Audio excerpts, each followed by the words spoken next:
21st century, the bustling metropolis of Seoul, sparkling with the lights of skyscrapers and eternal movement. Suddenly, as if from a gap in the sky, a huge tower appeared, reaching into the clouds, and the first cataclysm occurred that changed the fate of the world.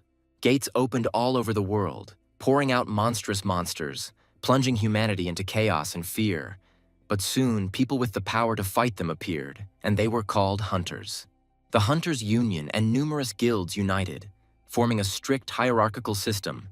And when people were already beginning to hope for peace, a second, much more terrible cataclysm suddenly broke out. In a distant divine world called Elysium, a merciless war broke out between bright celestial beings and ruthless demons. The king of Pandemonium, the mighty Deimos, gathered countless hordes of demons and descended upon the earth. But the divine warriors of Elysium came out to meet him, ready to fight to the last drop of blood. The earth turned into a continuous battlefield, where every inch of land was covered in blood and strewn with debris. The end of this bitter and bloody war was put by one man who belonged neither to the fearless divine peoples nor to the cruel demons. He was the savior of humanity, a nameless hero who became a symbol of hope and courage. Even among the awakened hunters, he stood out for his incredible strength, capable of destroying mountains and scattering legions of demons, and it was thanks to him that he was able to destroy the Demon King and put an end to the bloody war. After that, a calm era began, which has lasted for almost 30 years, when people were able to regain hope and live without constant fear. The boy shouted joyfully to his mother, pointing to the statue, claiming that it was the very hero who saved the world. She asked him with a smile not to run so fast that he would fall and hurt himself, because they were in the bustling center of Seoul, in the National Museum of Art, where a surprisingly large number of people had gathered today, because they said that this was a special day. At that moment, some guy was standing near the statue, looking at it thoughtfully. He muttered that he didn't want to do this group task at all, and it was a 23-year-old student from Hankook University's Department of Korean Language and Literature named Jang Minchul. Only the professor, in his opinion, did not understand how useless and empty such tasks were, especially on a day off when you could be doing something really important. The woman, with a welcoming smile, urged everyone to hold hands tightly and follow her without getting lost in the crowd. Minchul was confused as to why there were so many people here.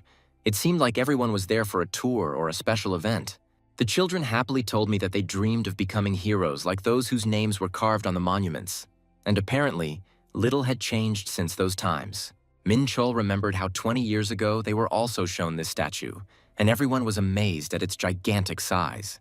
No one could believe that a person could be so tall like a giant, and then the boy asked if such a thing was even possible.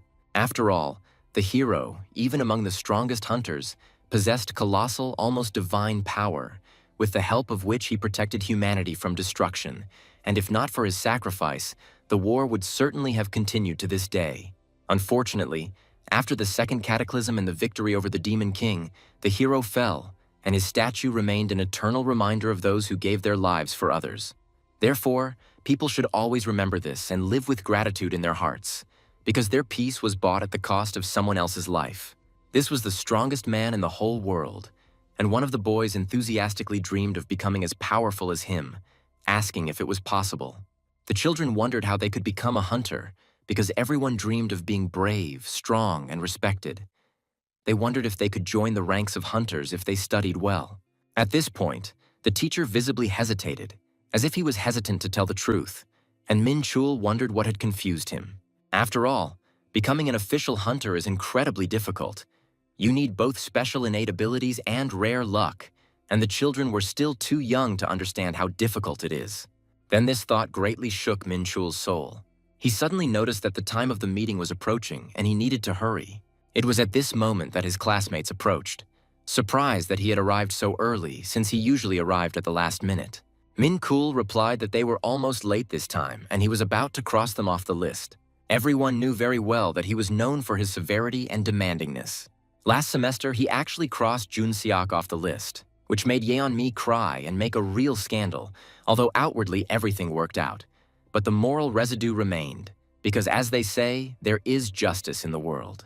Minchul calmly said that he heard everything perfectly well and asked to stop this conversation. On this day, the hero's legendary sword was on display in the museum, And even though it was a weekday, there were so many people that there was no room to swing a cat. Minchul noticed something strange that caught his attention. He stared at the huge poster that said that the hero who saved the world fought to the last, and many years had passed since his death.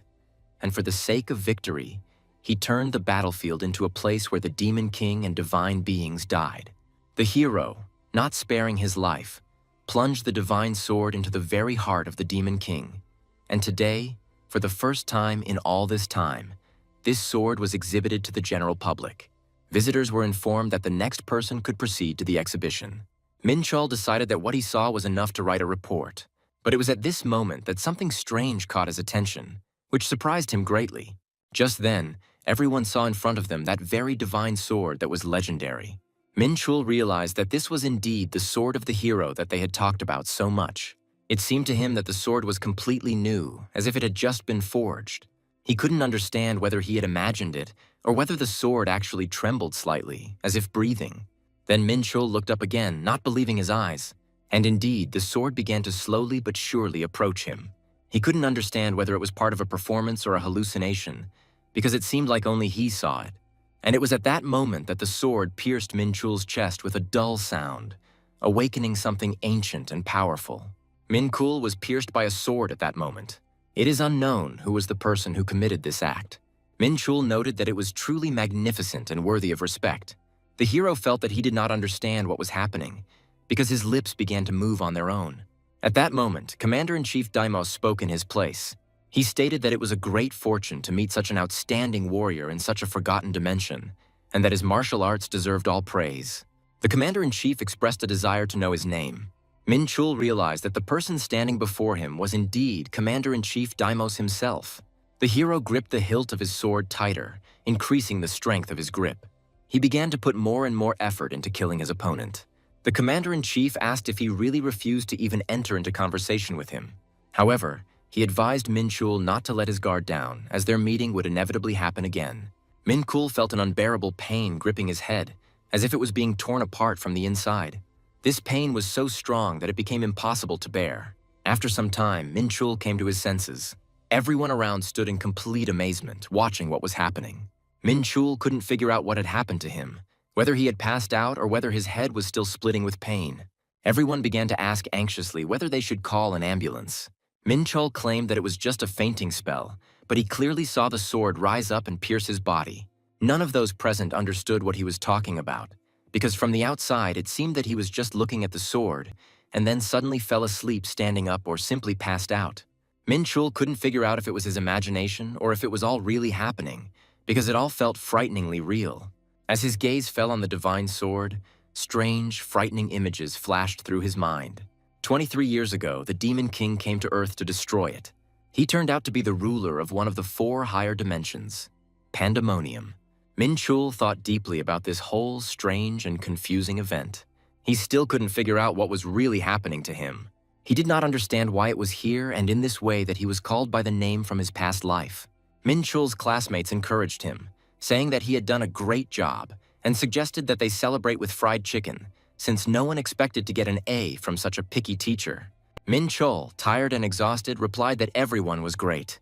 The guys started asking if he was okay after visiting the museum, since he had looked strange the whole time, and they wondered if he should go to the hospital, if he had hurt his head. But Minchul brushed them off, saying that nothing serious had happened. He just needed to think about a lot of things. After which he headed forward. They asked in surprise where he was rushing to and what about celebrating the end of the exams. He refused to drink, which seemed very strange to them, because it could mean that something really had happened to him. Minchul didn't care about the celebration or any other matters, because his head was in complete chaos. The one whom everyone considered the most ordinary and modest guy turned out to be a completely different person. He was the reincarnation of the Demon King himself. When the Commander-in-Chief invaded Earth, many people suffered and died, and Minchul hated him with all his heart all his life. But now he remembered with horror how, as a child, he once told his teacher that he would grow up and become a hero in order to personally pierce the vile Demon King with his sword. These same words, as it turned out, were once spoken by the former Demon King himself. He could no longer bring everything back, because Jung Minchul did not have any outstanding abilities, and therefore did not understand why he needed these difficult memories. Besides, he had another question. Why, being the Demon King, did he die at all? Because in their world, death meant the return of the spirit to the body, and not complete disappearance. Moreover, the hero, who was supposed to be perfectly fine, died with him that very day. There was no point in dwelling on these thoughts and wasting time on useless guesses. It was much wiser to focus on what he could do right now. The gap between Deimos and Jang Minchul was mana, because for beings of the higher dimension, feeling mana was as natural as breathing or walking, while among the people of the book dimension, only a few could interact with magical energy. Although he remembered only one way, this required taking a deep breath. Focusing his consciousness, he felt the mana and noted with satisfaction that he had fulfilled the first condition. Now he needed to gradually remember how to use it, and at that moment, notifications began to arrive about the start of awakening, the activation of the Akashic Chronicles, the search for a suitable awakened skill, and then the addition of a new ability to the system status, as a result of which the awakened received a unique circle skill. Minchul couldn't tell if this was real or just a figment of his imagination. That's how it all turned out to be offensively simple, although his head was still in chaos due to the memories of being the Demon King in his past life. Now, being awakened, he himself did not know whether to laugh or cry at this fate. The player was given the opportunity to use the status window and to check his characteristics. It was enough to say the appropriate command, because his unique pocket ability had such incredible power that it could turn the laws of this world upside down, allowing him to change them by defeating monsters and earning points. The protagonist was greatly intrigued by the fact that he was a player in this mysterious system, which awakened in him a deep curiosity and desire to learn more. He was also interested in karma, because you can become stronger by defeating monsters, and it reminded him of a game with its clear rules and rewards. Minchul then became lost in thought, trying to comprehend the new information and find the hidden meaning. The higher and lower dimensions are separated by the size of the coma, while beings from the higher dimensions have powerful karma, which gives them significantly more power compared to the inhabitants of the lower worlds. And the difference in the limits of power creates an insurmountable chasm. For this reason, when beings from higher dimensions penetrate into lower ones, they have to use a superimposed body for adaptation and survival. Such a body experiences restraint and limitations in order to maintain the balance between dimensions, which is considered the law of this world.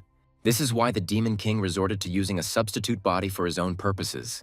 He was not sure if he had the power to change these laws that govern the balance between worlds. If he manages to change the laws, he will be able to exceed the existing limits and become much stronger. An ordinary person, no longer a Demon King, could no longer do anything for humanity, as the two worlds had entered into a truce treaty and implemented reparation. If people who have recently survived the Cataclysm learn about the revival of the Demon King, the world risks plunging into chaos and destruction. In addition, he needed to continue living under the guise of young Minchul, maintaining this appearance.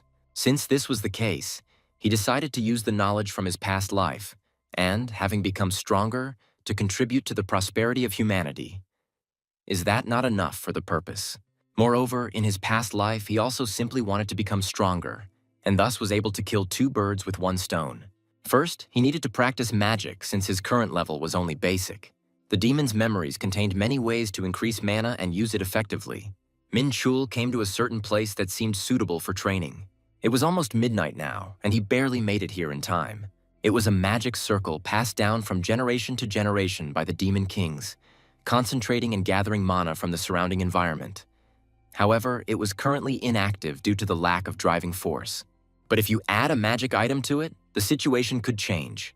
An E-rank mana stone was used to complete the magic circle, and after it was implanted, the circle detected the energy source and activated. Magic power increased by 450%, and the effect lasted for 5 minutes. Minchul sat down on the ground and began to meditate in that place, concentrating on his internal energy. The concentration of mana was so strong that it could be seen with the naked eye, creating the perfect environment to begin pranayama. Pranayama is a basic breathing exercise that allows you to draw out natural mana through your breath and retain it within yourself, which is familiar to all practitioners. But what he had to study next was breathing, which could create a small cosmos in the mind by absorbing the energy of the stars. During his time as Deimos, he made a contract with a heavenly demon and entered a dimension called Murim, where he learned the most ancient spiritual technique, inaccessible to most except the great master servants of demonism, the technique of the star system. After spending a long time there, he mastered various martial arts and transformed them into a technique that was superior in strength to the demon's fighting system. It was thanks to martial arts that he reached the top of the demon world and strengthened his power. His choice was completely obvious and did not cause any doubts, because the path was clear and direct. The hero continued to meditate deeply at this important moment, completely immersed in concentration and inner peace. He was filled with a powerful and bright flow of stellar energy, feeling every particle of it in his body and mind. If he were distracted for even a second, his body could be torn apart by the unbearable and destructive force of the stars. Suddenly, something changed dramatically in the surrounding space, as if the energy itself sparked around. Minchul slowly raised his head up, trying to understand the source of this sudden change. If he stops now, he will inevitably die or go crazy from the unbearable overload. The body of an ordinary person is not capable of containing such colossal and unimaginable energy of the stars. But in his past life, he was a demon king, and any pain for him was now no longer scary and insignificant. The magic circle's duration of mana had come to an end, and its power was gradually fading and dissolving into thin air. He had reached the 1-star level in the star system technique skill, which was an important and significant step forward in his development. Under the powerful influence of the star system's technology, his body became significantly stronger and more resilient with each passing second. Strength increased by 5, agility also increased by 5, endurance rose by 4, magic increased by 20, and the hero felt as if his entire body was made of fragile but durable glass. He couldn't quite figure out whether these new techniques were considered real skills or something completely different and unusual. The forces of nebulae, light, and darkness unite into one whole. Opposing energies merge and give birth to a new, powerful force. Magic is the power of the universe, and mana is its life energy. The universe aroused deep interest and sincere admiration in the main character, beckoning with its endless mysteries and unknown secrets. He had never heard of such a powerful force and energy before, and the star system's technique used both the power of light and the power of darkness equally. Since he was a demon in the past, that meant he could only feed on the power of darkness. Or maybe that wasn't quite true. The complete technique of the star system allows one to absorb the power of 2 nebulae at the same time using proper breathing. This time, he will definitely be able to become the strongest being in all dimensions, surpassing all his rivals and obstacles. The Hunter Registration Center was a hive of activity as staff rushed to get everyone ready for the new and challenging tasks that were about to begin. In order to officially obtain the status of a hunter and be able to carry out tasks legally, it was necessary to register with the association and obtain the appropriate license confirming this status. Some greeted their awakening with joy and delight, like the woman who had just called her mother to share some long-awaited and important news. At the same time, others categorically refused to accept the results obtained, like the man who clearly heard all the messages, but did not want to believe their truthfulness. The protagonist received the test results, and the situation turned out to be quite unfortunate. He could not understand why Category F was missing among all the ranks, which caused him great confusion. They laughed at him, noting that he only had a small E value, as if that made him an insignificant and weak figure compared to the others. He couldn't figure out why he felt embarrassed. Perhaps someone had noticed his results, or the reason was hidden deeper in his inner state. The association was unable to accurately determine the strength of his universe, probably because he only perceives magic.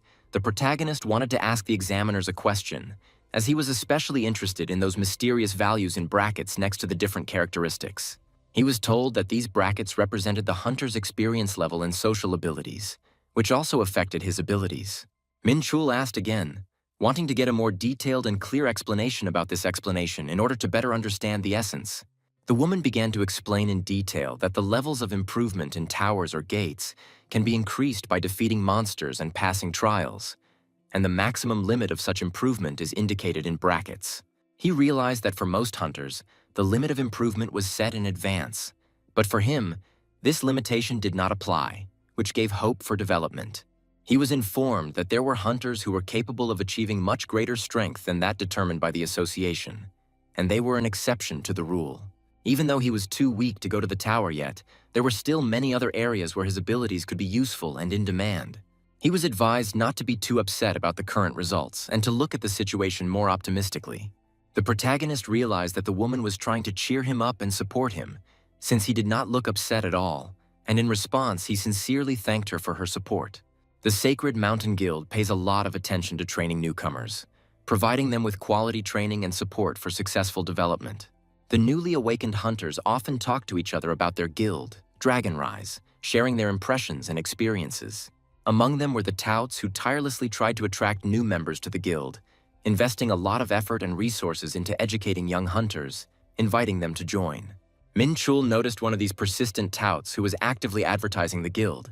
However, the men immediately turned away, and he realized that they were already aware of his E rank, which immediately reduced their interest. He realized that information was spreading very quickly, and he had almost no chance. Rank E in all stats except magic made him a weak link that any guild would prefer to abandon. At that very moment, he received a new message.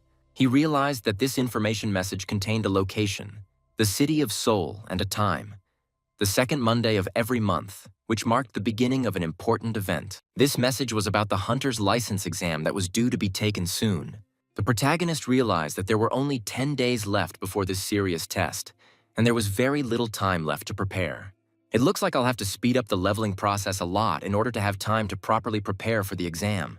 The hunter's license exam was a rigorous test that tested all the necessary skills and abilities of the candidate. During the exam, tasks were randomly selected that tested combat skills, the ability to survive and make quick decisions in difficult situations. Given his current stats, the hero looked like a candidate for failure, so he had to put in all his efforts to show a decent result.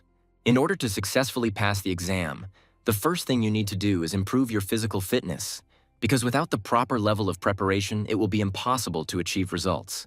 Under the influence of the star system's technology, physical characteristics gradually increase. Strength increases by 0.2, endurance increases by 0.1, and physique also increases by 0.1. After some time, the main character felt tired, stopped, and began to breathe heavily, trying to catch his breath. Even just breathing control could improve his physical performance.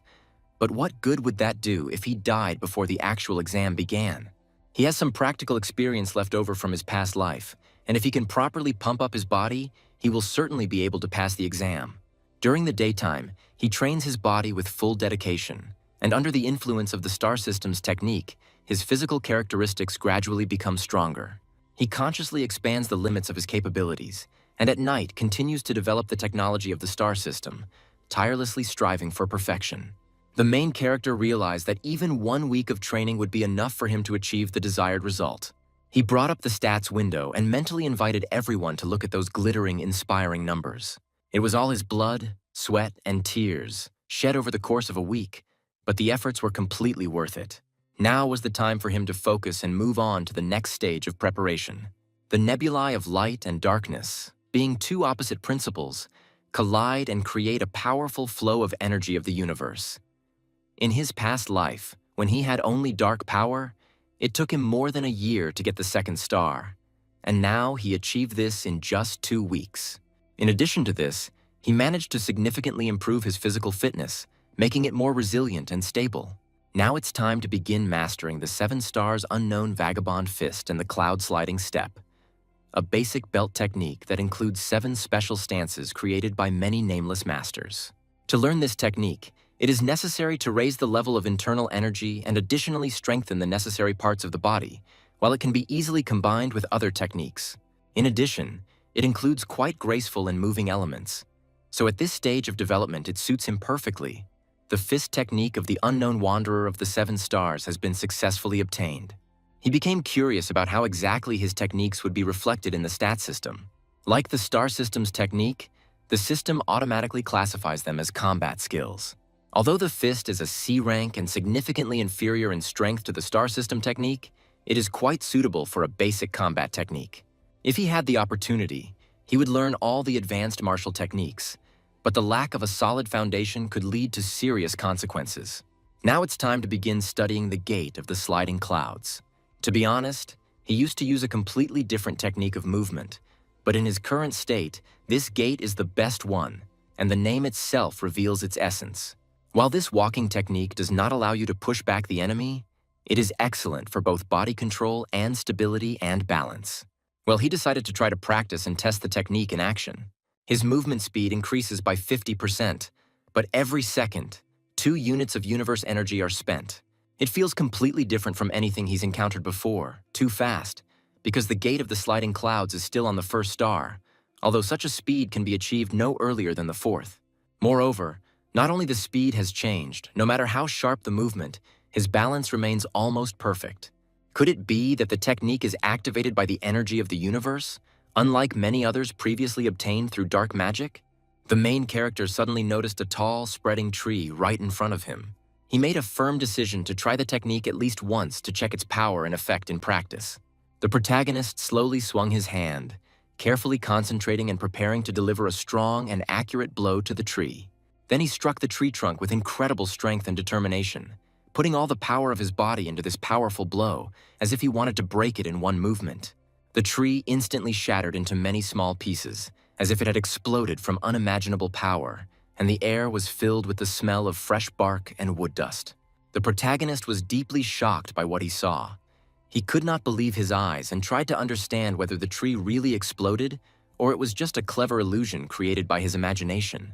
Even basic martial techniques have such destructive power that with their help, he can easily achieve the heights and successes he had in his past life. However, before he could move forward, he had other important tasks to attend to and prepare for the challenges ahead. If he tries to strike again with his bare hands, his body might be completely destroyed. So it seems he has no other choice but to act with caution. He conducted a thorough check using the registration card, and the system immediately confirmed the awakening of new energy that now filled his body and mind. Access was officially granted and the entrance to the room became free, allowing the protagonist to confidently take a step forward. The protagonist entered the room with full confidence and firm determination to achieve his goals, despite all the difficulties. He was invited to go further, thanked for his visit to the local union office, asked to explain the reason for his visit, and immediately escorted on. While he could not determine whether there was too much noise around or whether he was simply concentrating on his thoughts, the Alliance of Traders and Warriors, which united representatives from different galaxies, was one of the 3 most powerful military forces, covering all dimensions and controlling key territories. The trade union specialized in selling powers and rare items to absolutely any client, regardless of their dimension or species. Their influence was so enormous that there was not a single being that had not at least once used the services of this interstellar organization. This organization was feared and respected because no one dared to enter into conflict with it due to its vast influence and power. To be honest, they were cunning and dirty traders who hid behind a neutral position only to make huge profits and maintain power. The protagonist expressed a desire to meet the head of the department in person, but was asked to repeat the request for a better understanding of the situation. He was confident that this was enough to call the head of the department and arrange a meeting in the near future. He was asked to wait a little, with the promise that he would soon be given the opportunity to meet the right person. The head of the branch, Martin, appeared in front of him, and it seemed like a big deal was in the works. So it was interesting to find out what exactly was going on in this branch. The man began to ask if he was a client with the code P, trying to understand the true purpose of his visit and the level of importance. The thing was that VIP clients rarely visited this branch, so they asked him to forgive them for any rudeness he might have had, as they heard that he intended to use the warehouse in different dimensions. He was allowed inside and was accompanied, shown the way, and ensured safety along the way. Minchul began to thoroughly check the man, carefully assessing his intentions and capabilities, trying not to miss a single detail. The man looked like an old man, badly battered by life's hardships. But thanks to his unique ability to control monetary energy, he could instinctively recognize items that would definitely bring success. By dwarven standards, he was still considered young and energetic. At such a young age, he received the role of the head of the department. Possessing outstanding abilities, although all the dwarves seemed similar, the man said that here is a warehouse in the dimensions. They entered the room. The protagonist stood right in front of the warehouse in the dimensions. Usually moving between dimensions requires a huge investment of time and money. However, the Union warehouse made transactions much easier, being the pride of the organization that had absorbed advanced technologies. In his past life, he constantly complained about not requiring a lot of money just to rent space. And now he understood that one day it would come in handy. It used cutting-edge technology at a high price, so access required confirmation of the identity of a VIP client or the head of an Interstellar Union, of which there are 24 in total. Their identities were kept in the strictest confidence, and even members of the Union could not find out their true nature and authentic face. He was politely asked to enter the magic fingerprint with the P code for a final identity check. Minchul greeted him with effort. At that very moment, the heavy doors began to slowly and smoothly open. The man also paid close attention to the fact that the doors began to open in front of them. The magical pass was thoroughly checked. His identity was confirmed, and he confidently entered the warehouse in the dimensions. There was only one item in the warehouse, which looked quite dangerous and unusual. If he had known in advance that he would be reborn, he would have left many more things here. You can consider it his luck that he was not able to take this item with him to Earth and simply left it here temporarily. The summoning of the object was successful. At first glance, it was an ordinary pebble lying idle underfoot on the street. He loudly spoke the command for the black star to awaken and activate. The black star instantly found a new owner. Synchronization with the user was completed successfully. Due to the change of owner, all karma accumulated on the item was completely cancelled. He expected that the artifact would be sealed. The black star is an item whose power is determined by the owner's karma. At the moment, its stage of development was lower than that of a demon, so there could be no accumulated karma yet. So far, he hasn't had the opportunity to use even half of the black star's capabilities, but the basic functions for changing appearance turned out to be more than enough for him. This was enough to make the hunter's exam much easier for him, like a simple task, because for him, learning a living and diverse martial art was the best weapon. Who would have thought that he would actually become a VIP client with special privileges? Outwardly, he did not look at all like a powerful and influential person. He saw everything with his own eyes. There was no doubt left. How did it happen that a VIP appeared in the lower dimension? It seems that someone from the existing dimensions did not want to reveal their true essence, but created a replacement body on Earth and revealed their power through it. He felt something grandiose and inexplicable, while his nature and true purpose as a merchant remained unchanged. If he brought money, then she, as a client, should remember this. He needs the employee's ability to get tired less. That is, he wants her to monitor the situation, but not yet start an investigation. She will try to do everything so that the information does not leak to other departments.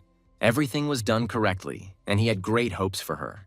Earth, after the tower's penetration, the higher species are watching this world closely. The place in this department, located right next to the tower, was given to him thanks to his great work and efforts. But this was not enough. With the help of this client, he planned to rise to an even higher position and strengthen his position. Minchul was checking something with concentration, carefully looking into the details. Today was the day of the hunter's license exam at the License Testing Center, and it was on this day that the 55th exam for obtaining a hunter's license was held. All participants were strictly instructed to remain in the waiting room until the scheduled start time. Minchul didn't understand where exactly he should be now and what to do next. At that very moment, people rushed quickly in front of him. He immediately realized that these were persistent and bustling reporters. It was Shin Yu Mi and Yu Sung Woo. The girls were asking if she was really taking the hunter's license exam today and asking for at least one short interview. Minchul understood that these were real celebrities in front of him. Some guy asked if she was the daughter of the Vanaheim ambassador. Everything matched. The girl was half human, half elf. There were rumors that she could control spirits and had special powers. And about Bi Seung Woo, he had already heard. He was accepted into the Hwarang Guild after passing a psychological test and checking his fencing skills. But the Hwarang Guild ranks first among all. What are his characteristics? He was sure that this time one of these two would be higher than all the others. At this point, messages began to arrive for all examinees. In 10 minutes, the testing was supposed to begin. Each of the examinees could receive a special hunter's watch from the informant. After receiving the watch, they had to go to the entrance, which was marked on the map displayed on their devices. Minchul realized that this was not a natural environment at all. This area was completely created by people. But why the jungle? How could an exam be held in such a place?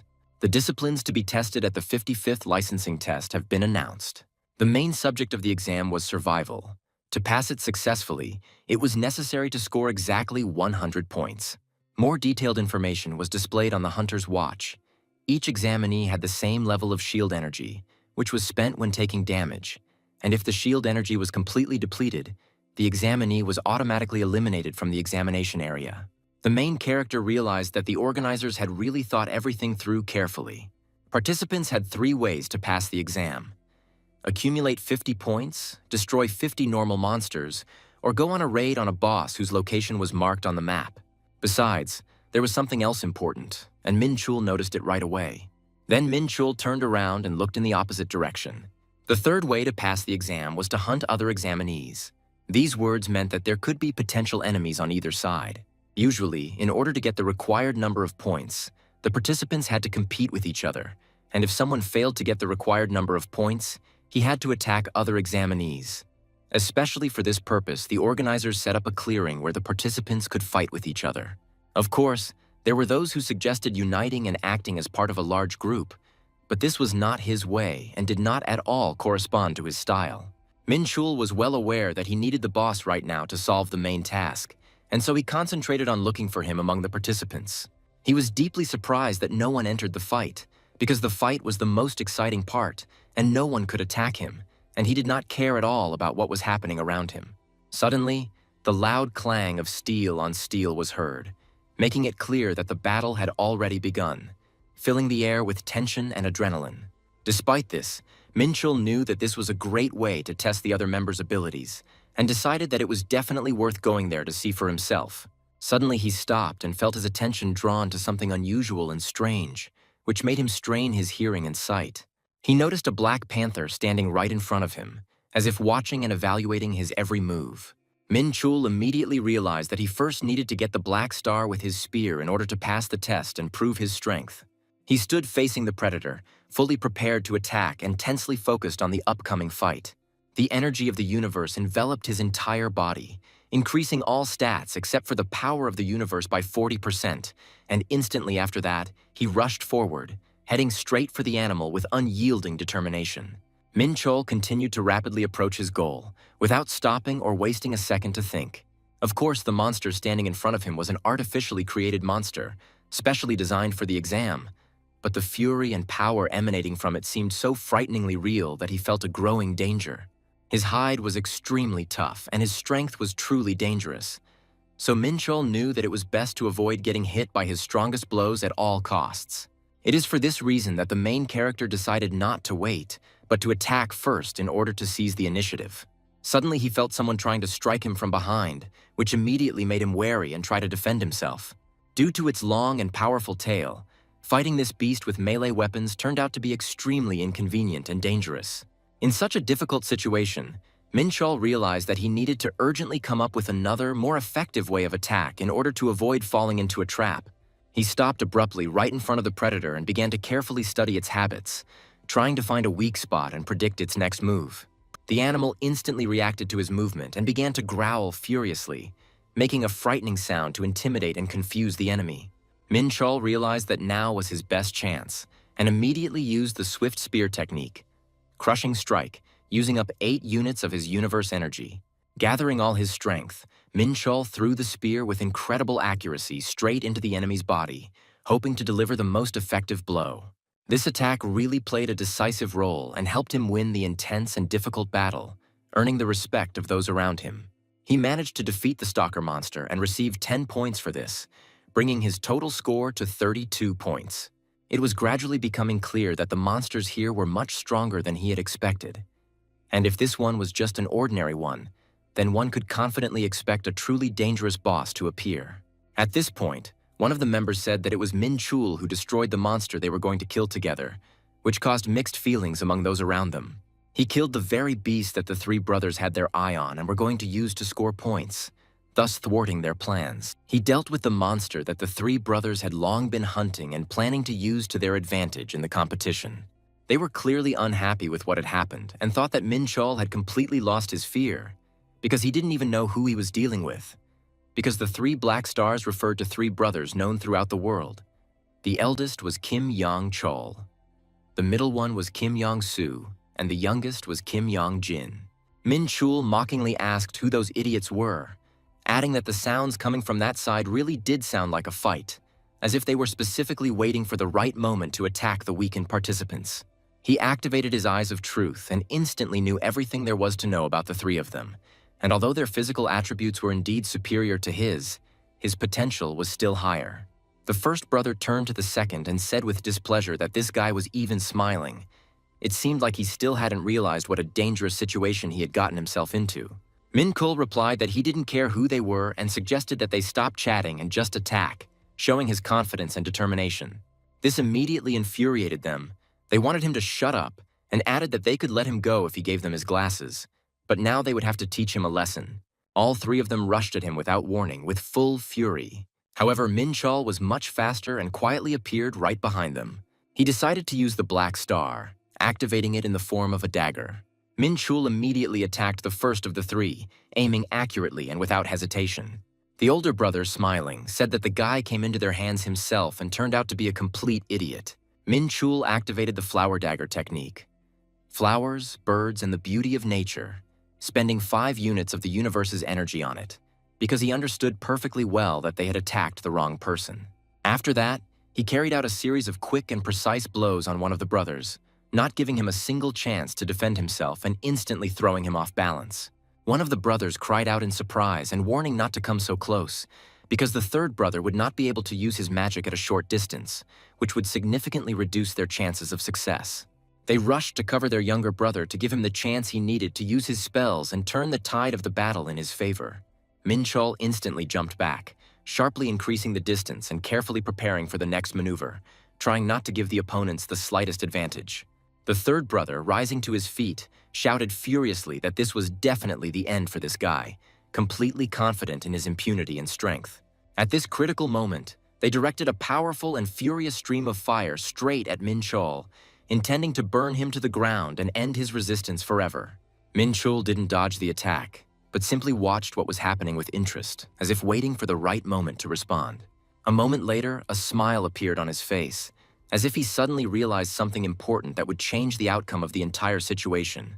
Obviously, the protagonist had a carefully thought-out plan, because at that very moment he raised his weapon, preparing to deliver the decisive and final blow. He decided to use the rare and powerful 5-tiger blade technique, fully aware that it would be enough to end the confrontation and achieve victory. They looked at him in amazement, not understanding where he got such confidence and courage at such a tense moment. The older brother watched Minchul's every move with fear, losing the last of his calm and gradually realizing the seriousness of the threat.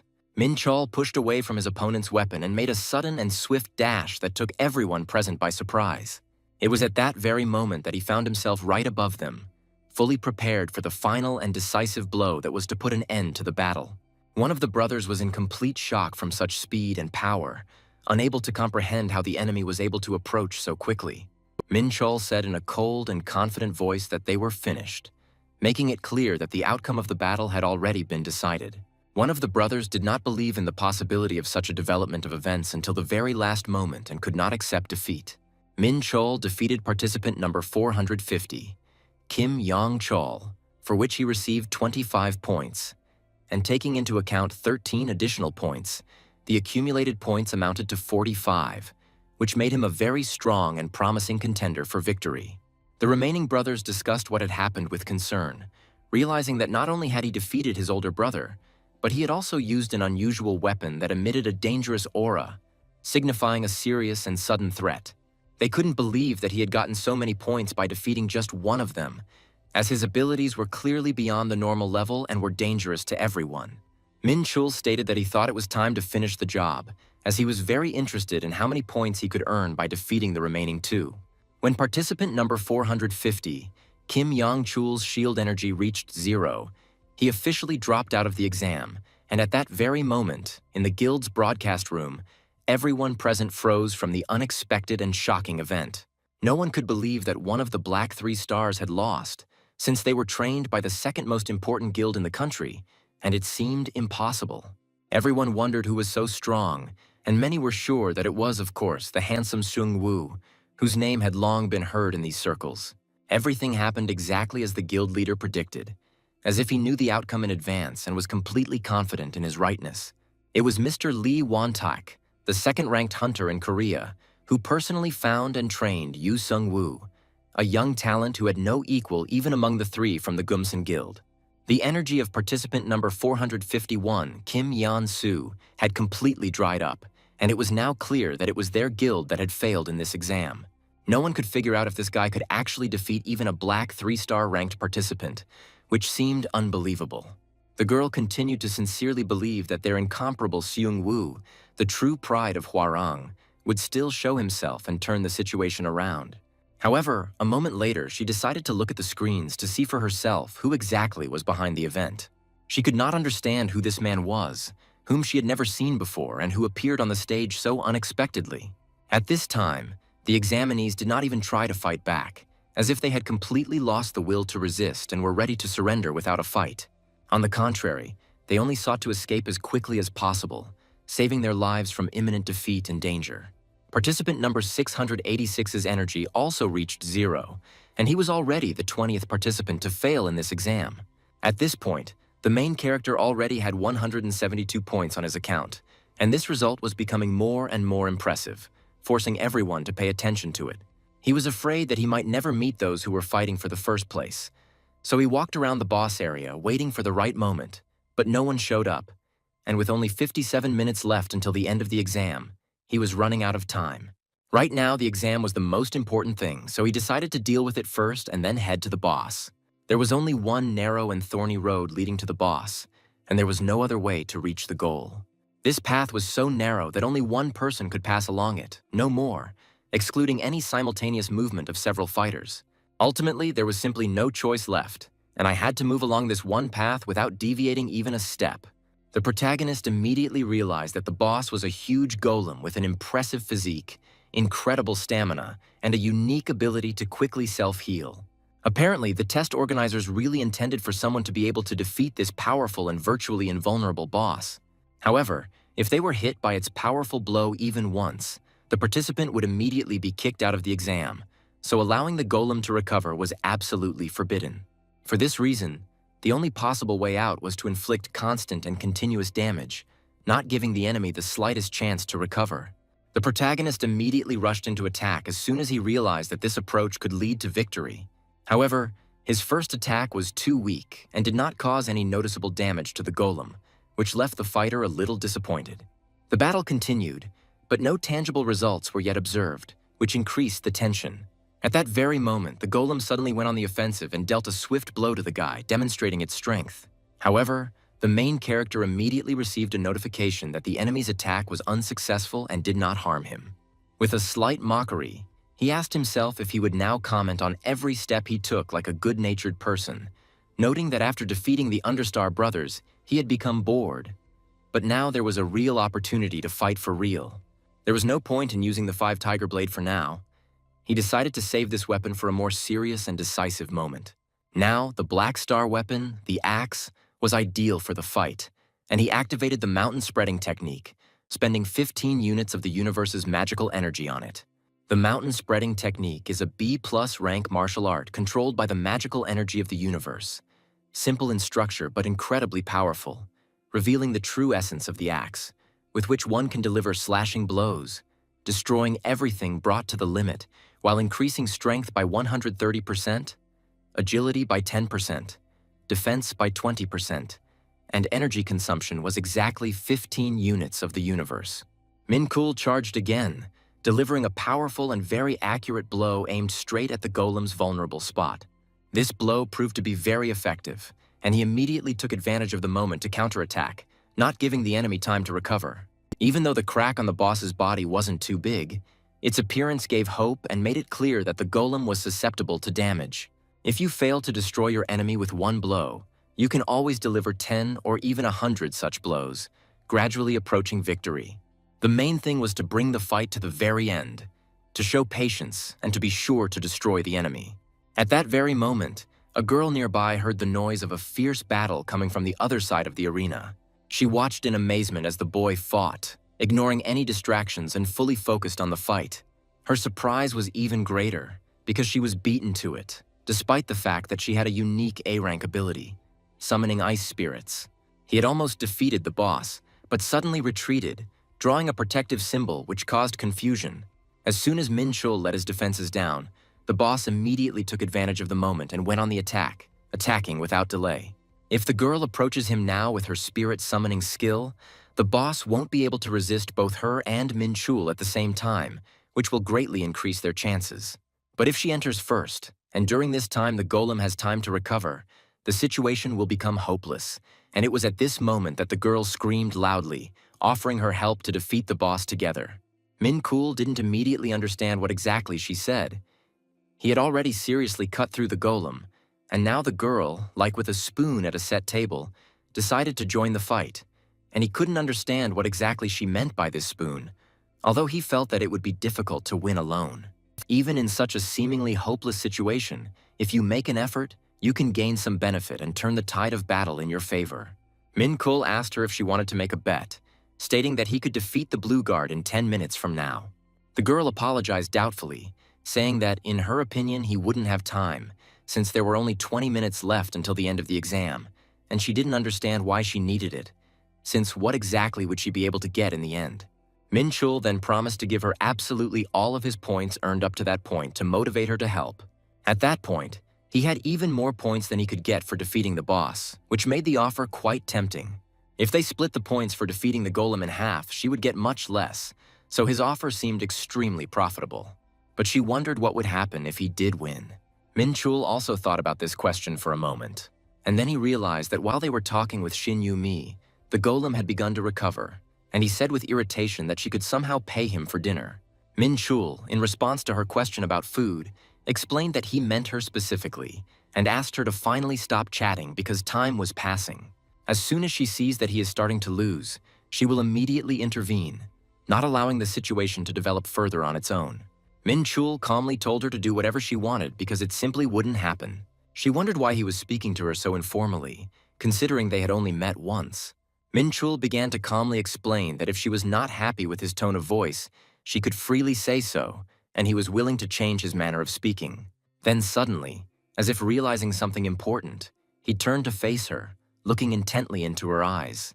And he finished his thought confidently, saying that she could easily switch to informal address if it would be more convenient and comfortable for her to communicate that way.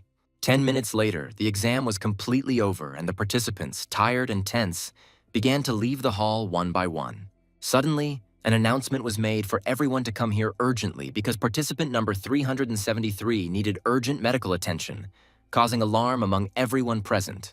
This situation looked alarming, but fortunately it turned out that it did not involve the use of potions or any harm to health. Minchul realized that he was very tired after the intense fight, because it was really hard. His energy and stamina were almost exhausted, and due to the fact that the blue guard managed to restore some of his health while they were not communicating, he almost lost this bet. At that moment, the girl simply stood motionless, as if frozen in thought, carefully observing what was happening around her without interfering. No one could understand why the girl was okay. Perhaps she was simply hiding, avoiding unnecessary attention, and therefore was able to avoid being removed from the exam. She herself could not believe what was happening, that she would actually have to treat him, and this seemed to her truly incredible and unexpected.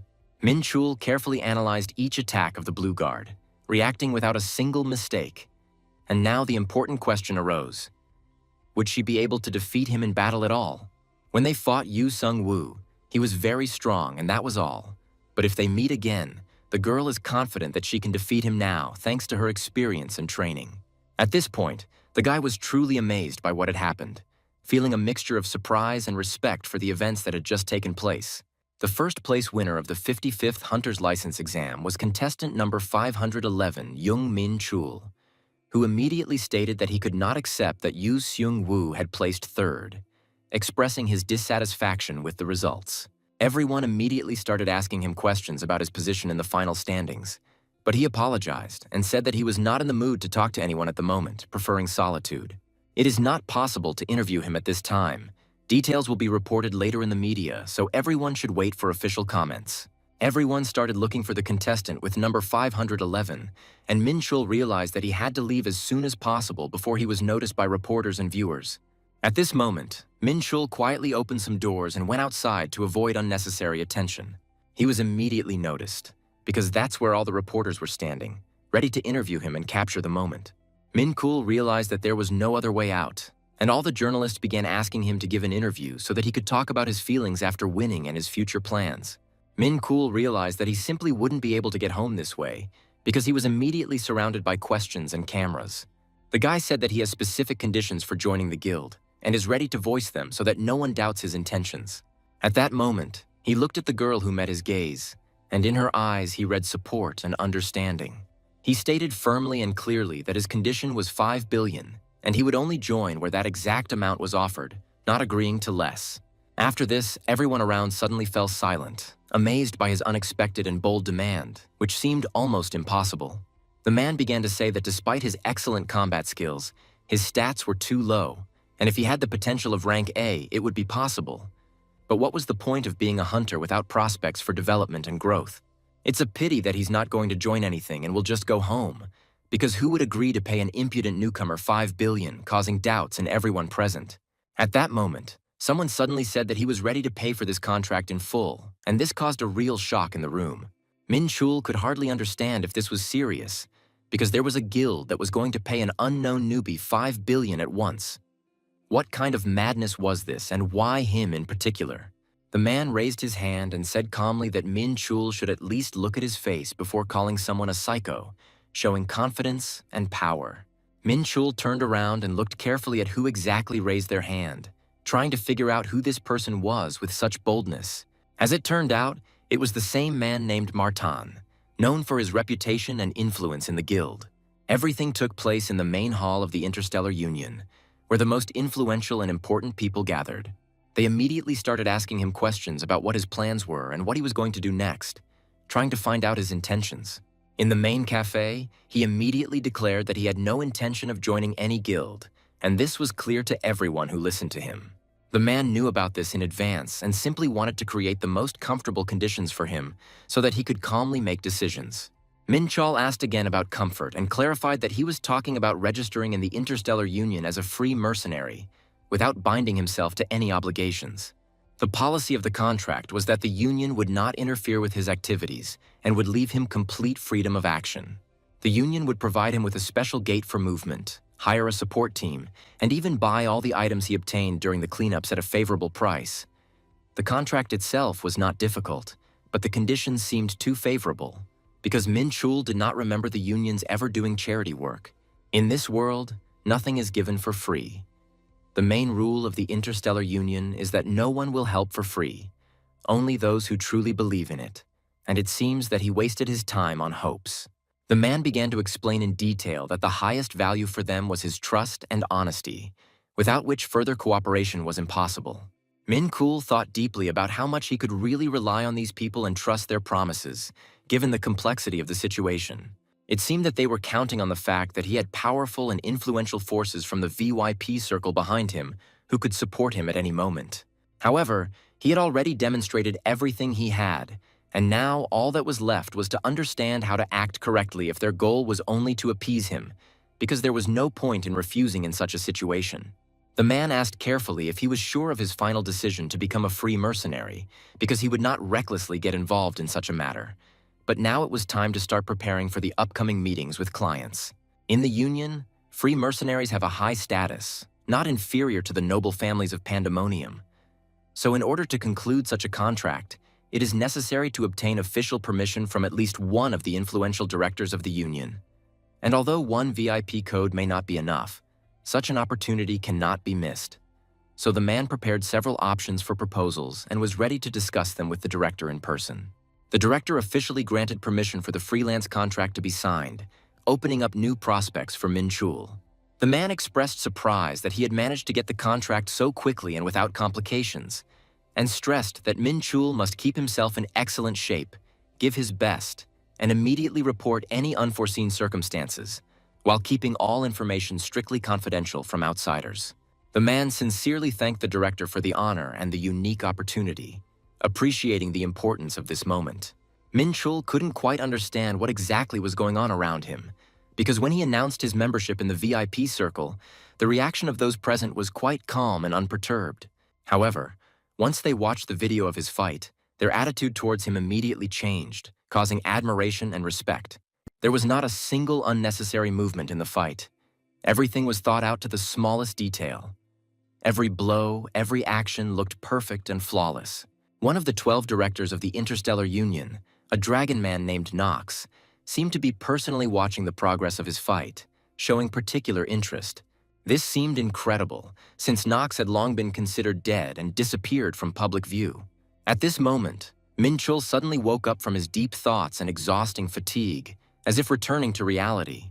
He felt completely drained and exhausted, as if all his energy had literally been sucked out of his body. He wondered what time it was, why the alarm clock hadn't gone off for some reason, and why his phone was turned off, causing him some confusion. There was a knock at the door, and they said that Ellie from the Interstellar Union had come to him with an important and urgent message. Minchul calmly replied that she could come in without any embarrassment and not be shy about entering the room. He noticed with a slight smile that the beautiful lady had walked straight into his modest home, although she could have simply called and discussed everything over the phone. The guy quickly realized that the person in front of him was a secretary, a short girl who considered it necessary to discuss everything in person because she had already tried to contact him via messages several times. Minchul apologized for the mess and explained that he might not have noticed the incoming calls due to the chaos around him, and the girl seemed to understand his reason. The phone rang almost all the time, and he didn't even have time to answer, and he was surprised how they got his phone number in the first place. The protagonist asked if she had come on business and invited her in, after which she apologized for his modesty and hinted that she might already know why he lived the way he did. She explained that she had not conducted any investigation and had not done anything that he might not like, but she asked why he had not shown up yesterday. He showed his hunting license when entering the Union, and so the staff decided that he would soon take an exam to obtain an official license. The main character realized that this was very good. They were trying not to violate his personal space and not to create unnecessary obstacles, and this was only to his advantage and helped him concentrate. He suggested getting straight to the point of the conversation so as not to waste time on empty formalities and to discuss important issues. The protagonist asked what exactly she wanted to communicate, and she replied that she had brought with her a work phone and a card with the agreed contract amount that needed to be discussed. The entire contract amount was exactly what he asked for, without any hidden fees or deductions. The protagonist was shocked and surprised to see that the amount was indeed almost 5 billion, which significantly exceeded his expectations. She explained that the original amount had already been taxed, and he then asked if they were really going to pay him the money in full and without delay. They assured him that the money would be paid in full, and she was surprised that he was so surprised by such a generous offer. He admitted that he lives very modestly, and simply because his financial habits are consistent with the life of an ordinary student named Jung Minchul, and not someone who could count on such a large sum. Besides, she had another important reason for coming so early. It was necessary to discuss issues related to the team under his leadership and the conditions for using the gate to carry out contract missions. He suggested that he would have enough porters to start with, since hunters were not needed for the tank or healer roles yet, to which she replied that one experienced hunter was quite enough to successfully complete the mission. Then they would form a team of porters, and she asked when he could begin clearing the gate, to which he replied that he was ready to do so as soon as the team was formed and a suitable gate was found to work on. The main character realized that all this would require a lot of time and effort, but he himself wanted to try his hand at being a hunter, and he also received a unique ability to level up, which he had never used before. She assured him that the process of preparation and start of work would not take much time, and everything would go smoothly and efficiently. She was very talented and confident in her abilities, which gave the main character additional confidence and desire to act. 3 hours later, the protagonist was pleasantly surprised by the results of the negotiations and preparations, which went much better than he expected. He realized that everything had gone even faster than he had planned, and now he could confidently move on. She smiled and said that now he understood why she was so confident in her abilities and in the success of their common cause. Someone in the room asked if he was the rookie who had literally turned the licensing exam upside down, after which she called the team leader over to introduce herself. The girl introduced the commander of the support team so that the main character had someone to work with and trust in important moments. It turned out to be Chung Yong-hyun, who expressed hope for successful and fruitful cooperation in the future. The main character extended his hand and said that now he should count on their support and help in all difficult situations. After this, they shook hands firmly, expressing deep mutual respect, trust, and recognition of their abilities. Only he will fight inside the gate, and when everything is over, they will have to collect their well-deserved rewards together and celebrate the long-awaited victory. The main character confidently went forward, fully prepared for the upcoming difficulties, dangers, and trials that await him ahead. He came here precisely because Ellie personally asked him for help and support in this important matter. But who he was that everyone was gathered so urgently, although most of them had a long-awaited day off today, remained a mystery to many. No one present had ever heard of this guy who had taken first place in the hunter's license exam, which raised doubts and questions. Oh well, the exam was just yesterday. So many people haven't had time to really get to know it, appreciate it, and understand its true capabilities. At that very moment, his expression changed dramatically, showing surprise, deep distrust, and wariness towards the new recruit. He couldn't believe that a newbie went to clear the gate alone, because usually a close-knit team is needed for this, and a newbie usually calls for help because he is resting today and does not want to risk his life.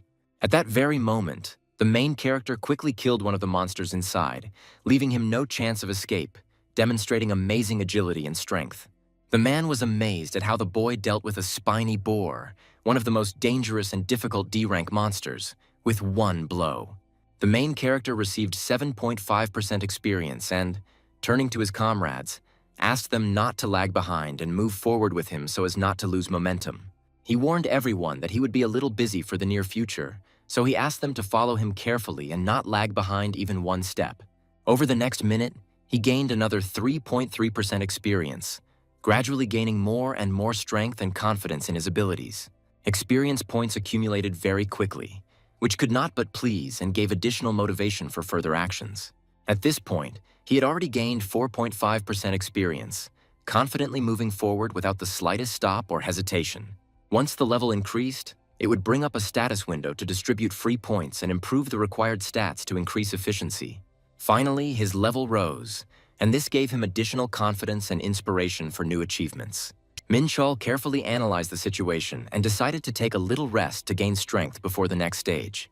However, everything around was scattered. There was practically no time left for rest, and it seemed that he might die without waiting for even a short respite.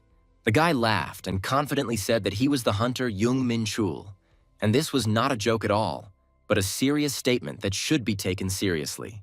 The protagonist called up the status window to once again verify his strength and capabilities, assessing his progress and resources.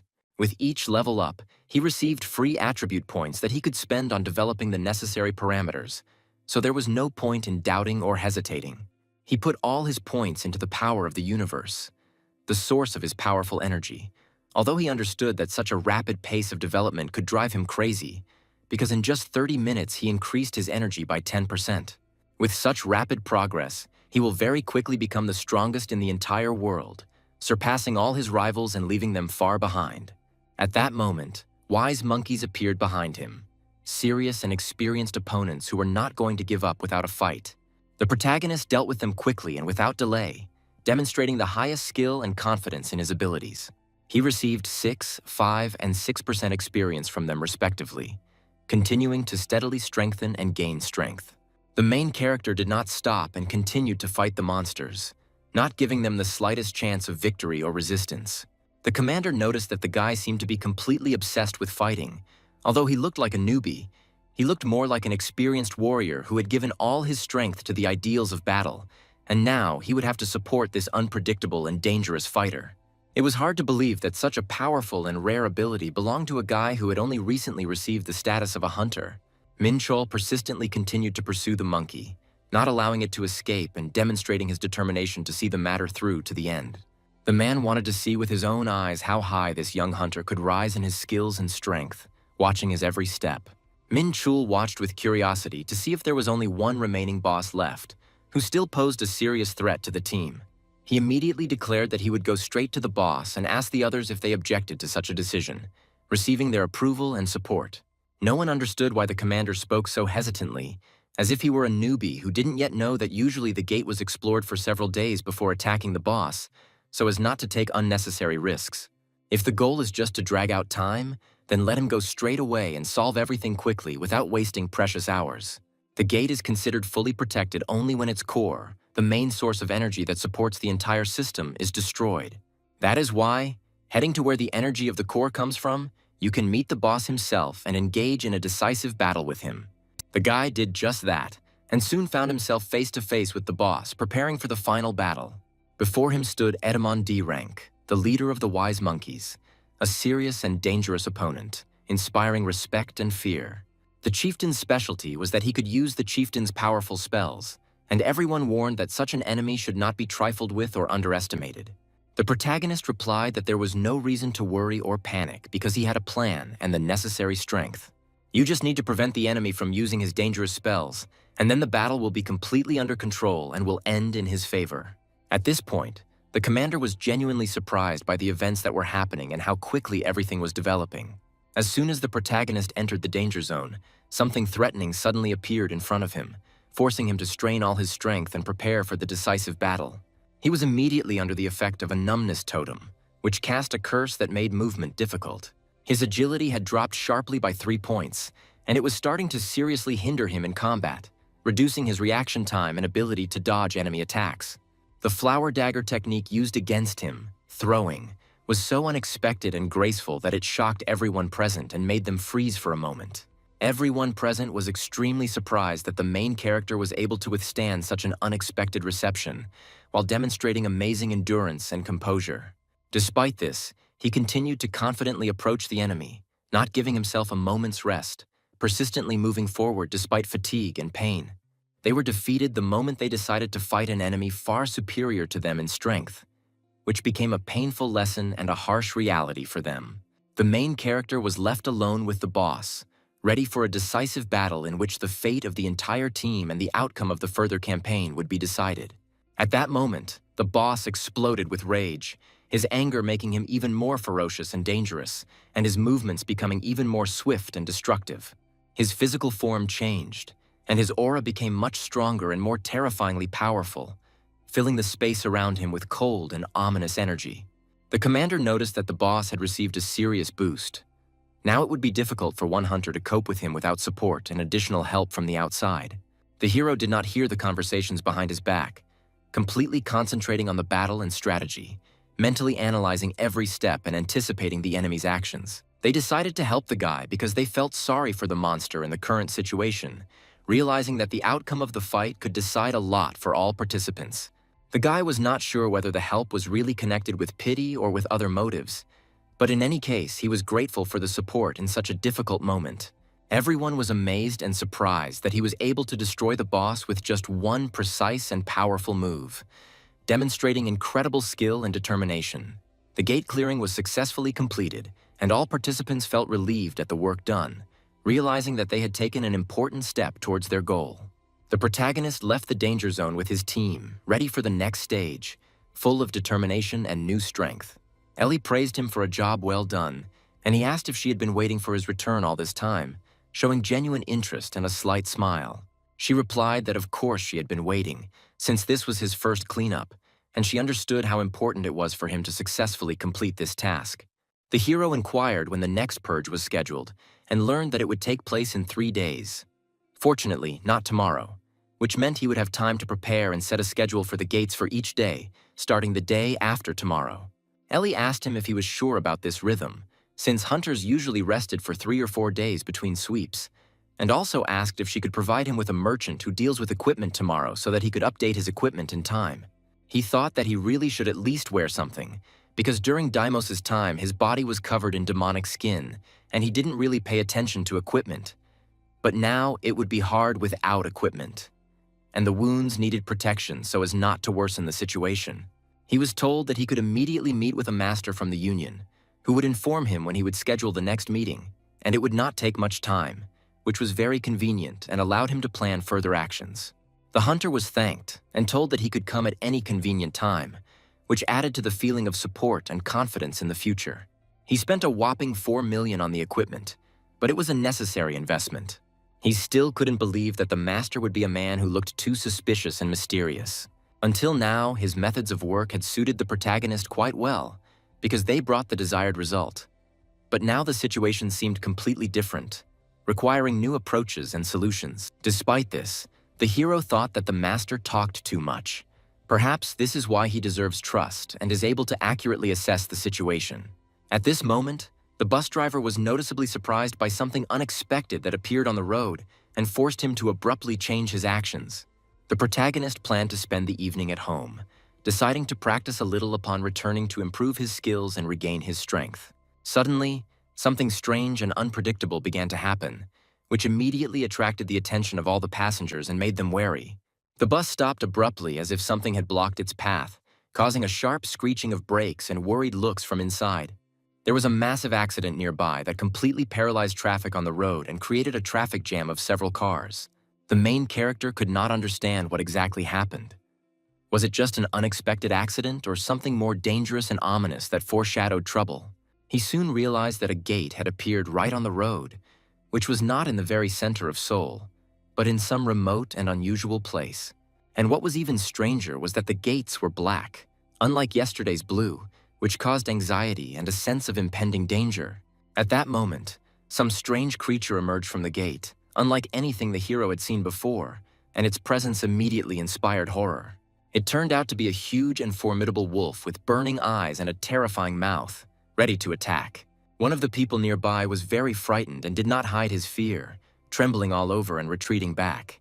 Of course, people immediately began to run away, trying to get away from danger as quickly as possible and find shelter away from the monster. They continued to advance forward, warning each other that these creatures were considered easy prey for more powerful monsters. No one knew when help from the association would arrive, but everyone understood that they needed to flee urgently while there was still such an opportunity. At that moment, the little girl stood motionless, crying and calling for her mother, overcome with fear and confusion. She continued to call out to her in despair and hopelessness, unable to escape on her own and hoping for help. At that very moment, the monster came right behind her, creating a deadly threat and making everyone hold their breath. He then, without hesitation, shot straight at the monster, leaving it no chance of escape and giving a sense of hope to those around him. The main character resolutely walked towards the girl and began to persistently ask why that slobberer was drooling so carelessly next to her, causing irritation and indignation. At that very moment, he instantly grabbed the girl to protect her from the impending danger and save her from possible harm, showing care and determination. Almost simultaneously, he swiftly attacked the monster, not giving it even a second to recover or parry the blow, demonstrating lightning-fast reactions. Of course, the monster was completely powerless and was unable to do anything, finding itself completely neutralized and defeated without the slightest chance of salvation. The protagonist said with cold determination that it was even a pity to use martial arts on this enemy, so let him just die and give him his valuable experience points, emphasizing his superiority. For this quick and effective victory, the main character received a modest 2% experience, which was not much, but still pleasant and encouraging for further growth. Since the hero's level was still low, the amount of experience points received was small, but this was only the beginning of his journey and opportunities for development. A special energy was found in the body of the defeated enemy, which the universe could absorb and use for its own strengthening, which attracted the attention of the protagonist and made him think about his next steps. This energy really interested the protagonist, arousing in him a lively and deep interest, which made him think carefully about its nature, possibilities, and how it could be applied in the future. At that very moment, a group of experienced hunters from the association arrived on the scene, fully prepared to help in the fight against new, dangerous, and unpredictable enemies. One of the hunters used a powerful fire lightning spell to deal a devastating and lightning-fast blow to the advancing monsters, blinding them and destroying a significant portion of the enemies. The protagonist actively defended himself against all attacks, waging a tense and exhausting fight, not giving the enemies the slightest advantage and maintaining complete control over the situation. A D-rank hunter named Omijin admitted that there were too many enemies and her mana was almost running out, while a D-rank hunter named Jang Min-soo reported that his weapon's durability was close to its limit and could break at any moment. These monsters were very different in color from ordinary E-rank enemies, which clearly indicated that they were unusual, had increased strength, and were especially dangerous to all participants in the battle. None of the hunters could say with certainty whether they would be able to survive this brutal and merciless battle, as the situation was truly critical and tense to the limit. Fortunately, the main character appeared in time to turn the tide of the battle and support the allies at the most difficult and decisive moment, instilling hope and confidence. He confidently stated that this energy is a free and unique opportunity that should not be missed and that should be used to the maximum for one's development. It was at this moment that he delivered a powerful and precise blow to one of the monsters, demonstrating all his strength, skill, and impeccable fighting technique. The other monsters were deeply surprised by the hero's sudden appearance and his incredible power, which left them confused and momentarily paralyzed by the will to resist. The protagonist appeared right above them, like a shadow looming over the enemies and ready for the decisive attack that would end this battle. He began to fight all the monsters at once, demonstrating not only agility and strength, but also incredible endurance, composure, and strategic thinking in battle. None of the hunters could understand who he really was and where he got such power and confidence in battle, which made everyone feel a mixture of respect and bewilderment. The main character destroyed all the monsters with one powerful and decisive movement, demonstrating his unrivaled strength, skill, and the highest level of combat training. He asked his allies why they were standing idle and ordered them to immediately help the wounded while he himself would hold off the remaining enemies, showing leadership qualities. The allies thanked him and immediately began to carry out the order, providing the necessary assistance to the victims and strengthening the defense. Now the main character could focus on the main part of his mission and confidently move towards his goal, without being distracted by extraneous matters. Taking to the air, he confidently declared that all these monsters would become valuable experience points for him and would help to significantly increase his strength for future battles. At the same time, in another place, no less important and significant events were developing that could change the course of history. The main character was told that someone would be pleased to meet him and exchange important and useful information that could influence his future path.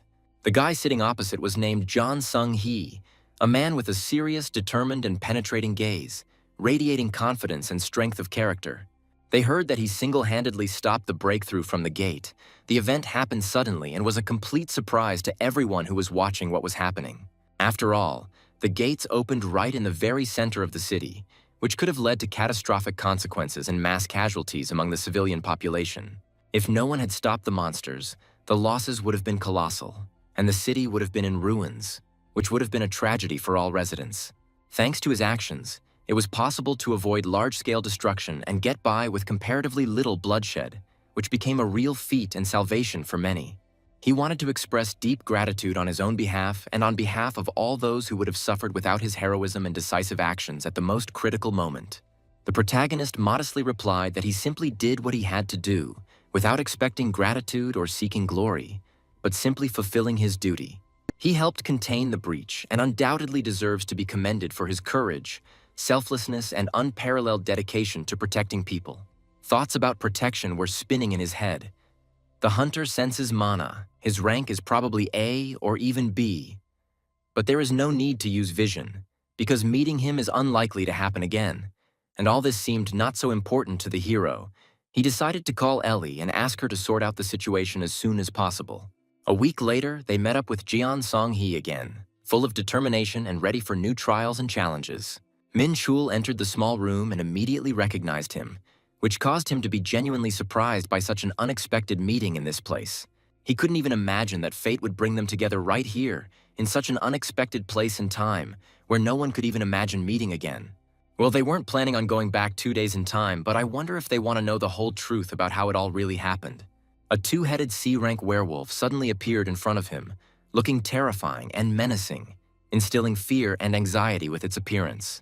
The main character easily defeated this monster, without putting in much effort and spending almost no energy on the fight. The victory came to him very easily, as if it were just a warm-up before the real and serious tests that still lay ahead. He leveled up. Now his level was 11. A week had passed since that breakthrough situation, and through constant work without rest, he was able to greatly improve his skills and accumulate a lot of experience. At that moment, the main character softly touched the ground, feeling a solid and reliable support beneath him, preparing mentally and physically for new difficult challenges. More and more experience points were needed. His strength increased by 1 point, his constitution by 0.4, and his agility by 0.5. He understood perfectly well that it was time to quickly get new equipment in order to go and clear more difficult and dangerous gates. The commander asked him if he was going to work again without rest, because the tension had not yet completely subsided, and now was the best time for a short break and restoration of strength. At that moment, everything around suddenly stopped abruptly, as if time had frozen for a moment, filling the air with a strange and disturbing silence. The protagonist asked if they were finished yet, but they just wanted him to give them some rest and restore his strength for further work. Ellie stood by his side as always, her and his work providing him with constant support despite all the difficulties and trials they had to face. He was sure that she had enough connections in the Union, but she still spent a lot of energy waiting and caring for him, although their squad seemed to be directly subordinate to Karatishka. By the way, the head of the squad was already ready to meet him, and the equipment was also fully prepared, so tomorrow he should take a break from cleaning the gate, because no one knows how much time it will take to thoroughly check everything. At this moment, the protagonist turned around and paid close attention to what was happening behind him, becoming wary and preparing for possible danger. His team was glad that they could finally get some rest. It seemed that they had heard the prayers of the gods, because every day entering the gate was incredibly difficult and dangerous. Minchul didn't understand this reaction, but Ellie explained that usually they go on cleanups once every 2 or 3 days, and then one villain appeared who didn't let them rest, while they worked 2 or 3 times more than usual. Of course, this is a great chance to earn more money, but they had to keep quiet. Although it seems, even in such intense work, rest is necessary. The protagonist apologized for being different from everyone else, and noted that it irritated him when the two spoke almost in one voice. He added that tomorrow she would take him and show him everything he needed to know and be able to do. The Interstellar Union branch was fully prepared for new events and tasks, awaiting further instructions and opportunities to prove themselves. He was immediately surrounded by reporters, wanting to interview the hero and find out all the details of what happened. They persistently asked him to say a few words, because it was he who had made the greatest contribution during the breakout from the gate and deserved the attention of the public. They were interested in what kind of agreement he had made with the Interstellar Union and what specific conditions that agreement had on which their cooperation was based. Minchul apologized, said he would just pass by, and quickly ran away, avoiding contact with the press and not wanting to give any comments. Ellie was left alone with the reporters, clearly angry at the guy for doing what he did and running away from them, leaving her in an awkward position. Minchul took a deep breath and admitted that he almost got into trouble again when a girl approached him, greeting him with mixed feelings. At that moment, the head of the squad ran straight to him, hurrying to convey important news and plans that could influence further actions. He said that everything was perfectly prepared, and most importantly, he asked how the hero wanted to check the readiness and details so as not to miss a single important detail. The man confidently said that everything should please the hero and fully meet his expectations, promising a high level of quality. Then he pressed some button, starting the prepared equipment or a demonstration that was supposed to show all the capabilities of the equipment. He didn't really trust Karatishka, so he didn't have high expectations, preparing for any outcome and possible surprises. There was also a rare B-rank Sylph's Tears, which were earrings with a maximum durability of 50 out of 50 and increased agility by 20%. And there was also a Volcano's Oath of the same rare B rank in the form of a ring with a durability of 45 out of 45, which significantly increased strength by 20%. Minchul understood that such equipment was beyond praise and truly valuable to him, opening up new possibilities in the upcoming battles. The man asked if he liked the goods, and Minchul replied that they were perfect, much better than he expected. To be honest, if there was a little more time and budget, the equipment would have been made even better, so he was a little sorry. But he also understood that their support was important. Important because there was no clause in the contract about providing items, and he wanted to maintain fair trade relations with the Union. The man thought about the issue of fair relations and made it clear that this was important to him too. He asked if Minchul needed anything else, to which he replied that he didn't yet, and handed the initiative back to the man. He said that he opened a B-rank gate for him, which was a significant step forward. The man added that this was impossible for some time, and the guy naturally asked why this happened. He was told that starting from the B-rank gates, the difficulty of clearing increases significantly, and the level of trophies also changes, so there is a fierce struggle for such gates. In order to gain access to the gates of this rank, the Union introduced minimum requirements. It is necessary to clear at least 40 B-rank gates and 30 C-rank gates. This meant that even if the cleanup took place daily, it would take at least 2 months, and that period was too long for him. Of course, there is another way, but it is rarely used. The guy asked which one, and he was told that he needs to get permission by defeating a rank A hunter from the Union in a duel. That is where you should start. The Hunters Union is one of the international organizations with rights comparable to the UN. Minchul asked if the girl was angry because he left her with the reporters yesterday and ran away himself. He assumed that she didn't care at all because he put her in that position himself and ran away. The girl asked if he was okay, even though he had changed significantly in such a short time, and now she was worried about whether he would be able to handle an A-rank opponent. Minchul replied that it wasn't a real battle, so everything was fine and there was no serious threat. He spoke to her with some arrogance, claiming that if he only looked at his stats, it seemed like he definitely couldn't win. But if he took into account his equipment and past experience, he had a real chance. The result of the exam will be determined after a duel with a rank A hunter, and to pass it, you just need to knock out the enemy or in some other way. This question remained open. What funny jokes he has, because the judge will evaluate the possibility of passing, and the evaluation criteria are not disclosed publicly, so no one can tell them to him. Ellie explained that the main evaluation criteria are basic abilities, reaction speed, and the ability to act in a critical situation. They say that preparations for the exam are complete, and he can go out onto the site, which was made to completely simulate the conditions inside the gate. The guy confidently stated that he had been waiting for this important moment for a long time, and was completely ready for the upcoming test, without a drop of doubt. Minchul was genuinely surprised, and even somewhat stunned to see in front of him the person who was about to conduct such an important exam. In front of him stood Jang Sung-hee, the head of the A-Rank Hunter Association's Defense Department, the one in charge of conducting the qualification exam. And so, finally, everything happened exactly as it had been carefully conceived and planned in advance. He was absolutely confident that if he acted as usual, without unnecessary hesitation and doubt, he would be able to pass the exam without the slightest problem or delay. Jang Sung-hee calmly asked Minchul if he was ready for the test, to which he confidently replied that he was completely ready, as can be seen from his attitude and look. The hunter qualification exam began, and the tension in the air immediately became so palpable that it seemed to take the breath away from everyone present. Minchul immediately went on the attack first, showing everyone his firm determination and readiness to fight to the end. The guy loudly declared that if someone wants to achieve something, he must necessarily give something of equal value in return, emphasizing the seriousness of his words. At that very moment, he threw a spear at Minchul, clearly demonstrating the complete seriousness of his intentions and readiness for battle. Minchul calmly replied that he had expected this development of events to be roughly what he expected, having carefully prepared for the upcoming test. He then added that this was just a very easy test, which he would cope with without the slightest difficulty or additional effort. At this moment, Minchul wondered if he could really repel such a powerful and swift attack coming from his opponent, and what techniques would be needed to do so.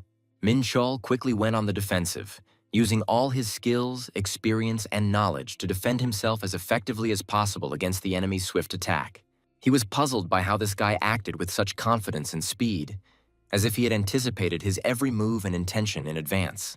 Who would have thought that the hunter Minchul hides such unusual and powerful abilities that can surprise even the most experienced and sophisticated fighters? The girl, who was watching the proceedings attentively, was completely confident that Minchul would easily pass this difficult exam without experiencing any particular problems. At that very moment, their weapons collided with each other with a loud and sharp sound, causing a burst of sparks and creating a tense and exciting atmosphere of battle.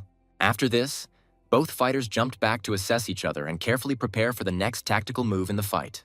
The guy noted with a slight smile that Minchul turned out to be a real master and did not miss his attack, earning respect for this.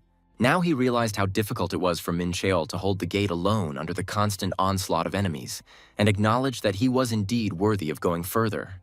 Minchul warned his opponent that he must use all his strength and skills now, otherwise the outcome of the fight would be extremely disastrous and hopeless for him. Otherwise, he promised without hesitation to finish him off without the slightest pity or mercy. After these words, a tense silence ensued, as if both fighters were frozen in anticipation of the decisive and fateful moment in the fight. The guy started saying that, in his opinion, there was some kind of misunderstanding, because Minchul himself said that everything was fine, and it seemed like he didn't want to fight seriously. Minchul sharply asked what it meant not a misunderstanding, adding that if he really fought with all his might, would he be able to dodge so easily, since Jang Sung-hee's stats were almost 4 times higher than his, and with such a difference there would be no chance at all. Minchul is not afraid of losing, but deep down he hates being underestimated and not taken seriously, which causes irritation and inner fire within him. He abruptly stated that he would give his opponent one last chance to show all his true power and skill, in order to finally understand what he was truly capable of in a fight. The guy was silent, not rushing to answer, as if assessing the situation and carefully planning his next strategic move. Minchul realized that his words meant nothing to his opponent, and that he intended to act in his own way, ignoring his warnings. At this moment, an attentive observer could notice how the guy had a sword in his hands, which was clearly ready for a swift and powerful attack. The guy decided to use a special technique, to use 7 swords at once, thereby demonstrating a unique ability to control them with maximum efficiency and precision. This amazing ability allowed him to extract maximum power from each sword, as well as control their movements without the slightest limitation or hindrance. Minchul noted with admiration and respect that it was truly impressive and worthy of the highest recognition. It was worth starting a fight for such a strong and experienced opponent, because an A-rank hunter with such an impressive arsenal of weapons posed a serious threat. That is why Minchul decided to challenge him and show all his strength and skill in this difficult battle. At that moment, he was fully concentrated, gathered all his will into a fist, and was ready for the next stage of the intense and dangerous battle. But then, with surprise and even slight bewilderment, he saw that the guy was able to so easily and effortlessly repel his powerful attack, practically without expending any effort. Minchul noticed that his opponent was already behind him, which added to the tension of the situation. However, Minchul dodged it with ease, demonstrating not only his phenomenal agility, but also his lightning-fast reactions, which allowed him to avoid even the most rapid attacks. And then he had a weapon in his hands, as if it had appeared out of nowhere, ready for the next blow and the decisive battle in which it was necessary to find out who would be stronger. It was at this very moment that Minchul noticed that his opponent had suddenly pulled out a sword from under his jacket, which surprised him to the depths of his soul and immediately made him wary, sensing a catch. Minchul initially thought that he had made a mistake and misjudged the situation, but then he realized with cold clarity that his opponent had planned everything in advance and simply wanted him to expose himself and take the blow of the 4th sword. The fact that such a small sword could contain such enormous strength and destructive power clearly spoke of the hunter's incredible strength. But Minchul couldn't help but wonder why, with such abilities, he only controlled swords without resorting to other types of weapons. They continued to attack each other furiously, giving no chance for a break, exchanging swift blows and expertly parrying attacks, like 2 fighters who had honed their skills to perfection. The guy said with a smile that over the past week he had already been sincerely amazed more than once by Minchul's abilities, his tenacity and persistence, which did not allow him to give up under any circumstances. Minchul responded with confidence and a slight grin that this was just the beginning, and the most interesting part was yet to come, because he hadn't even started fighting at full strength yet. He noted that the opponent really acts too quickly and leaves almost no chance for a counterattack, but he is still confident that he has enough strength, endurance, and determination to hold out as long as possible and show everything that he is really capable of. At that moment, the boy began to slowly draw another sword, preparing for another powerful attack that could become a turning point in their intense battle. It was then, when the tension reached its limit, that they simultaneously struck each other, putting all their strength and fury into it, making both of them feel how dangerous their opponent was. Minchul was happy, because finally the enemy began to perceive him seriously, as an equal, although it seemed to him that the difference in their strength was not that big, especially now that he had begun to truly open up. He understood that if he could hold out long enough and not lose concentration, then his opponent would definitely make a mistake, although he should not lose his vigilance for a second so as not to miss his chance. At that moment, Minchul suddenly noticed something approaching him from behind at an alarming speed, causing him to instantly tense up and try to assess the situation. Naturally, he immediately began to get nervous, feeling internal tension, realizing that the situation could quickly get out of control and become truly dangerous. Minchul realized that he couldn't dodge this attack no matter how hard he tried, and he needed to quickly prepare for the strike to minimize the damage and maintain his ability to fight further. At that very moment, the opponent's sword hit him straight, causing a powerful blow like an explosion of energy and a piercing pain that tore Minchul's body apart from the inside. The attack was so strong and destructive that Minchul was thrown back, unable to resist the momentum, and slammed hard into the wall behind him, leaving a mark on it from the impact. After this, he could be seen pressed against the wall, clearly recovering from the blow he had received, trying to gather his strength again and not lose control of his body. The guy, watching this, asked with curiosity and some irony if it was time to finally end this battle, expecting a decisive answer from his opponent. At that moment, he looked at Minchul in surprise and thought that this attack could have easily taken his arm away if the strike had been a little more accurate than it actually was. He was truly amazed that Minchul remained okay after such a powerful blow, which spoke volumes about his outstanding resilience and inhuman endurance. The The boy wondered if Minchul could have intentionally caused the explosion at the moment of impact to get out of a difficult situation, and who he really was to have such outstanding skills. The idea of defending himself with an explosion was certainly a good one, but if it weren't for his special skill, Minchul would have definitely gotten seriously injured or even broken something, putting himself at great risk. At the very last moment, he activated the heavy armor skill, and to his surprise, everything worked exactly as he had intended, although it required tremendous concentration and inner strength. Now the difference between their characteristics seemed simply colossal, which only added tension to the fight and pushed Minchul to search for non-standard solutions. The protagonist urgently needed a boost, and at this critical moment he received the demonic sword 7 stars, which instantly gave him new strength and tangible confidence. After this, it was as if he had a second wind. His strength and energy returned with new power, allowing him to once again enter the battle on equal terms and even take the initiative into his own hands. The guy noted with alarm that this was a bad sign for him, knowing full well that the situation was changing not in his favor and the balance of power was rapidly shifting. He apologized, explaining that he couldn't use his full powers because he didn't bring all the swords he usually uses and now felt limited. Minchul calmly replied that it was okay, because these swords were enough to deal with him without any particular difficulty. Now he was at the peak of his powers, ready for the decisive battle and determined to demonstrate all the strength he had accumulated over long training. Minchul confidently used the 7 stars demonic sword in its first form, releasing incredible might and power from it that enveloped the battlefield in a dark glow. He then, without the slightest hesitation, moved to the sun-cutting sword, intensifying his attack and delivering a truly devastating blow that made the earth shake. The guy was extremely surprised and stunned by such an unexpected and strong attack, which he never expected to see from Minchul at that moment. He had no idea that Minchul was capable of such a level of power and speed in combat, which surpassed anything he had seen before. All his swords, despite their durability and magical power, broke in literally 1 second under the unbearable onslaught of the main character's strength and rage.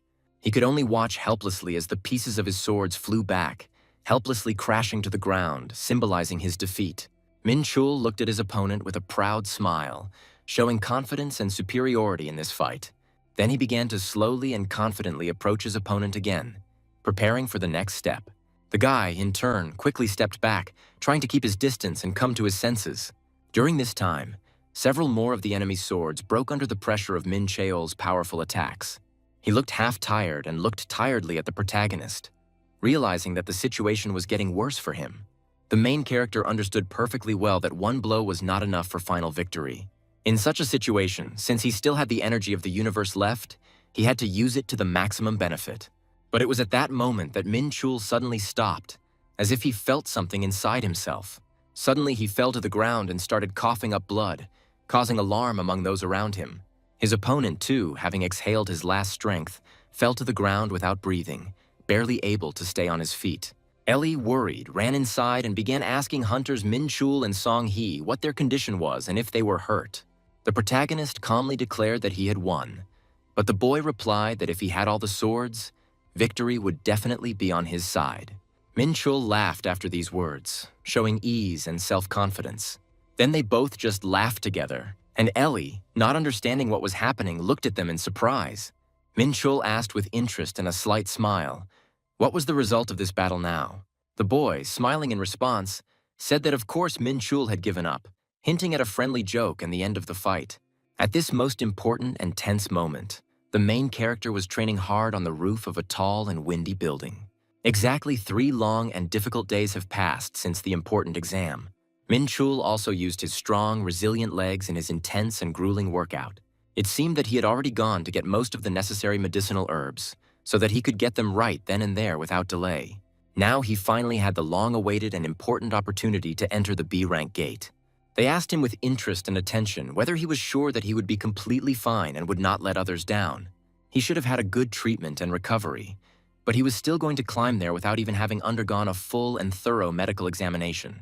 And the clone he intended to enter the B-rank gate into replied that Razvel had not informed him of this, since it was much more useful not to receive any treatment at all and not to waste time. This was because the ancient heavenly art gradually transformed his body, and he became stronger through repeated serious injuries and subsequent rapid recovery. Of course, he had to delay the raid for a while, but as soon as his condition improved significantly, his hands immediately began to itch with impatience, despite the piercing and sharp cold. It was colder here than anywhere else in this world. The man carefully asked if the boy was completely frozen after being out in the cold for so long. The protagonist replied that the wind here was not strong. One could even call it refreshing, and he was clearly resistant to low temperatures thanks to the energy of the universe. He wanted to take off his jacket since it seemed completely useless, but he was warned that it would only get colder and harsher. The protagonist asked his companions if anyone wanted to help with this, and they thought that perhaps it would be worthwhile to set up a simple camp, because if they were to freeze, their overall performance would be significantly reduced. The protagonist ordered them to start preparing the camp, and he went to explore the surroundings, to which they agreed and asked him not to overdo it and save his strength. The main character slowly but confidently moved forward, looking around carefully. It turned out that the inside of the gate was much more spacious and complex than he had originally assumed. He had already traveled quite a long distance, but still had not met a single living monster. Just after this thought, a huge and impressive monster suddenly appeared behind his back. It turned out to be a Yeti with 120 strength, a blessing of cold, and a deadly frost breath. And at that very moment, he continued to thoughtfully ponder where all the others had gone and why there were so few of them. Immediately after that, Minchul suddenly jumped back, trying to maintain a safe distance from the monster. He was deeply struck by the fact that a monster of such enormous size was able to hide so skillfully and unexpectedly that it seemed simply absurd and unlikely. The monster stared at him intently, as if at this very critical moment, carefully studying every movement. The main character stood frozen in front of him, not moving from his place, completely focused and ready for any turn of events. Then the monster suddenly launched a furious and swift attack. The protagonist immediately began to defend himself, feeling a slight tension and internal readiness as he was in a high-ranking gate. However, this turned out to be something completely different from what he expected, radically different from the previous fights. The protagonist used the appetite cage technique, and it turned out that it was much easier to deal with than he initially assumed. Of course, the main character managed to confidently defeat the monster, leaving him no chance. The protagonist had gained 2.7% of experience. While usually it was only possible to gain 0.5%, although the monsters here were not different in appearance, they gave 10 times more experience, and he had not made a mistake in deciding to enter the gate of a higher rank. Now he had to thank Martin for his diligent and valuable work. In the Hunters Association itself, at this very critical moment, someone suddenly submitted a letter of resignation, and the man asked with surprise and bewilderment what he was doing and why he had decided to do this. They began to ask for forgiveness in a hurry, realizing the seriousness of the situation and trying to correct the mistake they had made as quickly as possible. He had just turned this man into a true hunter, recklessly wanting to save others and deserving of deep respect, and now this same man was just going to retire, which seemed unbelievable. The man sternly reminded him that Sun He had already dedicated 10 years of his life to this work, and demanded to hear a clear, intelligible, and convincing explanation for such an unexpected and abrupt decision. The guy explained in detail that it was a long story. A few days ago, during the exam, he accidentally met the hunter Minchul, and the man asked with interest if this was the person who managed to solve the problem of breaking through the gate on his own. Minchul, according to the initial and rather modest assessment, had an E rank, but he managed to cope with the dangerous rift that had formed alone and without outside help. And even despite this, the guy was sure that it was weaker than him and did not pose a serious threat. However, in reality, everything turned out to be completely different, much more complex and deeper than he could initially assume and imagine. Minchul taught him a harsh and instructive lesson, made him think about many things, and reminded him of the real, true path of a hunter, which cannot be ignored. Exactly 3 days after the end of the exam, the guy sincerely told the main character that he was never going to underestimate him for 1 second again. The protagonist replied that everything was fine. He had learned a lot during this fight and had learned important lessons. Then the guy asked if he was going to continue to become even stronger and develop. The guy firmly and confidently stated that he would soon definitely catch up with him and even surpass him in strength and skill. The main character replied that he should just try, wished him diligent and purposeful work. He became genuinely curious about what exactly he was going to catch up with, because every hunter has his own limit, which he is able to reach, and after that, he can no longer improve by conventional methods. But for him, the main character, such a limit simply did not exist. He dreamed of becoming stronger. Moreover, he was absolutely sure that he simply had to do this for the sake of his future and his goals. It was for this reason that he was determined to enter the tower and go through all its many and severe trials. The man noticed that it was clear from his eyes that he was completely obsessed with this idea and was no longer thinking about anything else. The tower is a huge and mysterious structure that arose at the very moment of the First Cataclysm that changed the world forever. Having passed all the tests of the tower, a person can really become much stronger and more powerful. But to do this, he will have to risk his own life and overcome unimaginable difficulties. Jang Sung-hee was a hunter who had almost reached the limit of his abilities and strength. It simply didn't make sense for him to go through all this extra hassle and risk his life for the sake of further progress. And just at that very second, the boss, without thinking, simply tore up his application right in front of everyone present. The man said with a slight grin that he would pretend that he had not seen the letter at all, suggesting that the guy go on a long-awaited vacation, have a good rest, and then definitely return with renewed strength. At that very moment, the guy was silent, didn't answer, just continued to look attentively and intently straight ahead, immersed in his own thoughts. The man added with a touch of humor that he would definitely return from vacation and would definitely visit him, not forgetting to bring some interesting and unusual gift. The guy, with a light and confident smile, promised that he would definitely do so because he was not going to stop at all, continuing to confidently and persistently move along the difficult and dangerous path of the hunter. The raid on the high-rank B gate had been going on for the third day in a row, and there were exactly 40 hours and 30 minutes left until the expected breakthrough. If he failed to destroy the main boss, the monsters would continue to appear wave after wave, and as long as their numbers remained relatively small, this was the best place to train hard and gain valuable experience. The main character fought every monster he encountered inside these dark and icy gates without the slightest fatigue or break, not sparing himself. The guy had already managed to raise his level to 15, and this was considered a very significant achievement on his path. At that very moment, in search of traces of souls, the ancient and mysterious power of the inner, hidden deep in the depths of his being, suddenly awakened in him. Along with it, the mysterious power of charm and power of hellfire were also activated at the same time, the meaning and nature of which he did not yet understand, and was only just beginning to realize. The power of sin is an ancient force born in the bottomless depths of the dimension of pandemonium, where halls called the Halls of Sin have long existed. It is home to a group of powerful beings known as the Lords of the Thrones, and the chamber itself grants power to whoever occupies the throne, granting near limitless strength called the power of sin. In his past life, he was someone else, not human, but now his new body was human, and access to this power was impossible, because both of these powers did not originally belong to him. The power of hellfire once belonged to the demon Grangio, who could control the destructive hellfire that could burn everything around him.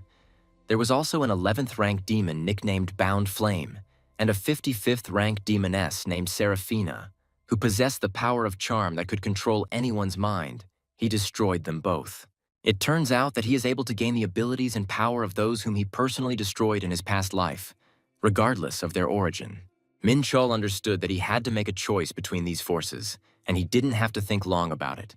He decided that charm was useless to him at the moment, since he did not know where he could use it, so he resolutely refused this power. Minchul chose the Hellfire Authority, which merged with his soul, allowing him to simultaneously control both light and dark energy, and the power itself transformed into the Abyssal Spark. The main character could not fully understand what exactly this mysterious phenomenon was, and what kind of power or consequences it concealed. He suggested that this could be another, more complex stage of transformation of his body and soul, opening up new possibilities and abilities. Minchul was very eager to immediately try out the newly acquired skill right here and now, without postponing the test for a minute. Luckily, there was a whole group of monsters wandering nearby, and chance gave him an excellent opportunity to test his strength in a real fight. Minchul loudly and confidently declared that all these monsters would definitely rush at him now, wanting to fight and test their strength. The monsters looked at him in surprise, not understanding what exactly was happening, and at that moment he decided to test his new, still unknown abilities on them. Recently, The picture of the world that was familiar to him literally shattered into pieces. He was reborn in a human body, and at the same time received such a rare and dangerous power of sin.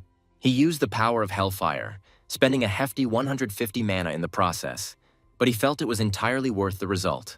The protagonist knew what hellfire was and how it worked, but what exactly the force called illumination was, he could not yet understand. At that very moment, the main character attacked the monster closest to him with lightning speed and decisiveness, not giving the enemy the slightest chance. A split second later, there was no trace left of the monster. It had completely disappeared, burning in bright tongues of flame. Minchul realized that this was the very same demon authority of Grangio, a fire that burns the victim to ashes as long as the caster has mana to maintain the spell. So, this force remained as powerful and destructive as he remembered it, but the illumination sounded completely different, like something divine and alien to the demonic nature. At that moment, all the monsters, overcome with fear and horror, began to quickly scatter in all directions, trying to avoid a collision with him. Minchul realized that the time had come to take advantage of this unique chance and find out what new powers had awakened in his body and soul. Just imagine, the former demon was now going to use pure and bright divine power, the opposite of his past. He used the Void Spark Illumination ability to test how exactly it worked and how it manifested itself in combat. This power was not intended for direct attack, but rather to drive out evil and purify without harming living beings. But it was ideal for buffing, significantly enhancing the physical characteristics of the body and increasing the combat skills of the hunter. Minchul watched his opponents closely, feeling a powerful surge of energy and confidence at that moment. The monsters fell one after another, unable to withstand the onslaught of his new powers and techniques. The realization that he was now using techniques that were previously unavailable due to his demonic past sent a slight shudder and tremor down his spine. And then he suddenly noticed a strange, bright glow that appeared right in front of him, beckoning and attracting his gaze. Right in front of him appeared the majestic archangel of Elysium, Michael, whose presence inspired awe and respect. He killed this archangel in his past life, and now it turns out that he can gain the abilities of everyone he destroyed, regardless of their race. Real cheating and an incredible advantage. The martial arts he was skilled in were mostly close combat, as raids were not always safe. But now he suddenly had a powerful range skill and a blessing that expanded his arsenal of possibilities. He was already very close to the boss, preparing to deliver the decisive blow and thereby close the gate once and for all. At that moment, the Bez, the ice spirit, growled in his direction, threatening immediate death and demanding that he stop resisting. Minchul looked straight at the icy enemy with a cold and serene calm, without showing the slightest fear. He asked Bez how he dared to treat him so rudely and provocatively. Now even the support team took this as a great chance. As long as Minchul is here, they will definitely succeed. They just need to show endurance and hold on until the end. Minchul, of course, without the slightest hesitation, grabbed his opponent with full force, preparing for the decisive, fateful fight. He instantly destroyed another monster, not giving it a second to realize what was happening, slaying the enemy in an instant. Then they moved on and soon saw before them a huge, gloomy, dark gorge, going deep into the unknown. Minchul told the group to take a short break here to catch their breath and regain their strength, and the man asked if it was true that Leon was going to fight the B-rank gate boss alone. Minchul calmly and firmly replied that he had no intention of retreating, no matter what the obstacles or dangers. The man added in a serious tone that he should under no circumstances think of dying, because in that case they would all be under mortal threat. Minchul looked at him with a slight, barely noticeable smile and confidently said that he would definitely return back alive and well. After these words, Minchul, without looking back at anyone, confidently and decisively walked forward, going deeper and deeper into the dark gorge. At this point, someone from the group asked him if he was alone here and if he was going to go with them. Minchul replied to the Yeti chieftain named Nonon that he had come here entirely alone, not wishing to burden others. He didn't respond with words, but only looked at him angrily and distrustfully, expressing dissatisfaction with this decision. The chief then used the power of slave summoning, and several ugly, vicious monsters instantly appeared around them, ready to attack. He ordered these monsters to kill Minchul immediately, wanting to get rid of the impudent and unexpected uninvited guest once and for all. Minchul smirked and asked ironically if he had really summoned some pathetic and useless cowards who could only crawl and scare with their appearance. At that very moment, the monsters suddenly lost sight of Minchul and were completely unable to understand where exactly he had disappeared from their sight. At that moment, he appeared right in front of them, effectively using the mountain slicing technique, which shocked everyone present. The leader was literally stunned by the power and speed of this sudden attack, not expecting such decisiveness. The other monsters looked at him with amazement and disbelief, not believing their own eyes and their helplessness. One of them tried to use his power again, hoping to turn the tide of the battle in their favor. Minchul responded by releasing Hellfire, which engulfed the entire space in front of him, terrifying and destroying everything in its path. There was a powerful explosion that shook everything around with such force that it seemed as if the earth itself was shaking and was about to split into pieces. At that moment, the entire area was enveloped in thick, almost impenetrable smoke, hiding what was happening and forcing the fighters to hold their breath. Minchul did not waste any time and once again resolutely headed forward, not giving the enemy the slightest chance to catch his breath. At that very moment, he threw the heavy fancy axe straight at the head of the nearest monster, precisely calculating the force and angle of the throw. After this, he immediately entered into a brutal battle with the remaining enemies, demonstrating unrivaled skill and composure. The chieftain, overcome with rage, furiously called him a bastard, unable to contain his indignation. At this time, Minchul stood motionless, silently watching the leader with an expression of complete indifference and confidence. The boy asked the chief with a slight mockery if he had finally decided to join the fight and try his hand personally. The leader responded menacingly and decisively, declaring that he would kill Minchul with his own hands, leaving no chance for mercy. After these words, he rushed into a furious and merciless attack, giving it his all. His blow was so strong that it created a powerful blast wave, flying in all directions and destroying everything in its path.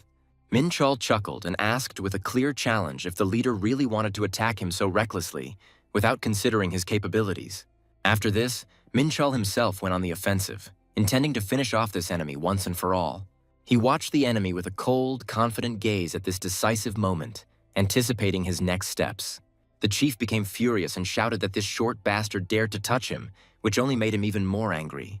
He immediately cast a powerful spell, Ice Storm, aimed at completely destroying Minchul. Minchul knew full well that Hellfire alone would not be able to protect him from such a destructive spell, and so he prepared for further action.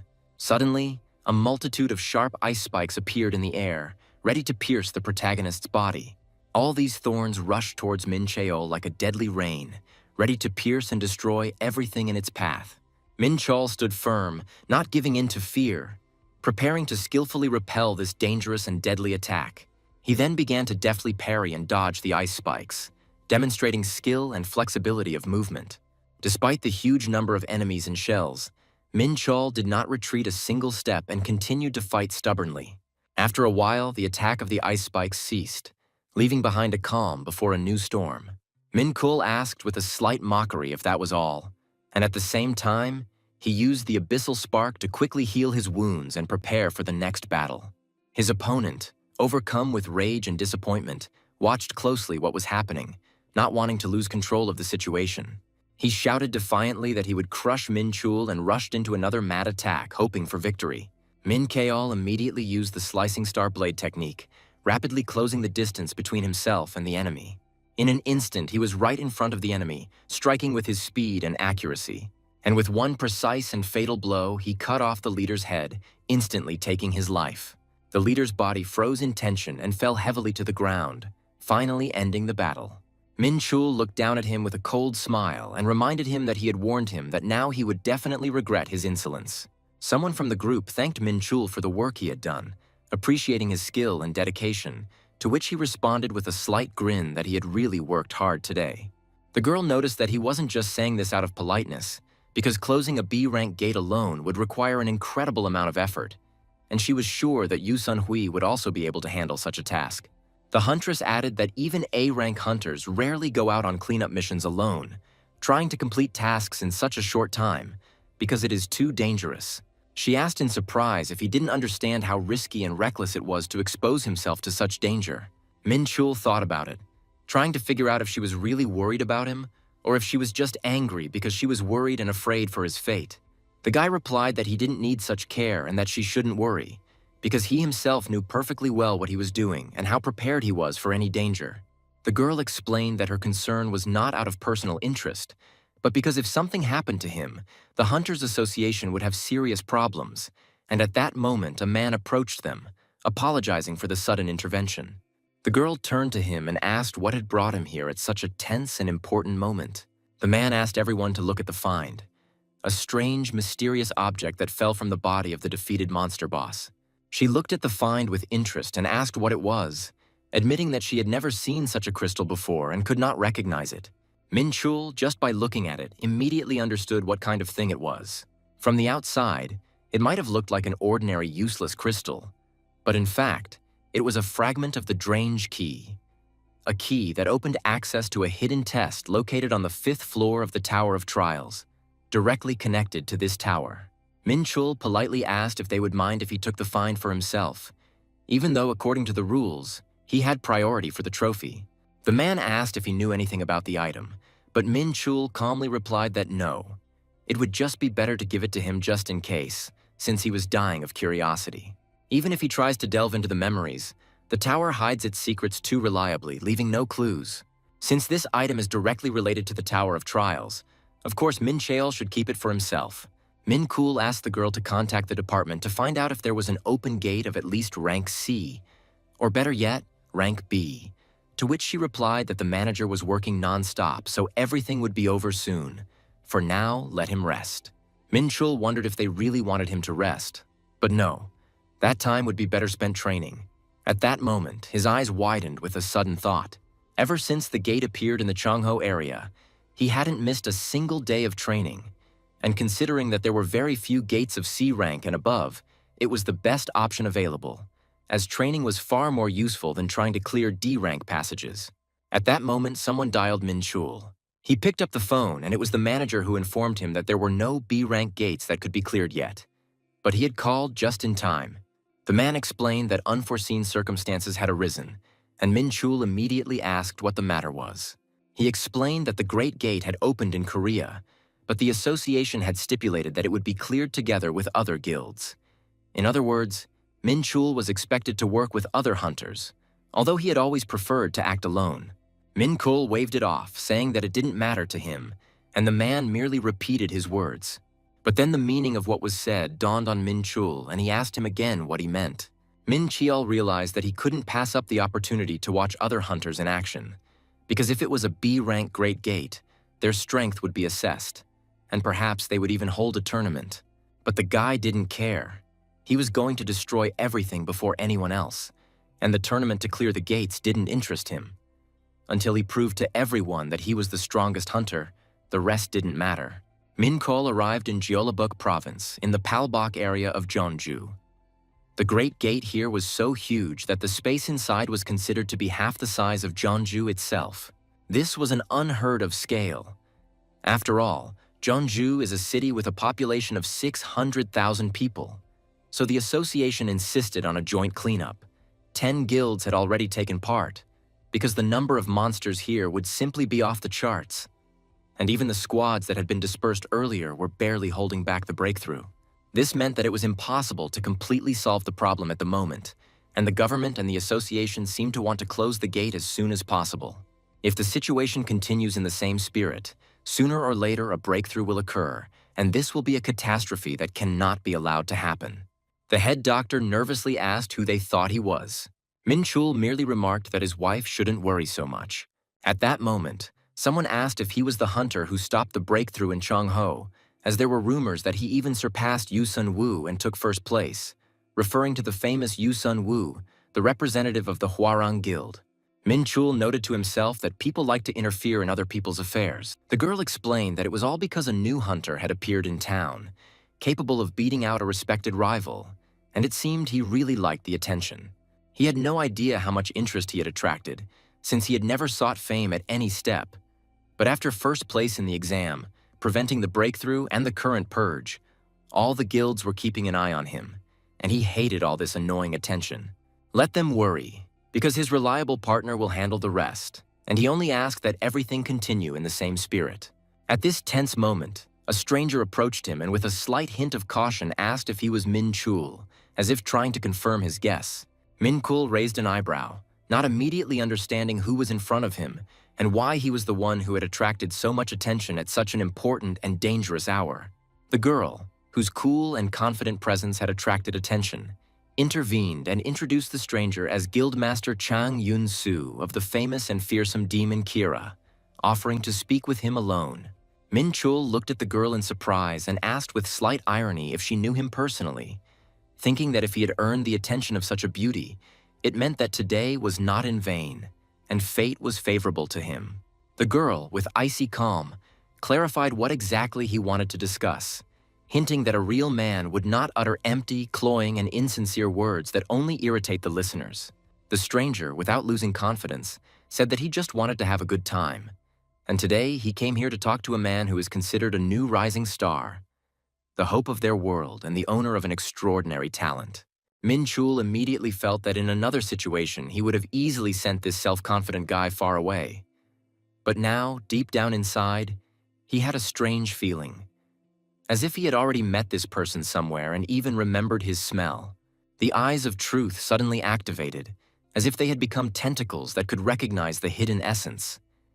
And Minchul felt as if that familiar scent was once again floating in the air, enveloping the space around him. Taking a step forward, he introduced himself and persistently asked the guy's name, to which he replied with a slight riddle that he was the same as Minchul and that he had heard of him, because such confidence and determination can only be shown by someone who has the talent and strength to change the fate of an entire nation. The guy explained that he had simply come to greet him and then immediately activated thought transfer, an ancient technique, transferring part of the energy of the universe to him, as if wanting to prove his sincerity and strength. At that moment, Minchul noted to himself with a slight grin that the guy's human appearance was quite good-looking, which made him wonder how skillfully he could hide his true nature. He must have been literally dying to know how Minchul had managed to uncover his secret, because after the thought transmission had stopped, he was completely powerless and couldn't take any action to resist in any way. Perhaps it would be worth trying to gently provoke him into making a mistake and revealing his true nature, which he had so carefully hidden until now. The protagonist calmly told Ellie that he would go to inspect the gate alone, and one of the fighters immediately asked if he wanted to take a support team with him, to which Minchul replied that it was first necessary to determine the threat level and only then decide on further actions. Everyone heard the ringing sound around them, and he only apologized to those gathered for delaying them at such a tense and important moment, realizing the seriousness of the situation. In conclusion, the guy confidently said that they would meet again very soon, and the main character realized that he had already skillfully thrown the bait, trying to start the game on his territory. The protagonist calmly and clearly stated that he was absolutely not interested in men, thereby trying to push away further attempts at manipulation. But even so, the bait had been thrown, and he couldn't help the slight taunt that escaped him involuntarily, teasing his opponent. Inside the gates of Falbach, the guy left the protagonist alone and was still hanging around at the very entrance, clearly waiting for something or someone, not intending to leave without a result. When asked who he was waiting for, the guy replied that he was waiting for someone, with whom, it seemed, they had known each other from the past, which added to the mystery of the situation. The protagonist abruptly interrupted him, demanding that he stop pretending to be a fool, because the damn demon sees through all his masks and will not allow himself to be deceived. The boy's face immediately changed, as if a shadow of realization pierced his consciousness, and he realized that he was exposed and naked without any cover. At that very moment, his appearance began to change rapidly, losing all human features and turning into something alien and frightening. He felt an inner uneasiness about his identity being revealed, but at the same time, he couldn't believe that people could be so stupid and self-confident as to challenge a demon of his level. The protagonist, with a slight smile on his face, asked if he had finished his comedy yet, hinting at the futility of trying to hide the truth. The guy, maintaining a cold indifference, asked if the main character had had even one thought after he saw his true strength, as if summing up their confrontation. The protagonist lied that he was not particularly impressed by the power he saw, although in fact he understood perfectly well that he would not have lasted more than 10 minutes against him, and the only thing that allowed him to stay on his feet was a careless confidence in his invincibility and the confidence that he was not in danger of defeat. The guy replied that there was nothing wrong with that, He was ready to give him another chance if he told him how he managed to reveal his true identity, breaking all his masks and tricks. This confidence seemed surprisingly familiar to Minchul, because in his past life he himself was a demon of arrogance, and now it was his time to show himself in all his strength. He wanted to live a calm and painless life, hiding within himself the enormous power of the road, which was sealed in his left hand and contained no small threat.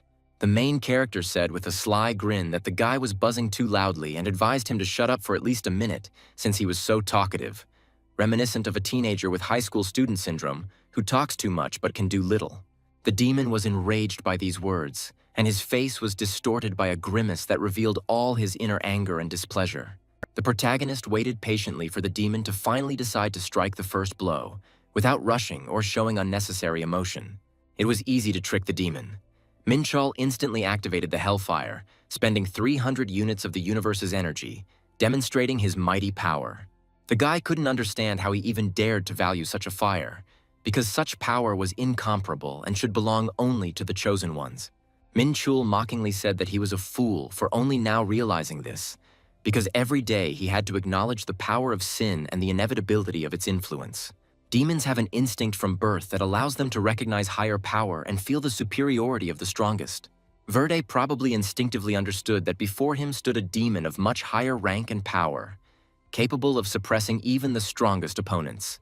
This was the same demon who created the Age of Flame, the father of all sparks and the eternal symbol of destruction, whose name inspired fear and respect. The demon was literally overwhelmed with fear from what was happening, confused and did not know what to do next, while the main character only grinned and ordered to call him the Lord of Flame.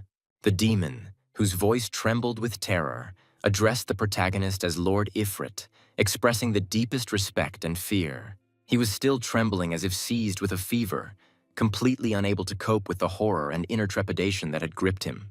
Introducing himself as Sionelis of the demon race, he begged the protagonist to grant him an audience with the Lord of Flame, hoping for mercy and understanding. He could not understand how such a powerful being could end up in this abandoned and distant dimension, where almost no one dared to show themselves. He was once a powerful spirit, possessing incredible strength and wisdom, but the thirst for even greater power distorted his true nature so much that he turned into a demon. And the flame, as is known, has always been merciless and relentless in its actions. Without recognizing the true Lord of Flame, he committed a grave crime, for which the only acceptable punishment now was fiery purification, and it would have been worth warning him right away that his father intended to finish him off with fire without the slightest pity or mercy. The demon thought to himself that he did not intend to give up so easily, although deep down he felt sorry to turn to ashes and disappear forever. He paused for a second, doubting, and asked the boy again if he had heard what was said correctly, as if he could not believe his ears. The main character, well aware that the demon has mana and power, but believing that he should pay for such arrogance, decided to teach him a lesson and show who is the boss here. Okay, if he regrets what he said so much, let him take his words back and agree to the baptism of fire, but on one condition.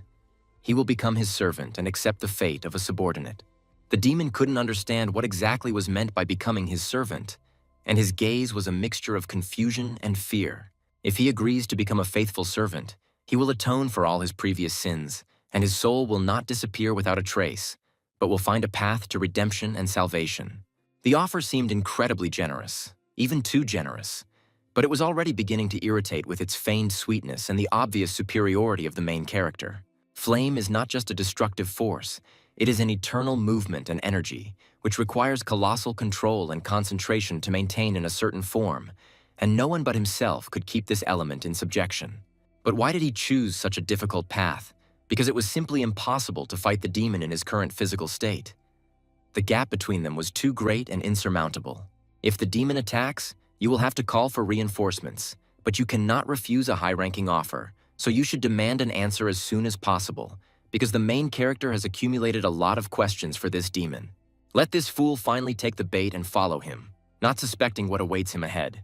At that very moment, the demon suddenly began to laugh, and the protagonist could not understand whether this was a sign of madness or proof that his plan had actually worked as it should. The demon spoke, admitting that he had known of his existence for a long time and that he was one of the few who could surprise even him, displaying strength and cunning that he had not expected to see. He had a talent that was recognized even by one like him, and it was scary to imagine how exceptional he could be. This guy was a little crazy, but secretly the demon was jealous because he knew that someone once great like him would understand how special he was. He solemnly declared that he would become his servant, swearing by the name of Verde of the demon race and by his own soul that he would serve him faithfully. Minchul wondered if such an oath was even worth it, if it deserved his attention. Demon Verde repeated his oath that he would be devoted to him with all his soul until the order required the extermination of his own kind. The protagonist stated that he was known here as Young Minchul, and there was no need to observe empty formalities. Let them stop with these gentlemen, because he could be addressed without unnecessary ceremony, even if he occupied the throne. True, quite recently, for some reason, he had no problems with the treatment. The protagonist added that they had already dealt with this and asked if there were any other demons who, like Verde, had arrived on Earth. He answered in the affirmative, stating that he served him and was ready to tell him everything he knew. According to the demon's story, 5 demons, including him, arrived on Earth with the goal of capturing the planet and strengthening their forces in Korea. The dark baptism they have undergone allows them to loosen the limitations of their power, though it is unknown who exactly is behind the development of this form of dark art. He was sure that at least one of the 4, and now 3, dimensional lords was involved in these baptisms, and the most likely candidate remained Rosalind, who served Asmodeus. Although, fortunately, for beings of the lord level and above, the benefit of the dark baptism would be of little use. Among the 5 demons, Verde was the strongest, and since that was the case, it was worth leaving him whole to have a backup if something suddenly went wrong. However, if this becomes known in Elysium, a serious confrontation will break out. After all, in the past, Elysium and Pandemonium already fought over the tower that appeared in Korea. After the death of Deimos, it became difficult for Pandemonium to continue the war, and Elysium could no longer carry out large-scale attacks. And after the death of one of the rulers, both sides decided to come to an agreement. Thus, Korea, on whose territory the very tower was located, was recognized as a neutral zone, and the demons violated the treaty by coming here and weakening the restrictions. They probably came specifically for the sake of the tower, because its capture is the most important goal, and allowing an accident or a mission to destroy everything would be unacceptable, so it is worth starting preparations in advance. The protagonist ordered the demon to listen carefully to his instructions, assigned him a task, and warned him that he must complete it perfectly, because he had more than enough enthusiasm. Verde was supposed to be his eyes and ears. He told him to be the eyes and ears of Lord Ifrit, not to ask unnecessary questions about the situation in Pandemonium or his clan of battle demons, so as not to arouse suspicion, because there is no need to expect betrayal, but sincere loyalty will come in handy. He had to report on all their intentions while the protagonist was carrying out his mission to Rosalind, because for the sake of the great plan, Verde needed to do everything possible. Minchul noted to himself that this behavior was reliability. He didn't care about Korea or the world in general. He just couldn't forgive those who were ruining the order where he lived and was going to turn their plans into dust. Especially since 2 weeks had passed since he focused on leveling up, entrusting Verde with tracking the demons. Beyond the gates lay a huge forest with many monsters. The forest troll was famous for its exceptional regeneration. The dark mage possessed powerful witchcraft and curses, and the Trents could set up an ambush literally out of nowhere. At that very moment, Minchul was desperately fighting against several opponents at once, demonstrating his agility and skill in combat. Now, for him, these enemies were nothing more than living objects of experience, means to improve his skills and test his own strength. It was incredible that in just 2 weeks after that incident at the Chongho Gate, he was able to level up so much, because nothing compares to a real battle for real growth. In the art of combat, people usually repeat the same movements endlessly, striving to achieve enlightenment. But for him, such routine methods have long ceased to bring any benefit. Since he had achieved enlightenment in the past as Deimos, he now needed full-fledged battles to further understand the true essence of martial arts and open up new horizons for them. He wanted to understand how the muscles should work when the body is in a state of enlightenment, because only in this way can one achieve complete harmony and release the maximum power of his techniques. At that very moment, someone suddenly appeared right behind him, creating a palpable tension in the air and foreshadowing unexpected danger. A huge and menacing monster rushed at him with a wild roar, causing a momentary attack of fear and adrenaline in his heart. Minchul only noted with a slight chuckle how noisy and clumsy this monster was in its attacks, as if it didn't feel a serious threat. Then the boy decided to use his unique power, the blade of the 5 tigers, which sparkled in his hands brighter than any flame. He delivered a powerful, crushing blow, aimed precisely at the monster's vulnerable spot, with a force that could crush even stone walls. The monster swung its mighty paw, preparing to strike back, but at the most critical moment its attempt was interrupted. Minchul, with one swift and precise movement, cut the monster's body in half, as if a knife were easily cutting through soft butter. The monster fell to the ground with a loud roar, already lifeless and finally defeated in this fast and furious battle. The main character couldn't help but smile with satisfaction and self-confidence, feeling the sweetness of victory and confidence in his own strength. At that very moment, he fully realized the true strength and energy of the blade he held in his hands, feeling its deep power. Previously, he was unable to contain such violent energy within himself. It would dissipate and leave. But now he was able to control the energy of the universe, pouring it into the blade, thanks to the progress in martial arts and improved control in 2 weeks, although the body had not yet fully adapted and required increased work on endurance. Late at night, when all was quiet and only the faint light of the moon illuminated the surroundings, someone approached him cautiously and asked if he was really the legendary hunter Jang Minchul. The protagonist, slightly surprised, responded with a question in return, asking who exactly was standing in front of him and for what purpose. The leader of the 3rd team of the Hwarang Guild, Choi Yu-jin, introduced himself to him and said that he had arrived with one important proposal that could change many things. Now many guilds were actively participating in clearing the gates of Palbok, but none of them dared to hunt the boss. Everyone preferred to enter the dungeon in groups, avoiding unnecessary rivalry and risk. The only exception to this rule was the Hwarang Guild, which, being the first in rank, formed its own team for such tasks and did not hide its ambitions. Choi Yu-jin invited Minchul to join their team, hoping for mutually beneficial cooperation and strengthening of their overall potential. The guy immediately realized that this proposal was far from random. They clearly had some hidden motives and plans that he could not yet fully understand. Yu-jin explained that the huge gate had remained untouched for a long time, causing panic among the townspeople, and so they needed to deal with the situation as soon as possible. However, this sounded suspicious. Since when did guilds care about people so much? It was obvious that there was something more behind this. After all, a first-rank guild could easily handle this task on its own, without outside help. Such a large and organized organization would not just help others without benefit, especially considering that Choi Yu-jin was rumored to be one of the 3 leaders of Hwarang, with influence even higher than John Sung-hee, and most likely came all the way to Palbok with a clear intent, perhaps to recruit someone like Minchul. He showed concern and care for all the hunters who worked tirelessly to clear the gates, creating the appearance of a common cause and a single goal. Minchul, without hiding his irritation, calmly apologized and honestly admitted that he had a strong allergy to all this nonsense and similar empty talk. At this point, the guy got a little angry and sternly demanded that Minchul behave decently and with respect to others, not allowing himself to be excessively impudent. The protagonist thoughtfully asked himself why such an influential and serious person was behaving so defiantly and impudently, as if trying to provoke a conflict. Such a perfect, quiet night seemed like it was meant to be used for practicing ancient celestial arts. But this person ruined everything with his behavior, deciding to tease him and try to find out his true intentions. But it all turned out to be a waste of time. Now he needed to quickly question Ellie so that later he could discuss the possibility of working together with his colleagues. The guy hoped that the answer would be positive and productive. Minchul couldn't understand why this annoying person had come here at all and was interfering with their important business, creating unnecessary conflicts. At this point, he asked if the situation was really serious or if it was just noise and empty talk. Minchul sat, carefully observing what was happening around him, trying to understand who was planning what, assessing the situation with maximum concentration.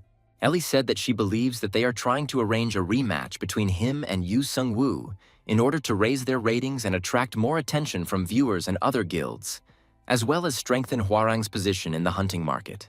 The girl curiously asked if he really didn't know who Yu Sung-woo was, to which Minchul honestly replied that he was completely unfamiliar with the name, although he had heard of it in passing, since he was one of the top 3 participants in the last exam, where they actually competed. Minchul remembered that name when he recalled that situation, But he didn't understand what exactly they had in common and why any kind of revenge was needed at all, since he himself hadn't been able to successfully pass that test and, in fact, had failed. He wondered if there was some hidden problem or catch in this situation, since the Hwarang Guild was clearly trying to increase its prestige and influence in the hunting community by organizing the first major event in Korea, a rematch between two hunters. But he himself did not think it was right to accept such an offer without due diligence. All this seemed to him to be just another provocation aimed at manipulation, and therefore Minchul declared that he was ready to join the clearing of the gate without unnecessary doubts and intrigues, focusing on the main task, completing the mission. The girl warned him not to rush and take a break, because he had every reason to believe that his opponents intended to use him for their own selfish purposes, perhaps to turn him into a pawn in their games for power and influence. Minchul, after listening to the warning, responded with confidence and calmness that he was completely willing to take on such a role and was not against playing his part in this complex and confusing game, understanding that sometimes one has to take risks in order to achieve one's goals. He was ready to step onto the stage prepared by the Hwarang Guild to show everyone his abilities and prove what he was truly capable of, without fear of defeat or consequences. However, deep down, he didn't think that he would be the one to take the lead role, knowing that he would most likely have to pay a high price for wasting time that could have been spent training hard and developing his skills. The main character was thanked for agreeing to come and not refusing to help in the common cause, thus demonstrating responsibility and willingness to support his comrades in difficult times. At that moment, everyone present looked at him attentively and appraisingly, trying to understand how serious his intentions were and how much he was ready to invest in the common cause, because the success of the entire operation depended on it. The guy expressed a desire to observe the guild's combat techniques from the sidelines, not only to stay safe, but also to better study the techniques, tactics, and characteristics of each fighter, which will help him in his further development. Minchul noted that he would in any case be interested in learning all the combat techniques practiced in this guild and try to master them in order to expand his own arsenal and increase his combat effectiveness. He began to walk forward slowly, looking around carefully, trying not to miss even the slightest details of the situation in order to be prepared for any surprises and threats that could appear at any moment. The 20-member assault team included all the key roles: tank, melee, carry, mage, and support, who only occasionally glanced at their past lives. But Minchul noticed so many of these looks, filled with hidden aggression and distrust, that he was no longer surprised, because among them were real bastards who were better not to mess with. At this point, someone suddenly said that they were glad to see him again after such a long time apart, thus showing a warm attitude and an attempt to start a conversation. The guy replied that they had indeed met before, but Minchul couldn't understand who exactly this person was and why he was acting as if he knew him personally, although he himself didn't remember or feel it. Minchul stated with a slight mockery that he did not have such friends, after which the guy began to explain in detail that he was the same Yu Sung-woo with whom they took the exam together and crossed paths in difficult test conditions.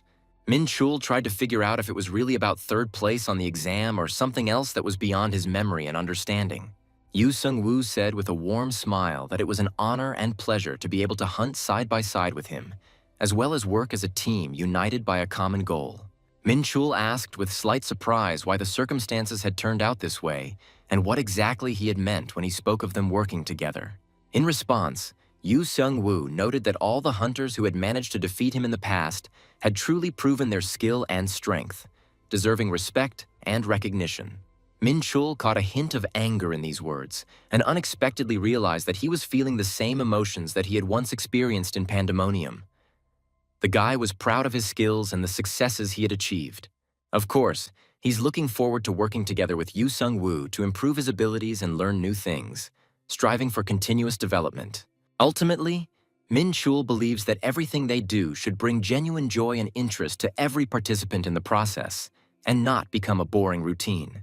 The group moved forward confidently and purposefully, carefully preparing for the upcoming serious test, intently discussing the plan of action and distributing roles. At this important and decisive moment, the guy ordered everyone to stop immediately and focus carefully on his words so that no one would miss the important information. At the most critical moment, a huge creature suddenly appeared before them, resembling a living tree, dressed in the terrifying form of a monster that inspired fear and awe. The boy gave a clear and unconditional order to Squad C, who, without hesitation and without the slightest doubt, moved forward, ready to meet the danger face to face. He energetically gave commands to the tanks to take on the aggressive attention of the enemy, and to the rest of the team to continue confidently in organized advancement without straying from the course. At this tense and crucial moment, the fighters used powerful and precise blows that had not yet been used, as well as the suppression sword, increasing the pressure on the enemy. The wind blades and the mighty flame strike that formed a pillar of fire were skillfully and timely used in the battle, enhancing the effect and binding the enemy. Minchul noted that the Treant's bark had a surprisingly high resistance to attacks. First, the melee struck him, then the mages, although the newcomer from Hwarang still lacked experience compared to the hunters on the front lines. Nevertheless, their technique showed a professional level of skill. The interaction between the tank, melee, mage, and support was flawless and well coordinated. They successfully and with full dedication coped with the roles assigned to them, demonstrating team spirit and skill. Minchul couldn't figure out when exactly it was over. It seemed boring and monotonous to him. He usually doesn't give it his all because for him, it's like carrying a heavy and oppressive dead sadness that doesn't bring satisfaction.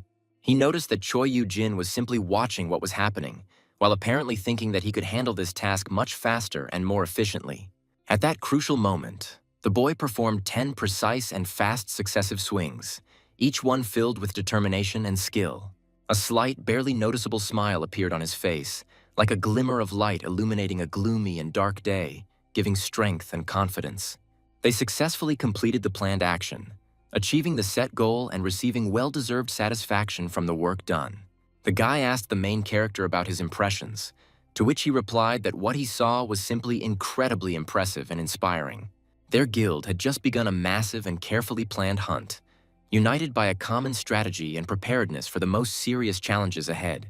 All the newcomers of the Hwarang Guild had absolutely no expectations that they would have to engage in a real serious fight. Yu Seung-woo undoubtedly stood out from the rest, and there was no place for him on the main stage today. The main objectives were high firepower, clear detection of priority targets, and rapid expulsion of enemies from the battlefield. The girl, with a serious and focused expression on her face, said a few important words about fire control. At that tense moment, Min Cheol stood firmly in front of her, showing complete determination and readiness for action. He then attacked swiftly and without warning, leaving his opponent no chance to respond. Minchul deftly and expertly cut the monster into 2 pieces, like a seasoned professional with honed skills. The low contribution to his points was deducted. The final amount was only 0.3 experience points, most likely due to the fact that the other hunters had already thoroughly battered the enemy. He did not even get half the expected percentage, and hunting with them for 5 hours turned out to be less useful than 2 hours of solo and focused training. Perhaps solo hunting was his inevitable fate. Within this gate, the entire mountain was an extremely dangerous and hostile area, home to a powerful and fearsome boss whose strength would instill fear in even the most experienced hunters. From then on, they cautiously entered the boss's territory, but he showed no activity, as if he had not moved a finger before, leaving everyone in tense anticipation. Minchul was firmly convinced that the boss had a good reason for such unusual and unexpected behavior, and that it was just part of a much more complex plan. The guy firmly told his friend that he expected him to make maximum efforts and not to make even the slightest mistake, because the price of a miss could be fatal. The guy doubted that the hunter would be able to join the battle in time, but he still accepted the invitation to join the raid and received well-deserved recognition, because no one can compare with a real leader at a critical moment. It seemed that they had decided to make him a scapegoat or use him for their own selfish purposes, which caused him deep irritation and distrust. At this tense and fateful moment, everyone turned their gaze to him, as if expecting him to take the first step and lead the team. Minchul admitted with obvious irritation that he had recently been suffering from an allergy to all sorts of meaningless nonsense and empty nonsense, and that he did not intend to tolerate such an attitude. The guy noticed that his words sounded quite risky and asked if he felt lonely and abandoned among his teammates, hinting at possible isolation. His comrades decided to use him for their own selfish interests, and if this was planned from the beginning, he would have preferred to hunt alone, so as not to depend on them and not become a pawn in someone else's game. Minchul suggested that since things had gone this far, they should make a bet to clear things up and find out which of them was truly worthy of winning. Their assault team issued a challenge to see who would be the first to finish off the boss, Unless, of course, they got scared and retreated in the face of danger. He decisively and confidently challenged them to a dispute. Which of them would be able to deal with the powerful boss more quickly and effectively, becoming a real hero and leader? It could have been him or their close-knit and experienced team, each of whom was confident in their abilities and sought to prove their superiority. He had no intention of excluding any of his rivals, preferring to act alone against all of them at once, without any concessions or compromises. Minchul confidently and directly pointed his finger at Choi Yu-jin, stating that he was without a doubt beyond any competition and capable of much. He believed that his opponent's jokes were going too far, and he was confident that he could win even without their participation, since there were only 20 people against him, and this did not seem like a serious obstacle to him. Previously, he had suffered a lot from their attacks and provocations, but now he was going to be determined and boldly look them in the eye without showing weakness. Minchul understood perfectly well that he was not obliged to follow every little detail that they had carefully and meticulously planned, and was ready to act in his own way. They tried to persuade him to accept their offer, but he wanted to refuse, considering it a completely senseless and devoid of any reasoned thing that only distracted from the real goals. The hunter took first place in the exam and was not going to lose his excessive but self-confident self-confidence, which helped him overcome any difficulties. In the end, he agreed, but warned that if the elephant was in danger, he would immediately join the battle, although Minchul himself was firmly convinced that this would not be necessary, and he could handle it on his own.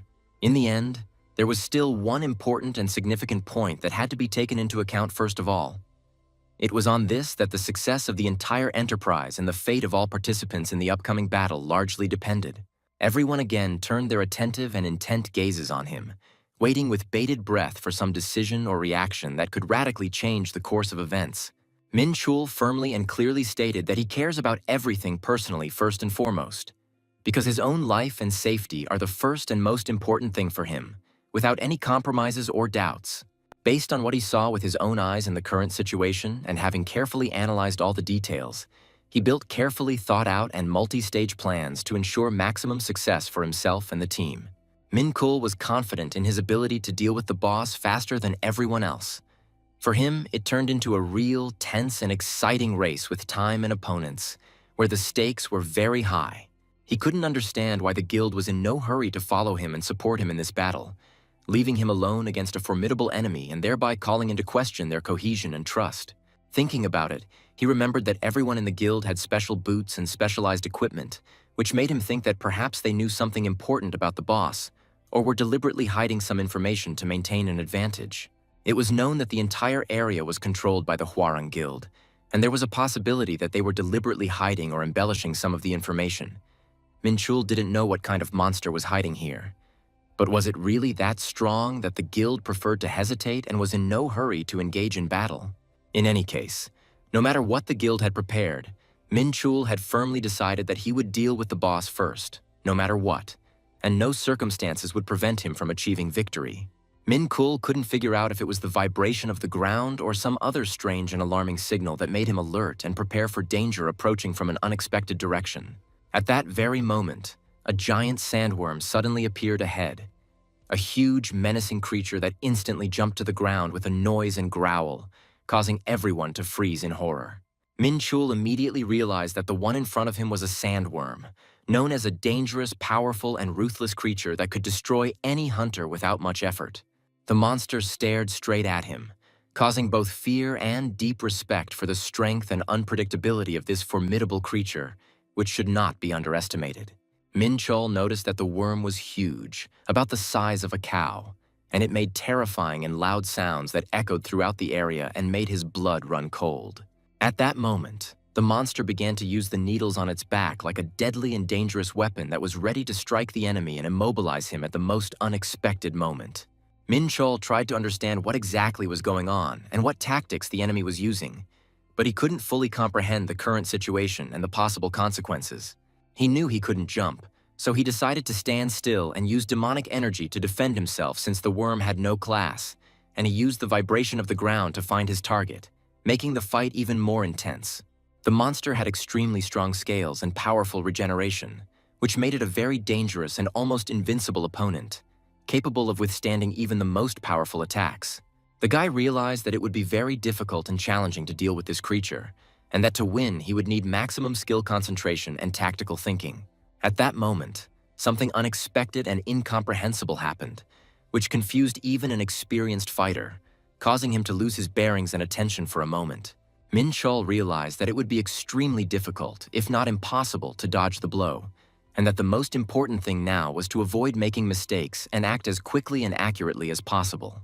He wondered what would happen if he switched to extraneous thoughts and was distracted from the battle at this very crucial moment, which could lead to catastrophic consequences.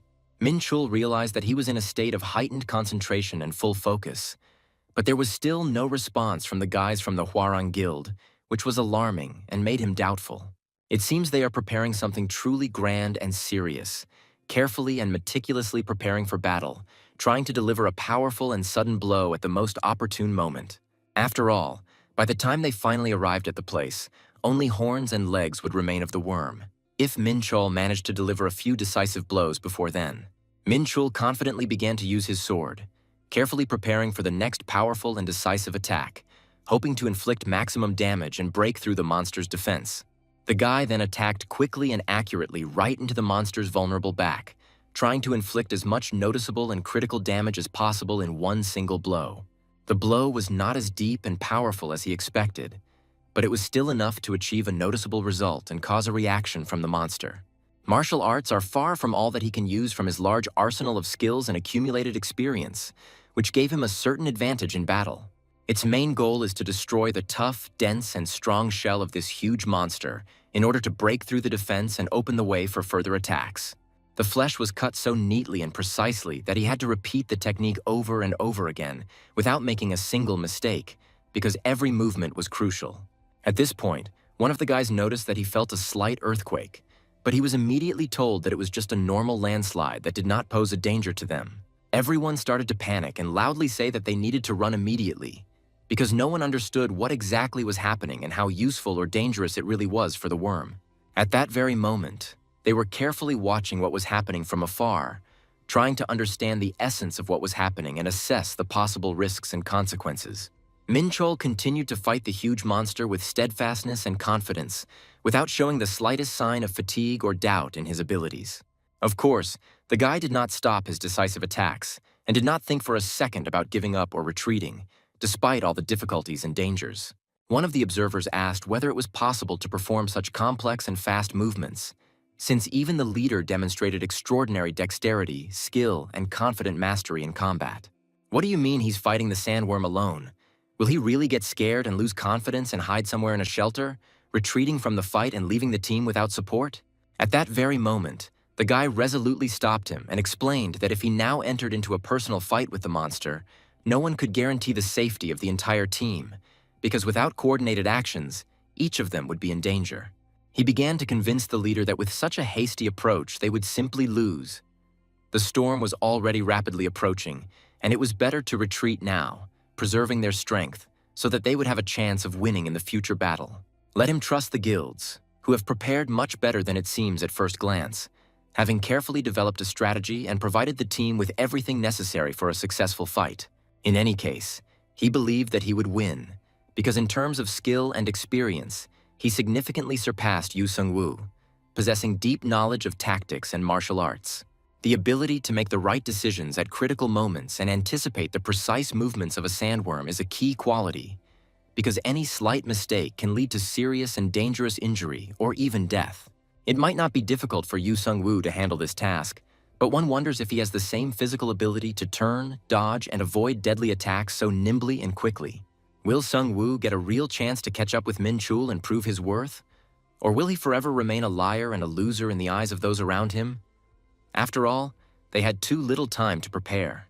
Minchul firmly stated that there were no more such tasks left for them, and now everything depended only on his own efforts, willpower, and skill. He won without even seeing what the guild had prepared for this battle, relying solely on his own abilities and determination. At this point, someone present reported that the guild had already successfully dealt with the gate, opening the way for further action. Minchul mocked them, claiming that they weren't dungeon-clearing masters at all, and if they hadn't fused at the critical moment, they definitely wouldn't have been dismissed from class today. Minchul confidently and decisively walked straight towards the girl at the most tense and critical moment of the battle, not paying attention to the surrounding chaos. Ellie asked with genuine curiosity what exactly had happened in this difficult situation, trying to understand the course of events. Minchul answered with a slight irony. Was she still asking such questions after all?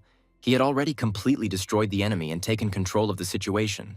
The girl was sincerely and deeply surprised by what she heard, not expecting such a result. They made a good advertisement out of themselves, but Minchul had more work. No big deal, because such intense and responsible work had always been to his liking and gave him an incentive to develop. Sometimes it seemed to him that she was simply obsessed with work, because he was the person from whom she wanted to hear such recognition and support. Because she is literally obsessed with being thin, constantly throwing around facts and arguments, which, in his opinion, is a rather cheap and unoriginal technique. That's right. Let him not look for an enemy where there is none. Everything was completely different and not as it seems at first glance, and the grievances arose due to a misunderstanding. Minchul was going to infiltrate the Tower of Trials to prove to everyone his true strength, skill, and confirm his status as one of the best fighters. The question arises whether his jokes go beyond the bounds of what is permitted, whether they cross the boundaries of decency and cause misunderstanding or even irritation among those around him. The protagonist explained that he was not joking at all. All the strongest opponents he had ever encountered came from the tower, and he remembered this fact well. According to the heroes, for each successfully completed test, they received a reward in the form of valuable items, mana, and other useful bonuses. Although it is worth admitting that the tower does not always contribute to the strengthening and progress of fighters. Since the tower did not guarantee strength and development, he decided to contact the branch manager and arrange a personal meeting the next morning to discuss further plans. The man, hearing his voice on the phone, immediately said that he had been waiting for the young man to come for a long time and was ready to help him achieve his goals. He knew that he was going to go to the Tower of Trials, and he prepared for his visit in advance, gathering all the necessary information and resources. Therefore, he took care to prepare a supply of food, medicine, and all the necessary equipment that could be useful in difficult conditions and dangerous battles. A true reliable partner is always ahead of the curve. That's why he gave the main character a special spatial bag that can hold up to 500 kilograms of cargo to make transportation easier. The protagonist noted that they were really well prepared, because he holds the position of head of the department and did not end up here by chance, not due to simple luck or fortune, but due to professionalism and a carefully constructed strategy. This time, he firmly decided that they should fully cover all the costs of the project, and he, in turn, would calmly accept the offer made without the slightest doubt or hesitation in his decision. If he does take something extra, let them deduct this amount from the total payment he receives, so that no claims, misunderstandings, or controversial situations arise between the parties in the future. The Interstellar Union always strives to return twice as much of the invested resources, thereby significantly weakening the enemy and skillfully turning what is happening to its advantage. Therefore, both the investments of the protagonist and the investments of the Union itself should not leave behind any debt obligations. The main character said that he had another matter in which he needed help, to which the man calmly and confidently replied that he could feel free to ask any questions at any time. The guy explained that he needed a construction specialist because he wanted to create his own training ground, ideal for regular training and improving his skills. This area had to be comparable in efficiency to the trial gate, since he couldn't always train in close proximity to it. He needed a place with high mana levels, where he could draw a magic circle to increase the concentration of energy, and the area had to be spacious enough for full training. The man noted that protecting this zone with magic from possible invasion by strangers and enemies would cost approximately 700 million conventional units. The protagonist asked about the exact amount, and the man replied that a little more than 600 million would be needed, and suggested that they begin construction immediately and issue the remaining part of the cost in a separate invoice for ease of payment. He also said that he could cover the missing amount himself, but the guy politely refused, saying that such intervention was really not necessary and could only complicate the process. It was difficult for him to bring himself to accept help in the form of a loan, but he promised to do everything exactly as instructed and hoped for support, since the project was of particular importance and significance to him. Besides, he had a question that had long occupied his thoughts and did not give him peace, constantly returning to his consciousness. To enter the Tower of Trials without a prior invitation, one must be human, and this rule is considered immutable, obligatory for all applicants. At that moment, he thought about another important question. how he would be able to leave the tower at all if he did manage to enter and pass the tests. He assumed that he was just a clone and an astral being of a certain rank, and the tower system treated such creatures with particular strictness. Those who used clones were strictly forbidden access to the tower, and he had good reasons to think so, because it was extremely important for him to understand this. The protagonist realized that his interlocutor most likely did not understand the whole truth, but at the same time he himself was intrigued. The question was not easy, because in fact he was a real person, and in order to find out the truth, you need to survive death. He said that all it took was to survive death just once to gain access to the secrets of the tower and understand one's own essence. The reason he can enter the tower now is because he once died by a hero's sword and was then reborn as a human. He will only share this truth once a deeper trust is established between them, and it will be a hint of his true nature. Though how it is received depends entirely on the recipient. It seems that the main character still does not inspire the necessary trust, and this is what was troubling him from the inside, not giving him peace and causing internal doubts. At that very moment, in a completely different place, events of a completely different nature were unfolding, unrelated to the previous conversations and concerns. Once again, someone was looking closely at the logo, as if trying to discern something in it and understand the hidden meaning encrypted in the symbol. Words were spoken to someone present. Let them look at the main character, because he was amazingly handsome, and it seemed as if someone had already encountered him before, causing a feeling of déjà vu. The second young man also looked very attractive and made a very good impression with his charm and self-confidence. They had an idea. Maybe they should approach them and ask for their phone numbers to continue getting to know each other and perhaps develop a closer relationship.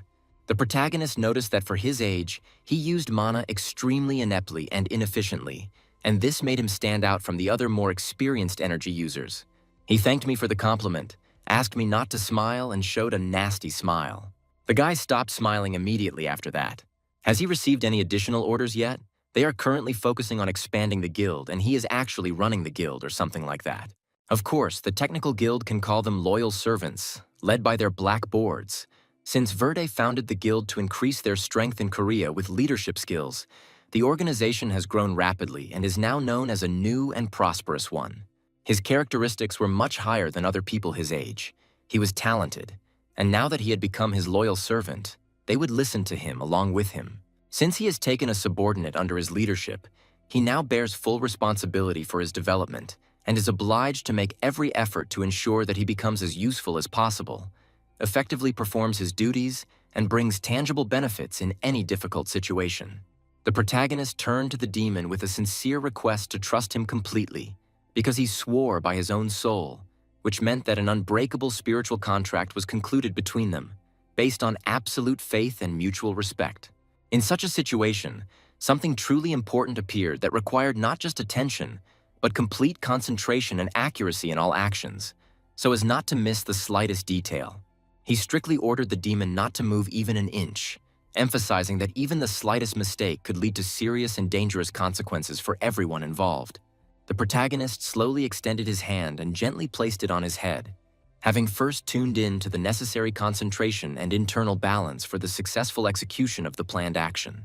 He warned that one must fully concentrate on the internal state and not be distracted for a second, since even a short-term scattering of attention can lead to a fatal outcome and catastrophic results. The demon clan has a completely different way of interacting with mana. Because of this, he is unable to use dark magic the way real demons do, and therefore he cannot be taught magical practices that can enhance his strength. But martial arts are a completely different path of development and improvement for him. In fact, we are talking about a special kind of energy art, which by its nature is much closer to Taoist magic than to classical martial techniques. It is aimed at expanding perception, improving the ability to process information, and dividing consciousness into independent parts, which significantly increases the level of internal control and harmony. How does this help?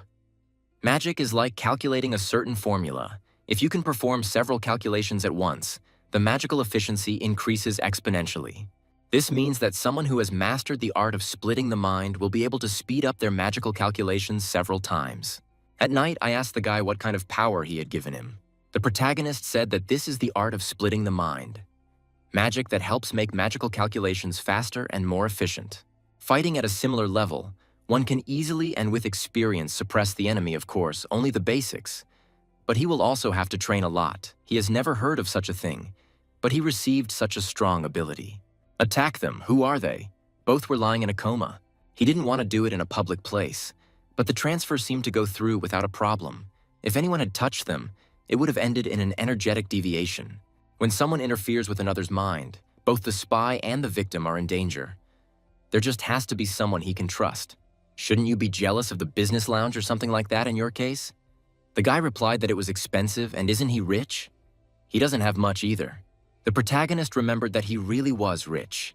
This is one of the habits of student life. He was on the brink of life and death while drinking coffee that cost less than 10,000 won. In any case, he needed to end this conversation. Let him train hard in the art of dividing the mind and bring it to 2 stars while he is gone. He is going somewhere, or what? He needs to go to his hometown before he enters the tower. He's not going to any high-ranking gates. He told him not to worry about him. He should be grateful to him. There is no need to drag yourself along for this one opportunity that can reveal it and remind you of its existence. Besides, it is a chance to visit his parents. And when else would a poor student like him have the opportunity to ride a high-speed train? The main character said that he sent his greetings to his parents. Kim Kai-tai is a childhood friend of the main character, studying at the university in the same year. And at that moment, the guy started saying that Minchul was completely unattainable. He was always busy. He wasn't at home. He had taken an academic leave from the university. He simply had no words to respond to this, since his university friends had made such a big fuss because he had suddenly become famous and popular. He talked him out of the long and tiring trip to Seoul because she couldn't get through to him and was very worried. All he had to do was show her the article about him, which was so impressive that she was genuinely surprised after successfully clearing the Falbach gate. He then managed to meet him in person. His mother told him why she couldn't get through.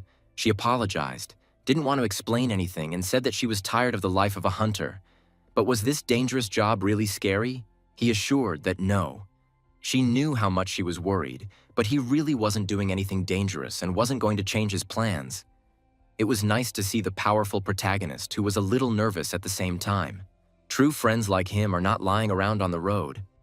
Who else would help him choose a worthy gift for his parents? He really has a wonderful friend, doesn't he? He had already thanked him for his help and treat. Next time they were going to go to the most expensive restaurant to celebrate. Let his friend get ready and not go to a family restaurant. After such words, he caught his eye.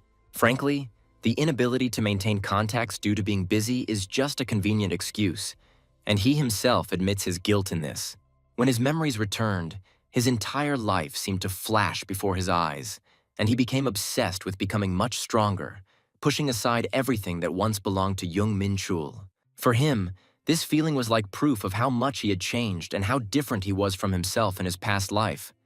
Because Demos would never be able to experience anything like this. Although only a few months had passed since his departure, it felt as if an eternity had passed.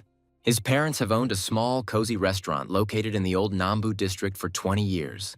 They have a lot of regular customers because they use time-tested traditional deep-frying methods that have become popular with everyone.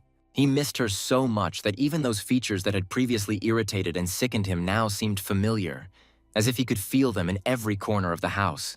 Although it cannot be said that he avoided his family. On the contrary, now he lived in a different place and, unlike in the past, did not feel that they were turning away from him. The protagonist squeezed the door handle with anxiety and inner excitement, feeling the tension increase. The guy immediately became noticeably nervous, losing his composure with every step he took closer to home. The woman, seeing him, began to greet him with warm joy and sincere surprise. She was truly amazed, and her father, leaving the room, asked curiously who was standing at the door. The protagonist, calmly and reservedly, said that he had finally returned home, as if drawing a line under a long absence. The air was filled with the aroma of ruddy golden chicken legs, whose appetizing smell excited all 5 senses and filled the room with coziness. He picked up the leg, which seemed to glow from within, enticing with its rich aroma. Then he took a deep, juice-filled bite, putting into it everything that had accumulated during the time of separation. The meat was perfectly cooked, while retaining incredible juiciness and richness of flavor. The taste was so rich and intense that it seemed both divine and forbidden, almost taking his senses away. He knew he should have called in advance, and he was touched that they had prepared for him exactly what he loved. because he had often said that he was tired of ordinary chicken, and such delicious food could not be found in any city establishment. The woman kindly offered to fry some more if Minchul wanted, and he, without hesitation, replied that he definitely needed to cook it, because after the memories of his past life returned, he completely forgot about his family for some time. He grew up surrounded by warmth, love, and constant care, which accompanied him from childhood. His parents always treated everything that concerned his well-being with concern and sincere concern. They were genuinely happy about his success, not hiding their pride and supporting him with all their hearts.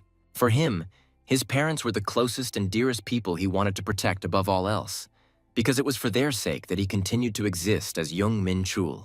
The main character reminded them not to forget to open the gifts, because these are the things he can give them right now, putting a piece of his gratitude into them. The father confidently said that working as a hunter brings in good money, and now the son has become an adult and completely independent. The woman, however, insisted that he acknowledge that he was still a child and should not rush to grow up. He said that the gift had already been purchased, but next time there was no need to spend money on unnecessary things. And this was an important promise that he firmly intended to keep. Minjung was due to arrive soon, and everyone was waiting for her appearance. The protagonist asked why she came, although it seemed that the others already knew, or at least guessed. She helps her parents in the evenings, and just at that moment she entered the house and announced her return. Seeing what was happening, the girl was surprised and asked what all this meant, because, as it seemed to her, everyone had a day off and the door was closed. She asked if something was wrong, and at that very moment her gaze stopped on the guy. Flaring with rage, she began to demand an explanation of why he had come and what he was doing in this house. The main character, in response, with no less irritation and anger, asked her the same thing, clearly not wanting to give in. He sarcastically stated that he did not understand how she dared to address her own brother so familiarly, adding that his breath smelled bad. All because of the water she allegedly brushed her teeth with, while noticing that he had pepper stuck in his teeth, and it was unclear why he should care at all what was stuck between someone's teeth. The parents, watching the squabble, could not understand when their children would finally grow up, and said with annoyance, "That's right, it's about time." The woman noticed that it seemed as if her children had been enemies in a past life. So easily and quickly did they begin to quarrel again. These two, whom she had called nasty in irritation, really behaved as if their feud had gone back a long way, and this was beginning to make her very suspicious. The girl couldn't understand where her gift was, and the main character said that it wasn't there. She told him not to be such a curmudgeon and buy a gift, but he replied that she didn't have any sister, and how could he give a gift to a girl like her? After some time, the main character finally admitted that he had a gift. Let him behave like this and know his place. She will let him off the hook since he gave her money, but they don't want to say a word to him. At that moment, the news reported that the huge gate that appeared in Jeonju had disappeared after 18 days. The woman told her husband that the gate had finally closed, and reporter Kim Jin went to find out more. He had been in the city recently, and the gates were simply enormous. It was good that nothing terrible had happened. If something had happened, she had promised to protect him to the end. Here he seemed to be lost in his own words, because the main character did not want to close the gate at all, but said something completely different. But, being very close to their house, he saw their reaction and realized that his efforts were not in vain, and everything was not done in vain. The hunters actively participated in closing the gates under the strict leadership of one of the 3 leaders of the Hwarang Guild, Hunter Choi Yu-jin. But this time, the raid on the boss was carried out personally by the hunter young Minchul. Alone, no one could fully understand whether this was said specifically about him or about someone else. Someone asked if this guy was the one from the exam, and they confirmed that yes, he made a significant contribution to fixing the rift.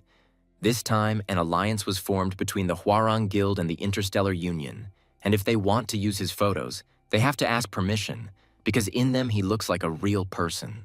During the battle with a powerful boss, he received support, and this played a key role for the entire team, strengthening their chances of victory. The rift exam is finally over and the great gates are closed, with everyone eagerly watching the new achievements of the hunter who has attracted so much attention. After the interview with the reporter ended, there was a strange, oppressive silence, as if reality itself had frozen, allowing one to comprehend what had happened. The woman immediately turned her gaze to the guy, looking closely at his face, trying to read something in his eyes. She asked calmly but insistently if he would like to explain what exactly they had been talking about and whether there was anything dangerous or alarming in what he had said. Minchul laughed awkwardly and tensely, feeling that with each word it was becoming more and more difficult to understand where he should start this confusing story. Meanwhile, far away, in another part of the world, events were unfolding completely differently, according to their own scenario. The main character had a severe headache, as if someone was trying to break through the layers of his thoughts, disturbing his peace. He spent 2 days in a state of complete apathy, avoiding active actions and simply trying to recover and come to his senses. On the first of these days, he shared with his family those details of his life that he considered acceptable for telling, and simply enjoyed the warm, rare closeness. On the second day, thanks to Ki-Tai's efforts, he was finally able to meet his friends and share a glass with them, forgetting, at least for a while, about the worries and burden of the past. After arriving in his hometown, he spent time as young Minchul, immersing himself in the memories of his past life. He remembered running non-stop, trying to understand something, and now he was finally able to distract himself from all the worries. Minchul realized that he was truly having fun, and that these moments gave him joy and peace. It all ended with him promising himself again to become stronger, because he understood that he would not be able to defeat enemies and external forces without serious growth. To protect those dear to him, he must become stronger, despite all the danger that hangs over him. Minchul said that it was time for him to move on and not stop.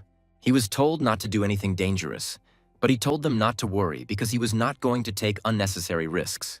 He promised that something like what happened to Artem Pekalboksky would not happen again.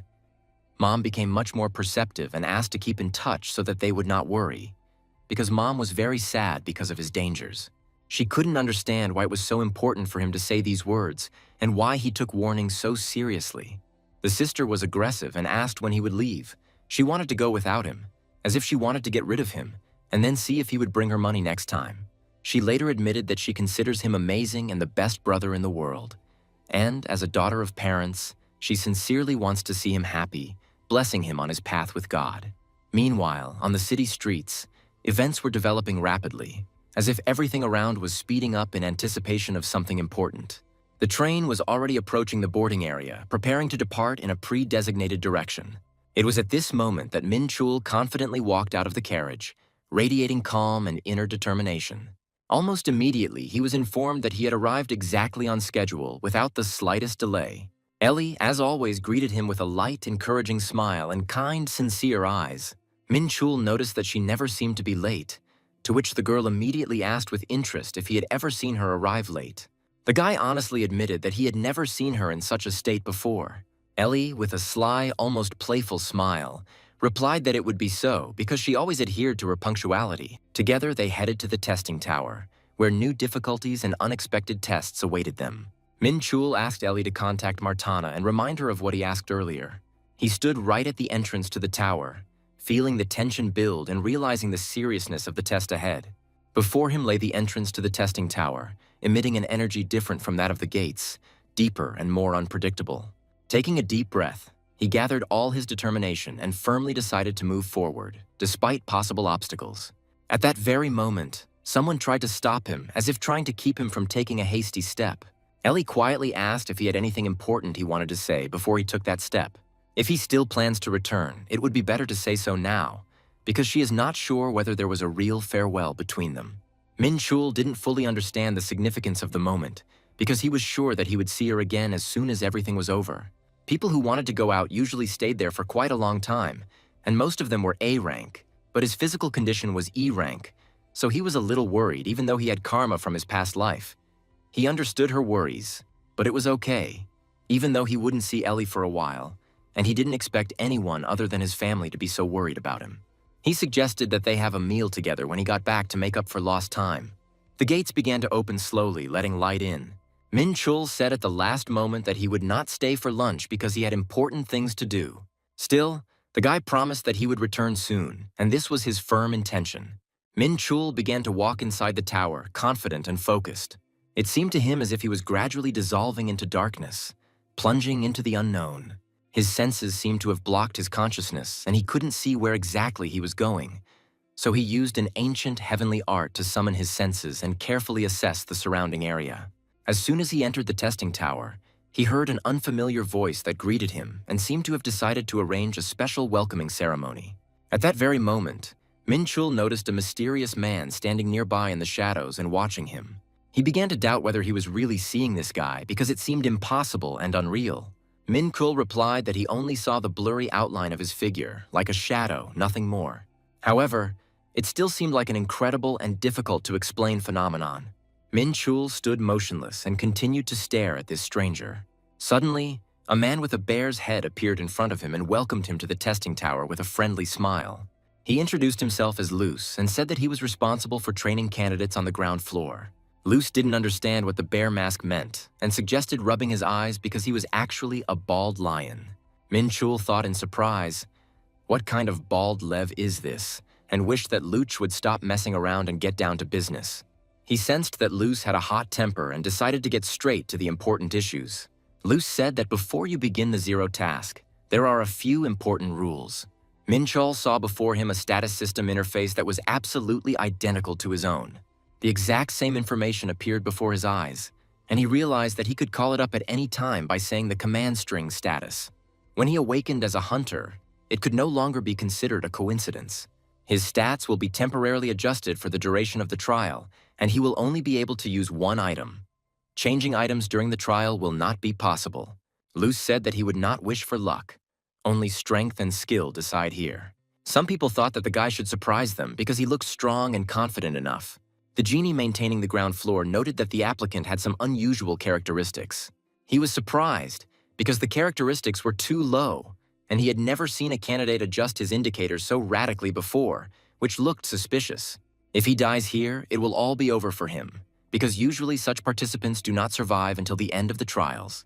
The girl watched with interest to see how long he would last, but she didn't seem to be shocked at all by his low stats. The genie set a timer for 10 minutes, and John had to meet the adjusted stats, though she wondered why the timer was so short. Wasn't the minimum time 2 minutes? Betting was always like throwing dice. Chance decides a lot. Knowing all of its characteristics gives the main character a certain tactical advantage in battle, allowing him to predict the course of events and choose the optimal strategy. And considering that his stats have doubled, it should become much easier for opponents to deal with him. Thanks to this, you can maintain and even increase your reputation. At that very moment, the enemy suddenly rushed towards him with lightning speed, leaving no chance for respite or preparation. The main character was fully prepared to start the battle and demonstrate all his strength and capabilities, focusing on victory. He launched the first attack and punched a hole right inside the enemy, surprising and astonishing everyone present with his incredible power. Everyone around was deeply shocked by such a swift and powerful attack, not expecting such a rapid start. The first stage with the werewolf was successfully completed, and his wounds healed quickly. The next test would begin in 10 minutes. But if he wished, he could start right now by saying the word skip. The guy hadn't even had time to warm up, but he decided to skip. The second stage was a battle with the harpy monster, which required agility and speed. The protagonist easily and quickly dealt with the harpy, instantly asking to skip the next stage without any unnecessary hesitation. The fourth test was a fight with a skeleton, and the guy also defeated this opponent quite quickly. Minchul couldn't believe his eyes. Could it be that all the rumors about the tower were just fiction, and the tests in reality were much simpler? He has already completed 9 stages in a row without experiencing any serious difficulties and surprising everyone with his speed. The guy continued to skip stages one after another without losing a minute and demonstrating incredible efficiency. Jeannie, watching what was happening, was perplexed. Should she see an ophthalmologist because it seemed that she also had problems with her vision? 10 stages took only 9 seconds, which seemed impossible. This was a new record, since ordinary participants in the ranks do not live to see such a moment, let alone pass at such a speed. That's why he interested her. Her sixth sense didn't fail and immediately noticed something unusual. The fact that he saw her then also turned out to be not a coincidence, but a fateful moment. The light of the tower, when a candidate registers, temporarily freezes all feelings and the sense of time, immersing participants in a special state. She had gone through this herself a long time ago, and at that moment it was simply impossible to feel anything due to the intensity of the effect. But he was able to do what no one else could, break through this barrier and maintain clarity of consciousness. Where he came from remained a mystery to everyone, raising many questions and assumptions. He could become a serious threat to all 7 markets if he continues to show such strength and skill. At the review of the 8th Dark Illusion, he had already passed all the tests, and if he wanted, he could start the next stage by saying skip, which he did instantly without wasting a second. The main character could not understand when the end of the 48 stages would come. The real fun began when monsters with stats superior to his own began to appear, and he even seemed to grow with the challenges. The extra rewards seemed very tasty and tempting. He sincerely hoped that they would not end, because there were probably about 100 stages here. The next stage that the main character had to overcome was the mysterious and at the same time dangerous 49th. A mysterious vagabond who possessed impressive strength and skill, which made him a true legend among the trials. This vagabond's strength was an impressive 300 points, and his skills were impressive. He masterfully wielded the ball, demonstrating fast and precise movements, and smoothly danced with the blade, as if with a partner throughout the arena, causing admiration and fear among the spectators. He confidently and without a shadow of a doubt declared that no one before him had gone so far in these deadly tests, which caused a mixture of respect and alarm in everyone present. The protagonist asked with surprise and slight disbelief whether this mysterious vagabond was really capable of speaking. It seemed that there was something more hidden in his appearance than just strength and dexterity. Now that it had become completely clear that there was no retreat, it was necessary to immediately begin action and not waste a second, because every minute could be decisive in this battle. The test officially began, and the vagabond announced with a slight smile that he intended to test his new fighting style, which could change the course of the battle and threaten the victory of any opponent. Minchul carefully noticed that the opponent's style of ball control was fast, almost lightning fast and precise swings, which exerted the strongest psychological pressure and physical impact on the opponent, forcing him to be constantly on guard. The only possible way to deal with such a unique and dangerous opponent was to suppress his incredible speed and colossal strength. Otherwise, there was simply no chance of victory. Minchul and the tramp met face to face, and at that moment the tension in the air reached its limit. A deadly clash began, where every second could be fatal. With surprise and slight admiration, Minchul asked if he had actually managed to block his opponent's powerful and accurate strike, since it seemed almost impossible. The tramp began to say something important, but suddenly jumped back, skillfully maintaining a safe distance to prevent his opponent from counterattacking. He had met many strong contenders for victory before, but none of them were like this unusual and mysterious young man, whose skills and determination went beyond the usual. Minchul asked with interest whether his words could be considered a compliment, since, according to him, the 7 also went through this most difficult stage, deserving respect and honor. The guy noted that the name 7 really sounds cool and meaningful, as if it were a code or symbol that carries special meaning and power. At that very moment, the tramp suddenly jumped to the side, deftly and quickly preparing for the next swift action that could change the outcome of the battle. Minchul, without wasting a second, confidently walked towards his opponent, full of determination and maximum concentration, ready to throw all his strength into this decisive moment. He then charged forward, delivering a powerful and accurate blow that could hit even the most experienced fighter, demonstrating incredible skill and strength. The enemy was stunned, unable to understand where such power came from and how powerful the youth's blade became in the hands of a true master. He had hoped that by circling around him like a persistent fly, he could find a weak spot, but such tactics were no longer producing results. Previously, he needed only one blow to win, but now, when faced with such an opponent, it took at least 2 to stop his onslaught. The tramp was in shock, not believing that he was starting to lose in this intense fight, which seemed like an easy walk to him. Minchul delivered a third, even more powerful blow, leaving his opponent no time to rest or recover. Despite this, the tramp's stats remained higher, and it seemed incredible how one could fight such a powerful opponent and not lose the advantage. With each passing moment, it seemed that Minchul was about to finish the fight, proving his superiority and skill to everyone. The trick was that he would deliver several successive coordinated blows that together formed an incredibly powerful combination, much more effective than one strong but unsystematic blow. His ancient celestial art was boosted by 40%. The lighting around him was increased by 50%, and with the support of buffs, he had almost no chance of being defeated. After all, even high stats alone do not guarantee victory without a skillful strategy. Only 8 people, including himself, were able to defeat the vagabond, 7 of them were part of the same mysterious 7 he had mentioned earlier, which only confirmed its legendary status. Everything matched. The rules of the tower did not fail, and each step was carefully thought out and predictable in its consequences. Minchul wondered with interest whether he would be able to return after these trials, because for the first time in a long time he met a worthy opponent with whom he could cross blades and test his strength. Stage 49 had been successfully completed, and the next one would start in 10 minutes. But if he wanted to start right now, he would only need to say the word skip. Minchul mentally said to skip, not wanting to waste precious time and ready to face the new challenge head-on. At that very moment, a new, mysterious, and formidable opponent began to appear in front of him, whose aura and strength made him tense up a little. Minchul began to feel a slight excitement, realizing that a serious test was ahead, capable of changing everything that had come before. The guy couldn't understand whether events were developing too quickly and tensely.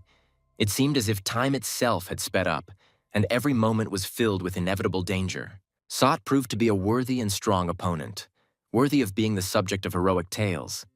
They had almost identical characteristics, and he tried with all his might to take away the important number from Minchul.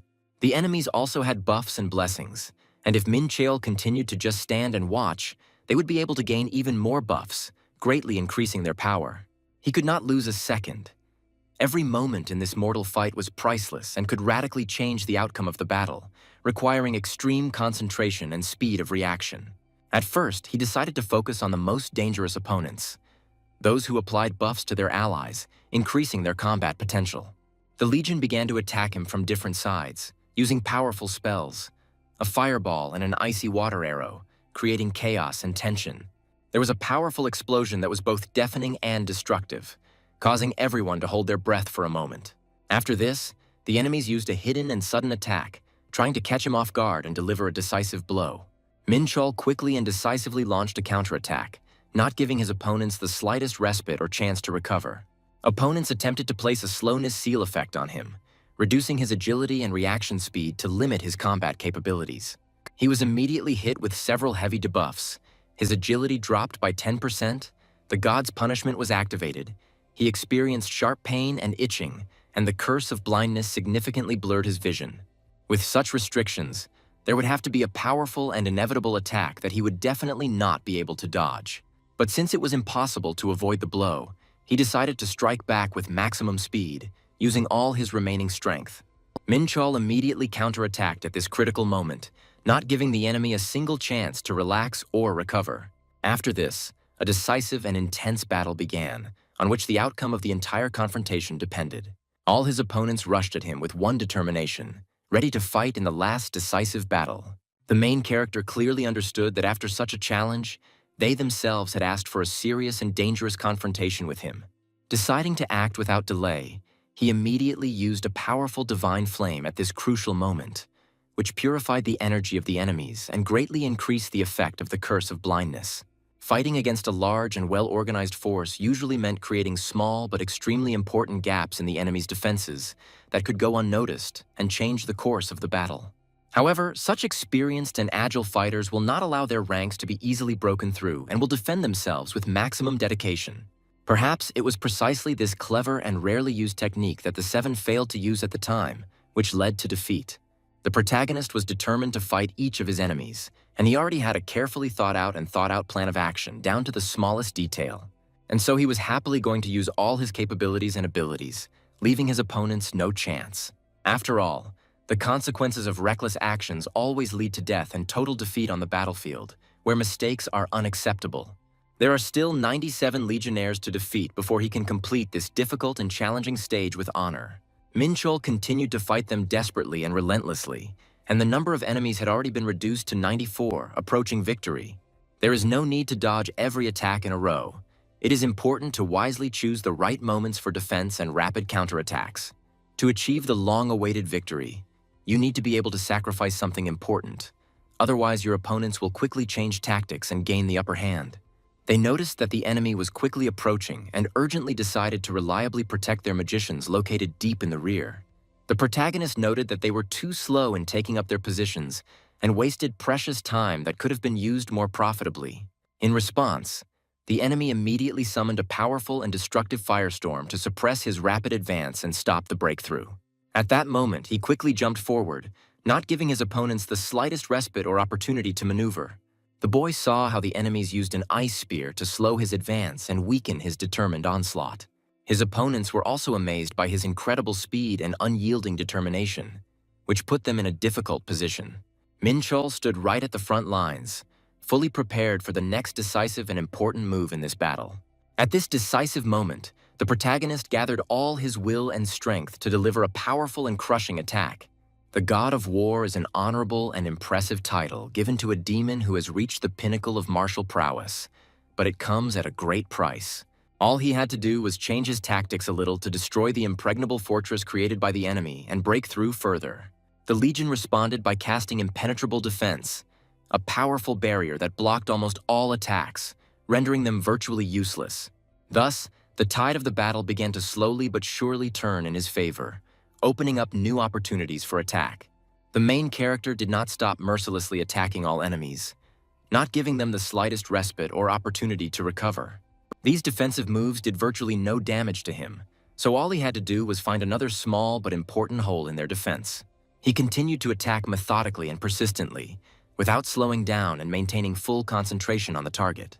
The enemies were deeply surprised and taken by surprise by such an onslaught, not daring to take a step back or turn back. The protagonist noted with a slight grin that they were too slow and clearly not ready for a real, serious battle. This fierce and tense battle was already approaching its logical conclusion, with only 74 opponents remaining. His energy reserve was 69 units out of 215 available, with a total limit of 1,400. This was enough for the final dash. Now that he had dealt with the most dangerous enemies, he planned to aim for vital points. This should make the fight much easier and faster. The protagonist asked himself in surprise why the remaining 69 opponents did not attack him decisively, as if they were afraid of something. They stood motionless like statues, or perhaps they were carefully planning something, waiting for the right moment. What exactly did their position mean? Would they come themselves when they were ready? Or was this a trap carefully planned for him? There were only 54 enemies left, and the tension in the air grew with each passing second, adding to the drama of the moment. After a few minutes, the number of opponents was reduced to 21. There were fewer and fewer of them, and this inspired hope. The protagonist did not slow down and continued to fight with each of them, demonstrating unwavering strength and tenacity. There remains only one last legionary, the last bastion of resistance, guarding the remaining enemy positions. The remaining enemy could not believe that someone could defeat all of his comrades in this bloody and difficult battle. What was so special about this guy that he was able to defeat them all against all expectations? The protagonist calmly and decisively stated that it was time to end this battle and put a final point in this story. The last enemy launched a desperate and decisive attack on the protagonist, trying to change the course of events. But the guy instantly pierced him with his weapon, interrupting all attempts at resistance and causing the enemy to fall. The enemy did not expect such a swift and unexpected turn of events and found himself completely helpless before the force of the blow. The protagonist noted with respect that the enemy had tried hard in battle and had shown worthy resistance. At that moment, Genie was deeply surprised by what was happening. Everything seemed impossible and incredible at the same time. It was sheer madness that such a powerful and experienced legion could be defeated by one man. He asked Luce if she had foreseen such an unexpected outcome and how such a thing could have happened in this fight. And what did he catch? Objections and doubts, not believing that anyone could defeat the mighty and fearless Legion. The Legion is a large and highly organized undead force united by the spirit of vengeance. It is the most cohesive and virtually invincible army, in which mistakes in battle are almost impossible. This squad was virtually emotionless, overwhelming the enemy forces and had never before suffered defeat in their battles.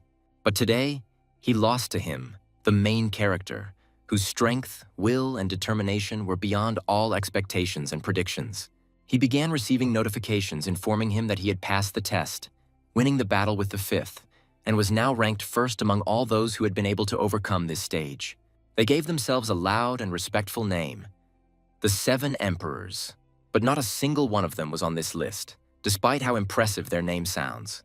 He achieved what no one else had achieved before him, and his name and reputation were forever etched into the history of the tower, and as a reward for his exceptional achievements, he was awarded 1,000,000 points, which are the universal currency used within the tower. The protagonist didn't know whether 1,000,000 points was a lot or a little, but considering the scale of the achievement he had received, he was inclined to think that it was quite an impressive amount. The bear congratulated him on successfully passing the test. The main character couldn't understand how he hadn't noticed his presence before. He wondered if this was a peculiarity of the tower system or the manager himself, since everything that was happening caused him strong internal irritation, and when he was told that he looked depressed despite the victory, he did not even deny it. Minchul simply replied that all this was not worth attention and did not matter. After this, he was informed that he would now receive a reward for completing the stage. He was given an H-rank world stone, which physically appeared as a stone that possessed powers related to the concept of creation. Minchul had difficulty comprehending the meaning of the item he had received, but he realized that the world stone had been given to him as a valuable reward. It was a rare gemstone that was theoretically capable of creating its own dimension, but at its current size, it was impossible to do so, even though it still contained considerable power. Now it became clear that this very item was the true reward for the escort on the ground floor. Minchul realized that even the tower's manager might not know everything about the nature of this item, because the tower is filled with secrets, and the managers only know a small part of them, while even the origin of some artifacts is almost unknown. Minchul replied that he had his own sources of information and saw no point in revealing who or what exactly it was. In any case, he was informed that his reward was a unique item, much more valuable than anything the others had received, since there was no reward that could compare to this stone. If it is processed correctly, it can create an artifact of transcendental rank, and perhaps even reach the level of mythical, because it is mythical artifacts that correspond to the highest class. The transcendent rank is one step below the mythical rank, but despite this, there are only 600 items in the tower that have this status, especially if they are made by an outstanding craftsman. Minchul said he didn't need a weapon, but creating an artifact remains the best way to use the world stone.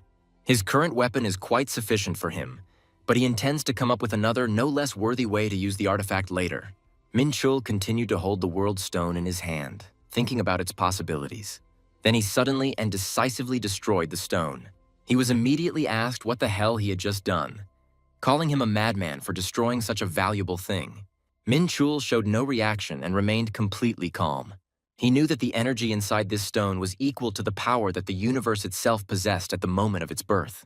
The world stone actually contained within itself a power equivalent to this primordial energy. Now he had a chance to do something that no one had thought of before him. He tried to establish contact with the essence of the world stone, seeking to unlock its potential. None of the observers could understand what exactly was happening and what he was trying to do. At that moment, the space was illuminated by a bright, saturated red light. He channeled the power contained within the world stone into his inner world, where it took the form of a small but inhabited space, and as a result, his mastery of the ancient celestial arts increased by 15%. However, he still couldn't fully activate or absorb the stone. According to his calculations, he managed to use only 1% of all the power hidden in the artifact. This is probably its current limit. If he stops or loses concentration, everything could fall apart. At least he managed to form something like a sun inside. If he can control this power, he will become much stronger, which means he has already achieved his first important goal. Minchul stood and carefully read what appeared before his eyes at that moment. He saw the star inside his world split into 4 new objects, and was immediately asked what exactly he had done with the stone. They saw him destroy the artifact, but couldn't understand what happened after, to which Minchul calmly replied that he just petted it. No one had ever heard of such a thing being possible before, and everyone wondered how he had come up with it. He said he thought it was a kind of instinct, because he didn't fully understand how it worked, and wasn't sure he could explain what was happening. It seemed that he was indeed telling the truth, and even those who observed him could not detect any lies in his words. They believed him, because even earlier they had already noticed manifestations of a special gift in him. He was offered to take another stone that they had left. Minchul asked what the object was and was told that it was a token symbolizing the interest shown in him. He replied that he didn't like being the center of attention, but he thought the token might be useful to him in the future.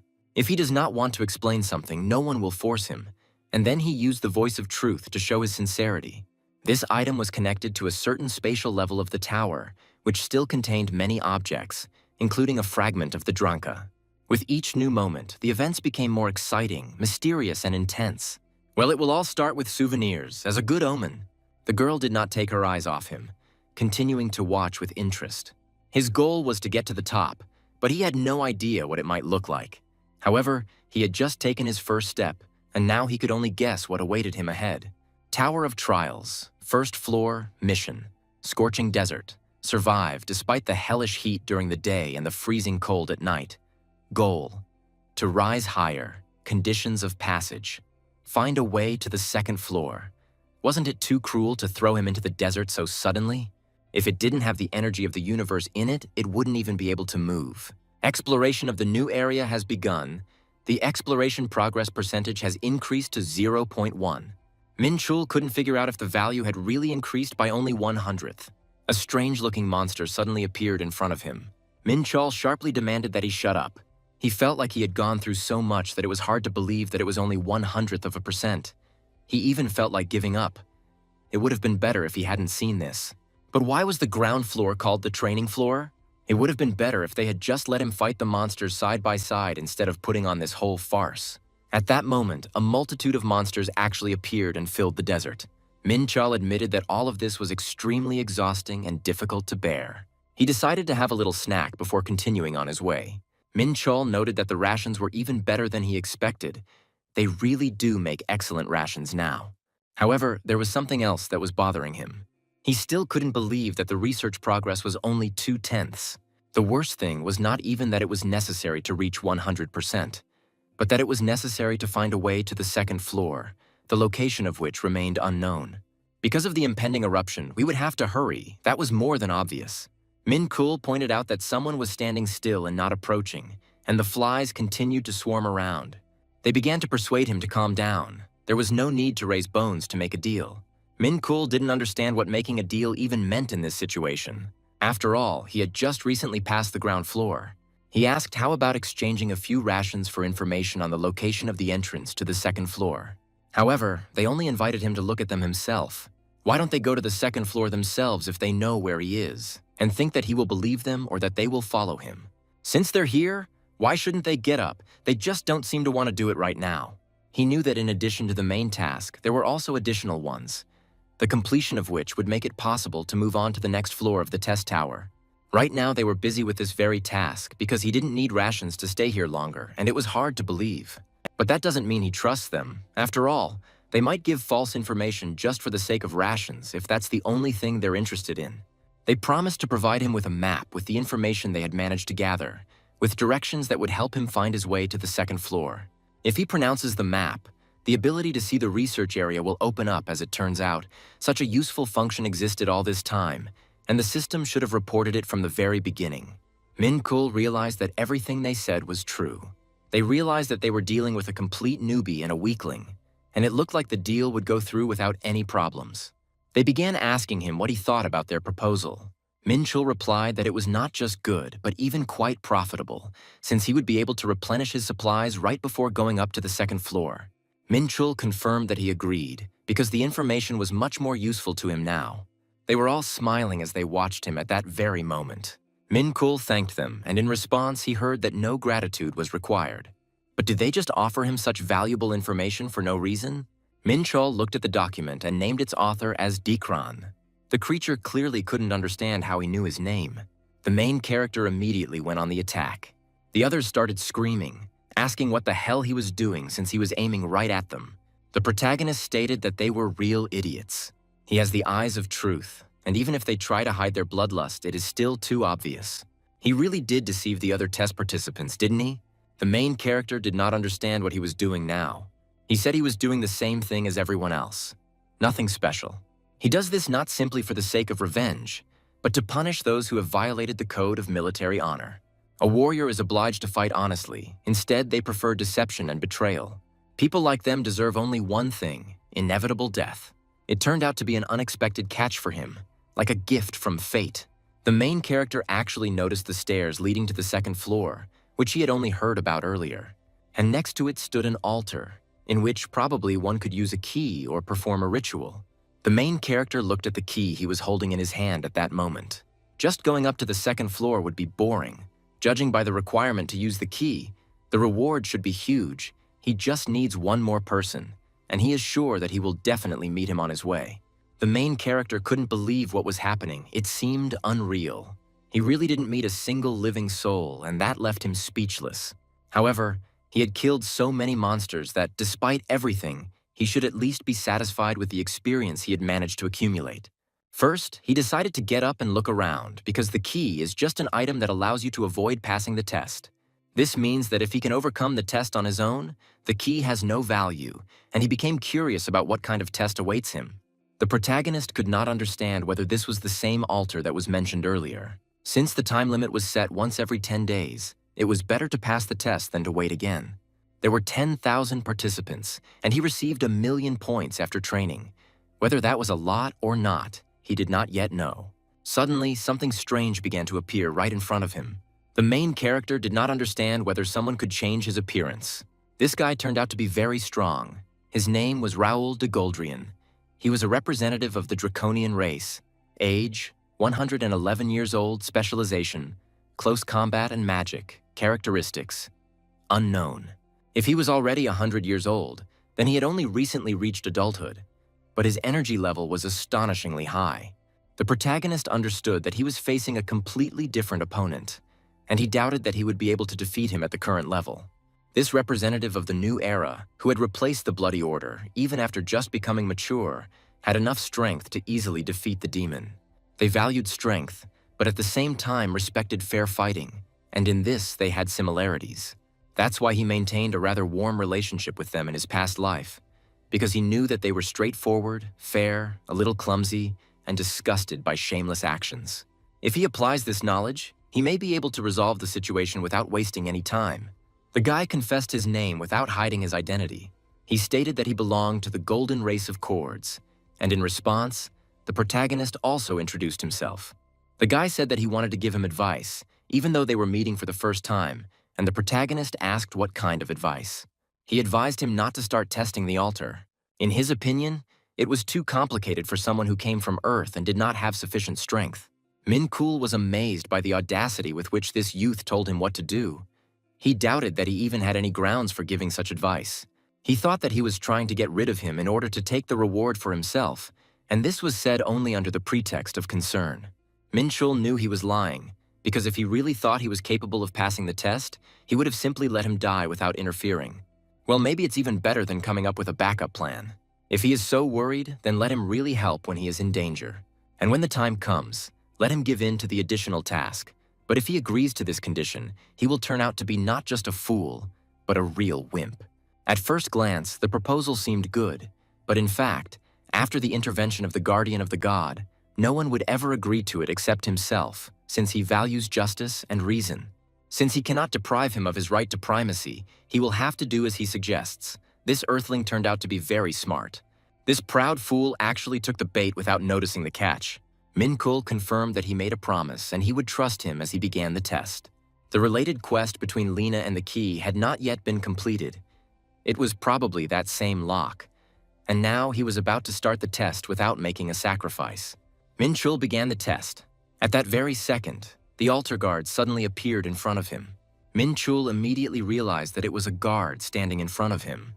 It was a fallen beast, a demonic creature from Pandemonium. He immediately engaged the guard in combat without wasting any time. He couldn't believe that one of the demons was a guardian. Wasn't that the god that was spoken of in the legends? A rare opportunity opened up before him that he could not miss. He used the first form of the Seven Stars family's demonic sword, the Slashing Star.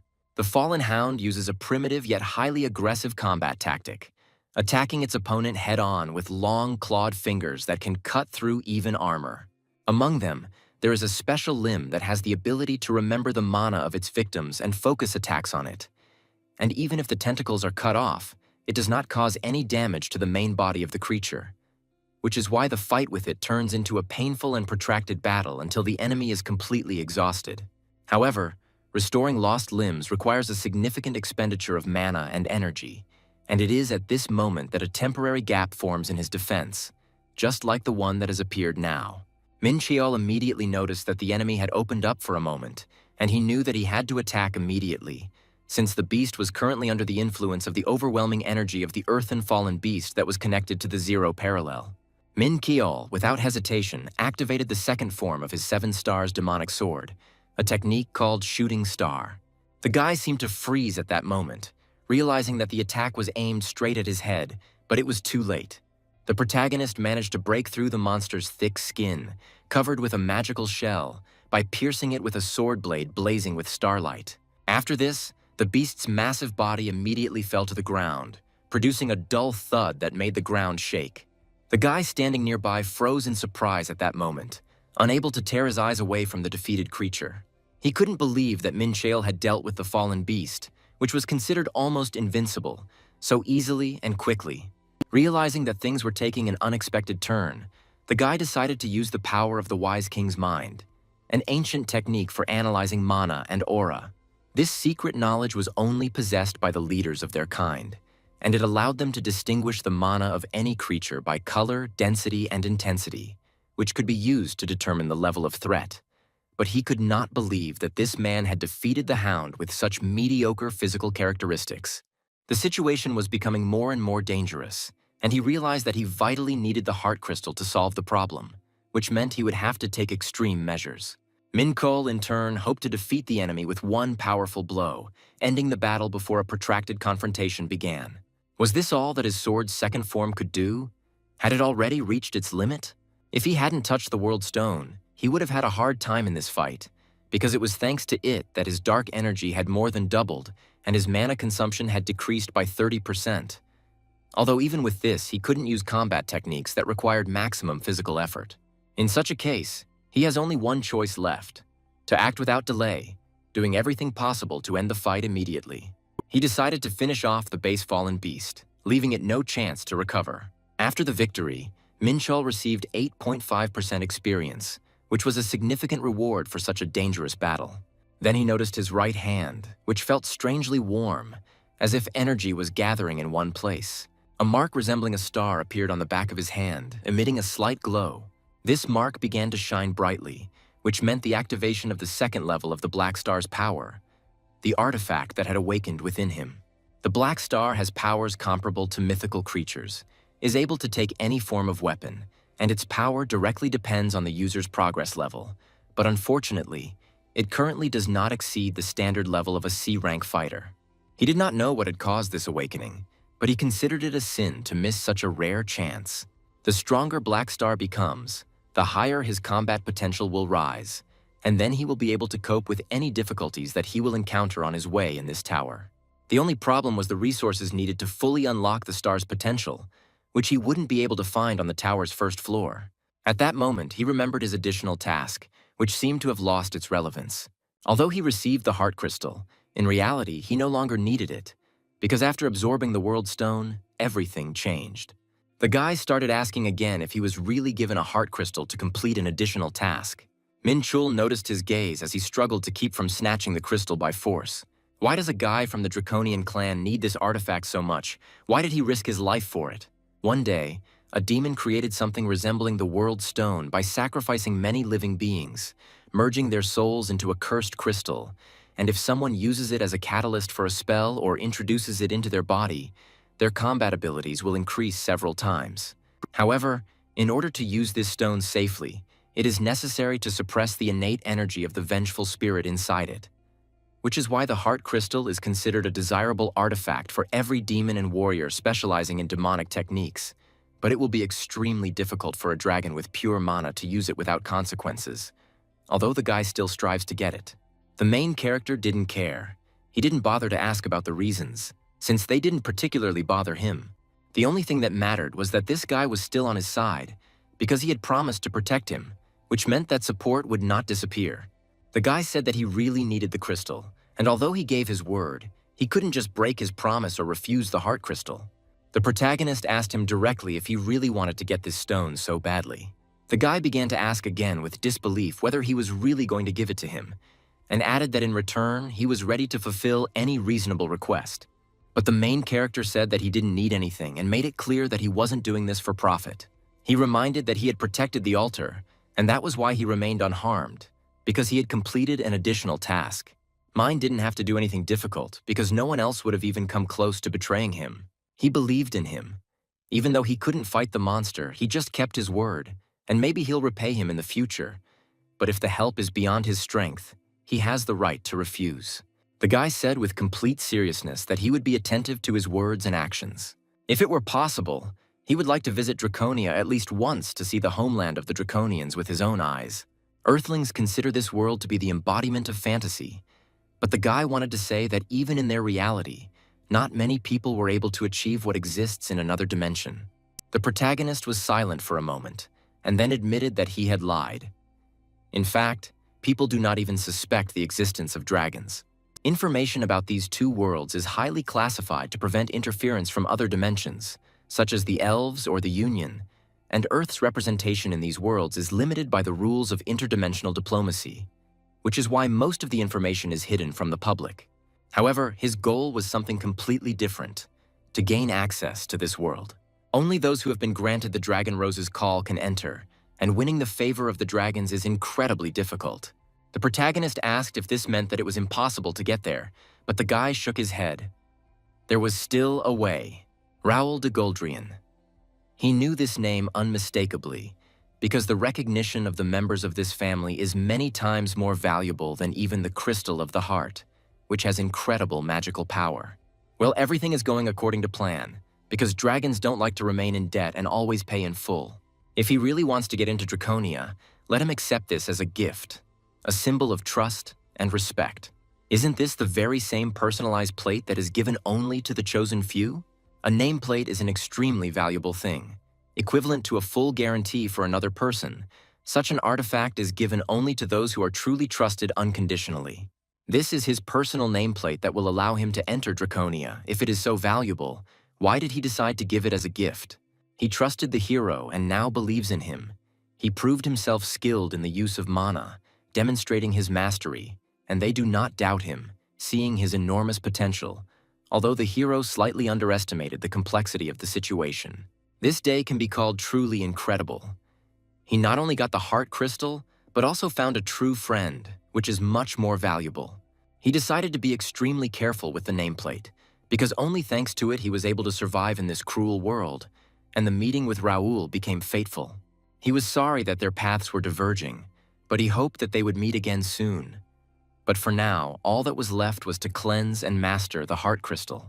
He hoped not to fall for any tricky tricks in the tower's further tests, as he had overcome the first floor with the hot desert, earning 3,500 points and achieving 80% progress.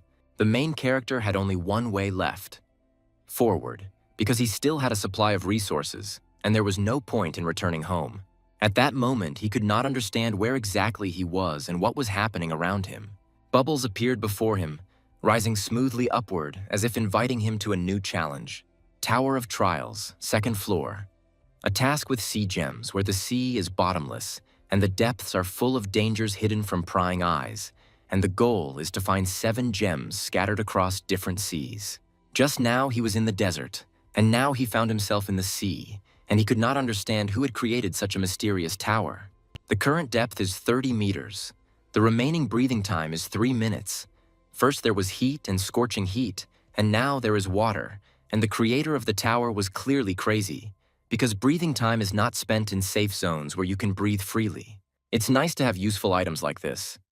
The standard balcony artifact is given to everyone who visited the 2nd floor. It points the way to the nearest safe zone. According to the compass, this is the safe zone where you can go without any risk to life or health. However, someone is here, and clearly not in the role of a polite and friendly guest, which is alarming. When the main character entered inside, he heard an unusual greeting, which seemed strange and mysterious to him. Some creature asked if he was a guy, because this was already the 2nd group of people who were trying to get through the 2nd floor of the tower and reach their goal. The main character wondered what kind of creature it was, since it did not at all resemble the local inhabitants of this place. The creature seemed to have many questions, but chose not to answer and listen attentively, not expecting any generosity or help from the outside. Usually, the creature demands payment for the information provided, but today, it decided to make an exception. If the hero buys something from it, let him give his cheap consent. Trading here is done for points, and 1,000,000 points is a serious and considerable amount of money that is not easy to earn in this world. Let the hero wait, because they sell water here, and if it turns out to be of poor quality or counterfeit, you can die from dehydration, having trusted the wrong choice. It's better to ask the floor administrator for advice, even though he is busy and acts as if he is leading all the players by the hand, controlling their every action. The protagonist couldn't understand what exactly too busy meant, because the administrator looked free and relaxed, although everyone probably has their own cockroaches in their heads. What are the gems mentioned in the quest? And why is the sea territory divided into 7 separate parts? He listened with great attention, because this place is called the Sea of Silence, and each of the 7 seas has its own unique gem, and if someone collects all the gems of the 2nd floor, they will return to their rightful places. I would like to know more information about other seas, but unfortunately this is all that is known at the moment. It was better to have some information than nothing, but he had almost forgotten one very important fact. He won't be able to get the gem just like that if he can't get to the right place intended for it. The creature said that the gems protect not only the forces of nature, but also something much more useful and important. The protagonist warned that he was ready to lower the price to 300 if the creature tried to deceive him or provided false information. He expected the creature to tell more than it deserved, but the hero was not going to be a simpleton and pay extra money without a good reason. First, you need to find the local gem, and then go with the flow. The Arloa we were talking about is somewhere nearby. The protagonist hoped that the creature would not deceive him, as this could turn into too much danger for him. At that very moment, he noticed a large fish, which turned out to be that very mysterious gem. The fish watched the hero carefully, as if assessing his intentions and deciding whether to trust him. In the blink of an eye, the fish began to swim away, demonstrating its incredible agility and lightning speed. The hero didn't understand what to do now: compete with the fish in speed or come up with a more cunning and effective way to catch it. Under normal conditions, he would not be able to catch up with the fish because it is surrounded by a glowing body and fire magic, which increases its characteristics by 50%, except for dark energy. However, he had one secret technique, carefully hidden and carefully preserved in case of difficulties. It's time to test your strength and try your own capabilities in a real battle. The fish noticed that the guy had started to catch up with her and immediately changed her behavior, adapting to the situation. The fish spoke, expressing surprise that the hero could run on water, and the surprise was mutual. She could talk too. The protagonist swallowed some water, and upon closer inspection, one could see that his arms and legs began to change, as if he was turning into an aquatic creature. The fish began to call upon its servants, preparing for a possible unexpected encounter and defense. The protagonist instantly jumped back, trying to avoid the danger that could overtake him at any unpredictable moment. The guy understood perfectly well that this could be the limit of his capabilities in this place. He wondered with disbelief whether some small fish could really stop his determination and inner strength. At that very moment, the fish were watching his every move carefully and warily, as if preparing for a surprise attack. He challenged how the fish intended to catch him at such incredible speed and height. The main thing is that it caused a powerful wave that could upset the balance and influence the outcome of the upcoming battle. Without wasting a second, the protagonist headed towards the crystal, focused and ready for further challenges. The fish was so shocked that it froze for a moment, not expecting such a quick reaction and confidence. The protagonist quickly realized that everything was much easier than he expected, and successfully passed the test of the sea gem, receiving a generous reward of 1,000 points. He began to explain that for all the creatures he had met, water seemed like a simple medium, but he had completely different capabilities and powers that allowed him to feel confident.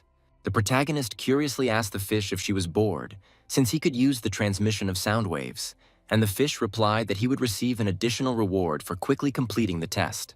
The hero wanted to know what exactly this reward was, and was told that it would become clear when he collected all the other gems.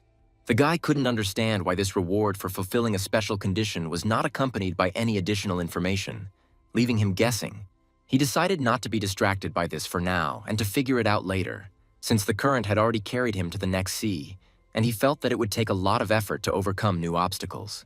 The water pressure increased rapidly, squeezing the space around and making every movement in this deep place difficult. His movements became more and more limited, but the boy firmly knew that he had to continue swimming forward, without giving up and without stopping at what had been achieved. Finally, he reached the Sea of the Abyss, which was no easy achievement, but one he had long hoped for and carefully prepared for. He emerged from the first sea with relief and could hardly believe that 6 more such dangerous and unpredictable areas awaited him ahead. The new place looked even darker and more ominous than the previously passed Sea of Silence, causing a feeling of anxiety and a premonition of trials. At that very moment, someone loudly announced that today you could buy rare and valuable items at a very favorable price. Short blades from the nose of a fish and swords for only 3,000 points. People rushed to buy healing potions from alchemists, because in this zone there were safe places where they could get to quickly and without risk. The protagonist noticed that this place resembled an entire village, filled with life and movement, and named it Karbonov. At that very moment, someone asked him if this was his first time in this safe zone, showing a keen interest in his experience. He politely apologized and asked for a minute of attention, realizing that a lot could depend on this conversation. The middle-aged man's name was Gerard. He was a hunter from Britain, and apparently he had recently embarrassed himself in front of another experienced hunter. Since the conversation turned to the groom, Gerard offered to show him the Abyss, a place that can tell a lot about strength and endurance. This is one of the safest zones among all the 7 seas, although in appearance it is more like a small city with developed infrastructure and cozy streets. This place is connected to the astral world and the 6 seas, and here hunters who have failed to collect 4 or more gems from the 2nd floor can feel completely safe. All of these people failed to complete the tasks completely, and their number is constantly decreasing due to the numerous difficulties and dangers of the tests.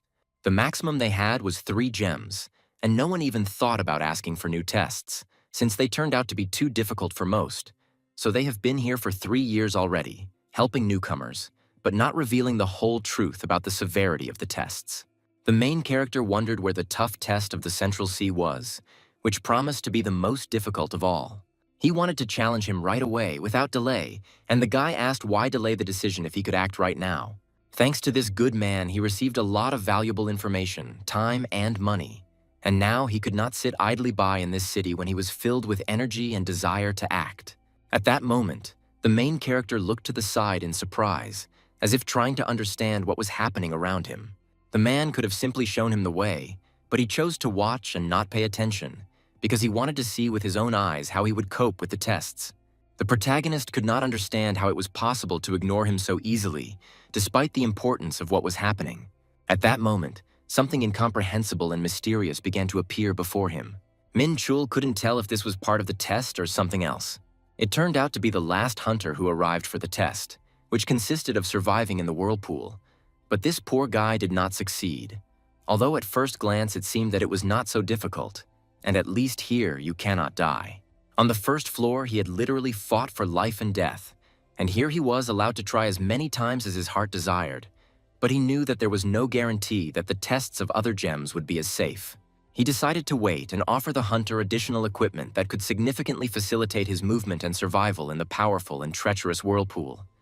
But he persistently refused, declaring that he would go as he was, not wanting to change anything.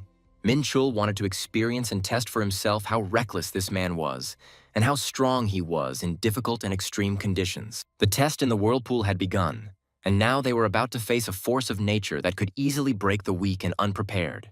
He watched the color of the whirlpool carefully, as if trying to read hidden secrets in its shades and movements, and understand what exactly awaited him ahead. It was completely incomprehensible to him why he had to wait for the water to enter his mouth, as if it were necessary for some special ritual or important process. The only requirement was to hold out in that place for exactly 10 minutes. But no one explained how one could endure such a long time in such harsh conditions. He decided not to wait and immediately go on the offensive to destroy the whirlpool itself, depriving it of any chance of victory and control over the situation. Minchul literally entered into a fierce fight with the whirlpool, using all his physical strength, agility, and ability to control the situation. The man watched the events all this time with interest and caution, carefully assessing every action of the hero and his reaction to the challenges. He couldn't understand what was going on, because the whirlpool shouldn't be raging that much, and decided to go down to check how well Minchul could stand in this dangerous place, keeping his distance so as not to be sucked in. At this tense moment, one of the mentors approached him and asked with a slight smile what he was doing here, because had he already started the tests? Don't worry, the 5 were mentoring some newcomer who, just a few years ago, had himself conducted another brave man named Jem. And how could that be at all? if he had started the test only a minute or two ago, and there was too unusual a silence around for such events. Just at that very moment, a huge and threatening whirlpool suddenly appeared right above them and began to rapidly gain strength.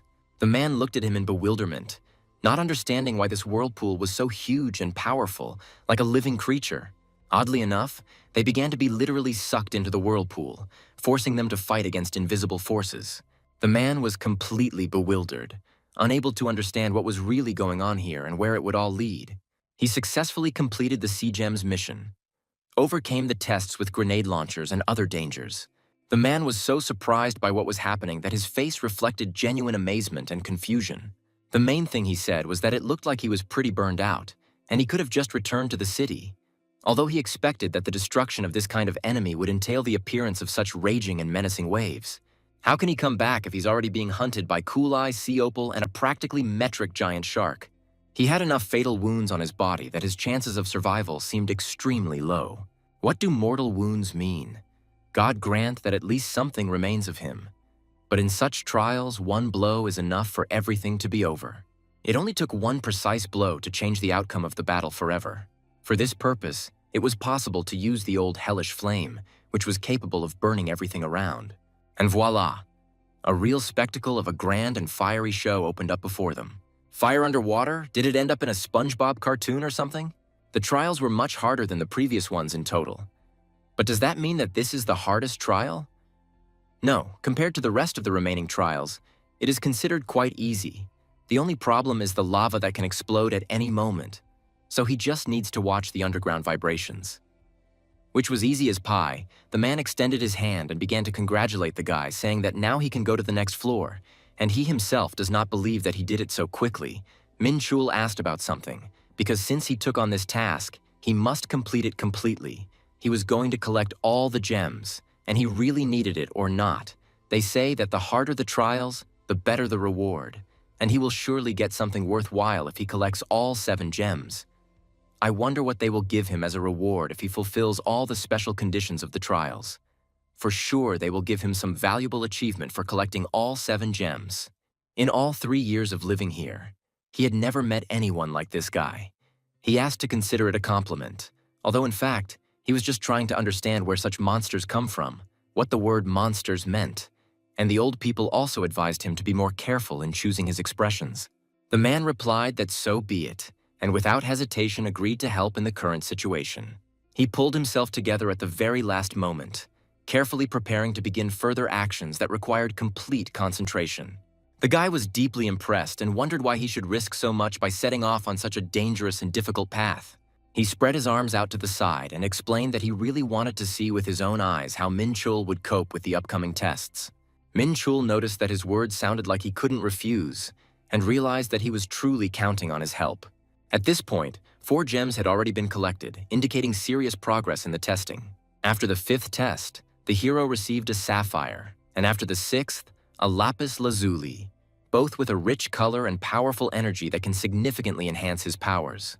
In the final test, he had to obtain an amethyst, which is considered the most mysterious and unpredictable of all the gems. The region was called the Sea of Death, a catchy and frightening name that evoked awe and fear in many. Almost no one returned from there alive, but this meant that some were still able to pass these tests in the tower, and such people were called emperors. It seems that they were indeed called Earth Roses and Emperors. Although Minchul had never heard of them, most likely they were unable to pass the last level of training, which left him with every chance of success, because the tower's tests test not only strength, but also the ability to sense the flows of mana around you. This is the main thing. Minchul told the man that they still had much to see and learn on the upcoming journey, which promised to be full of discoveries, dangers, and unexpected twists of fate. The man waved goodbye and sincerely wished him luck in his future trials, deeply believing in the hero's ability to cope with all the difficulties that would come his way. Minchul began to slowly descend the stairs, feeling how with each step he was getting closer to new challenges, mysteries, and trials that awaited him ahead in this unknown and dangerous place. The guy couldn't understand whether in front of him was really the very Sea of Death, about which there are terrible and ominous legends, filling people's hearts with horror and trembling. Despite the frightening name, At first glance, it turned out that there was nothing particularly terrible or dangerous there that could immediately cause fear or anxiety in someone who found themselves in these places for the first time. Minchul noticed something unusual that surrounded him from all sides, drawing his gaze and causing a feeling of alertness and a hidden threat that lurked around. The water pressure suddenly increased to 10 points, and it was at this moment that the tension of the situation reached its limit, creating mortal danger and a feeling of hopelessness. The restrictions were significantly increased, the density of mana around him increased several times, and a negative paralysis status was imposed on him, which completely limited his freedom of movement and ability to resist external influences. The protagonist realized where this colossal pressure was coming from and what a mortal threat it posed to his life and health in the current circumstances. He understood that it was impossible to stay where he was, and that now he needed to gather all his strength, mobilize, and find a way to escape from this extremely dangerous situation without losing himself. The main character reached a depth of 1,000 meters, where the water pressure became truly colossal, capable of crushing even the strongest and most resilient person, testing his limits. It was a monstrous pressure, where even the slightest mistake or relaxation could result in the hero's body being torn apart by the powerful pressure of the surrounding mana and water. Remembering the events from his past life, he realized that he had already encountered a similar phenomenon. The lake of 1,000 scales on a distant continent pulled everything that touched its surface to the very bottom. And in order to get out, it was necessary to overcome the incredible pressure, because of which the lake received its eerie name. He decided to wait, because the Sea of Death works on the same principle as a lake, where the moon forcibly pulls everything to the bottom, not giving it the opportunity to rise to the surface and break free. The Sea of Death is a complex and dangerous combination of dense mana, high water pressure, and extreme gravity, creating truly unpredictable and deadly conditions for anyone who dares to step onto its bottom. If this is really so, then the test must be as difficult and tough as possible in order to pass it and emerge victorious, overcoming all obstacles and mortal dangers. If he could resonate with the surrounding mana and completely absorb its energy, he might be able to not only deal with the water's pressure, but also use its power to his advantage, turning its weakness into an advantage. To do this, it was necessary to synchronize the energy of chaos with the mana around him, and although theoretically he could control his energy, now he realized how deeply mistaken he had been in his assumptions, and how much more complicated everything was in reality. He had to give it his all, not sparing himself for a second, to get through the upcoming trials, overcome all the difficulties, and stay alive. The loss of an arm or a leg seemed like a small price to pay compared to what he could gain in the end, since such sacrifices were only a temporary obstacle on the way to a great goal. The ability to completely subjugate the energy of chaos and use it for his own purposes was worth any sacrifice, suffering, and torment, and the hero was ready to go through everything to achieve the desired result. The protagonist opened his eyes abruptly, feeling his consciousness gradually returning after a short but deep sleep, which brought with it new strength, clarity of mind, and an unwavering determination to continue on his way. He instantly realized that the powerful and pure energy of the World Stone was concentrated in front of him, filling the space around him with a soft but mysterious light, giving everything around him a sense of mystery and grandeur. The previously raging energy of chaos gradually began to stabilize, as if calming down after a storm and moving into a more balanced, harmonious state, which inspired hope for control over the situation. At the same time, its purpose did not change one bit. It still remained in the form of unstable, tiny grains, but now these particles were in complete peace and inner harmony, as if ready for new actions. The protagonist carefully approached a little closer, trying not to disturb the fragile balance that reigned around, and carefully observed the changes in the energy field, which seemed alive and breathing. He reached a depth of 5,600 meters, where the water pressure increased to level 5, creating a palpable heaviness, pressing on every cell of his body and forcing him to strain to maintain stability and concentration. Despite this, he could not understand what exactly was happening in this mysterious sea of death. It seemed that there was nothing particularly remarkable here, because thanks to synchronization, he became practically immune to water pressure. But something inside was still alarming and did not give him peace. It seemed that there was nothing around except a hard, stone-like crust covering everything and creating a feeling of a protected, but at the same time closed space, like a protective shell that does not let anything extra through. His goal is the Sea Gem Quest, the Amethyst Challenge, The Abyssal Pearl reward has been increased to 50,000 points, and the completion time has been increased by as much as 200 hours. But this was only part of a difficult and large-scale challenge. His time to complete the challenge was the fastest in the tower's history, and for this outstanding result, he received an incredible 500,000 points, which became a real record and brought him well-deserved fame. As a well-deserved reward, he was given a rainbow ring that shone with all the colors of the spectrum and promised powerful support and protection in future adventures and battles. The durability of this ring was 777, and the skill of its use was limited to once a day. When activated, it instantly removed all negative effects and completely restored the energy of its owner, giving him a second wind. The protagonist was deeply surprised by such a valuable and rare reward, because this ring, although it could not compare with the blessing of the holy fire, had its own unique power and enormous potential. It provided a buff to all 5 of its primary stats, similar to Vulcan's Oath, making it a truly versatile and powerful artifact that could change the course of any fight or challenge. He knew he had done the right thing by deciding to go through all 3 remaining trials, because the rewards were worth all the effort, risk, and worry, and could lead him to great heights. At that moment, someone suddenly spoke to him, saying that he had not seen brave warriors for a long time who were able to go through the entire series of trials of the Sea of the Abyss, and said these words with deep respect and surprise. He did not understand who had spoken these words, because there was not a single person or creature visible around, and the voice sounded as if from the void, giving the situation a mystical and mysterious atmosphere. At that very moment, he was told that this voice belonged to him, which confused the hero and made him think about who he really was and what role he played in these trials. The protagonist had a hard time realizing whether the mountains around him had actually begun to move. It seemed as if nature itself had come to life, filled with energy and was ready for action, as if the whole world was holding its breath before the coming events. Few mortals are capable of overcoming such difficult trials, but he did so with great skill, demonstrating incredible strength, endurance, and willpower that set him apart from the rest and made him truly special. He could not understand what exactly was unusual about this snake. Its gigantic size amazed the imagination, but it was precisely because of this that he guessed that before him stood Jormungandr, the legendary world serpent. This world serpent, which had given birth to entire dimensions and had once been one of the 72 lords of Pandemonium, now appeared before him again in all its terrible and mystical power. Once, in a fit of furious anger, the serpent left his nebula, and since then there was no news of him.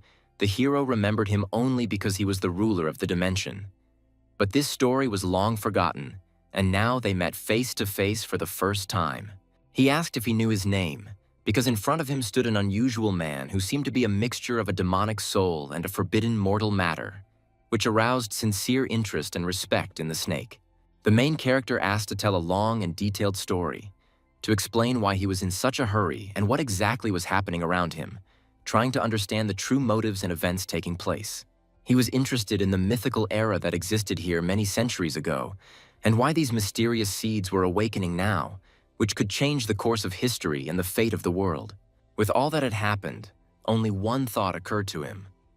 Perhaps he had stumbled upon some secret and very important quest that could change a lot and open up new horizons in his journey in life.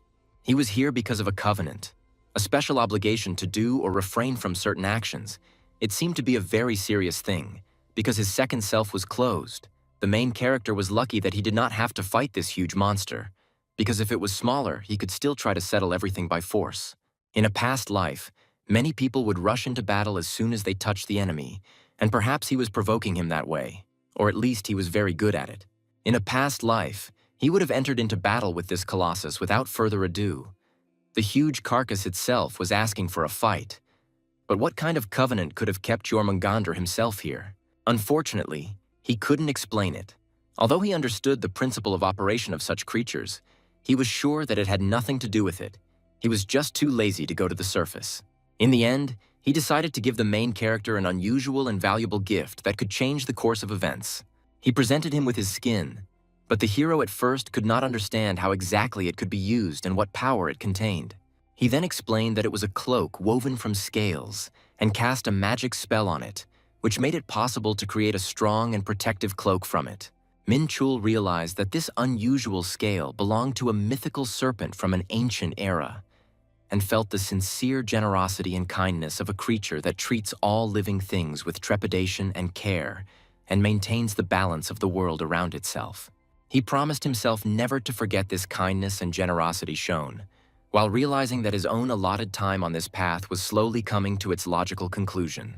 The protagonist could not understand the meaning of what was happening, and asked warily why the snake suddenly closed its eyes, as if plunging into deep oblivion or going on a long and necessary rest. At that very moment, the snake slowly and majestically descended to the ground, as if preparing for a long period of peace, rest, or deep sleep that would help it regain its strength and prepare for the trials to come. The hero tried in every way to hide from the fall of the huge and massive body, feeling both the danger and the grandeur of this gigantic entity, which seemed both menacing and wise. The snake said that he wanted to fall asleep again or go into his peace, but something invisible was preventing him from doing so, keeping him in a state of wakefulness and anxiety.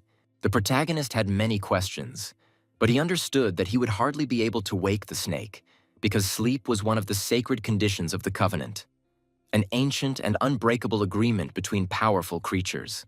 Besides, he had no intention of waking the powerful creature, having deep respect for its desire for peace and considering it right to keep it safe and quiet. There was an oppressive and crushing silence all around. There was not a single living soul, only dense mana filled the air, and the water pressure reached the 5th level, creating a feeling of deep hopelessness and impending danger.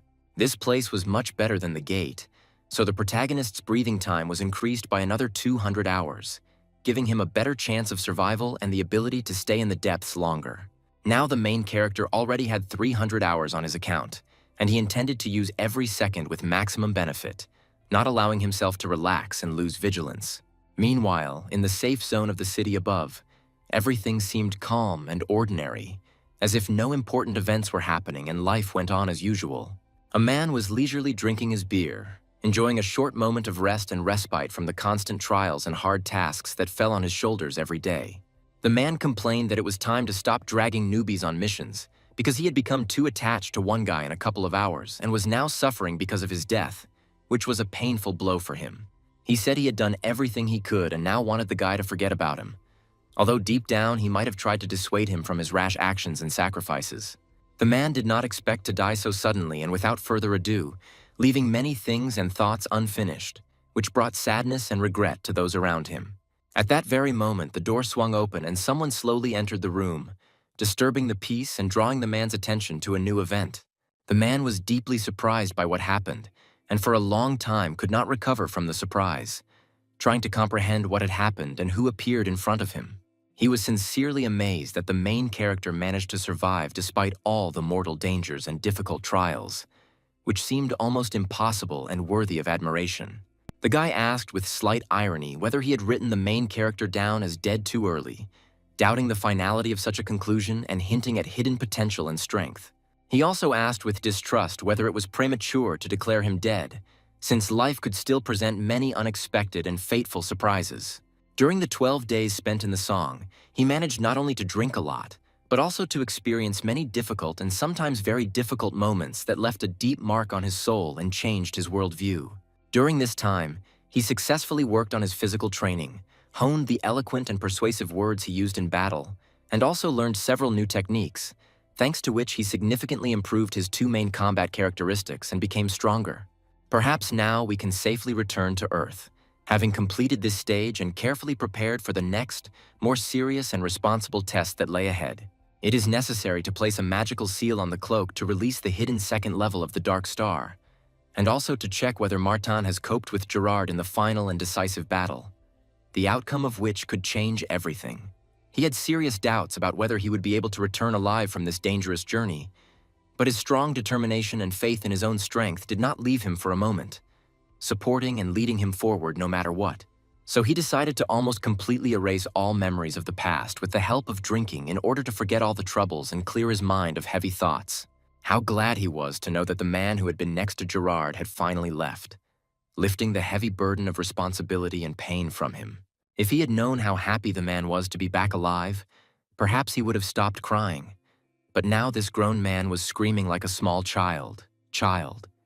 And although he was pleased that he was being cared for so much, he no longer had time for it. He was absolutely right. It means that the main character really was able to pass the last, most difficult test, thereby proving his incredible strength and iron will. He was sincerely congratulated on the complete passage of the second floor of the tower, because the hero himself could not believe that he had completed all 3 tests in just 3 years, and had met a person like him for the first time. Minchul said that as far as he knows, no one in the entire history of the tower has passed these tests so quickly. So now all that remains is for him to do is move on and conquer new, even more difficult peaks. The guy asked the man with genuine curiosity what his plans were for the future and what he was going to do next, hoping to hear inspiring and encouraging answers. Watching the man, Minchul couldn't help but remember his first trip to the tower and the trials he had to go through, now assessing his successes and failures from a different perspective. So he decided to take up the challenge again and go through the trials. Despite all the difficulties and hardships, which now seemed to him even like dear memories and priceless life experience, Minchul said that he would worry and be concerned about the man, because there were still many dangers on his path, and every new day could bring new trials and unexpected obstacles. The next time they meet will be on the ground, but for now, Pasha is skillfully keeping the situation at the top, controlling the course of events and making important decisions. He returned to his native dimension, and the next time he entered the tower, he would be transported to the 3rd floor, where new, much more difficult trials and dangers awaited him. Minchul looked around and everything seemed familiar to him, as if he had never left this place, causing a feeling of comfort and slight nostalgia at the same time. It had been about 25 days since his last stay on Earth, but for some reason he still felt a little alien and unfamiliar here, as if he had lost his former confidence and stability. At that very moment, a car pulled up to them, quickly stopping right next to them, breaking the silence and attracting the attention of everyone present. The man immediately addressed the protagonist in a friendly manner, expressing his sincere joy and relief at his return alive and well. He began to say that the boy had returned alive, which in itself was a real miracle, causing admiration and deep respect among those around him. The protagonist began to be bothered by severe pain in his eyes, and he could not find any relief when leaving the tower and trying to understand what was happening to him. He immediately started a conversation with Ellie, trying to understand the current situation and get answers to the tormenting questions. The girl happily reported that she was very happy to see him safe and sound after everything that had happened, sincerely rejoicing at his return and health. Of course, in the end, he still had to have dinner to restore his strength and prepare for the new challenges that would certainly lie ahead and require his full dedication. Despite this, he ignored some of the questions, but still answered Ellie, although he was a little disappointed due to the uncertainty and lack of clarity in the situation. Minchul told the man not to attract too much unnecessary attention and suggested a change of scenery to better concentrate and think through his next steps. They got into the car and drove off in an unknown direction, leaving behind the past, fatigue, and worries, opening a new page in their lives. Minchul asked how the construction of the training ground was progressing, to which the man replied that it was almost ready and would soon be put into operation. Minchul couldn't believe his ears, because only a month ago the work had only just begun, and now real progress was already visible. However, the man was sure that no one had worked half-heartedly, and everything had been done at the highest level, because the dwarves were true masters of their craft and were proud of their work. Dwarves are a race of exceptional craftsmanship, taking pride in their craftsmanship and putting their heart and soul into every task. The man was proud of the results of their work and was confident that everything was done at the highest level of quality. By the way, they did not think about moving closer to the training ground, because they believed that now he should not change the rented apartment where he lives. If this becomes a problem for him, he will add housing to the building plan, because this pencil has become a very useful partner in planning. He wanted to buy something and was confident that he could get everything he needed. Minchul said that he needed 10 kilograms of mithril and 5 kilograms of orichalcum, and asked if he could handle such a task. The man asked why he needed a rare ore, which is quite difficult to mine on Earth, even if he is one of the few buyers, because it is almost impossible to find it quickly. These ores were needed as resources to release the second layer of darkness, and Minchul wondered if he would have to wait, or if he would want to participate in the special function. Minchul asked about the Interstellar Union that planned to hold an auction in 2 weeks, but there was no guarantee that the required ores would not be among the lots. Ellie provided him with a detailed and exhaustive list that included all the necessary data and details. The man immediately became furious and began to claim that showing a list of someone else's lots was illegal, while demanding that the main character not speak as if he always unquestioningly followed the laws. Because the hunter is not a stranger at all, is he? Minchul knew that he could completely trust his partners and had no doubts about their honesty, which gave him confidence in the upcoming affairs. The man said that he was happy to serve and was ready to help in any difficult situations, not afraid of difficulties and ready to support at the right moment. He hoped that he would be able to find here not only the necessary ores, but also a fragment of the Dronzer key, which was of great importance for their further plans. It seemed he had an extra incentive to participate in the auction, since there was now much more at stake than just a simple deal or exchange of resources. At the same time, something completely different was happening in another building, connected with preparations for an important and long-awaited event that was supposed to change a lot. Minchul said that everything was arranged perfectly and exactly as he wanted to see in the end, expressing complete satisfaction with the result. The man noted that this site was one of the best works, but it was obvious that the architectural design was done by someone else, more experienced and talented. Regarding this, Minchul said that he was just joking and had no doubt that all the work was done carefully and efficiently with maximum effort. Everything was done at the highest level, from the selection and delivery of materials to the construction of the building with the application of magic circles, which even dwarves rarely do so skillfully and accurately. He put a lot of effort into completing this task, and the site is located very close to their department, which makes access much easier and saves time. So they could get to it in the blink of an eye without wasting much time and effort, which was especially important for productive training. The authorities will most likely turn a blind eye to this, because the site was a great success and looks really impressive, and there is very little time left before the start of the auction. But he decided not to clean the gates, but to focus exclusively on training. It would be a real sin to miss the opportunity to use such an excellent training ground, because such places are extremely rare.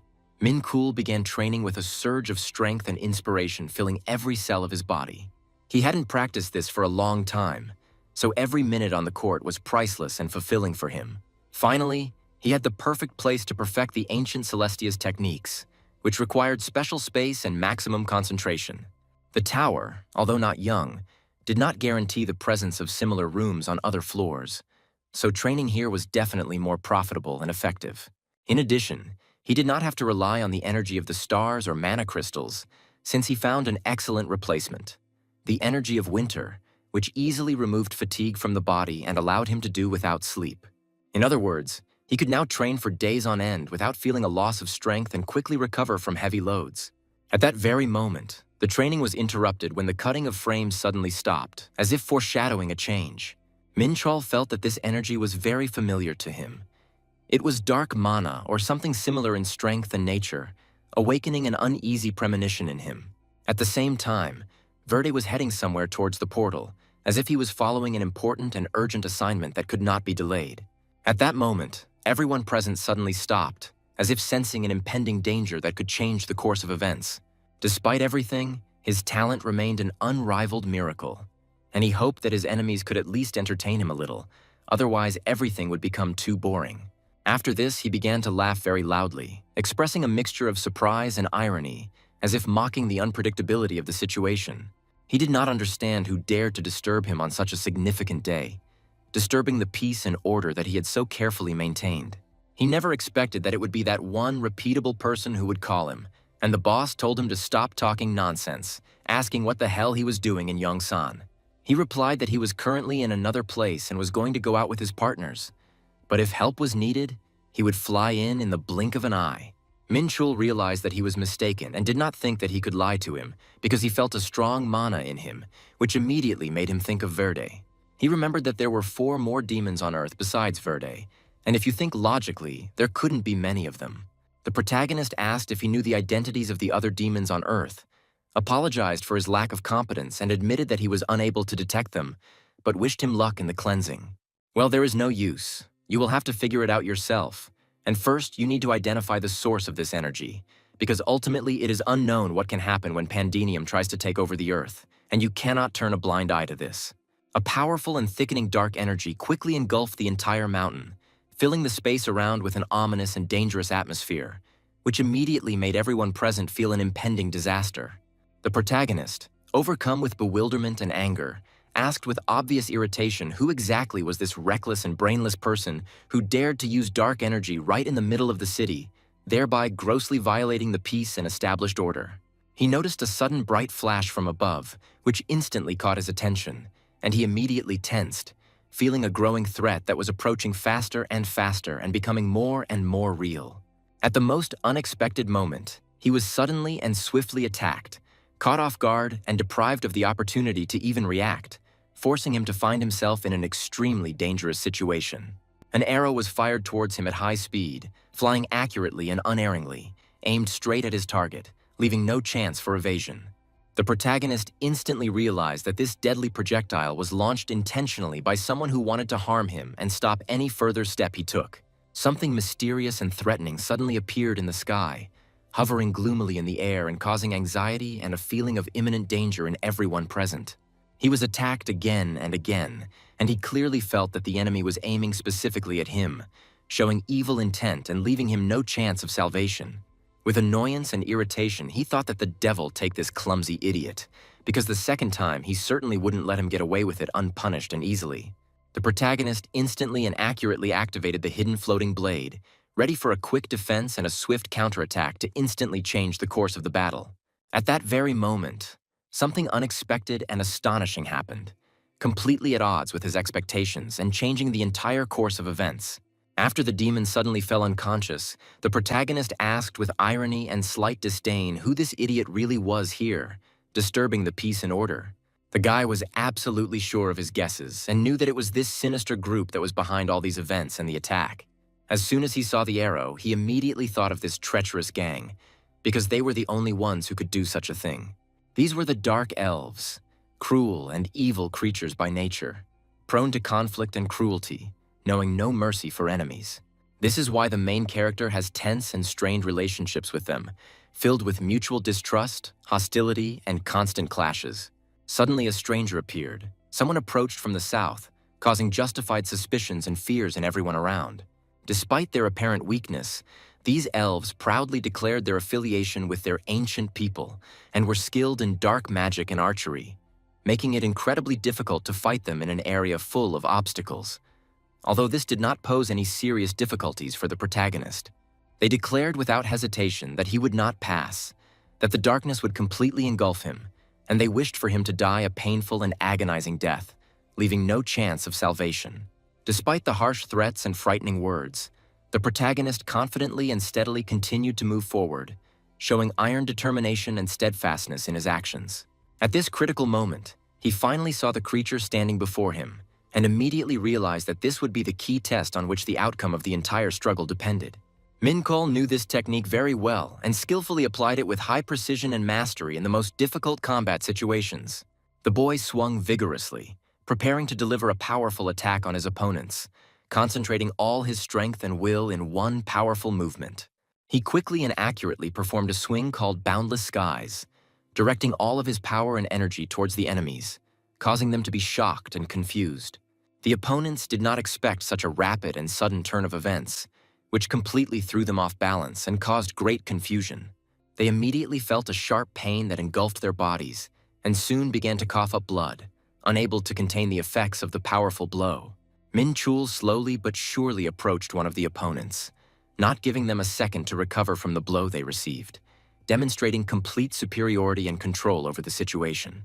He asked sharply and persistently what exactly these beings were doing on Earth and for what purpose they had come here, demanding an honest and direct answer. In response, he was rudely and insolently told to quickly kill them all, otherwise they themselves would not regret it and would quickly turn the situation to their advantage.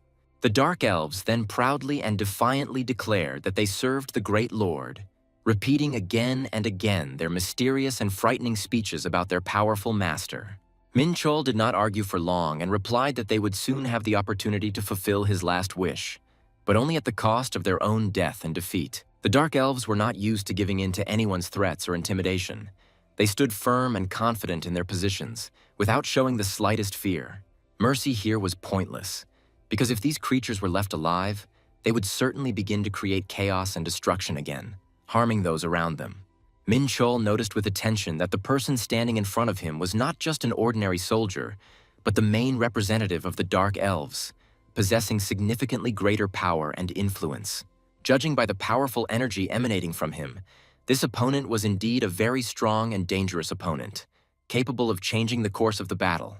The Dark Elf had only a modest amount of energy in appearance, and Minchul wondered if all the surrounding dark energy belonged to him. This fact seemed strange, because usually Dark Elves are very careful with their relatives and protect them.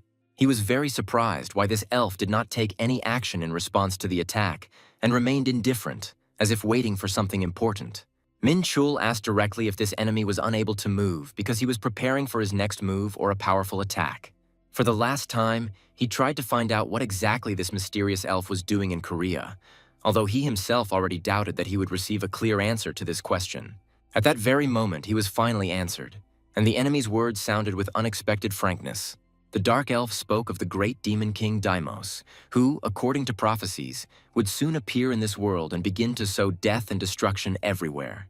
Minchul immediately realized that the person in front of him was one of Deimos' servants, and without hesitation, he dealt the fatal blow, finishing off this enemy.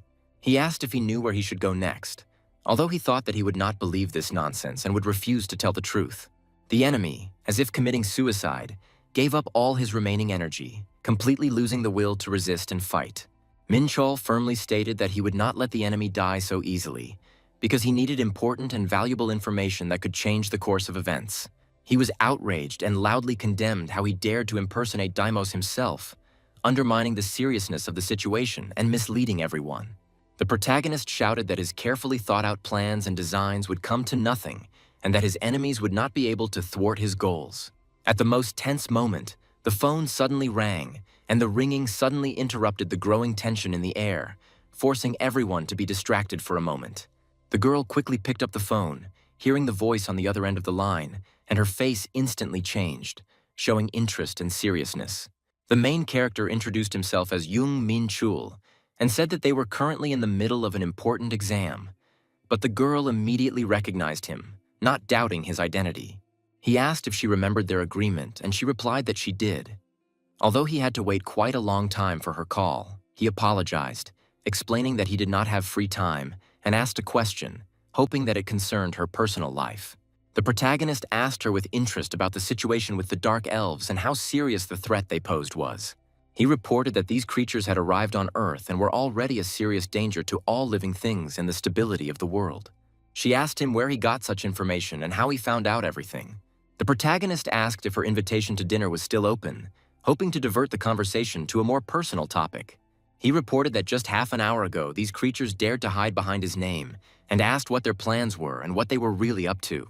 He asked if it was a strengthening of the magic circle with a certain wavelength of energy or something else in order to understand the nature of the threat.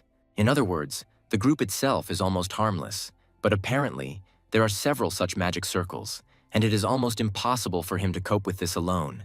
He needs assistance and more information. Fortunately, he has an extremely helpful and reliable assistant who can help in this difficult situation and change the course of events. However, when he tried to contact this assistant, it turned out that the subscriber was temporarily unavailable or out of network coverage. A request to call back later, apparently. The assistant went underground, and always like that. As soon as help is needed, he suddenly disappears, cleaning up the territory and, most likely, will not be free anytime soon. In addition, the protagonist doubts that the Hunters Association or the Interstellar Union will be able to help in this situation. The association tends to make hasty and incorrect conclusions, which will only complicate matters. In the Interstellar Union, he only has connections with the Yonsana branch, which limits his ability to support. He does not know how to deal with the Dark Elves in the current circumstances, feeling the full weight of responsibility for the outcome of the struggle. At this moment, the main character came to an important and decisive conclusion that could change the entire further development of events and the fate of the world. He realized that the Elves and Dark Elves, despite their common origins and roots, had at some point been radicalized by contact with demonic forces, which led to a deep rift and turned them into two warring and irreconcilable groups. Needless to say, they now consider each other to be bitter enemies, not wanting the slightest concession or reconciliation between themselves. He was glad that he remembered about Shin Yu Mi, The confidence that she would definitely be able to help him warmed his heart and gave him the strength to continue the fight. She was a half-elf. One of her parents worked in the Elven embassy, and she herself grew up as an ordinary Korean, able to harmoniously combine the features of both worlds. Minchul had already told her in detail about the current situation, and without wasting time, sent a detachment of elves to him, who were supposed to arrive soon to provide support. At that very moment, someone unfamiliar approached him and asked if he was the same hunter Minchul that they had already heard a lot about. Minchul inquired about Shin Mi and was confirmed that it was indeed her. The man introduced himself as Griff, an envoy of the Elven embassy, and from the light, fruity scent of perfume and the spiritual energy emanating from him, one could confidently say that he really belonged to the elves. Minchul immediately realized that he was a representative of the lifeguard, because in their community, the rank of an elf was determined by the number of leaves on a brooch, and since the maximum was 6 rose leaves, having 5 of them meant that he was indeed a very strong and honored warrior. Minchul went with them to the very place where an important and fierce battle, full of tension and danger, had recently taken place. He asked in surprise if he really stopped the Dark Elves alone, to which the guy calmly and confidently replied that that was exactly how it happened. Despite this, the protagonist learned that he was not going through the trials alone, but together with their mistress, which gave additional weight and significance to his feat. He asked if they could have a sparring match to test their strength and prepare for the new challenges and dangers ahead. The protagonist noticed that the guy was very serious and could not believe that in the current critical situation someone was thinking about such training.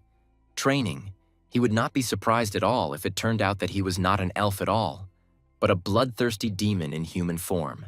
He asked if they weren't supposed to help him deal with the aftermath of the Dark Elf invasion, but immediately apologized for his harshness, explaining that he had instinctively reacted to the boy's powerful energy. Elves usually behave very calmly and reservedly, so the main character was surprised that this young warrior showed such energy, determination, and fighting spirit. They began to explain that the spirits had cleansed the place, returning it to its original appearance and energy, and that this was the fulfillment of his wish, contained in a contract that he probably did not yet know about. In such cases, elves do not suffer from diseases and weaknesses, which makes them especially resilient and hardy in the face of external threats and dangers. They skillfully combine natural magic, spirit magic, and inner fire, thanks to which they are able to effectively eliminate dark energy and completely cleanse the territory of evil. If the protagonist had carried out this process on his own, it would have taken much more time and effort, which could have seriously weakened him. The main character said that he would wait for their support and help in the future, counting on reliable cooperation and mutual assistance. He didn't quite understand what it meant to be an escort, but the young lady invited him to dinner, showing kindness, respect, and a desire to establish a closer relationship. He certainly wanted to talk to her over dinner, but he felt that such an invitation was simply a great opportunity to establish contact and discuss important issues in a more relaxed atmosphere. He was going to kill 2 birds with 1 stone, find out the intentions of the Dark Elves, learn more about the Alpha, and destroy everyone who dared to hide behind his name, because this would require respect and the ability to control them. At this moment, important events were taking place in the Elven embassy, related to the arrival of the main character and the expectation of further actions. The protagonist got out of the car, feeling a slight excitement and at the same time a strange feeling, as if the past was intersecting with the present. It was a strange feeling from a past life that arose in him when he crossed paths with the elves, and an intense fight immediately began between them. The only elven empire in their dimension, Vanaheim, was on the side of Elysium, so it is not surprising that they had a deep hatred for demons. But they had quite warm and friendly relations with humans. After the second great capitalism of Elven, the elves began to actively build cooperation with humanity. And thanks to this, Earthlings formed an extremely positive impression of the elves. In the past, he considered them beautiful but weak creatures with limited consciousness. But now he did not feel any hostility towards them, perhaps because of their appearance. After all, it is always nice to see beautiful people, and the girl said that they had not seen him for a long time. The main thing for her was that this was their second meeting, and she waited patiently for him to finally contact her, but he still did not get in touch, despite her expectations. The guy asked curiously why she had waited so patiently for so long without showing any signs of impatience. She replied that she was one of those few people who always returned and did their duty, no matter how difficult it was. However, The girl invited him not at all because of some promise, the meaning of which remained a mystery and incomprehensible to him. She explained that her father insisted on meeting him in person and wanted to discuss important issues directly without intermediaries. She warned him in advance not to be surprised when he saw him, because such an opportunity occurs extremely rarely in life and has a special meaning. Since today's banquet was held in honor of the massacre her father had organized, her promise still stood, and although the protagonist didn't see much of a difference, he decided to accept everything as it was and was fully prepared for the upcoming meeting. At that very moment, someone told him that he had not changed at all since their last meeting, retaining the same strength and confidence in his eyes. She noted that there was not a drop of excitement on his face, as if he was back in a fight with the Blue Guard, remaining calm and focused. Minchul didn't understand why he should worry, because in his opinion, elves were similar to humans in many ways and were subject to similar emotions. This is what she said she liked most about him, his ability to remain calm and human even in the most difficult situations. When they entered the hall, the girl told her father that she had brought the hunter Minchul, who had managed to discover the tears of the dark elves, which aroused genuine interest. Before them stood an ambassador from Vanaheim named Verum Sillen, a man of great authority and influence among the elven society. The protagonist had heard the name Sillen, and he knew that it was not a simple name because it was connected with the imperial family. He wondered if he was really interested in the culture of the elves, and decided not to be shy about asking questions, because such information was available to everyone.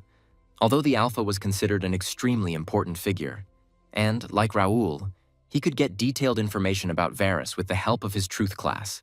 In other words, Verum Sillen was one of the strongest and most influential elves in Vanaheim, possessing enormous power and respect. He wanted to fight the main character, although in his eyes this desire looked frivolous and more like a joke. But unfortunately, his intentions have not yet come true, and they will definitely discuss this issue later. He simply smiled and offered to sit down, and she, in turn, had to sit down next to him, while asking not to call her that in front of strangers, in order to maintain some secrecy. He helped them because everyone was hungry, so why not continue their conversation over the meal? Minchul thought they would eat something simple, but it looks like they put a lot of effort into preparing this dinner. The father began to tell the girl that he would like to speak with the hunter alone, and asked her to leave the room first. The girl, of course, did not contradict her father and left the room without objection. He was informed that he had led a detachment that fought the Dark Elves, and that he had won a victory over them. Minchul modestly replied that he was just lucky. Apparently he really is a very lucky person. He even added that sometimes he feels like his luck is excessive. His tone changed abruptly. He decided to get straight to the point and said that he had not expected such a development of events, because in the end, such a story was hard to believe. He admitted that he honestly didn't know about the appearance of dark elves on Earth, but they couldn't find any traces of them, and for some reason he got the impression that he was going to be interrogated. The dark elves were not inferior in strength, and it would be extremely difficult for a B or E rank hunter like him to deal with such an enemy. He already understood that he was being thoroughly checked, so he couldn't allow himself to raise such uncomfortable questions. He discovered some very disturbing circumstances, namely that some truly special individuals were somehow connected with his daughter. Apparently, this was planned back at the stage of hunting exams, and the whole process was carefully planned in advance. Suddenly, Minchul burst into loud laughter, which naturally aroused the interest of his father, who asked the girl what exactly made him laugh. Minchul asked if he really believed that the entire universe revolved around elves, and why bother making things so complicated for that purpose. He couldn't help but suspect him, because all the guesses were based on the obvious. He wouldn't have been able to cope with the Dark Alpha alone. He confirmed that everything happened exactly as expected. He used a spiritual barrier that blocked any energy flow, and even a Class A hunter would need considerable effort to break through such a defense. Minchul wondered how he could consider himself an elf, referring only to kindness, calling it ridiculous, and wondered why he had not yet started exterminating elves, not believing that they considered him an incompetent amateur and at the same time believed that he was capable of catching dark elves with such wretched methods. He decided that he would decide what to do with him when he received a report from the investigative team, and asked not to cause him any trouble, since it would be inconvenient to do this to a person who had done him a great service. Minchul couldn't figure out what exactly the investigation team meant. His thoughts were focused on the two elves left in the forest, who, with the ability to use spirit magic, could very well reveal how he defeated the Dark Elves. which would completely clear him of all suspicion. However, at the moment, he felt the strongest rage because of this whole unfair situation. The elf began to explain that all attempts were useless. He did not have enough strength to destroy such a powerful barrier. Minchul used the first form of the demonic sword called 7 Stars, choosing the technique of Soaring Star, and delivered a precise, energy-filled strike that was able to break through the enemy's magical barrier, causing genuine amazement among everyone present. He actually managed to break through the strong and complex magical defense just when the tension of the situation reached its limit, which literally made those gathered hold their breath. The king was deeply shocked and stunned by such a sudden and decisive act, which radically changed the whole course of events. It was at this moment that the protagonist put his sword to the king's throat, thereby emphasizing his unconditional superiority and readiness to act decisively, without the slightest hesitation. The guy relaxed a little, smiled slightly, and asked where exactly they had stopped in the conversation, wanting to lighten the mood a little. He quickly apologized, admitting that he had seriously underestimated the protagonist and had no idea about his exceptional abilities. The protagonist realized why so many considered him weak, because even he himself could hardly believe that he was able to create a blade from spiritual energy in such a critical situation, thereby demonstrating true strength. No one could have imagined that it was he who carried within himself such a crushing power, capable of not only influencing the course of the battle, but also turning around the most seemingly hopeless situation. The main character said that he would immediately get to the heart of the matter. Firstly, he never hid his strength, and secondly, they simply did not believe him, which was very annoying, because they promised to ask a couple of questions, but in reality, they did incomprehensible things and arranged showdowns. He was already busy searching for imposters and false claimants, so he did not want to waste his energy and time on conflicts with elves, which could distract him from more important tasks. Since he had put away his weapon, he was not going to threaten with the sword anymore. If he had really wanted to kill, he would have done it earlier. Besides, pointing a blade at the messenger would have been a crime, and he wanted to avoid unnecessary interracial conflicts and maintain peace. If he wants a fight, let him arrange an official duel. Then he won't have to take on extra responsibility and everyone will be able to see a fair fight. Can't he at least joke a little and diffuse the tense situation? The protagonist asked in bewilderment what it meant to joke, because the man, in his opinion, believed that now was the most inappropriate time for stupid and inappropriate jokes. Someone present asked if the girl was sure that it was time to submit a report, given the situation and the current situation. The ambassador replied that yes, this also concerns the gentleman, so he has every right to receive the report and become familiar with important information on the case. He explained in detail that the main goal of the Dark Alpha is to awaken the word that was sealed and imprisoned in the old dimension, which has tremendous destructive power. The elf showed keen interest in the words about the old dimension, clearly latching onto this important information and trying to understand its meaning. The protagonist reported that they managed to find out this fact by carefully studying the magic groups. And now he understands that this method turned out to be much more useful and effective than he had previously assumed. However, the plans of the Dark Elves go far beyond reasonable understanding. The multidimensional universe consists of many dimensions, new, recently appeared, and old, existing for a very long time. Some of them can calmly develop and exist, while others are doomed to destruction and annihilation. They are called old dimensions. The protagonist asked if they had any guesses regarding the identity of the evil contained in this word. Apparently, the Dark Elves swore allegiance to the god of war Deimos, but the protagonist knew that this god had long since died and could not be summoned back. The ambassador wondered if this was the same king from the damaged dimension who was now on Earth. It is quite possible that the Dark Alpha is trying to find a way to bring him back to life and strength, but they attacked on the wrong track. Deimos had already died, and only his weak and poor version was sitting in front of them. The way to bring back the king is extremely difficult and dangerous, and it is obvious that madmen are doing this. They are clearly hiding something, and this information must be urgently conveyed to Vanaheim and Elysium. But the ambassador cannot tell them the whole truth because of the danger. Unfortunately, they were unable to locate the other Dark Alphas and sincerely apologized for this. In addition, the ritual required to awaken the word would take about 2 days to complete. If no new clues or traces appear during this time, it can be considered that their task has been successfully completed and there is no longer a threat. He asked the gentleman if he had said that he was able to track dark energy, which could help them locate other Dark Alphas and prevent further dangers. in which case the god of war, that is, the being known on Earth as the Demon King, will help them. He may appear again, and they need his help to save the dimension. The protagonist and the ambassador seem to have finally realized what they are dealing with. The only one who can quickly find the Dark Elves is him. If he wants to get rid of the imposters, he will have to act together with the elves.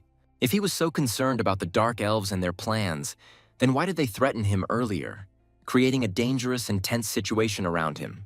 Minchul remembered well how the elves thanked him for his help, and now, if he played his cards right, he could extract even more benefit from the situation for himself and his allies. He asks to forget about the misunderstanding that happened between them, but he knows that this person is petty and vindictive, so he is unlikely to immediately let go of the offense and forget what happened. Let it be so, because the fate of all mankind depends on the right decision, although much also depends on the fact that someone has wasted too much time, and now they will have to spend a long time sorting out what was missed. He begged, asking what he could do to earn his favor, and was willing to pay a hefty price to rectify the situation. He promised to do whatever it took, not skimping on effort or resources, to prove his loyalty and willingness to help.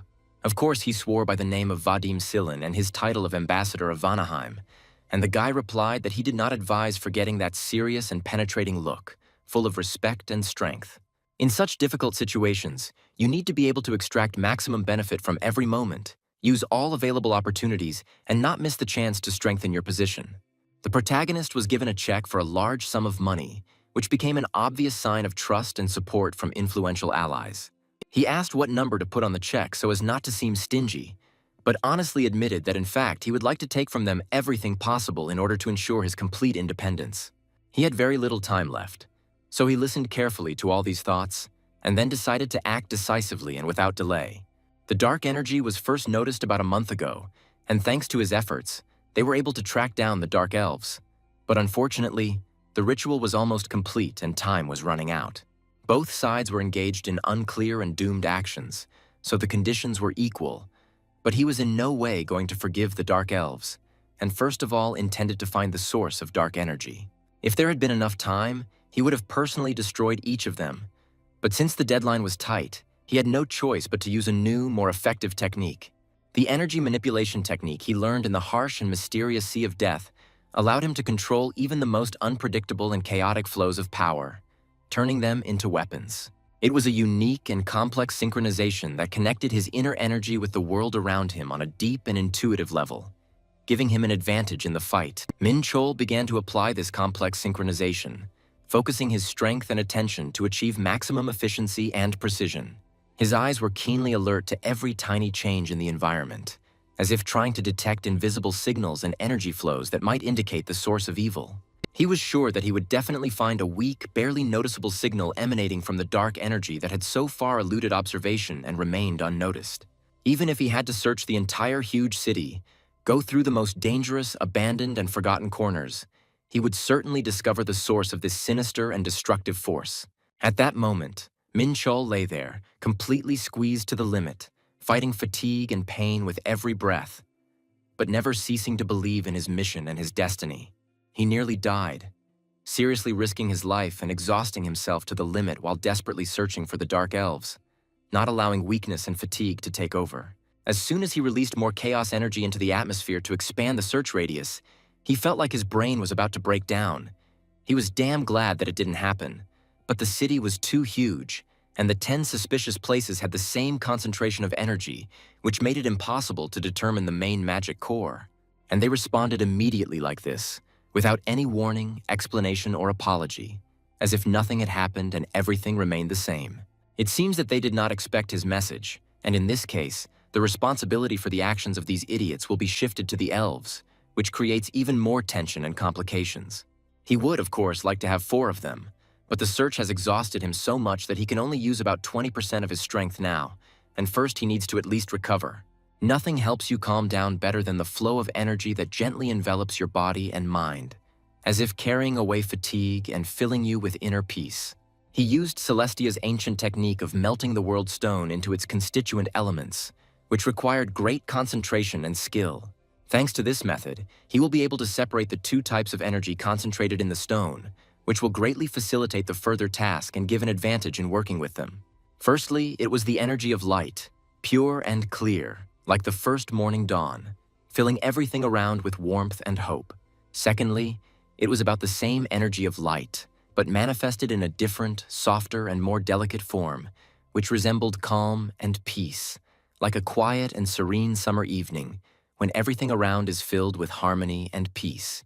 Finally, the energy of darkness appeared before him thick and gloomy, like a thick fog, permeating everything around and creating an ominous atmosphere of danger and the unknown, capable of causing anxiety in anyone who dared to approach. Although the power of chaos increased by only 0.1%, the effectiveness of the ancient Celestia technique increased by exactly the same small but significant amount, which allowed for a significant improvement in control over energy flows and the accuracy of their direction, opening up new possibilities for the use of this powerful technique. Overall, he felt much better, as if he had received a new powerful charge of inner strength and energy, which not only gave him confidence in his abilities, but also filled him with determination and readiness for further action in the most difficult circumstances. By the way, what time is it now, he wondered. Or perhaps, in the conditions of such a tense and critical situation, time ceased to have any meaning for him, dissolving in the flow of experiences and actions. Why did he sense the energy of chaos in a completely different place, far away from here? Although it seemed that the search should have covered the entire territory without exception, leaving behind even the smallest and most insignificant signs.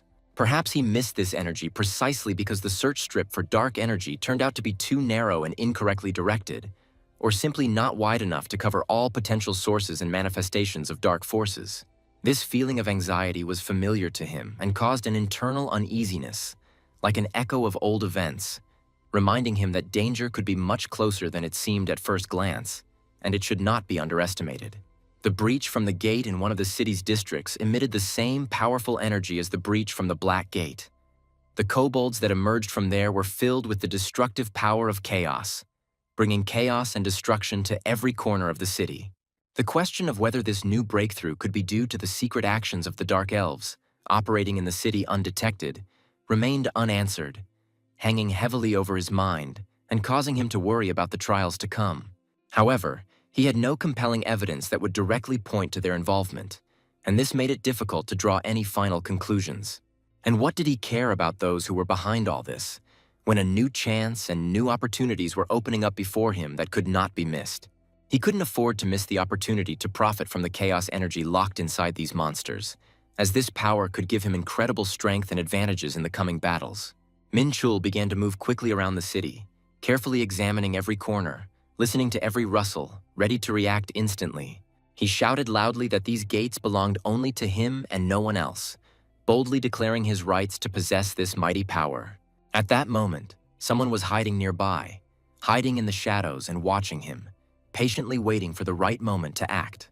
The great ritual was completed exactly at the appointed time, observing all the necessary canons and strict conditions, which allowed us to move on to the next, more complex and responsible stage, requiring full concentration and attention, without any delays or hindrances. Everything happened completely in accordance with his precise predictions and carefully thought-out plan, which left no room for chance or unexpected events, ensuring maximum efficiency and control over the situation.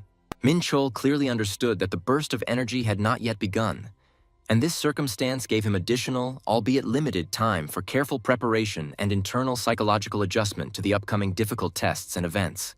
He stepped confidently and without hesitation into the dark gate, feeling how the atmosphere around him became more and more oppressive, filling the space with a thick, almost tangible darkness and causing a deep inner feeling of anxiety and worry.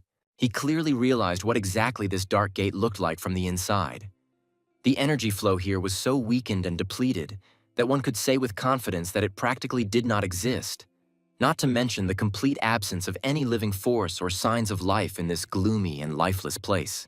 In essence, this world was once destroyed by a powerful force in the distant past, after which it was left empty and abandoned, like a forgotten oasis lost in the vast expanses of a cold and lifeless void, deprived of any hope of revival.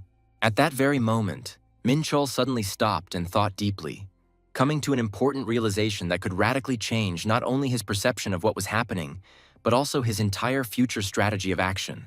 This dimension turned out to be absolutely unknown and alien to him, as if it existed outside the boundaries of his previous knowledge, experience, and ideas, hidden from his perception and understanding until the very present moment, arousing both curiosity and fear at the same time.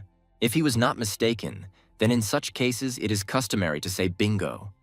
He had finally discovered exactly what he had been looking for all this long and difficult way, and was now completely ready to begin the decisive stage of his mission, which could become the key to the outcome of the whole matter. The rituals that the Dark Elves performed in different parts of the city were needed not only to open these dark gates, but also to strengthen their magical power, capable of changing the balance of power throughout the world. However, besides this, there was something else important and mysterious that Minchul was just beginning to realize, gradually penetrating the essence of what was happening and revealing the hidden plans of the enemies. What a warm and cheerful welcome it was. He had no idea that his loyal followers, armed with powerful elixirs and fighting determination, would gather in one place to solemnly and enthusiastically welcome his appearance and support him in the upcoming battle. At that very moment, all the beings present around turned their gazes towards him, as if holding their breath and anxiously waiting for what next step he would take in this tense situation. The elf said that this man had proven unusually brave for a representative of their lower race, but now he had left, having managed to become bored, guard the gates, for the time has come for a real test and entertainment that will demonstrate the strength and skill of each of them. Let despair completely consume him, dissolving all hope and strength, leaving only a cold feeling of hopelessness and powerlessness in the face of impending death. Minchul immediately began to actively defend himself, switching from defense to a rapid offensive, using all his fighting skills, strategy, and capabilities to defeat the enemy. The guy stated with complete confidence that none of the opponents would leave alive today, leaving them no chance for mercy or salvation, demonstrating his determination and fighting spirit. Minchul began to use a powerful strike from his great palm, and then unleashed a devastating fist comparable to the Emperor's lightning, breaking through all obstacles in its path, leaving destruction and defeat in its wake. The creatures began to attack the protagonist mercilessly and immediately, trying to overwhelm him with their numerical strength and ferocity, hoping to break his resistance and will to win. Dark wolves were almost no different from kobolds in appearance and character. They were low-ranking monsters, but with characteristics close to the average level, which made them dangerous and tireless opponents. They were relatively easy to deal with, so using chaos energy techniques against such enemies would be an unnecessary waste of energy and resources that should be saved for more serious challenges. The elves were amazed that Minchul was able to single-handedly deal with these monsters, demonstrating rare strength, dexterity, and skill that are rarely seen even among experienced warriors. The remaining opponents, seeing such strength and determination, preferred to retreat and flee, saving their lives at any cost, realizing that further resistance would be doomed to failure. Minchul made it clear that none of them would leave this place alive, setting himself up for a determined and ruthless fight, full of strength and determination. In response to his words, the enemies began to loudly call out to the ruler of Deimos, swearing to destroy all who dared to stand in their way, and calling for a unification of forces against the main hero. The noise and cries of the enemies did not subside. They desperately tried to rally their forces and mobilize for a decisive battle, preparing for fierce resistance and combat. At that moment, he absorbed the energy of chaos, filling his body with the power necessary to continue the fight, and preparing for new, even more decisive actions. Despite the fact that the hero and experienced warrior possessed a considerable reserve of chaos energy, these creatures were very strong and tenacious, which required maximum concentration, agility, and power from him. Despite the recent grueling battle, Minchul did not feel tired and was able to use martial arts, surrounding himself with the protection of holy fire, which greatly increased his effectiveness and chances of victory. He was sincerely grateful for such support and understood that he had received a unique chance, which he had to justify by showing all his strength and will.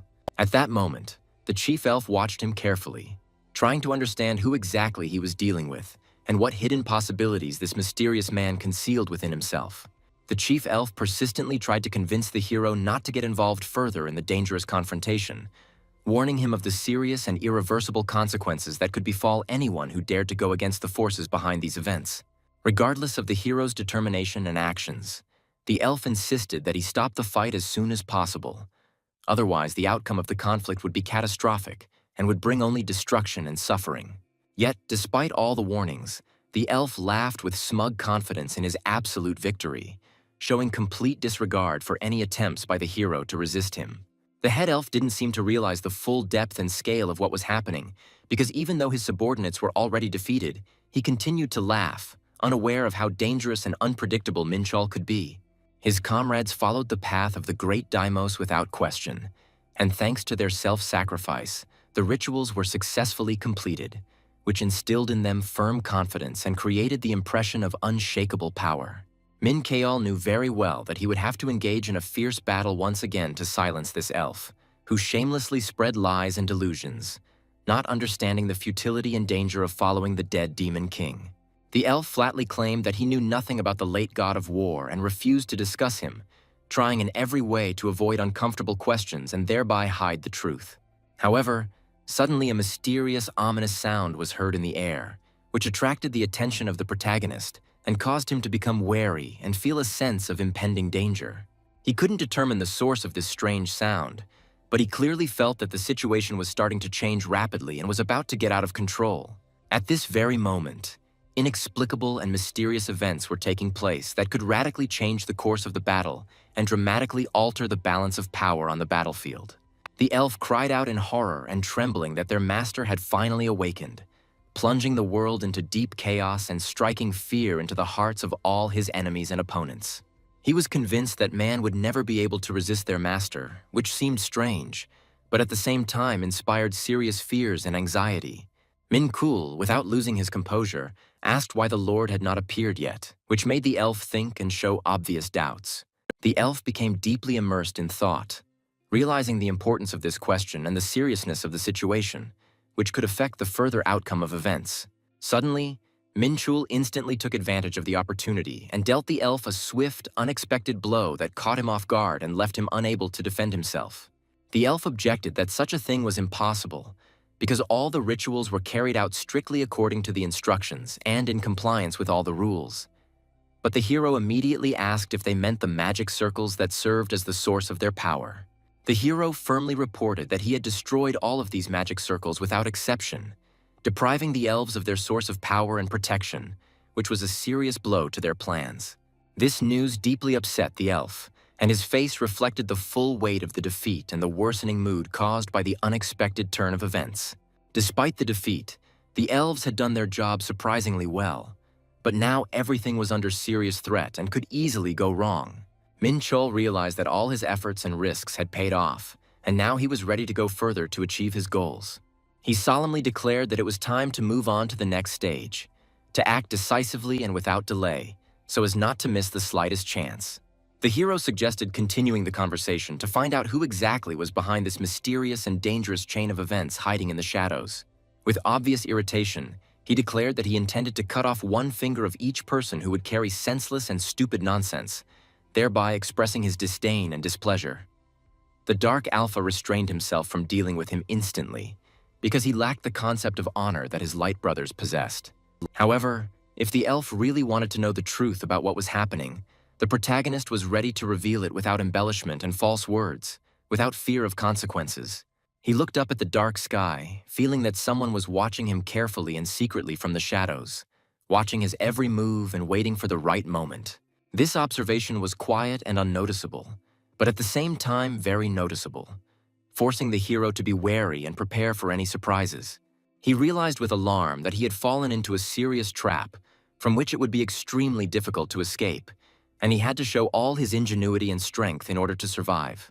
At that very moment, something suddenly landed on the ground next to them, making a quiet but ominous sound that immediately caused a feeling of alarm and caution in everyone present.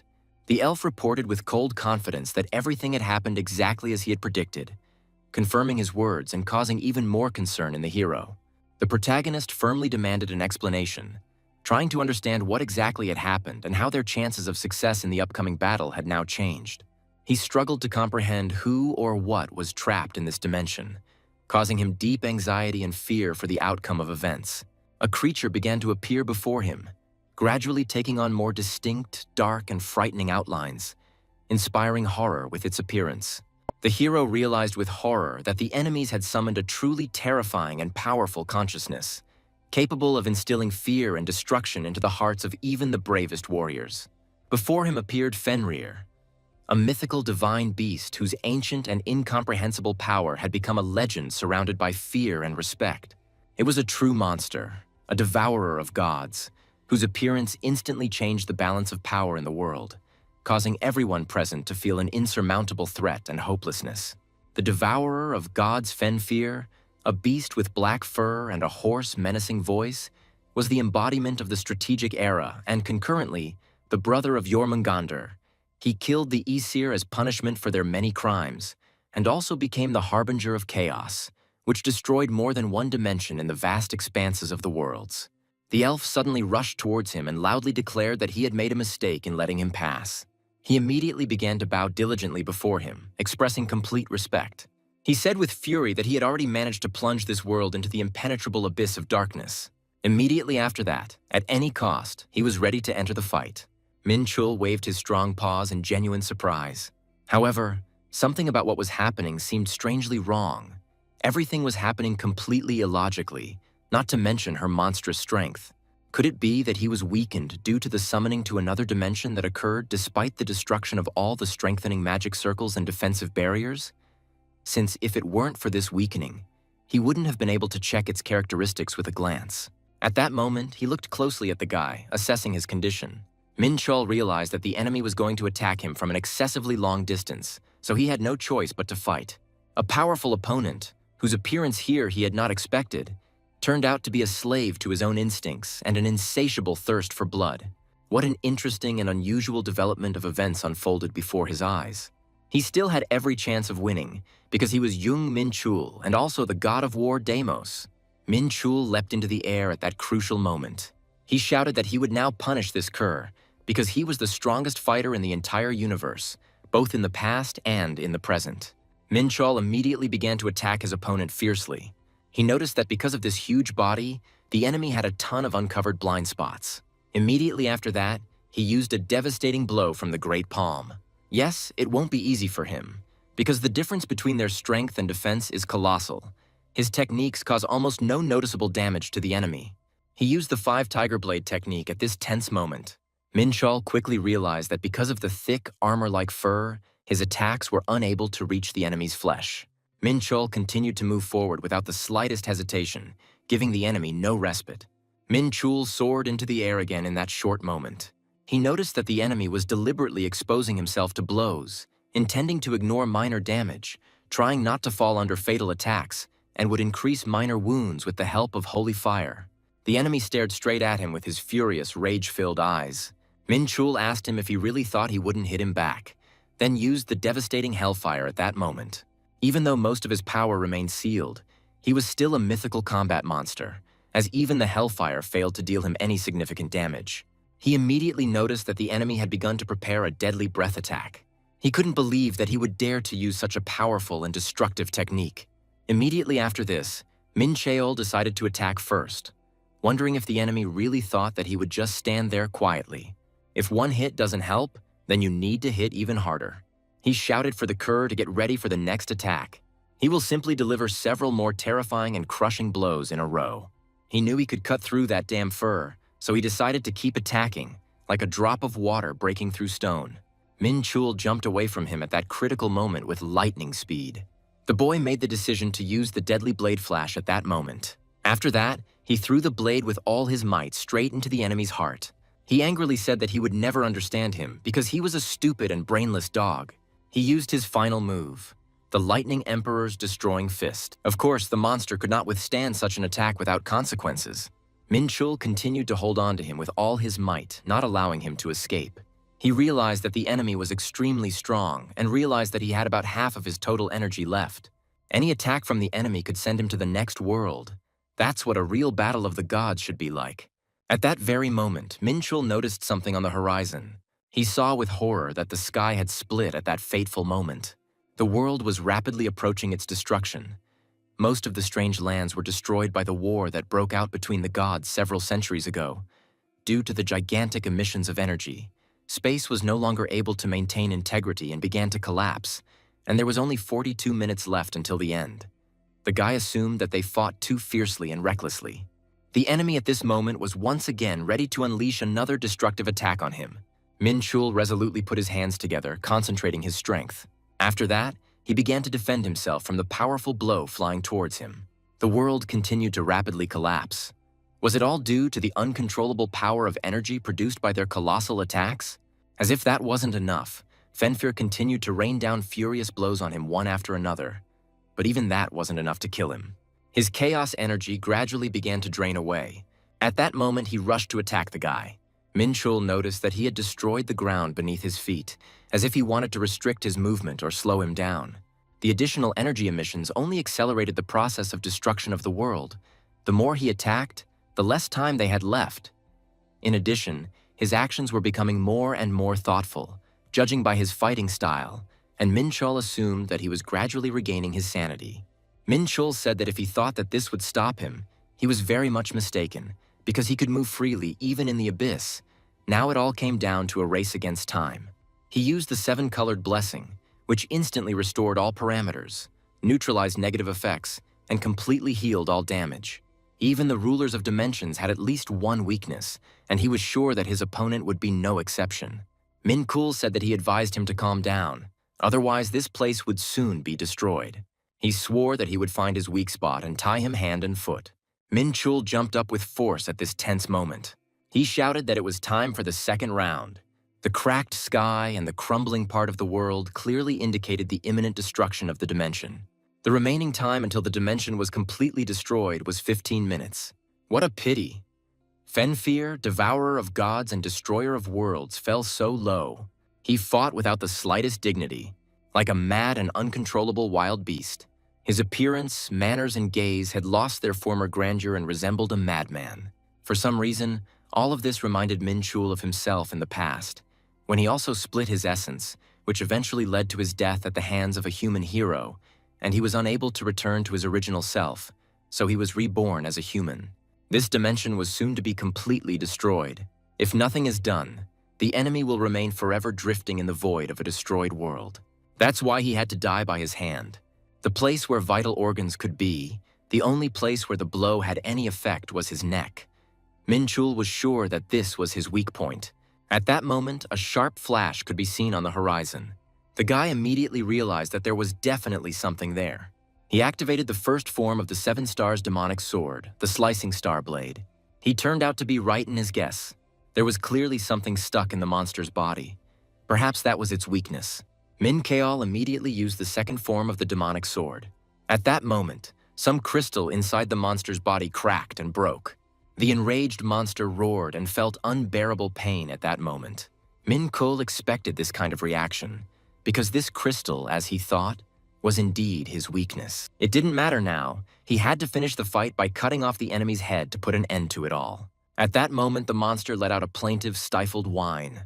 His neck was clearly hurting. Minchul couldn't tell if he had regained his sanity. He started asking where he was and who he was anyway. Minchul replied that he was Fenfyr, and he immediately remembered everything, stating that he fought the gods for his own liberation and to take revenge on them. Minchul suspected something was wrong. It seemed to him that he was confusing something, because according to his memories, until he destroyed several worlds, no one freed him. What nonsense! He definitely fought with gods, but the protagonist asked if he was like a god, to which he replied that humans are just lower beings. During the time when his brother Jormungandr took the throne as one of the 72 lords of Pandemonium, he hated his brother fiercely for going over to the side of the demons. How could they not understand anything? Minchul realized that it seemed like he didn't believe him. Let him now look at these scales himself. He immediately began to say that he felt his brother's strength, but that couldn't be the case, because whether he was preparing for the war with the gods with him or not, Minchul could no longer understand whether his memory was in order. Was it the crystals he broke that were to blame for all this? Minchul asked what his last memory was. When he saw that he was slow in answering, the boy realized that it was useless, and yet he could not leave everything as it was, because there was nothing worse than an eternity of wandering through the void between destroyed dimensions. In this way, he was going to render him one last service. He began to tell the man that he held no grudge against him for equating him with lower beings, in which case they could come to an agreement. Let him put down his sword. Minchul said that he would rather die at his hand than retreat, and despite everything, he put away his blade to give him one last chance. And he responded by saying that he just wanted to live. But Minchul, grinning, said that he was too strong to miss such a chance, because that's what the gods said when they chained him up and tortured him, despite the fact that he had done nothing. The creature began to say that everything was very difficult for them, because he was fighting only for his legal right to live. The main character replied that he didn't believe it, and how could one believe such words? At that moment, he declared that he would still listen to him. Minchul couldn't understand what it meant to listen to him, because a creature from the physical era whose power was comparable to the Lamia womb wanted to serve him or something like that. He began to say that if the boy did not want to, he would not even utter a look of accusation, unless his memory had been knocked out of him. How could he remember the oath of obedience? Because the gods forced him to repeat it, forcing him with his mind, but he refused, not wanting to serve them when they pressed his chin with the point of a sword. The main character thought, because the monsters of the human era, possessing ancient magic, were extremely proud creatures. They would rather die than agree to wipe their boots for the sake of survival. He knew this because he had fought similar monsters many times in his past life. Minchul could hardly believe that one of these miracles had decided to swear allegiance to him, but the boy still said that he agreed. The creature immediately thanked him and assured him that he would not regret it. And the protagonist noticed how happy he looked. He, Loki's son, Fenfir, swore on his soul that he would listen to Jang Mincheol as his master. Monsters and mythical gods would bow down in the same way, swearing on their soul. The protagonist noted to himself how abrupt the change in behavior was, because just a few moments ago he called him brother, and now he recognized him as his master. However, the creature was already very burnt out, so if the owner didn't mind, it would rest a little, to which the main character coldly replied that he had no time for that now. Just at that moment, the protagonist used holy fire, and the life-giving force penetrated the target's body. He started to mumble that he felt warm, and the pain in his neck had noticeably subsided. Minchul told him to be quiet, and then started to cauterize the wound, wondering if he was about to start acting like a dog. At that moment, something started to happen. The protagonist asked Fenfir if he could run, to which he replied that he was not sure. His legs still did not obey. Most likely he would be able to move only after a short rest. The main character said that if they don't get out of here, they'll get a one-way ticket to the next world. And what does that mean anyway? Isn't it obvious how dangerous it is here? But since he can't run, he'll have to think of something. Although Minchul didn't even have time to think about how to get out of here because he was focused on the battle the whole time, and asked if any of them could shrink. Fenfir replied that he could, and told the guy to wait a second. The protagonist was surprised, because he seemed to be completely serious. At that moment, all that remained of his large, stern paws was a small dog's paw. Indeed, he turned into a dog. He asked who he was now, because the main character could not understand whether it was really a poodle. Did he really risk his life to defeat a beast that now doesn't even reach his knee? Is this some kind of stupid joke or something? But there was no longer time to complain about his appearance. The protagonist picked him up and they immediately started running away. Fenfir said that he couldn't stand being held by men, and if that was the case, he would rather stay here and die, but immediately asked him for forgiveness. The main character, without wasting time, began to move towards the portal at that moment. The boy realized that he had used too much energy in the fight with Fenfir, and he barely managed to escape. What a horror this is. This is what the end of the world looks like. At this moment, some two humans or non-humans were discussing that the mana in this dimension had gone out of control and they could no longer observe what was happening. One of them said that he couldn't believe it. At that moment, someone asked him what exactly he couldn't believe. It was their master. He said that they swore that everything would go well, but look how it all ended, and if you give him a little more time and effort. The ruler coldly replied that for him, their excuses were like a crime. No one is allowed to let him down. Everyone promised that something like this would never happen again. After all, it was not for nothing that he sent the professor to them. At that moment, the ruler called Zekit to him, and he immediately responded. He told him to meet the professor and help him with his next assignment. He expects success from them, but warned that if they dare to fail him again. They themselves knew all this very well, but they firmly promised not to let him down. He said that their efforts would not be in vain, and he would reward them in full in accordance with their success. Now Zehit will obey his orders without question. He could not believe that he would have to work under the command of some person. but if he did not like something, he could always tell the master about it. At that moment, the main character came out of the portal on the other side. At that moment, the hunters immediately began to talk among themselves. Minchul asked if they were all gathered here just to meet him, and the girl replied that he was joking, because when they arrived, the gate was already on the verge of closing. The connection with him was cut off, and they could barely track his location. He himself knows this, so he had to leave in a hurry. She asked if something terrible had happened inside, but he replied that she could see everything anyway, because he was perfectly fine. They were waiting at the portal and preparing for the best outcome, because he had entered there alone. Minchul asked if she was really worried about him. She immediately started saying what else. She wanted to say that his death would bring a lot of problems. So that's how it is. A ritual to summon a creature from the past. That's their plan. Someone asked if they were trying to resurrect the Demon Lord with this ritual. Minchul replied that he wasn't sure. But what was their goal then? Minchul said that he didn't know because the ritual had failed, and the destruction of the critical amplification circles had prevented them from getting important information. It was a pity that they still wouldn't be able to solve the problem even if he told them about Fenfear. In any case, he couldn't even imagine what they would have had to face if it weren't for his help. And if she really wanted to thank him, then let her give him a worthy reward after discussing it with her father. At that moment, she remembered something else. She noticed that he had some kind of puppy in his arms and immediately asked about it. Minchul couldn't understand if she didn't recognize the puppy as Fenfear himself. She asked if he had taken some puppy with him. The plump hero replied that he had picked it up on the way here. He himself did not even understand how it had occurred to him to take this sandy cutie with him, dragging him through such a dangerous place. It seemed to him that he couldn't just abandon him, and also that this dog somehow understood what they were talking about, because at that moment, Fenfear answered him in dog language that no one abandoned him. Minchul couldn't understand why the situation bothered him so much, and the girl asked him what he was thinking when he took this puppy with him, because even if his skills allowed him to protect him, he shouldn't have done it.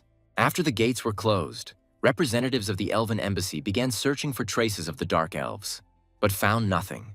However, he managed to capture several criminals who, during the destruction of the strengthening magic circles, had mixed with the fighters on the battlefield and covered their tracks by disappearing along with their homes. That's why Verisilin personally turned to him for help. He absorbed the chaos energy left behind by the creatures from the Dark Gate. He also found evidence that the Dark Elves did not serve Deimos at all.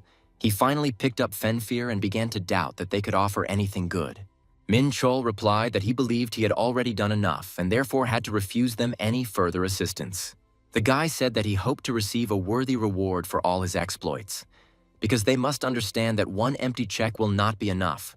Of course, the reward will not disappoint him. Perhaps you can't tell from his appearance, but he belongs to the royal family and is far from poor.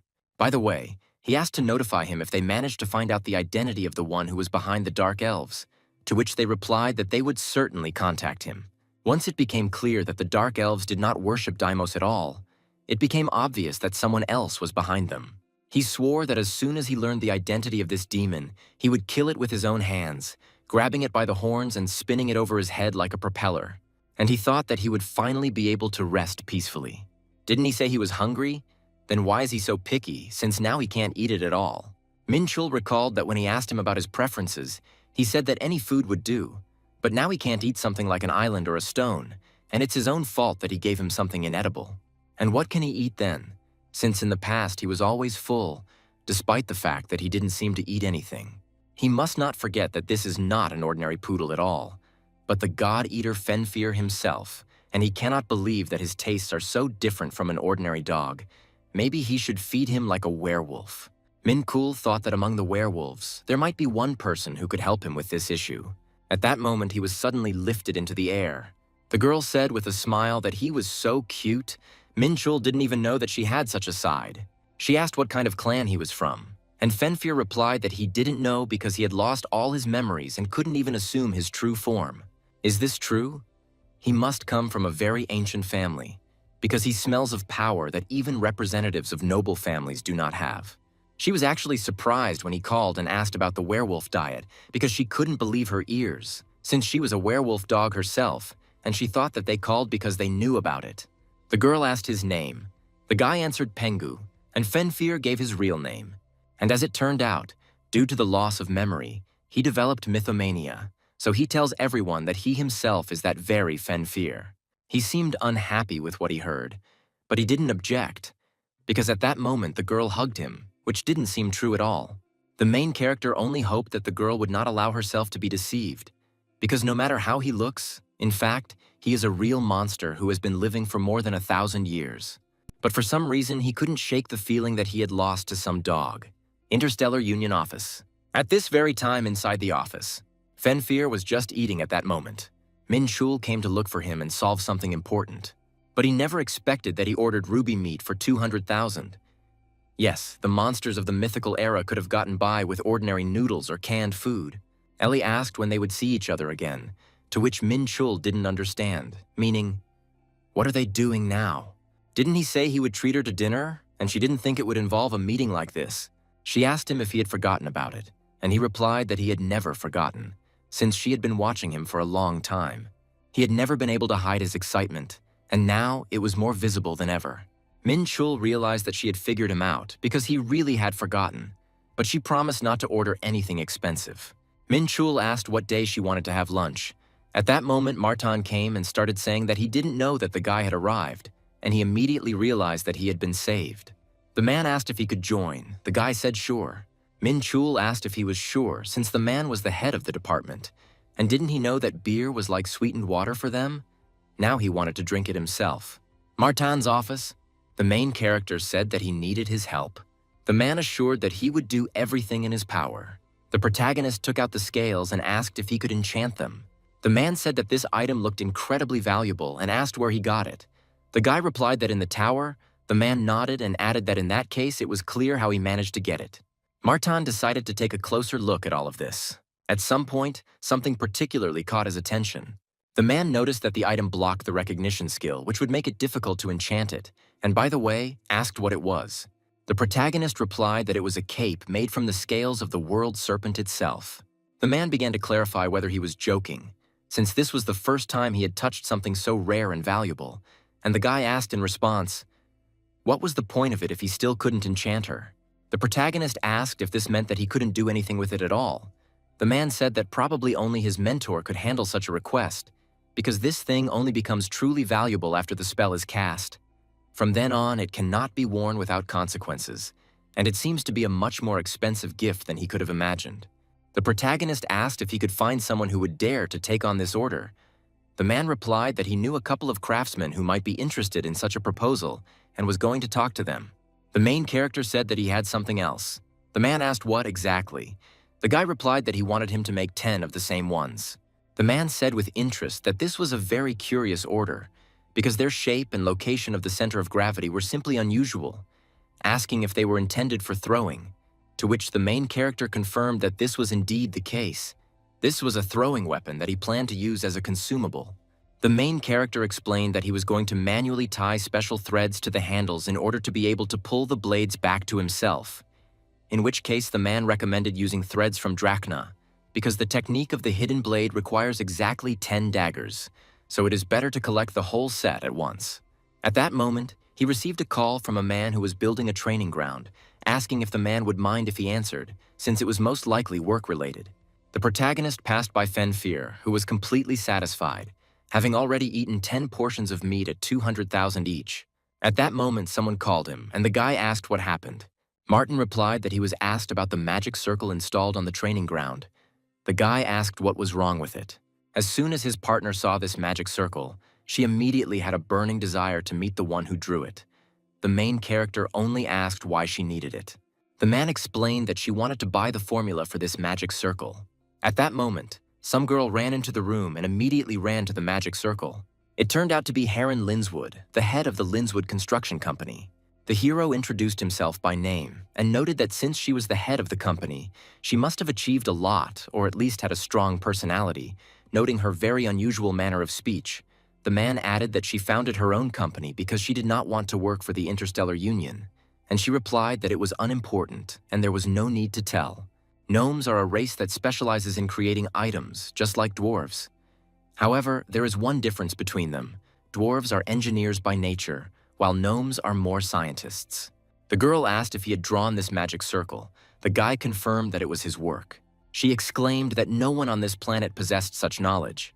This magic circle consists of 18 rune words. But if you look closely, you can see among them runes that only celestial beings use.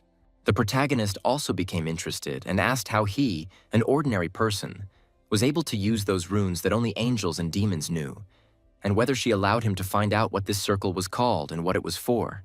The fact is that all the runes are applied to one side of the circle, and the formula itself is designed to concentrate mana. In other words, the circle collects and holds the surrounding magical energy. The main character admitted that he was impressed, and now understands why Martin works with her, because she is 10 times more useful than that bearded old man. She stated outright that she wanted him to teach her the celestial runes. The protagonist immediately responded with a question. Does she really hope to master them simply through lessons with a teacher, since control requires a predisposition on a spiritual level? And what else is available to the common man, one can only guess. The language of heavenly runes was a special power that only beings with spiritual development could use, and even if he agreed, she would hardly be able to control this power. But he is impressed by people who know their business. Picking out the celestial runes from 18 ordinary ones is an extremely impressive achievement, and she is so dedicated to her work that she came running as soon as she noticed them. At that moment, the girl jumped into people, causing slight pain, and everyone around stared at the guy in surprise at that moment. This was enough to pass further, and the protagonist told her to pass the mana through the magic circle. She responded by saying that the dwarves were too weak and therefore were forced to do whatever they were told. At that moment, something strange and incomprehensible happened. It turned out to be a 6-formation trap, a technique passed down through generations in one of the most famous families on the martial arts continent, the Chegal clan, capable of shutting off the senses of anyone caught in the circle. Now they had only temporarily lost their sight, but over time they could lose all 5 senses, so the guy ordered them to quickly erase the circle before it was too late. At that moment, someone exclaimed that they could see again. The main character asked if she could explain to him how this circle worked. Unfortunately, the girl replied that she could not.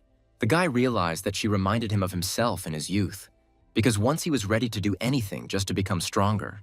The protagonist asked why she showed him this technique, because it was an obvious trap.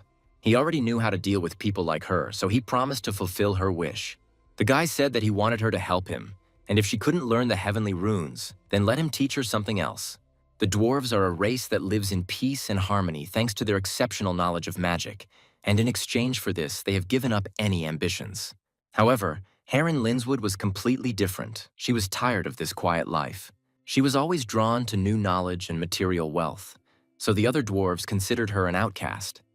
But she decided to leave her hometown, go to the edge of the world, and find real adventures for herself, because life on her planet could no longer satisfy her curiosity and greed. Using her exceptional knowledge of magical constructs, she managed to get a job at the Interstellar Union, where she met Martin, and together with him successfully completed one major project. Working in the Union, she earned a lot of money and achieved recognition, but she still believed that she still had a lot of growing to do, and her ambitions were still not satisfied. One day, in a distant dimension, in the Moon Sea during a storm, a place opened up where the Tower of Trials appeared, built to resolve the conflict between demons and angels. It was a neutral zone that suited both sides, and she realized that this was where her chance lay. Martin angrily asked her why she left the company when everything was going so well, but she replied that he should cool down because she just wanted to satisfy her ambitions. She was never submissive and trusted only her intuition, so she left the Union and soon realized that the Earth was seriously lagging behind in technological development, so she opened her own company with the money she earned. She used her knowledge of magic, introducing it into the construction industry, which significantly accelerated the construction of buildings, and the use of magic circles allowed people to experience the delights of magic for the first time, thanks to which her business quickly took off.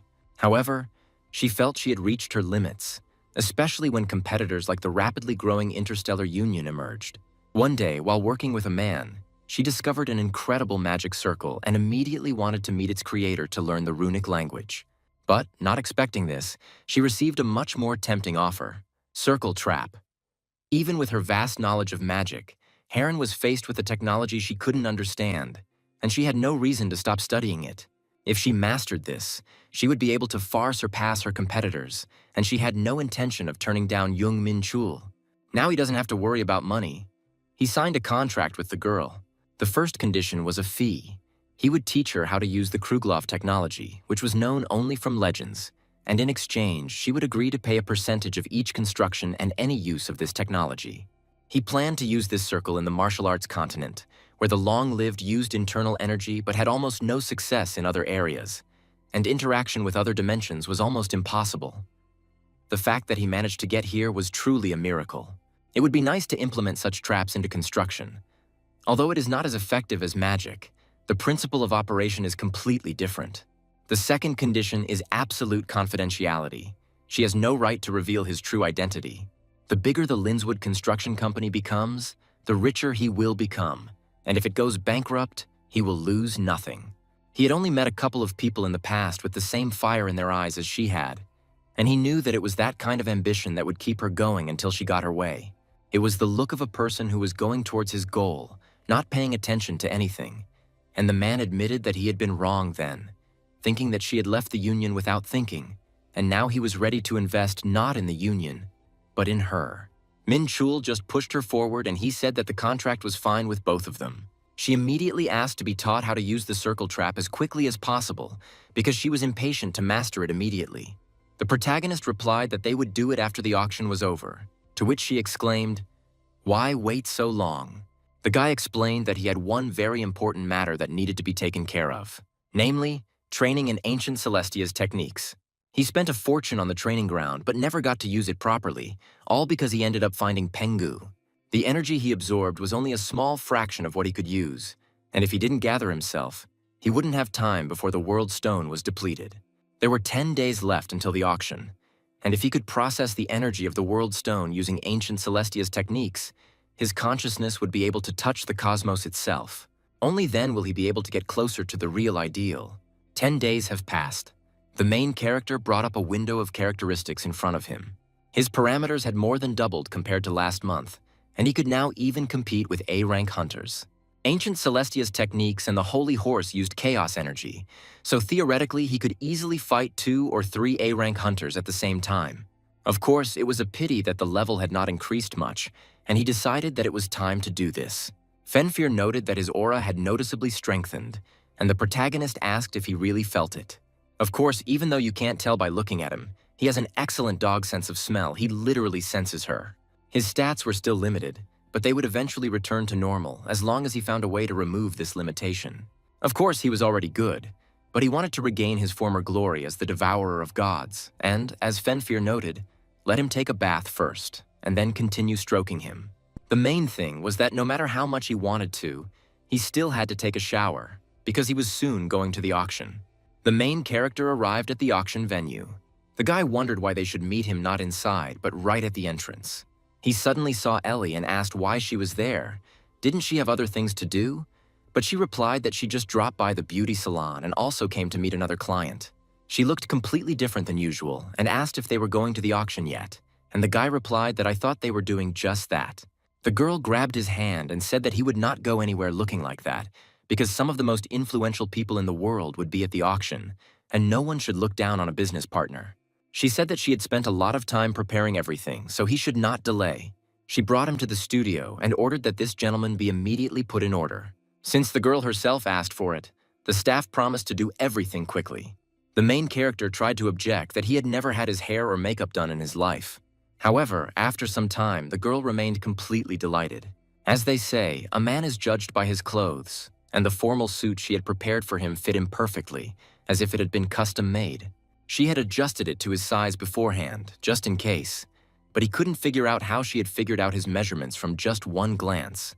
Ellie replied that she had to go, and Minchul asked if they would go together, but she admitted that she was very busy and barely had time to meet him.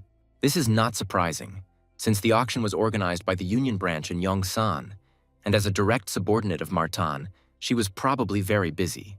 At that moment, the guy called her over. Minchul said she looked great in that dress.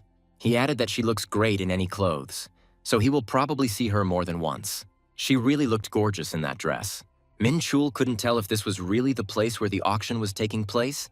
It looked more like a banquet.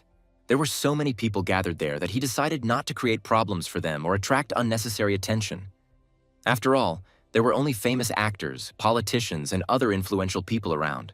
Minchul sternly told Fenfear not to say another word. At that moment, someone noticed that he had a very cute dog. Minchul saw in front of him a girl in a red dress with the same red hair. Minchul understood who she was. The girl introduced herself as Cheonji Yeon, and Minchul also gave his name, feeling like he had seen her somewhere before. At that moment, the guy really began to remember. Minchul realized that in front of him was the head of the Divine Guild, one of the 3 largest guilds in Korea, controlled by the country's largest corporations, the Divine Group.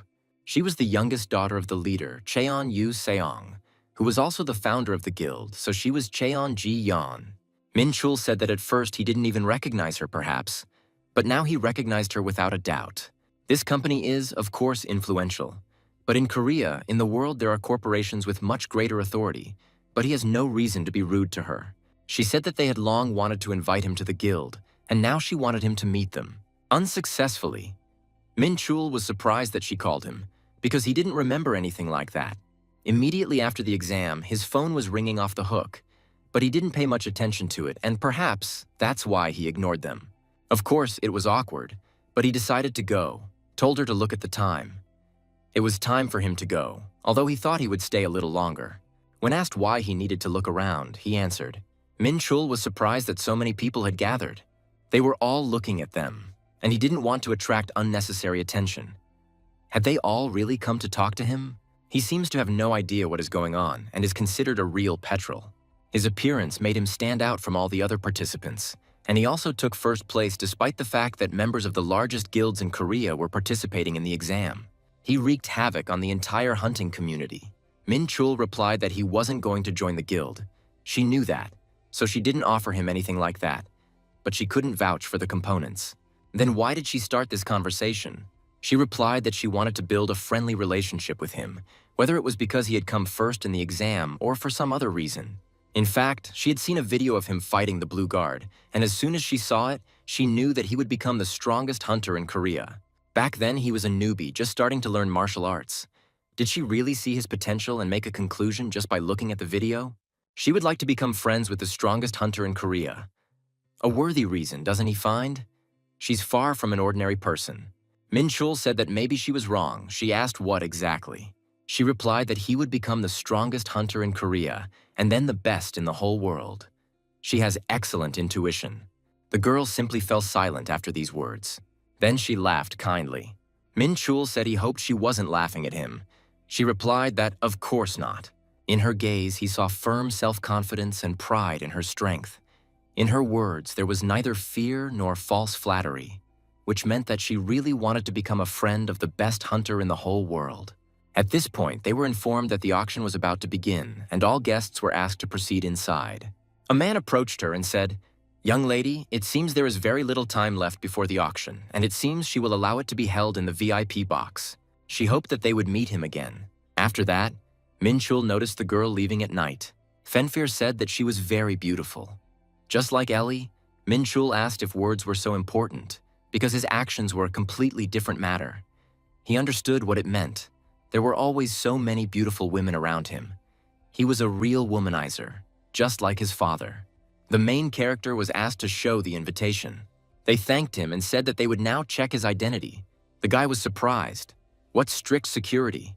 Everything was ready. He had to put on a mask before entering the hall. Let him take one from the table. The Interstellar Union tried to organize this auction. At this moment, Minchul noticed something unusual. He saw the mask of a bald lion and decided that he would take that one. An illusion of a lion was cast on him. The mask effect was active. Fenfear didn't understand why he needed this mask, because he doesn't like such tight things. If he does not wear a mask, his personality will be revealed immediately, and the whole image will be hidden behind an illusion. He does not need to worry about his specific specialization. The mask reminds him of the responsibility of teaching in the tower. There were a lot of people here, and he was definitely expecting to receive a key that could open the treasure on the 3rd floor. At this point, the auction began. Martin greeted the honored guests and said that he was the head of the Interstellar Union branch in Yongsan. He thanked everyone for taking the time to come to their modest auction. Minchul didn't understand why Martin looked so worried. Did they really come to watch an insecure dwarf try to overcome his fear? Ellie folded her hands and thanked him for waiting. Something told the man that Hunter Minchul was now chuckling. Minchul said that they can't tell the end of the auction in advance. He had seen the list of lots long before the start: the Guardian's bracelet, the Nameless Executioner's blade, the cockatrice egg. There was nothing he could need among the goods, just junk.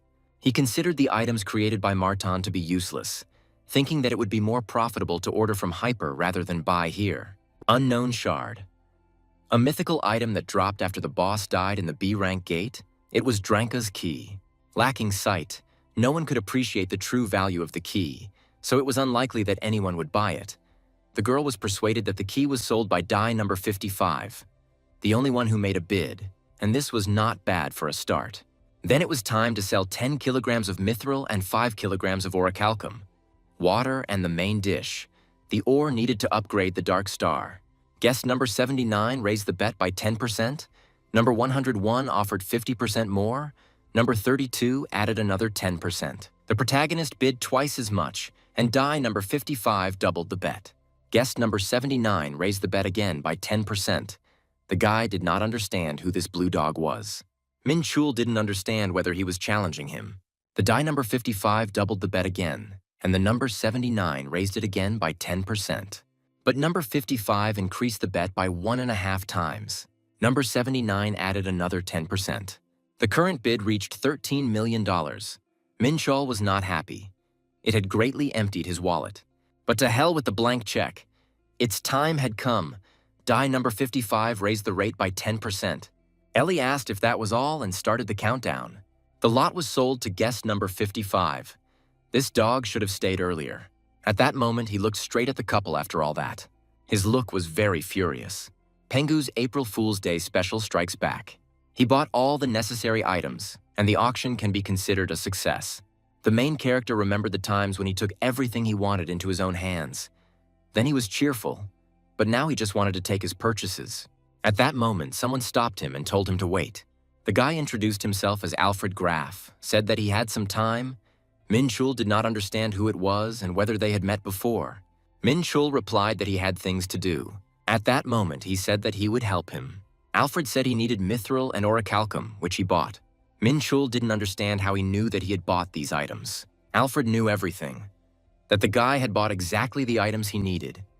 Could it really be that same guy with the blue dog? Minchul asked if it was a blue dog. The guy didn't care what he liked. It was weird. The magic of the prayer was not cast.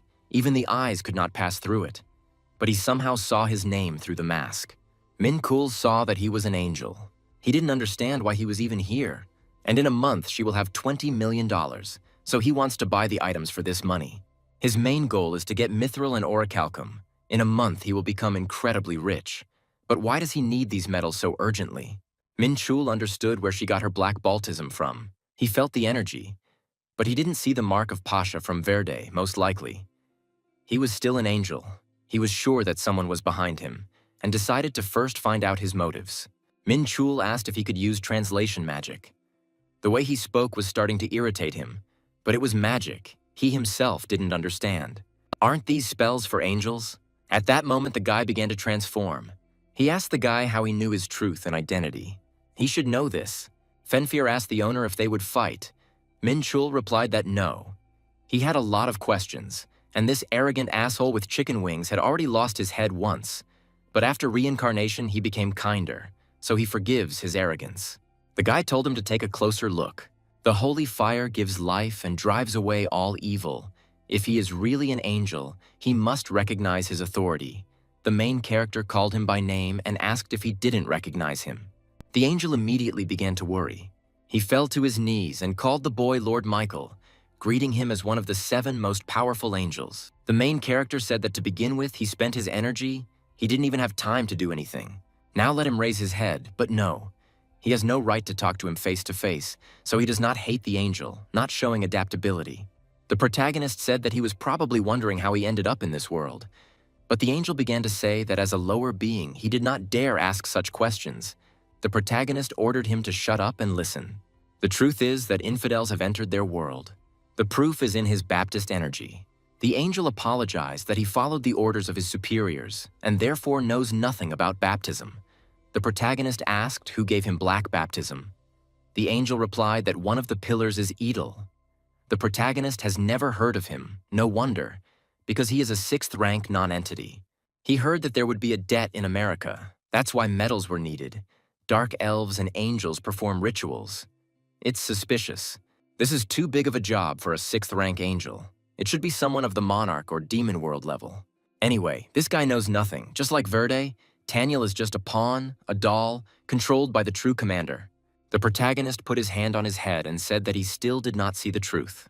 When trouble comes, people appear who try to corner the angel in order to lure him to their side. How warm, he forgives him his sins. Taniel became an undercover agent. Even if you are covered in fire, he will follow orders to justify the trust. Thanks to his trust, he was able to roughly understand the situation, and now he will help him find out the details of the ritual. He thinks he can handle it. Whoever was behind this would not allow him to be free on this earth. He told the Blue Dogs that they would go collect sponges. He doesn't care if such agents exist in the angel world. Acting like an angel is not that easy. Martin said that it seemed he got everything he wanted. The main character said that he only helps those who have a wallet. But still, what is this blank check? Where did he get it from? He replied that it was a cigarette, and he thinks that it will cover all his debts. He can't wait, but the color is the same or something else. They drove by. He received the money.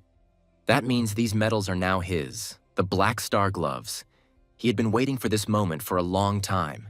Let him stroke everything. The man began to ask the hunter what he was doing. It seemed that Black Star was very hungry and greedily absorbed the medals. Yeah, what a glutton. Fenfear is quite the gourmet, and Black Star is not so picky. Because of this, he gave away a whole bunch of money. Martin was very surprised by all this. He noticed that the medals were gone. The protagonist realized that this was great. He had unlocked the 2nd level. If he can only create weapons from his memories, then all he has to do is hone his skills with it. Black Star, Black Blade of Vengeance. The 2nd level elevated Black Star to a unique rank. This is quite enough. He can understand the weapons for each martial art, and his strength will only grow. The main character turned to the man. The guy said he wanted to take the order for the gate. He needed to find something closer, having got the new weapon. The first thing he needed to do was to try it out properly in battle. The next day, the ogre strength 170 screamed loudly. The Black Star Titanic Gauntlet was used at this moment. Full of anger, he asked who wanted to have a snack with him. The boy used the devastating Lightning Emperor fist. After a while, it all ended. The protagonist knew that breaking the 2nd seal was worth it. Someone said that this was the first time he had touched an ogre's corpse. Let them see how tough his flesh is. At this point, Fenfear asked the owner if he could eat the ogre's soul. Minchul asked if he could. His consciousness left him, and anxiety remained in his soul. Soul absorption is a unique ability that some demons possess. When devouring the souls of fallen enemies, the body overcomes its limits. But if negative emotions remain in the soul, the absorption can be accompanied by some side effects occur when evil consumes a person's soul. He loses touch with the world and begins to deteriorate from within. Fenfear thanked the owner for permission. At that moment, it was unclear what was going on. Fenfear began to absorb the monster's soul. After some time, he finished his meal. He replied that his seal had weakened and his stats had increased, albeit slightly. What he tried to do didn't work. He couldn't remove the seal, which meant he could only gradually absorb souls. This way, he can easily restore Fenfear to its former glory and get a huge amount of food for it. At this moment, the Black Star's hovering hidden blades rushed forward, swiftly heading towards the target. They flew straight towards the group of monsters, preparing to attack. One of the monsters began to use its powerful powers. He released a furious fireball, aiming it straight at them. The protagonist understood perfectly well that if this fireball reached the ground, this place would turn into a real hell, and he had to kill the enemy before everything got out of control. The Black Star Blue Dragon Blade was activated using 50 units of chaos energy, and it used Blue Dragon Rage at its maximum strength. At that moment, a powerful explosion occurred that shook everyone around. The protagonist quickly approached his opponents. He used the Black Star Emperor's sword, activating the Emperor's most powerful sword skill. At that moment, the guy increased the pressure, bringing it down on the enemy. The main character deftly and sharply cut the monster into 2 parts. One of the enemies was already ready for further battle. At this moment, the hunter was suddenly called from the side. He was informed that the monster had sharply reduced the distance and was approaching. Then Fenfear began to act actively, rapidly approaching the enemy. Fenfear began to transform, entering his true, powerful form. Everyone present was genuinely surprised and amazed by this transformation. Fenfear indignantly asked the creature how it dared to attack people right before his eyes. The ogre instantly activated his berserker skill, preparing for a fierce battle. Fenfear ordered him to be silent and stop talking. After that, he quickly attacked the enemy. Fenfear was clearly enjoying the fight, showing off his strength and confidence. He said it was disgusting and that the ruby weapon was 1,000 times better in quality. The remaining ogre was very surprised and stunned. He admitted that the monster was too strong for him. The main character asked the enemy where he was going to run away to. Black Star's titanic glove activated its gravity skill, increasing the power of the strike. The Lightning Emperor's destroying fist was delivered, but one blow seemed insufficient for victory. He even enjoyed beating the enemy, enjoying every second of the fight. What can be expected from A-rank monsters? It took a lot of time and effort. Fenfear asked the owner if he was a good boy in battle, and the main character confidently answered that he was, because weaklings like these monsters are not even a warm-up for him, and why didn't he deal with them himself earlier? The guy said that he would continue to protect people at any cost. After all, if any of them had suffered, it would have been unacceptable. An A-rank dungeon is a full-on dungeon, so you'll have to give it your all. The boss, a two-headed ogre, did not believe that someone like him could gain strength, considering the king of men to be invincible. He threatened that the main character was too conceited, like Caro. The main character laughed and said ironically that he was allergic to all this nonsense. How dare he be so rude to the king? They said they would tear him to pieces. The main character showed them the middle finger and challenged them to see if they had the strength to do it. The enemies used a shockwave, directing an incredible amount of energy. The skill didn't require any special skills. They just wanted to strangle him with force, but he easily cut through that wave. The protagonist used the Black Star Snake Whip. He continued to advance, giving the enemy no chance to escape. Having broken through the barrier of the second seal, Black Star began to strengthen his martial art even more. However, he is still too slow and needs a lot of training. He was going to show the monster how to properly cut kings. This monster will become another step on the path to his power and strength. The gateway to Paju Jokseonmyeon is where new challenges and adventures begin. Someone asked him cautiously if he was nervous before such an important task. This is their first gate guard mission, so there is no need to be nervous. Let them relax, after all. This gate has appeared only recently, but even if they ignore it, there are only 2 days left until the breakthrough. But what if force majeure happens? If he doesn't run away, what will he do then? The question sounded serious. The guy answered that he himself would be afraid in his place. After all, they might have to stay here until late at night, and this, of course, causes concern. He received a message from his group. They had already entered inside and started reconnaissance. He believes that they went on reconnaissance, since Hunter Minchul is the only one currently available for battle. He shouldn't be too tired, but he still wonders if they are tired and if they will die there from boredom, since they couldn't tell him what time the next entry into the gate would be. They had already completed the task, by the way, and asked to report to the association. He had, of course, heard a lot about it. But to clear the A-rank gate alone, the clearing took only 2 hours, no less. Minchul continued walking somewhere further without stopping. He used the two-headed ogre's body as a training dummy, and the lifeless body collapsed to the ground when he was about to master the Black Star's techniques.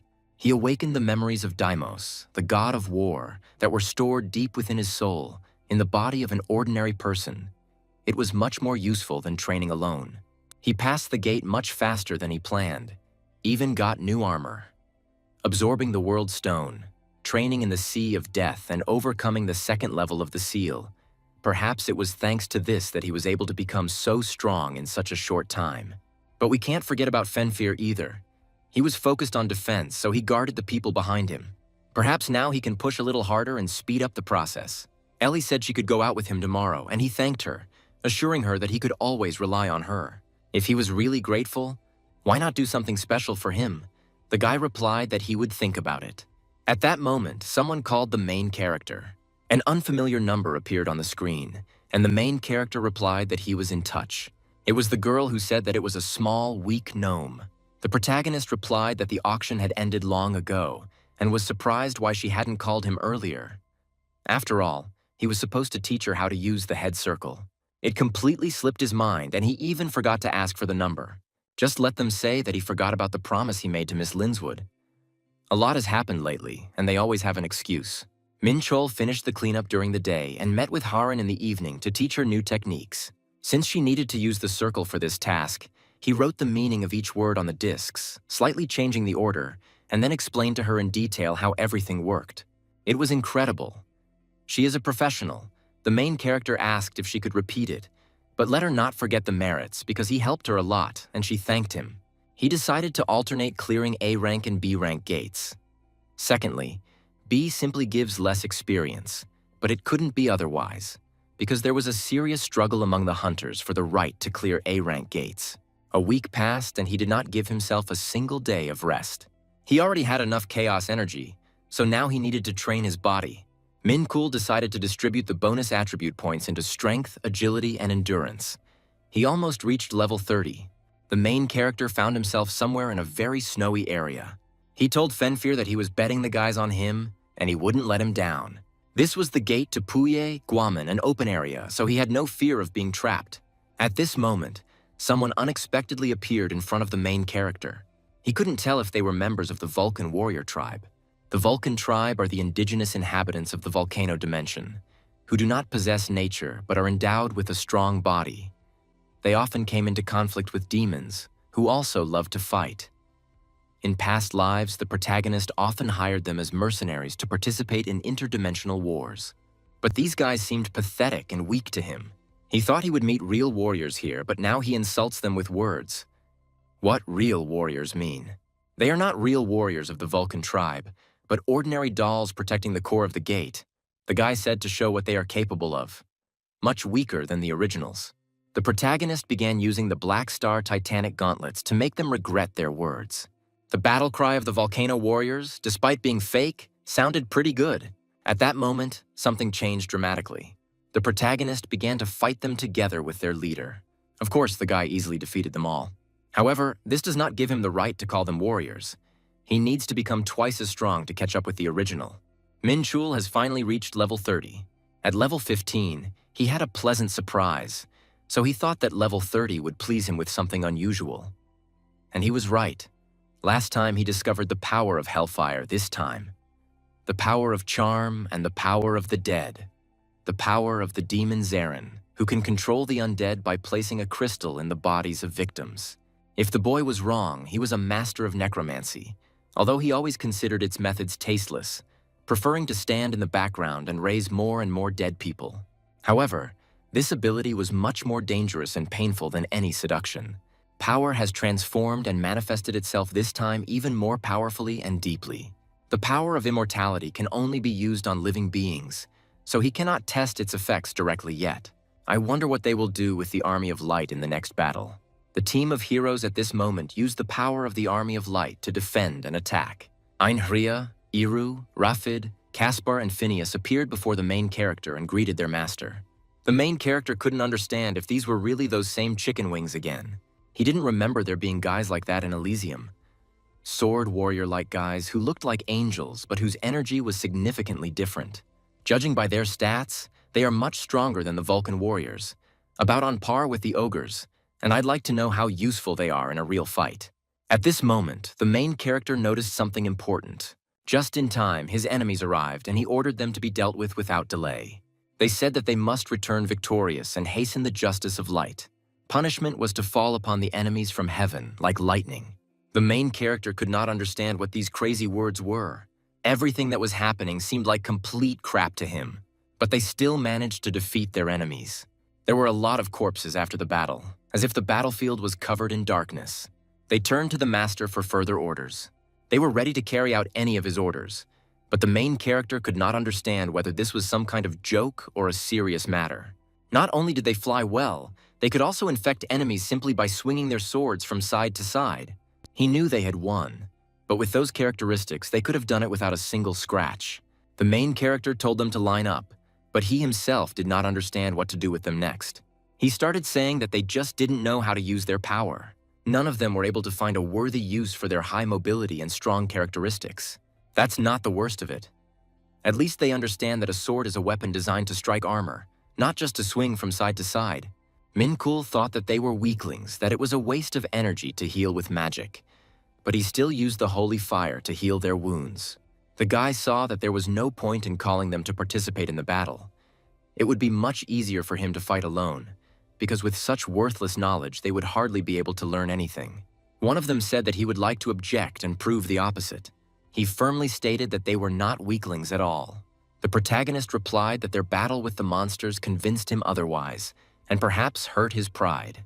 They fought poorly, having been suddenly summoned, but they spoke with the same self-confidence as those misunderstandings with the chicken wings. The Chief King ordered him to attack the objector, let him understand from his own experience how wrong he was. The protagonist doubted that he would summon them again, but said that it was his master's order. Let him fight with all his might, but he simply needs to teach the proud man a lesson. The fight between the main character and the angel began. The angel believed that he was much faster than the master, but none of his blows reached their target. The main character said that he was bored because the angel's movements were too predictable. With one swing of his sword, the boy ended this battle quickly and efficiently. The angel, amazed, asked what he meant. This is what happens when you don't know how to use this power correctly. The main character was too disappointed in the chicken-winged idiots. They could become stronger if they trained themselves, but he is not willing to tolerate their pride and arrogance. Now the protagonist asked them to admit their defeat and stop being proud in vain. He said that his sword was meant to protect him, and now he realized how weak he had been before. However, he asked for only one thing: to teach him the name of this power. The protagonist noted that they had overcome their pride, and that was interesting. Angels usually don't give up so easily. The guy replied that now they would take this seriously. In the gates, one should not concentrate too much on the enemies. If this happens, then only after clearing the entire zone. Fenfir noted that they are more open and straightforward here than others. Fenfir learned that these creatures were his successors and subordinates.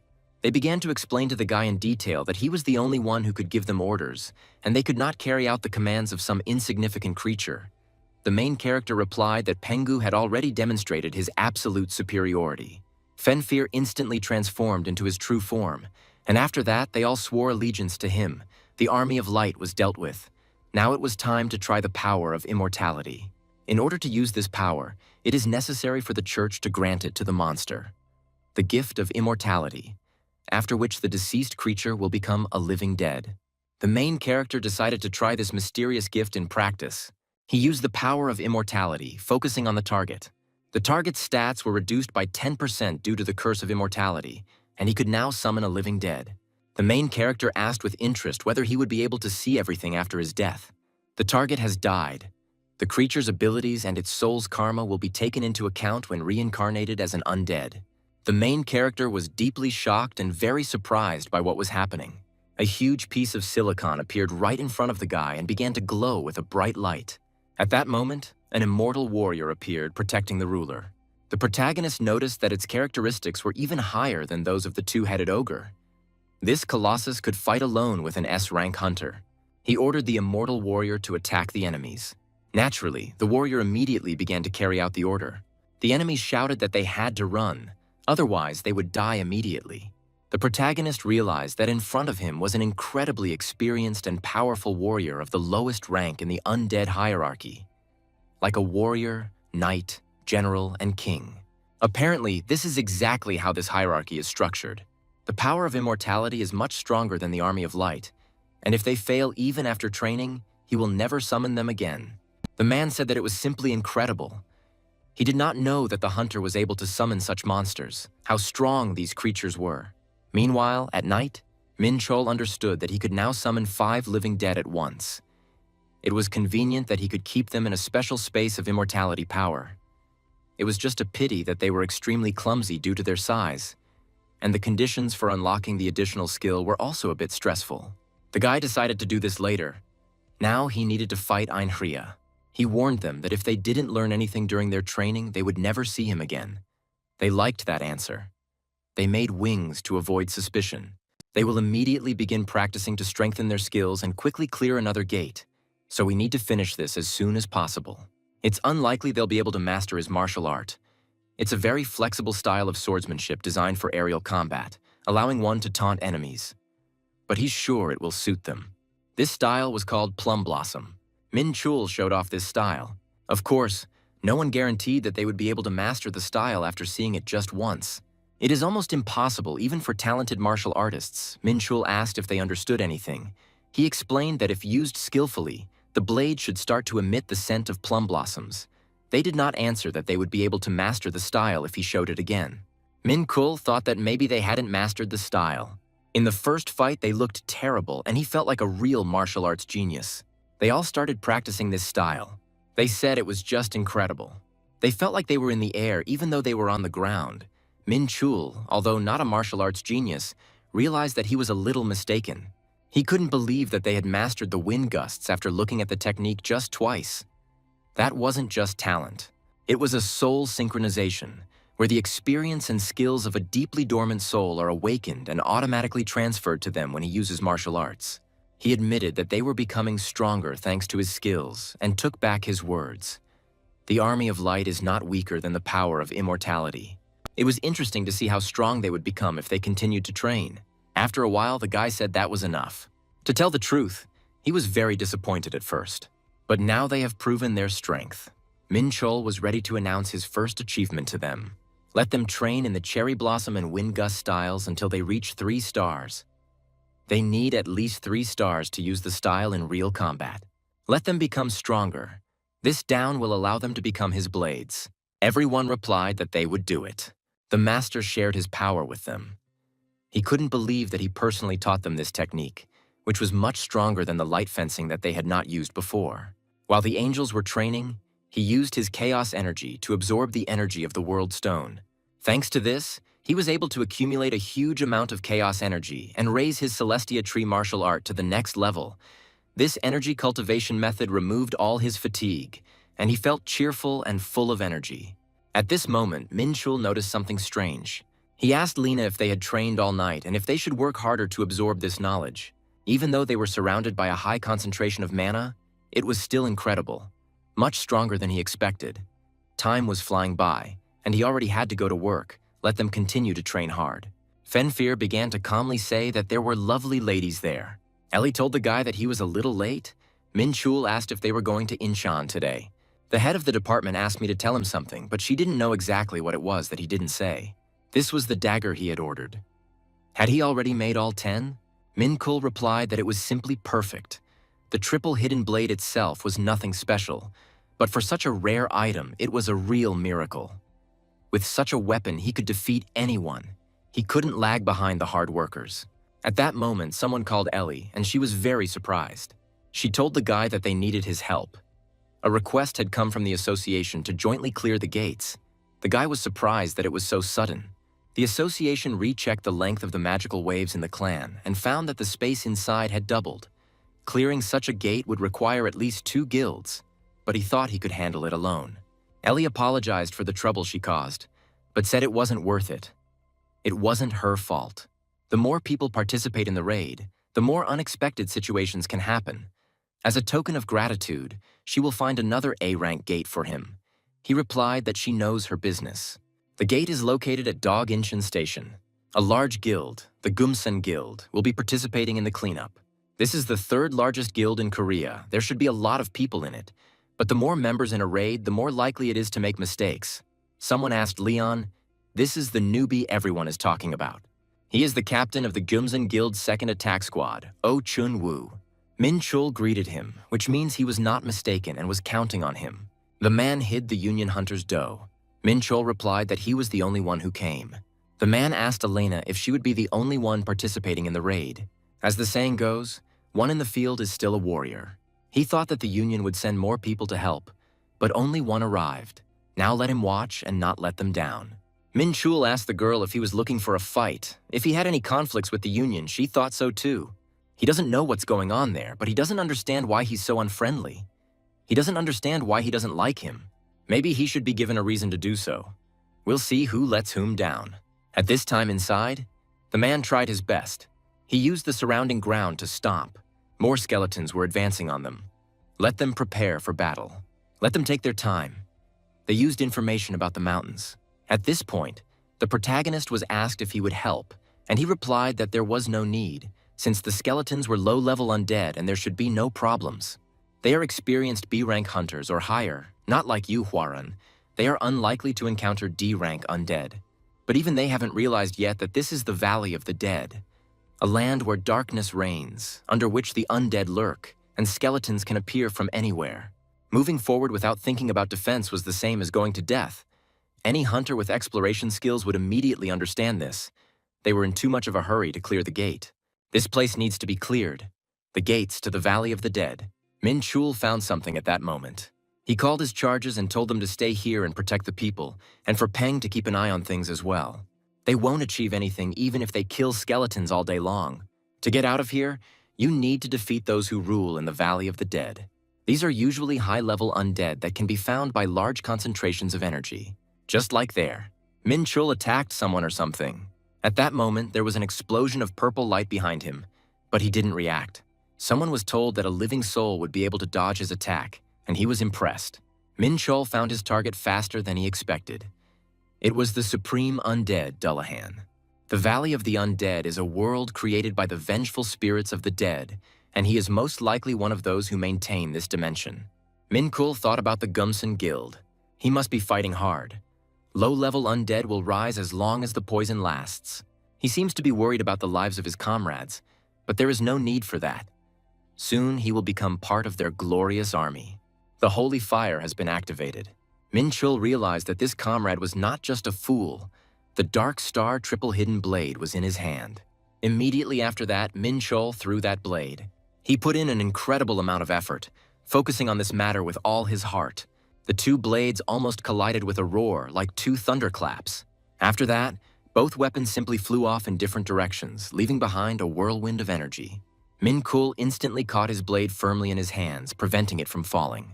The undead said with a cold smile that there was enough play and it was time to move on to serious action. He began to call upon his soldiers, dark energy surrounding him, filling the space with fear. Minchul wondered what kind of forces the enemy had and how to deal with them. The undead ordered his warriors to tear the boy apart without mercy. They were mid-level undead in dark robes. If he wasn't mistaken, they specialized in magic, meaning it would be difficult to fight them in close combat. Minchul asked himself if he was sure that if they tore him apart, he would still be able to raise himself as an undead. This wasn't what he needed to be afraid of. Let the undead soldiers go forward, because they all started attacking the main character at the same time. The guy asked with a touch of irony if their sense of humor really dies along with their soul. Minchul replied that they were very boring types, and he would get rid of them in one quick move. Minchul began using the floating hidden blade style, his movements becoming lightning fast and fluid. The opponents could not understand what kind of terrible and dark energy was emanating from him. They immediately started to panic and say that they needed to run away from him. They called him a bastard, trying to intimidate him, but to no avail. Minchul promised that he would personally finish off this impudent undead. He said he would do him a great favor if he came closer. The man noticed that these enemies were very persistent and did not back down. At that moment, something unexpected happened, and Minchul didn't even immediately understand what had happened. He noticed that all the skeletons below suddenly collapsed to the ground, as if someone had turned off their power. The man was completely bewildered and could not understand what had happened. When a greater undead is killed, all of its subordinates are killed, and all of their experience goes to the killer. The man ran towards Minchul in despair. He asked if it was really him who stopped the skeleton invasion, and Minchul answered in the affirmative. The protagonist explained that he killed the higher undead that summoned them. Otherwise, the skeletons would continue to appear. The man was surprised that he really risked his life and fought Dullahan alone. Minchul did not understand what it meant to risk his life, and replied that he should not be made fun of with such words. The man couldn't believe his ears. He had first heard of Hunter Minchul just 3 months ago, when he had defeated their rising stars, the Dark Trio. These guys were students of the man who also taught him, and he thought the hunter was an arrogant newbie who had surpassed their teacher. But he was wrong. The hunter turned out to be noble and skilled. They rushed into battle without a strategy, putting themselves in danger, so he took all the risks to save them. The chief king said that if they thought it was dangerous, they should just watch him. They had become witnesses. He was so carefree and worrying about them. What a noble hunter he was, a real hero. Everyone interprets it in their own way. Minchul couldn't understand why everyone was so excited and what was wrong here. Just let them say that after learning the secret, these brothers wanted to take his precious monsters. They should have left them to fight the skeletons for a little while longer. He also understood everything wrong. They won't get his experience. He's a living soul, he's very brave, and to him the guy said that he talks too much. He couldn't believe it. Today he killed him with one blow. The protagonist began to destroy everyone in his path with ruthless determination. Thanks to this, he leveled up and destroyed 4 cores. The protagonist noticed that there was only one enemy left. The energy of the dead began to gather in one place. The last core began to form. At that moment, some strange creature began to appear. His face was terribly disgusting and repulsive. In an instant, this creature appeared in front of the main character. This was the last monster, the creator, whom he had encountered several times in his past life. But it was difficult to get used to this nasty carcass. The man began to advise the hunter to leave. They would not be able to cope with this monster. They needed to call for reinforcements. The protagonist replied that no, he would not leave. He would kill him. Just let him not interfere. He used fire because it neutralizes the effect of negative energy. The man literally began to worry about the hunter, seeing his determination. Let the living soul join her, beckoning her with warm blood and flesh. He was certainly a greenhorn, but that didn't mean he would let others kill his monsters. The reward for killing this piece of meat will be simply incredible and generous. The man was surprised that he was fighting alone to protect them all, even though he didn't fully understand the situation yet. The creature is the second one born from the fusion of several vengeful spirits and their dead bodies. To control this creature, you need at least 10 conscious dead people. He told the guy that he would kill him and he would become part of their army. Let him join them. In other words, it is a bunch of corpses controlling one body, possessing enormous power, capable of unleashing its full potential, the power of holy fire and the Emperor's swords of pressure in the smog without the limitation of heaven. The protagonist laughed, confident that he would quickly destroy it completely. The guy used hellfire at that moment. The fire burned and scorched everything in its path. Memories from his past life did not fail him at the right moment. One body is controlled by several souls. The more parts he cuts off, the weaker the monster becomes. If he cauterizes the severed limbs with hellfire, the monster will not be able to regenerate them even if he has such a skill. All that was left was to fear his strength, which exceeded 600 points. If he doesn't avoid the blows and continues to cut off limbs, the monster will quickly lose its characteristics. The main character finished the fight after a while and said that he was very tired, thanked Fenfear for the experience of fighting large monsters, but the battle was still not easy. He had to use the Rainbow Ring skill. All of the house's energy had already been exhausted, and the fact that he was still moving was a real miracle. However, he was able to destroy most of the creature's body. Now he needs 2 immortal warriors. He ordered his subordinates to leave her to them too. The creature was very surprised by this turn of events. Their master ordered to kill her without exception. 42% experience was received for the victory. The creature was simply enormous, and the reason for this was the huge number of corpses. There was a worthy reward for killing it. It's unlikely that a support squad will be able to do anything with such a colossus, which is why people don't like gates with undead. The only thing it dropped was an undead core, a small thing, but if you leave it here, it will continue to summon undead. He decided to take the core with him, just in case. The protagonist saw the Gyumsen guild in front of him and did not understand why they had been waiting for him all this time. Were they really not going to appropriate his loot for themselves? Minchul asked what they were doing here and if there was something they wanted to tell him. The man began to apologize for being rude at their first meeting. He was very wrong. He was grateful that Minchul had saved his squad by taking all the risks. He realized that he was apologizing and thanking at the same time, but he didn't know for what exactly. After the cleansing, he had to take 2 blows of fate. Ellie reported that the support squad had asked for a short break, and besides, there was a real war going on at the market in Roth, and she had not been able to open the gates for tomorrow. Helen said that this was the first time she would be installing the Knowledge Head technology, so she wouldn't be able to see him today. Now he is free and can devote tomorrow to training or something else. The angels welcomed him back. He told them to continue training. There would be reason for congratulations. They accumulate experience and synchronize with consciousness from his past life. Martial arts training should take place under the supervision of a teacher, but they do not need it. In addition, the huge amount of mana resonates with the holy power, so every swing of the sword makes their bodies stronger and increases the activity of training. The main character thought about the fact that this increases the effectiveness of training. The darkness energy coming from the undead core. What if he uses it to absorb the energy of the world stone?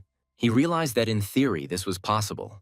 The core of the undead is like a living being, and using its energy will cause pain.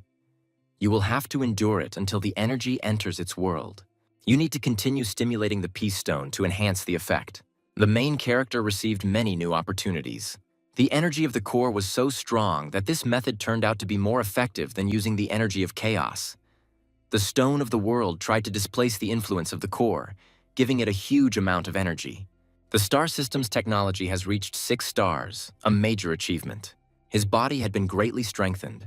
Strength had increased by 12, agility by 12, constitution by 10, endurance by 10, and chaos power had increased by 40.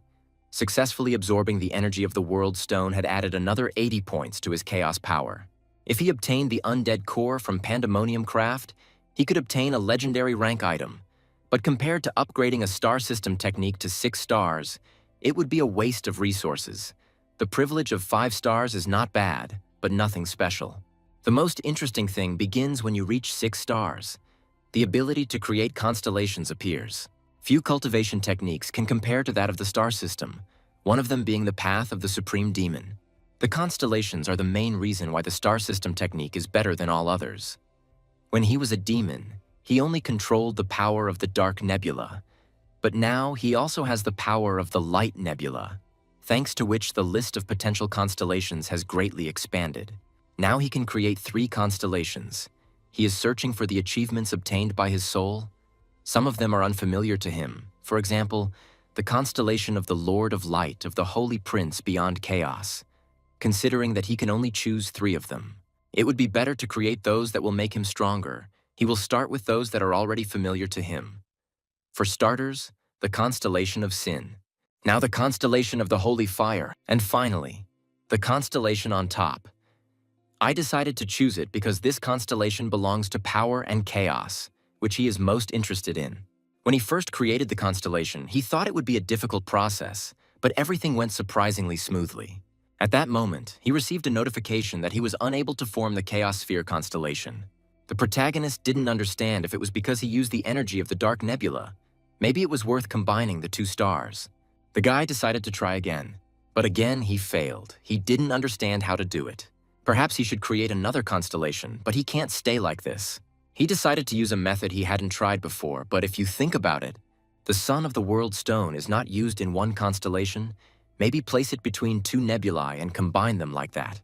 He doesn't know if it will work, but he has to try. The Light Nebula is reaching out to the Dark Nebula. All that remains is to unite them with the help of the Sun. The constellation transformed, and Minchul was able to understand what it meant. Apparently, the Chaos Sphere is the Sun of the World Stone, which means it was acting incorrectly from the very beginning. However, there was something else. Thanks to this, he was able to create a stronger constellation, is now able to use advanced sword energy. He is beyond the peak of martial arts mastery. Between a demolished creature and a dimension creator, it was an incredible energy. A blessed power descended upon him with it. The main character said that it was enough. Let him go back to training.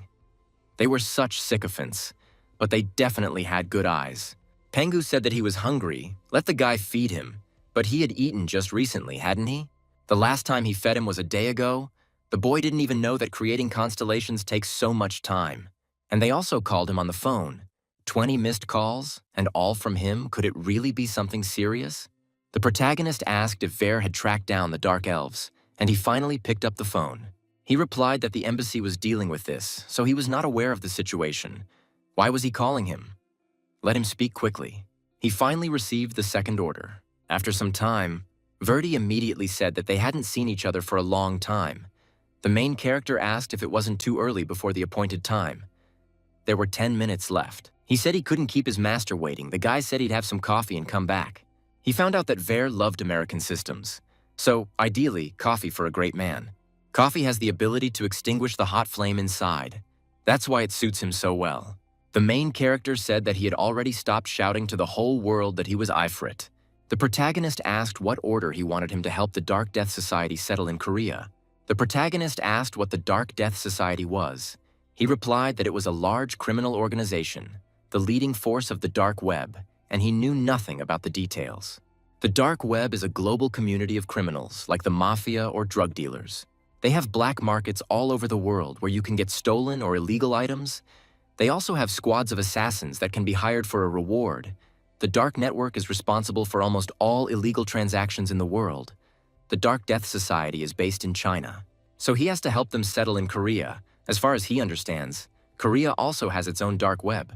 The demon world and the angel world are interested in this country, and the country has good national security, so there aren't many criminal organizations here.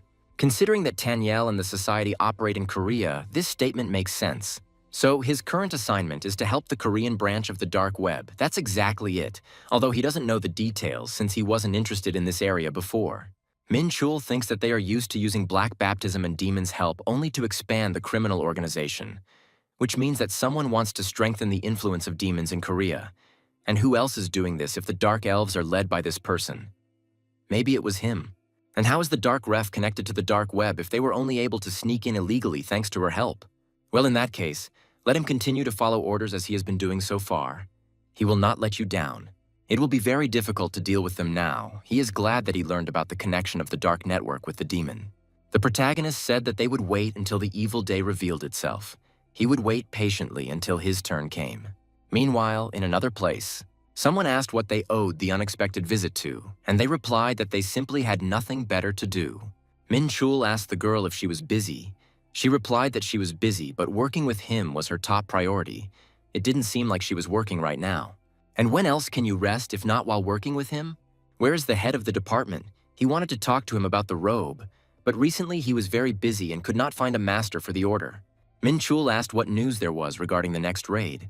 There were currently several guilds fighting for the gate, so she couldn't give him a clear answer. It had been a month since he had cleared the gates of Dong and Jang, and purchasing the rights to go to the Lost Lands had become a real problem. Lost Lands are not always lost territories. They are places where a dungeon breakthrough occurred, which led to the merging of the gates with their reality. From where monsters now appear, the regions lost during the First Cataclysm began to be called Lost Lands. In this case, we are talking more about the northern region of Kavando. The Hunters Association helps the guilds contain the invasion of monsters. Now large guilds have returned to Kyiv, so the fight for the gates is fierce. He needs to raise his level as much as possible and increase his characteristics. In addition, the ritual that Daniel spoke about remains for about a month. He will have to go to the tower again. Minchul said that she canceled all gate requests. The girl asked if he wanted to go to the tower. He said yes. It looks like he forgot something. Minchul asked if there was anything else besides the gate. It wasn't directly related to the gate. He gave her money in advance. She said it was something else. She thought he was pretending, but he really had forgotten. The girl reminded him that he promised to treat her. Minchul realized that he had indeed forgotten. Minchul asked if she wanted to have lunch. The girl asked if he thought she had nothing better to do. Minchul decided that this was how it would be. The girl asked if he had anything else to say. Minchul asked when she was free. Could she wait? She was very busy today, but would be free closer to the night. That would suit him. Let him call when he's free. He lives nearby anyway. Okay, but he'll have to wait. The main thing is for her to call before he falls asleep. At this time in the evening, the girl was eating something. She said it was very tasty. That was to be expected. He saw her as serious during work, but in her free time, she was completely different. She looked so happy, as if she had acquired all the wealth. Besides, she dragged him to Gopchan. He had to treat her. This is a trait of hers that he doesn't like. The hero couldn't understand when she managed to eat everything. She said that the food here was so delicious. You can tell by how quickly she ate it all. How does he even know about this place? What's the big deal? He was a student before his awakening. But even so, he is a VIP client, isn't he exactly? She knows him as the reincarnation of one of the higher beings. He used the VIP code to gain access to a warehouse in the dimension. That's why Martin and Ellie don't consider him an ordinary person. Maybe they were right. Now all he does is, he was an ordinary student until he awakened the divine sword Kalit. 6 months ago, he awakened memories of his past life, and since that day, his life has changed dramatically. He split into Deimos and Jung Mincheol, and each of them is him. If he continues to play, he will cease to be himself. Minchul said that he may be a VIP, but he still wants to live a normal life. He has to clarify everything here and now. However, he is always extremely serious when working with her or with a man. He is very grateful to them for all the help, even if they are not very valuable partners. Ellie just kept silent because she didn't know what these... He doesn't want her to count his life and blood. She replied that everything will burn now. She needs to start eating. The head of the department asked her to convey his apologies for not being able to say goodbye to him this time. Let her convey that everything is fine when he returns from the tower. He replied that soon. The world of demons and angels has something planned, so it can't disappear for long. At that moment, he was approached. She's so serious about the relationship. Is this her response to his words yesterday, or what? The protagonist said that it was not worth it. After all, they were partners. The guy replied that they would see each other again. He can no longer pretend that he knows nothing. He needs strength to protect his life from these unbearable circumstances. That's why he must become stronger to protect the people dear to him. At this time in another dimension, Deimos was sitting on the throne at that moment. We experienced, figuratively and accurately, what it really is. The demon replied that it was a storehouse of secrets where a powerful entity from his past dimension could gain strength. The tower is connected to other parallel worlds and dimensions. She challenges the strongest warriors from different dimensions, offering to gather at her top. Each tower contains special and difficult tests. Those who manage to overcome all difficulties will be generously and worthily rewarded. He asked if all this was really true. They told him that it sounded very interesting and tempting. The trials were so difficult that many people died in the process. Or rather, the increasing difficulty pushed the hunters to their deaths. But the tower bestows great power and reward to anyone who overcomes all the challenges, raising human capabilities to the highest level. He entered the third floor of the testing tower with determination and attention. Minchul couldn't quite figure out what this third floor was. He began to move forward carefully and attentively, observing his surroundings. At that moment, he noticed something unusual. Apparently, the third floor's task is to protect the fortress from the advancing skeletons. They are, of course, its allies, but it won't be possible to resist them for long. At the far end of the fortress stood a crystal ball. Probably the core, but it was completely unguarded. The main thing is to understand whether he has an administrator or some kind of manager. At this point, he asked if this was a new hunter on the scene. They asked him briefly who he was, and answered that his name was Raven and that he was a local merchant, although he didn't look like a merchant at all. Minchul thought it was an administrator or someone important, but it turned out to be just a familiar merchant. Whether he knew about it is unknown. He said that the guy was very patient, but if he didn't listen to him until the end, he would get sick. Minchul asked what information he could buy. A bunny, as he was told on another floor. Minchul asked what he could tell, and the conversation began. The third floor's mission was to protect the fortress. The merchant explained that monsters would appear from a distant wormhole and head here, and the hunters must defend the fortress using 3 bases until the monster waves were over. Each base will spawn undead and summon to help the hunters. The first base has 1000 durability. The hunter can move between bases after each wave if the bases have not been destroyed. Each base has different durability, so you need to pay close attention to it. You can use points to repair the base and fortress, but it will cost 10 points per repair. Minchul understood why he had to use glasses and assumed that he should take the tests alone. He asked if there were other hunters nearby. He was very insightful. The truth is that the tests can be completed in a group of 5 people, he thought so.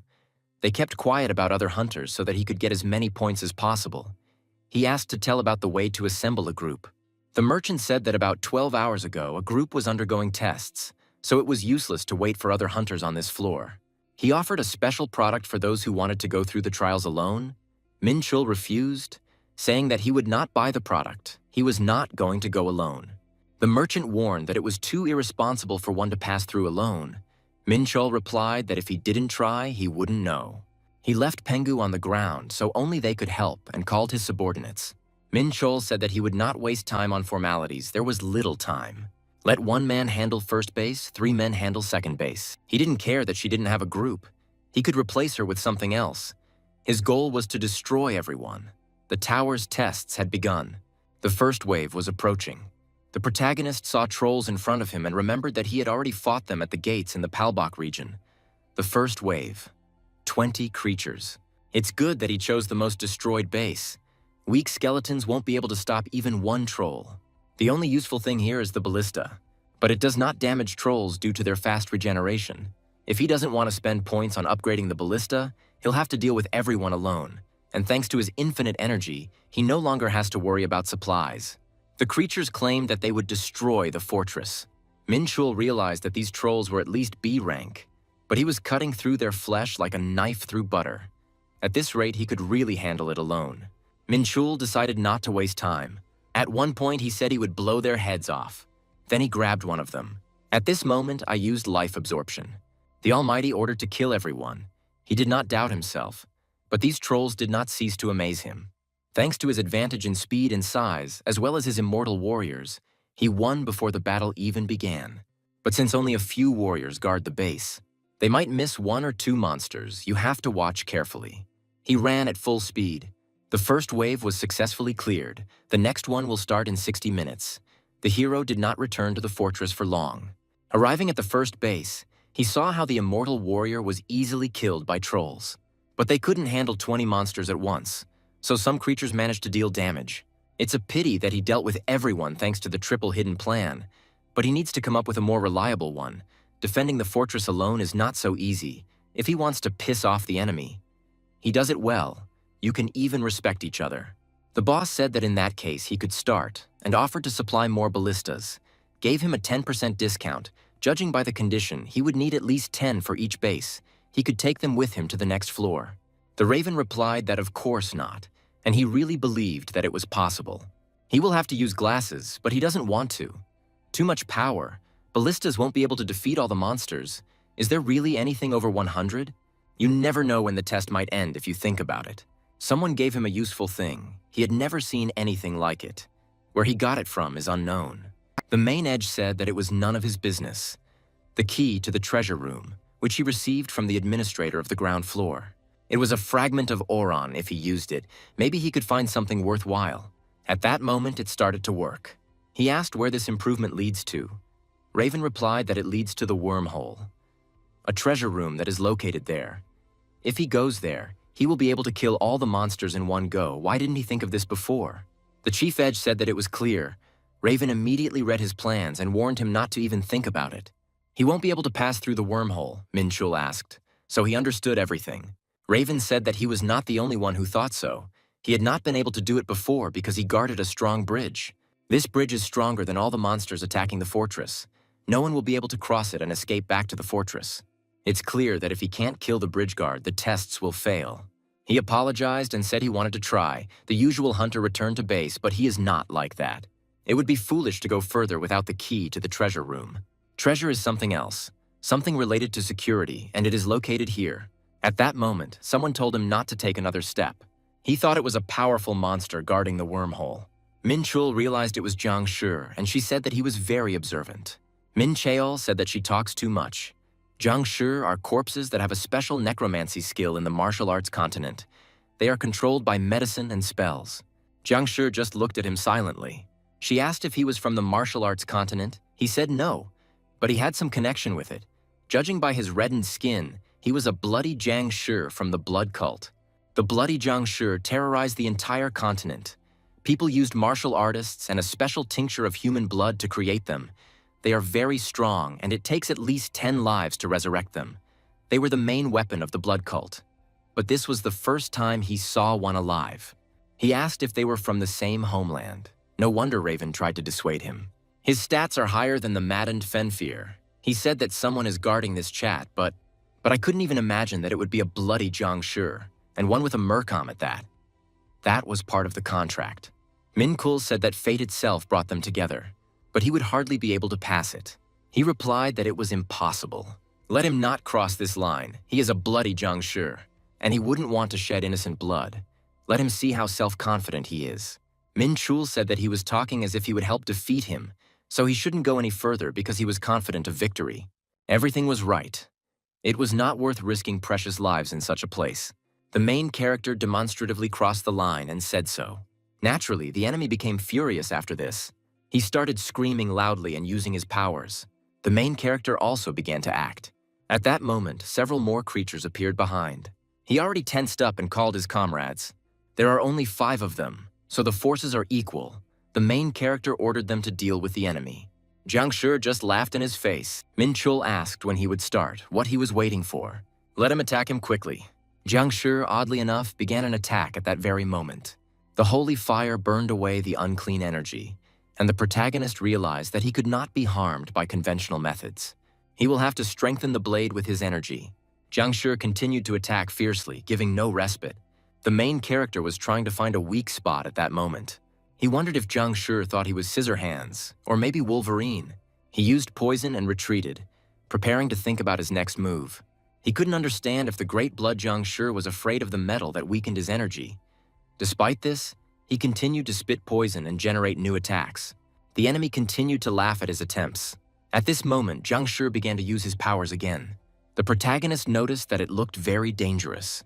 The rain, saturated with bloody energy, was destructive in itself, and the drops also contained poison. The situation was extremely grave. The art of blood, the bloody rain. Now he understood why everyone hated the cult of blood so much. He didn't need to dodge this rain. He used defensive demonic energy. The blood energy created by corpses was better than many martial artists, but necromancy also had its limits. His little tricks couldn't compare to true strength, so he used the first form of the demonic sword, the 7 stars of the slashing blade. The main character immediately attacked the enemy. In turn, Zhang Shi used blood rain. The protagonist tried to weaken the enemy's defensive energy by getting closer to strike with a falling star. He used the dark star, the blue dragon spear. He battered the enemy so much that he switched to the Yue clan spearman technique. Zhang Shi continued to laugh, and the protagonist used hellfire. Despite everything, the enemy still laughed back. But gradually something began to happen to him. The protagonist said that he shouldn't have relied so much on regeneration. If his art didn't work, he would have simply used power. However, even if he wasn't Zhang Shi, there was still an ulcer inside. If so, it means it will burn him from the inside. The fact that he does not feel pain does not mean that the body will be able to withstand it. Minchul asked if he agreed with this. At this point, he received 22% experience. Nice, it is much more effective to gain experience here than in the gate. He realized that he made the right choice by going to the tower. By the way, he thought about the Iron Zhang Shi. At this moment, oddly enough, they were fighting. The protagonist's wards said that the Iron Zhang Shi were destroyed by the dead. Minchul didn't understand these words. After all, both of them were dead, and neither of them had killed a single enemy in all that time. He won't be able to undermine the immortality of the Zhang Shi, since they already have dead souls, and it's not easy for iron to harm immortal warriors. To do this, you need to penetrate thick armor. In other words, this is a raga, and at this rate the battle will never end. It's time to intervene. Minchul decided to intervene and immediately sent one of his charges into battle. Then he said that they would be dealt with quickly. He suspected that there was someone else hiding somewhere here, and decided that it was better to let them guard this place. The main character was interested in what awaited him inside the treasury on the 3rd floor. Finally, he finds out what is hidden there. Oren's treasure trove, hidden on the 3rd floor, was discovered. Minchul understood what this treasure meant. His eyes were dazzled by what he saw, but time was limited, only 5 minutes left. It was a real surprise. An entire spacious room completely filled with ancient artifacts. There were hundreds, perhaps even 1,000 different items here, and he wondered if he could carry all this wealth. He was only allowed to choose one unique item from the treasure, and touching any of them made the choice final. So he had to think very carefully about his choice. In this case, it was impossible to choose an item at random, because if they wanted to give a random artifact, they would simply give some simple box. This was a real test, checking the hunter's ability to make the right and worthy choice. The protagonist understood that the task was not too difficult. Fortunately, he knew one proven method that helped to quickly and accurately assess the value of artifacts. This special method allowed one to instantly view and evaluate thousands of artifacts without wasting time. To begin with, he decided to use some of the energy from the heavenly technique to activate the necessary ability. All artifacts emitted mana, with the rarer ones being surrounded by a powerful aura of mana, and all he had to do was find the artifact that emitted it the most. He noted that there were quite a few valuable items here, and after the first sorting, their number amounted to exactly 189 pieces. Now he decided to use the Eye of Truth to carefully and thoroughly examine each of them, not missing a single one. He found replicas of Hell's Annihilation, the Spear of Destiny, and the Book of the Dead. But he had less than a minute left, and there was a whole bunch of powerful weapons around that were once used by angels and demons. He asked not to warn anyone or tell anyone about what he had just seen. An artifact of transcendental rank appeared before him, striking in its power. This armor had outstanding defensive properties, and thanks to its special ability, it could convert incoming damage into mana, and it also had the ability to self-heal and change shape. In theory, due to its shape-shifting abilities, this indestructible armor could adapt to any person, while appearing so inconspicuous that they would not be able to find it without the aid of the Eye of Truth. Perhaps it looked so modest that people simply didn't pay attention to it, and in order for the armor to better suit the user, its shape needed to be changed. He decided to use the armor's shadow skills and basic shapeshifting skills. The shape of the armor was adjusted to the individual wishes of the user. Everything turned out perfectly, and it was much easier for the martial artist to wear such light and comfortable equipment instead of heavy and bulky armor. Thus, he successfully dealt with the bloody Jang guarding the wormhole and found an unexpectedly valuable and powerful item. All that was left was to patiently wait for a new wave of enemies to appear in order to continue the fight. It was interesting to find out how things were going with this impudent upstart. He didn't see any reports of his death. Most likely, he simply decided to give up the fight and throw in the towel. This was not surprising, because the bloody Jang was an extremely difficult opponent. His skin could block any aura and any spell below the 5th rank.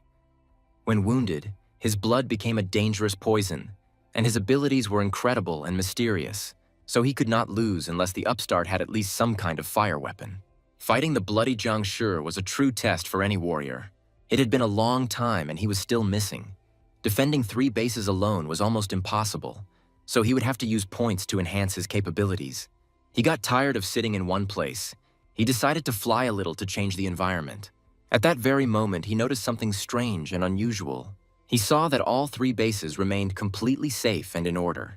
He saw no traces of battle, and no one told him that he had actually defeated Jang because it seemed simply unbelievable. He did not understand how to explain what was happening. He saw that the wormhole was simply burning with a bright flame. He didn't know what was happening around him, because he had never encountered such a phenomenon before. An unexpected and unpredictable variable has emerged. He realized that he had to report this to the administrator immediately. The wormhole had been successfully cleared. Using the hellfire in the vicinity of the wormhole, he was able to destroy the monsters immediately after they appeared. And even if someone managed to escape from the trap, the immortal warriors quickly dealt with them, leaving no chance. Thus, as it died down, the flame continued to consume the monsters and became stronger and more dangerous. The 10th, and at the same time, final wave of monsters was approaching. It was so hot, and they needed to get out of here quickly to save themselves. Giant C-rank monsters that were no less powerful than true giants had appeared, and he shouldn't underestimate them for a moment. They couldn't let them get through any further. They had to be dealt with urgently. The warriors began to shout, calling on them not to give up and not to allow defeat, because in case of failure, death awaited them all, and the ruler ordered them to stop the enemies so that they would burn in fire. Even monsters of that rank would die if they stayed in the hellfire long enough. At this rate, they could be dealt with quickly and easily. At that very moment, someone started shouting loudly for everyone to immediately get out of the way. He would open the way for them. Someone grabbed something tightly, not wanting to let go. The protagonist could not understand whether it was icy breath or something else. Now this place belonged exclusively to him. Minchul realized that the person standing in front of him was Ice Gan, and he couldn't believe that he had met the monster from the mythical era again. He was surprised that he was able to explain to his people the action of hellfire using his breath, but it was not enough to completely suppress the flames. The reason was simple. This monster was a real giant, created by the towers for protection. The warriors firmly declared that they would not carry out any order from their master. The giant began to say that in front of them was an ignorant creature. He was outraged that they dared to stand in his way, and one immortal warrior was immediately destroyed. The giant called them ignorant creatures and said that no one would even pay attention to them. The giant asked the boy what he meant, and he replied that he was just looking around. He saw that everyone around him was dead, and he couldn't believe it. It was hard for him to believe that the boy had defeated an immortal warrior who had become stronger by absorbing many lives. First of all, he should have taken care of his subordinates, and only then boasted about his strength, because this giant was just the embodiment of a myth. He started saying that the guy was a worthless brat whose ignorance knew no bounds, and that he would cut off his head to get his throne back. Minchul asked what kind of power he was using. It was unlimited power. The guy said the giant talked too much and suggested he just shut up and attack. He said he liked him and that he would make him his own. The giant began to say that it was impossible to hold on to. He laughed that the guy dared to look down on him. The giant considered him a pathetic little bug, which was reflected in his eyes. The protagonist realized that his stats were higher than the bloody Jang. He could become an immortal with a higher rank if he continued to progress, and his warriors were also holding their own in the battle, so he needed to avoid being hit by the giant's huge blows. At that moment, Minchul noticed ice in front of him. It was the Ice Age that cut off his escape route. The giant began to speak so that he could see with his own eyes how his wholesale control of nature made full use of the ice sculpture. He realized that he couldn't hit the giant with speed, so he blocked the escape routes and was going to crush him with an ice mass.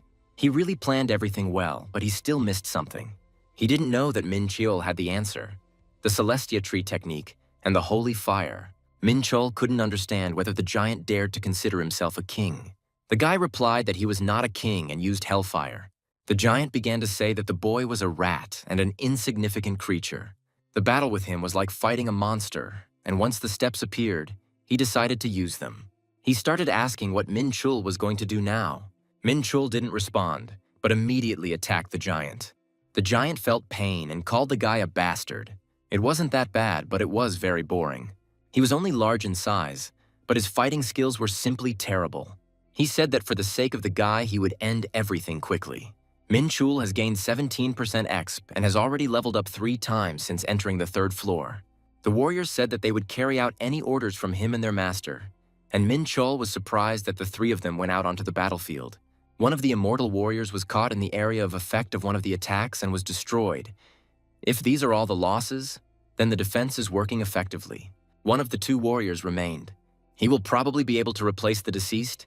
The purpose of the Curse of Immortality has been destroyed. But despite this, he noticed that his understanding of death had increased. The creature's abilities and the karma of its soul will be taken into account when it is reborn as a quality undead. And the guy noted that developing an understanding of death is one way to increase one's power. The power of the near undead has increased greatly. The immortal knight greeted him. He not only knew how to use a sword, but also mastered the Akara's sword technique. Sword Demon Akara's was a rank 30 demon lord who was obsessed with reaching the pinnacle of swordsmanship and did everything he could to achieve it. Minchul didn't understand how he had mastered a technique equal to the technique and knowledge of the martial arts continent, and what a morpho field was that could change size at the user's will. He could become a good sparring partner for the angel and successfully defended the 3rd floor's Black Fortress. But it was time to count the reward. His achievements were recorded, the level was completed without spending points, the bases remained intact. He received 200 points and Alexiev as a reward. Indeed, that same Alexei. The source of eternity was somewhere in the world of angels. Alexei Azelia was prepared from the water of this source, mixed with various effective medicines and blessings. He must come to him before the need arises. Now that he has finished the 3rd floor, it's time to move on to the next challenge. Minchul couldn't believe that there were only gray brick walls here, and it made his eyes hurt a little. The challenge was to get through a corridor filled with traps in one piece. There was only one direction, so he definitely wouldn't get lost. Someone congratulated him on successfully passing the test on the 3rd floor.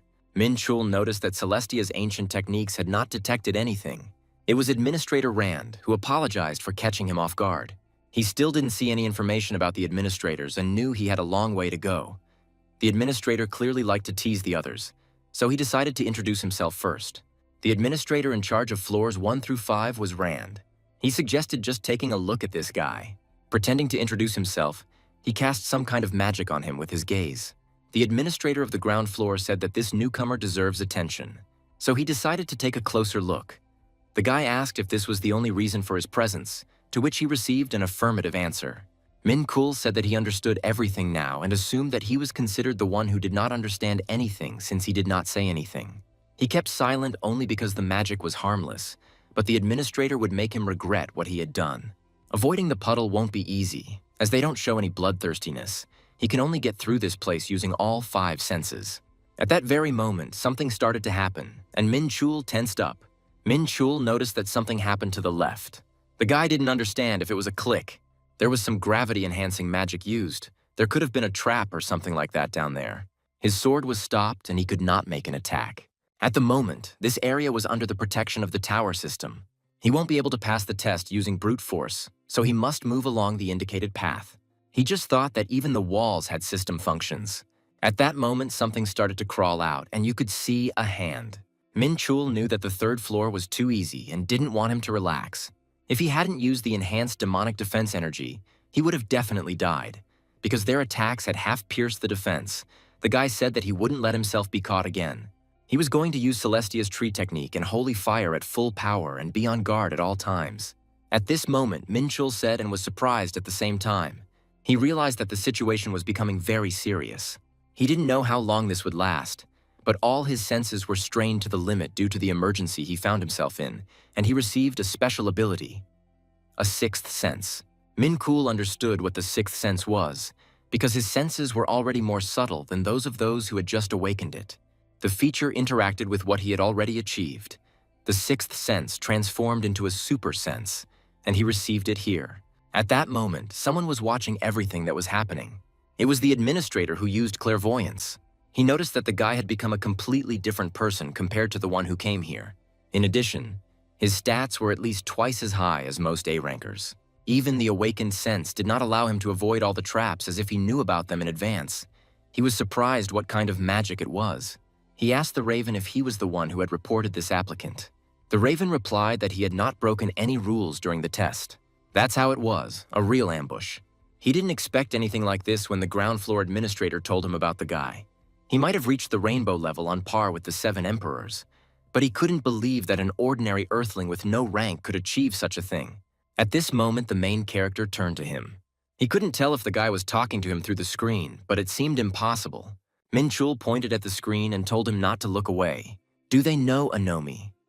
A phenomenon when, before death, one's whole life flashes before one's eyes, and a person is able to look at it from the outside for a short period of time while being in mortal danger. This is based on the fact that the brain looks through all the collected information to find a way to avoid the threat. But the average person would not be able to withstand such a strain of consciousness for a long time. However, competition can artificially expand the boundaries of the user's mind. Therefore, the one who uses it may behave in a similar state. Usually, rivalry is something that only a demon lord or archangel can awaken, just to think that he has obtained the ability necessary to surpass his former self in such a way. Now he could slow down time to thousandths of a second and react accordingly. The awareness of time seemed endless, and he could analyze any approaching danger. This meant that he would no longer have problems passing this tower test, the best test in the world. And here was the way out, or at least it seemed that way. He was able to get through all of this without any problems thanks to competition, and will climb to the 5th floor if he continues like this. But before that, it was worth thoroughly finding out why someone dared to break the rules for him. The administrator strongly warned that breaking the tower rules is strictly prohibited and will not go unpunished. Minchul asked carefully if the other person was listening and if it was a good time to talk. At that very moment, the administrator suddenly appeared right behind him. The protagonist politely thanked him for his time, realizing how busy this man was. He received a notice of violation of the rules and wondered if his life had really changed compared to his previous experiences. Meeting an administrator who used secret clairvoyance was definitely a violation of the rules, wasn't it? The administrator calmly asked how he knew about this fact. Minchul asked how the player from the lower floors could know about such a thing, and asked not to say that the administrator of the ground floor told him. The protagonist insistently demanded to stop empty chatter. This matter does not concern him, so let him tell us how he intends to compensate for the inconvenience caused. Administrators are strictly prohibited from interfering in the trials and fates of players. Okay? Then the offender will be punished according to the established rules. Minchul was curious about how he knew the rules of the tower. The system itself told him about them when the administrator looked at him with clairvoyance. Did he know about secret places and keys that open such locations? Because it could come in handy? The administrator realized that this guy really seemed to be of use to them. But nothing can be changed now. It will be much worse if he is reported for breaking the rules. He never imagined that he would pass on such information to anyone else. The administrator of the ground floor had already given him the map and key to Oren's treasure, and such compensation did not contradict the rules of the tower. He cannot reveal where exactly to use these items, and the administrator himself did not reveal where to use Oren's fragment. However, this is not a problem, because he has the Eyes of Truth, which will need to be used in the Temple of Trials on the 9th floor. He had no idea that he would encounter such a game. Apparently, he had been too soft with him, but he realized that he was at a disadvantage while talking to him. What a pity! It looks like he could have gotten much more, and he will still regret very much that he got this. A promise is a promise. Their deal was made in earnest. The meeting was extremely unpleasant, so he suggested that they not see each other again, and the administrator sincerely hoped that this would be the case. At this moment, the main character could not understand what exactly was happening around him. Why did the testing tower appear right in front of him? Did he decide to go back to Earth? But no, definitely not. The mana in the atmosphere was at least twice as dense as on Earth, so it was definitely not an Earth world. He found himself on the 5th floor of the testing tower, in the air garden. Every 5th floor of the tower is connected to an air garden, a large residential complex where players not participating in trials can stop, rest, gather information, and team up with others in preparation for new challenges. Trials here do not begin immediately. The main character noticed something unusual and noticeable in the surroundings. The guy assumed that these were other players who had settled here. He could hardly tell if glasses were in fashion among the locals. He felt the magic penetrate his body with a slight chill. At this time, he received a notification that a player named Jerez had just used a research spell on him. Those bastards were trying to steal information about him without even asking permission. Maybe he should give them a dressing down. However, he decided to refrain, and since he had just climbed to the 5th floor, he decided to observe the situation for now. He concentrated on suppressing his energy to hide it from prying eyes. This time, the newcomer did not seem simple. Some guy did not understand how he got here with such characteristics. One of those present looked at him attentively, studying him. He was asked if he was the same hunter, Jang Minchul. The guy turned out to be right, and the main character immediately recognized the association's agent named John Song-hee. The protagonist did not know that he had also conquered the tower, and was flattered that he was still remembered. These players had just gathered information about him using magic, and in this place it was considered the norm. They carefully examined the characteristics of everyone who arrived on the 5th floor to decide whether or not to recruit them into their ranks. Here, everyone wore glasses, special items that allowed them to see the characteristics of other players. The tower was full of amazing artifacts. True, the competition was now quite high, and the main character did not like it at all, because some changes had taken place in the tower. He asked what changes had happened, as everyone was discussing the arrival of the incredible newcomer. It was said that the newbie had single-handedly broken the Emperor's record in the training trial, and that he had also defeated the secret boss of the 1st floor. In addition, he collected all the gems in the abyss on the 2nd floor in record time. That's why everyone was so eager to recruit this newcomer. The guy asked the main character what the matter really was. The main character realized that it was he who did all this. Since John Sung-hee arrived on the 5th floor earlier, they decided that he would show him everything since their meeting was not accidental. At the Leaf in the Wind tea house, the protagonist inquired whether money was used there and learned that points were the currency inside the tower. It was full of new, amazing objects, and he had the impression that he had entered a completely different dimension. He was asked how he passed the tests on the ground floor. The main character asked what exactly the guy was saying, to which he replied that there was no need to worry and fret so much. All players must pass the 0th floor tests, and this newbie specifically asked this question because passing the 0th floor is considered successful regardless of whether he managed to defeat all the monsters or not. The protagonist asked when exactly the guy realized this fact. The guy replied that he guessed when he saw that young Minchul took 1st place on the ground floor. Judging by his reaction, he must have broken the record, and Minchul realized that the guy was somewhat deceived by his appearance. The guy advised that he better work as a great guide, otherwise he might get the full treatment from him. He told about the air garden, and Minchul asked if it was a crystal ball or something like that. The guy replied that it was a card, to which Minchul asked if it was a hologram, and received an affirmative answer. Firstly, the air garden is divided into 4 zones. The guy asked to watch the hologram closely as it was explained. The city looked quite large. The north was the community zone, the origin was the residential zone, the south was the high society, and the west was the blacksmith zone. The population was about 100,000 people. Minchul noted that many here had given up on further conquering the tower. Just like in the abyss on the 2nd floor, it seemed like there was a lot of explaining to do. The guy replied that in short this was not true, and clarified that the item was called a return stone. If someone feels like they can't pass a level, they can use this stone to return to the 5th floor. Each stone costs 10,000 points, which is quite cheap considering that it can save a life. Also, everyone is given the opportunity to return to the 5th floor after clearing a new level, so the population here has grown, because the place has become a kind of base. Minchul asked what a community zone was, and the guy explained that a community was a group of players who had gathered together to conquer a tower, something like a guild in the overworld. The largest community is led by the Emperor and is considered the strongest among players at the moment.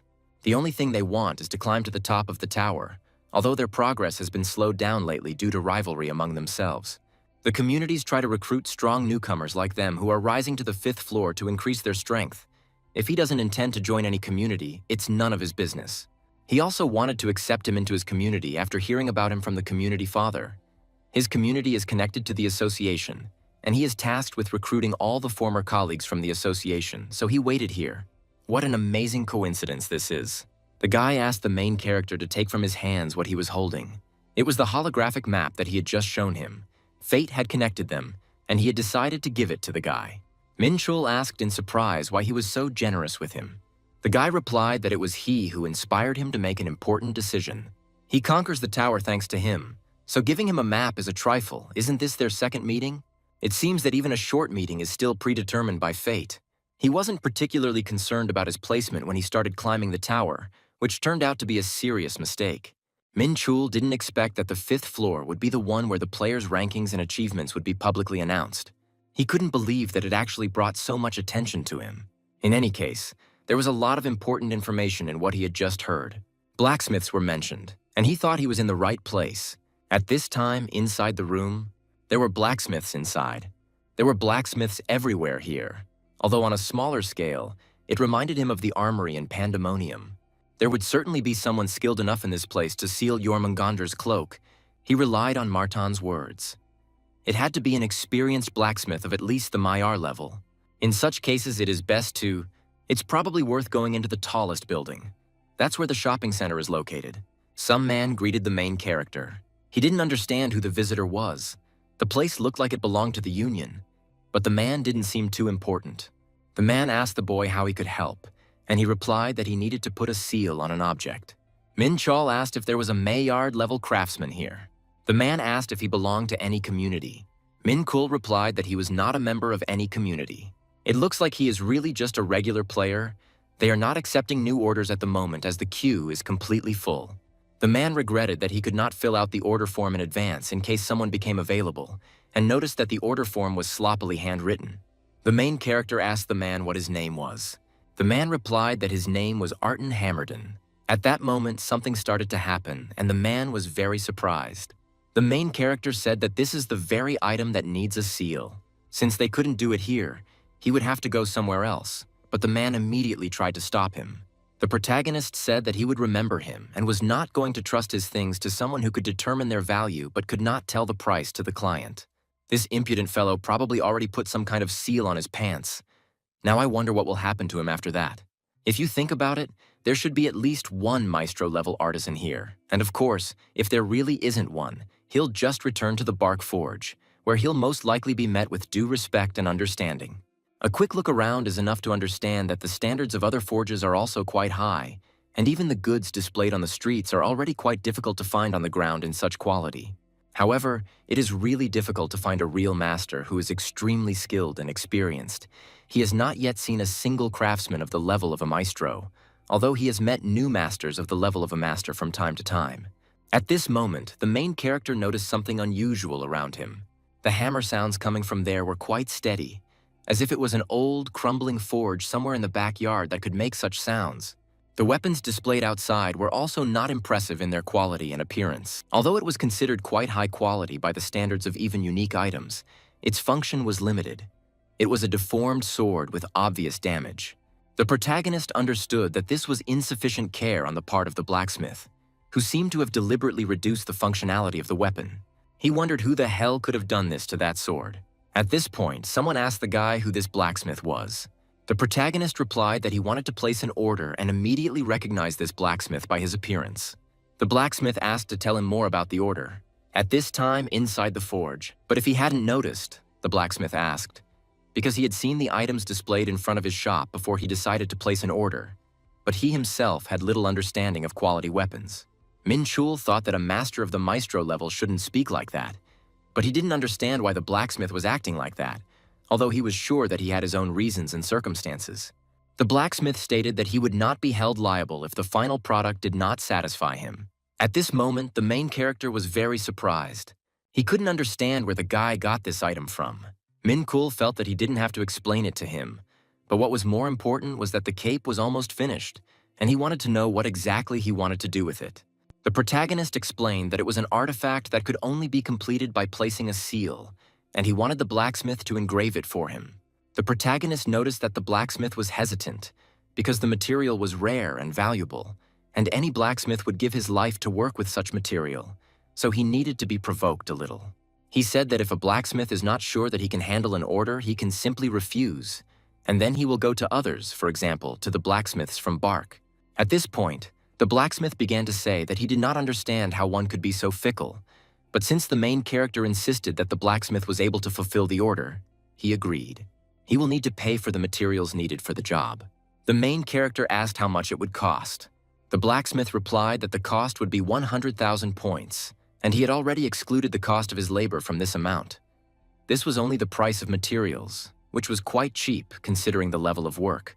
Without hesitation, the protagonist said that this was now an official deal and asked the blacksmith to do his best, and in a day he would return for the result. The blacksmith introduced himself as Hakan, and the protagonist also introduced himself in response. The main character said that in that case he would return tomorrow, as he promised. The blacksmith looked at him in surprise. He looked like a newbie who had just climbed up to the 5th floor, and the protagonist asked if it was really that noticeable. He simply made it clear that there are a lot of parasites and dangerous individuals circling around. However, the main character was confident that he was able to stand up for himself and was not worried. It seemed that he could even be a nice person. The main character thanked the blacksmith for his concern, and he replied that it was not at all what he thought. At this moment, the main character continued walking down the street. Suddenly, the guy stopped abruptly. The main character told them to come out. It was this same man who remarked that he had quite a keen eye for a newcomer. The protagonist thought that something was going to happen after he showed him the cape and decided to follow him. The man noted that he seemed to have a good memory. What an incredible coincidence it was to meet them in such a remote place. And he really wasn't sure whether he thought it was a coincidence or something more. Minchul thought that he must be a big idiot. After these thoughts, the man immediately began to attack. The main character immediately entered into battle with the attackers. The man asked what he had just done. The protagonist replied that he wanted to finish them all off with one blow, but each of them had good instincts, and in the end, only 3 died. The bastard is sure that the main character is a newbie or something like that. 5 narrowly avoided being hit in vital areas, and some were even able to deflect the blow with weapons. There were apparently about 20 people there, including the wounded. And when he showed them the cloak, an idea immediately came to him. The main character said that he knew it would be fun, and something like this was bound to happen, and now he could deal with it personally. At that very moment, someone asked Beirut what the newcomer's stats were, wondering how strong he really was. From what people were saying, he was around rank B or B+, which was considered pretty good for a newbie. At that moment, someone approached him with a question or a comment. It was a representative of the Wild Wolves community, a vice captain named Croden, who asked the protagonist if he dared to act so provocatively, despite knowing who they were. The protagonist asked if the Wild Wolves were some kind of famous and renowned community. Croden replied that he had to take that cape from him and couldn't afford to provoke them like that since the guy was just a newbie or something. He ordered that he be captured before he started throwing daggers and causing trouble again. Their stats were on average around rank A or A+, and they were basically on par with John Sung-hee, or maybe even a little weaker. He will need to pay much more attention next time he fights other players. The protagonist realized that it was time to start fighting seriously, without unnecessary doubts. He immediately, after this thought, began to act as decisively and effectively as possible. The man who was watching what was happening was very surprised at that moment. He couldn't believe that this newbie was able to crush all his opponents with one charge. At that moment, a lot of blood could be seen spilling on the ground. The guy said that the main character is a real monster in battle. He released all his aura, was able to dodge a deadly attack, and yet he's only a B ranker. Who the hell is this anyway? How could he call an earthling without a rank a monster? It sounded very rude and wild, as if someone was talking nonsense. This fight made him remember what it was like to fight against a large group of enemies at once. The main character thanked fate for the fact that this fight became another important step in his development. The only thing left to do is to keep moving forward without stopping. The man realized that he needed to run immediately and leave this place as quickly as possible. At that very moment, the protagonist was ready to grab him if he tried to leave. The protagonist asked if he had any other things to do that he couldn't get rid of. Wild wolves are not the whole team, right? Let him behave carefully because if he starts doing stupid things, the consequences will be serious. This was the area where the player communities were located. The man said that the task belongs to the Wild Wolves community. The main character noted that this was a rather interesting task. The man replied that he would then go about his business. The main character reminded that promises must be kept. After that, he plunged the sword straight into the man's back, who could not understand why this happened to him. The protagonist said that if he starts doing stupid things again, he will face consequences. Doesn't he know that he sent a signal by pressing something under his vest? The guy said he knew who was approaching and suggested they get out already. He's really brave for a newbie. If he dares to act so boldly and self-confidently, it's impressive. The main character said that he should be the captain of the Wild Wolves. The man realized that everything said was correct. They asked what he did with Croton.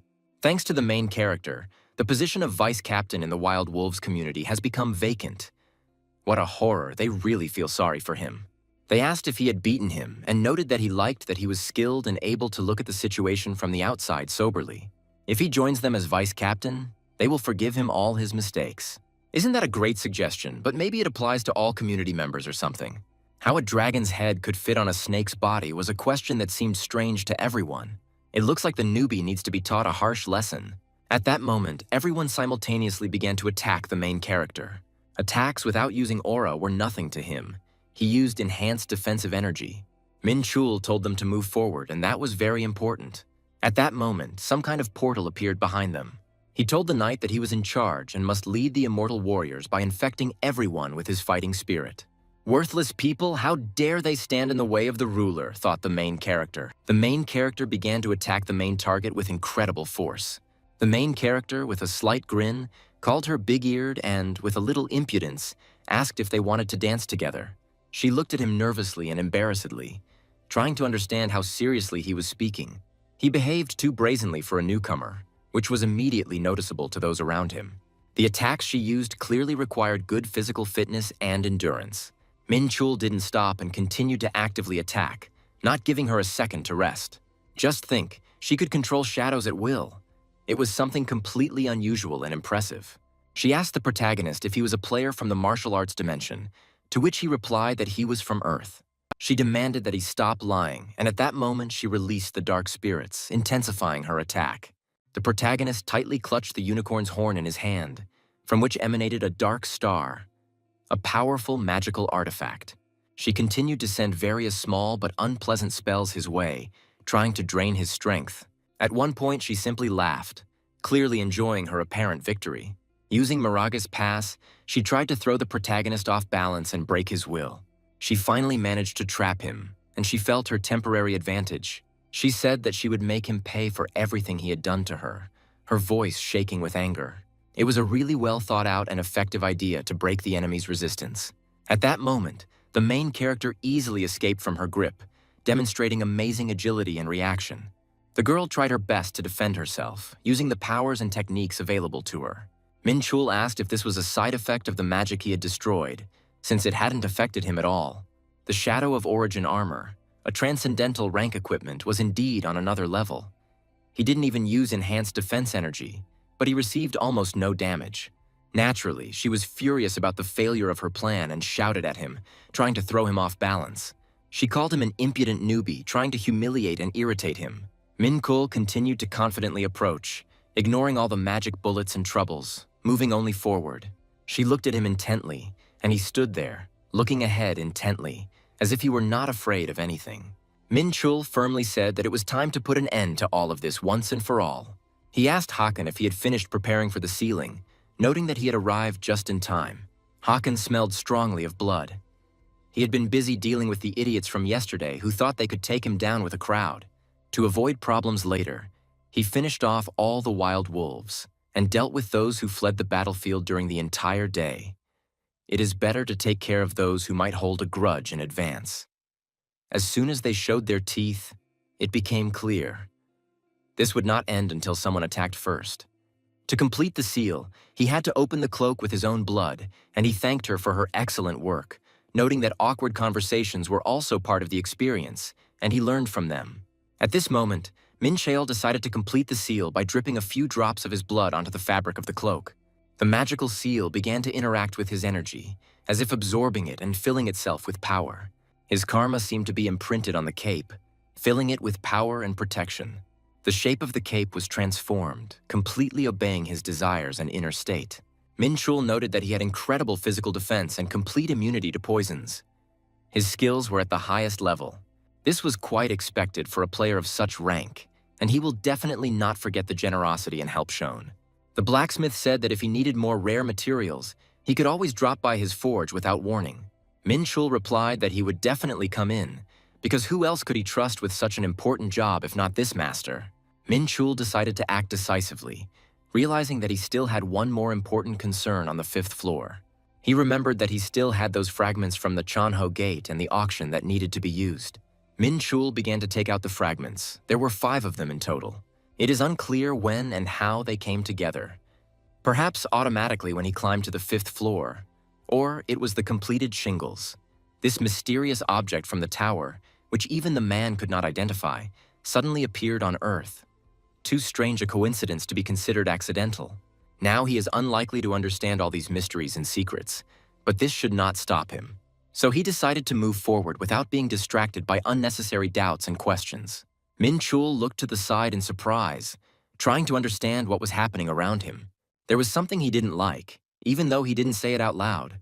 Sometimes it's enough to just feel it internally. He said that all great societies work together, and there is nothing to be done about it. They are all roughly equal in strength. They are said to be considered one of the great societies, although in reality they are at the bottom of the list. Perhaps someone misunderstood, or perhaps they are one of the 7 great societies according to Atrox, as Captain Mi-ho claimed. That's why it's on the 5th floor and not the 45th, to look for new talent, because recently there have been a lot of newcomers who have shown themselves. Among them, the most famous is Raoul de Goldrian, who is currently conquering the tests of the 8th floor and is comparable in rank to the Emperor. But since he is the son of a dragon, Dragontooth will most likely take him under his wing, since a newcomer recently appeared and took first place in the 0th floor challenge. They needed to glue it urgently. She wanted to say urgently get his attention, because he was still undergoing tests of the tower and was not finished yet. That's how it is. And what is his name anyway, and why hadn't she heard of him before? The guy calmly replied that his name was Jung Minchul. Perhaps he came from a distant continent of martial arts or from somewhere else. The second they find him, she will grab him in her arms and bring him to her guild. Sometimes they feel like she thinks too much of herself and is too self-confident. There was someone else. He heard that another unranked person had appeared who had single-handedly destroyed the Wild Wolf Society, causing quite a stir. I'm sure it's not because they're weak, because there are about 80 members in this community, and their captain is just a little weaker than C rank. That's the situation. No matter why Jung Minchul reached the 5th floor, the details are unknown to him, but 2 notable newcomers showed up at the same time, which is interesting. For now, they've been focusing on gathering information about Jung Min and searching for the newbie who slew the wild wolves. It's been a long wait, but it seems like there's finally a chance to get the reward, that's how. He reached the place where Dranka's tests were being conducted. It was an ancient temple with a mysterious and enigmatic atmosphere. The patterns on the walls reminded him of the constellation of infinite connection.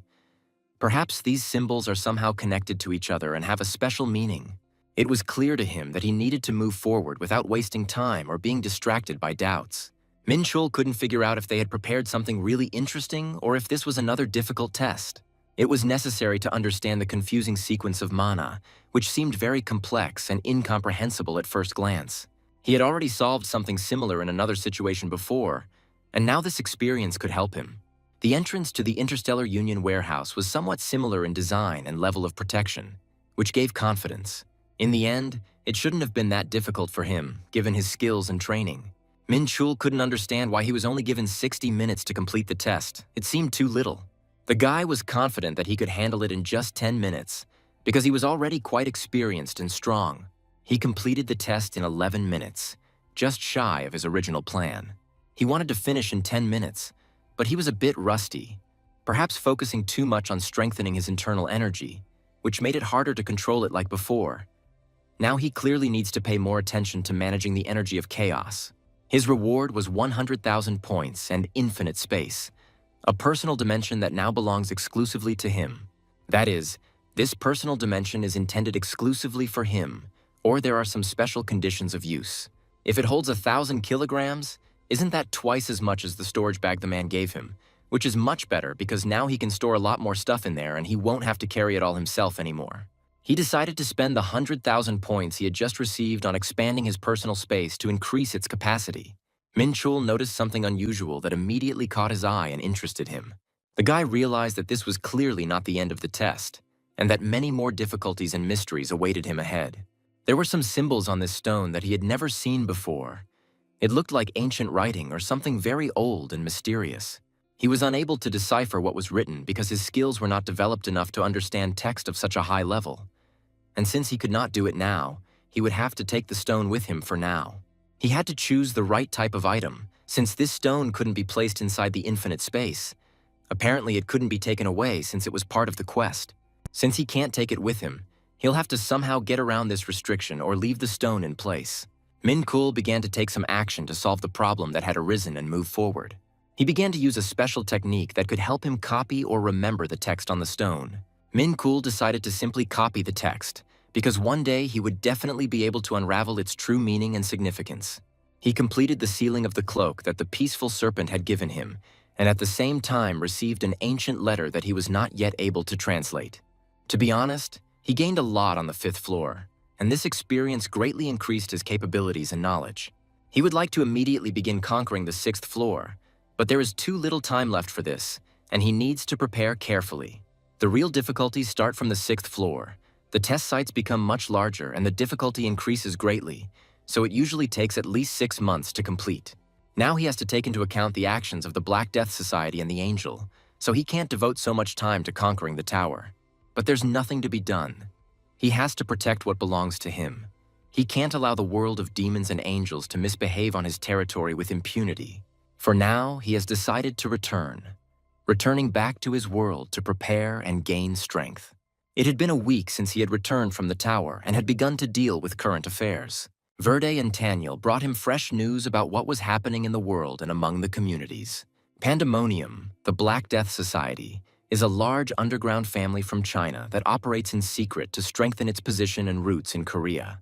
Elysium is gathering materials for a certain ritual, but it had to be postponed due to problems with the supply of mithril and orichalcum. So far, neither side has taken any drastic action. Everyone is waiting and preparing for a possible clash. He started to figure out how to recognize energy flows, and it's really cool that after creating the infinite connection constellation, he can increase the energy of chaos simply by doing breathing meditations. He taught the angel sword techniques, concentration techniques, and the mystical technique of Purple Dawn. The Hua sect's peak martial arts, the mystical technique of the Purple Dawn, which has the attribute of light, is excellent as it has the ultimate Yang energy. Minchul is pleased that he taught them the martial arts of the sovereign Hua sector, which is completely abnormal, because the students never even tried to be lazy and skip training. When they get a little stronger, he will be able to use them in real fights. At that moment, Ellie called the guy. She immediately started screaming loudly and asking where he was now in a clearly agitated state. She said that they just received a very urgent emergency request to raid a C-rank gate. Minchul asked what was so special about this gate and why they had requested it. She replied that this gate had not been covered in the news until now, and there was almost no information about it. In addition, they specifically requested it, which seemed a little strange and unusual. Minchul admitted that he did not expect such a turn of events and was very surprised. The girl replied that it would be much better if their meeting took place under calmer and more favorable circumstances, because this was the Cheon-jin Young God Guild. Ellie told him something before he came here. She thought that the information about the gates had already spread all over the internet, and it was unclear why the request came to him. First, he wanted to know the details of what was happening, as 2 guild squads entered the A-rank gate, after which the gate mutated and its rank increased to C. That's exactly what happened, she confirmed. These gates have become a death zone from which one can only escape after closing the gates. In addition, the maximum number of hunters that can enter at the same time is only 5, and their main squad is currently busy raiding other gates, so it is impossible to send reinforcements. Minchul said that the situation was indeed dangerous and that he thought it would be wise to take a newbie like him along. She laughed when she heard him call himself a newbie. This gate is so dangerous that only those who are truly confident are taken to raid it.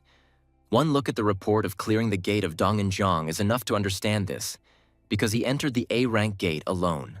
Minchul noted that she had excellent instincts. Anapa thanked him for the compliment, but would like to hear his final decision. Minchul immediately knew that he had to agree. He was completely ready to take part. She will count on him, and he will count on her, because this is a C-rank gate, and he has no reason to refuse. Inside, two guys were screaming very loudly and trying to run away from someone. Minchul was watching them carefully at that moment.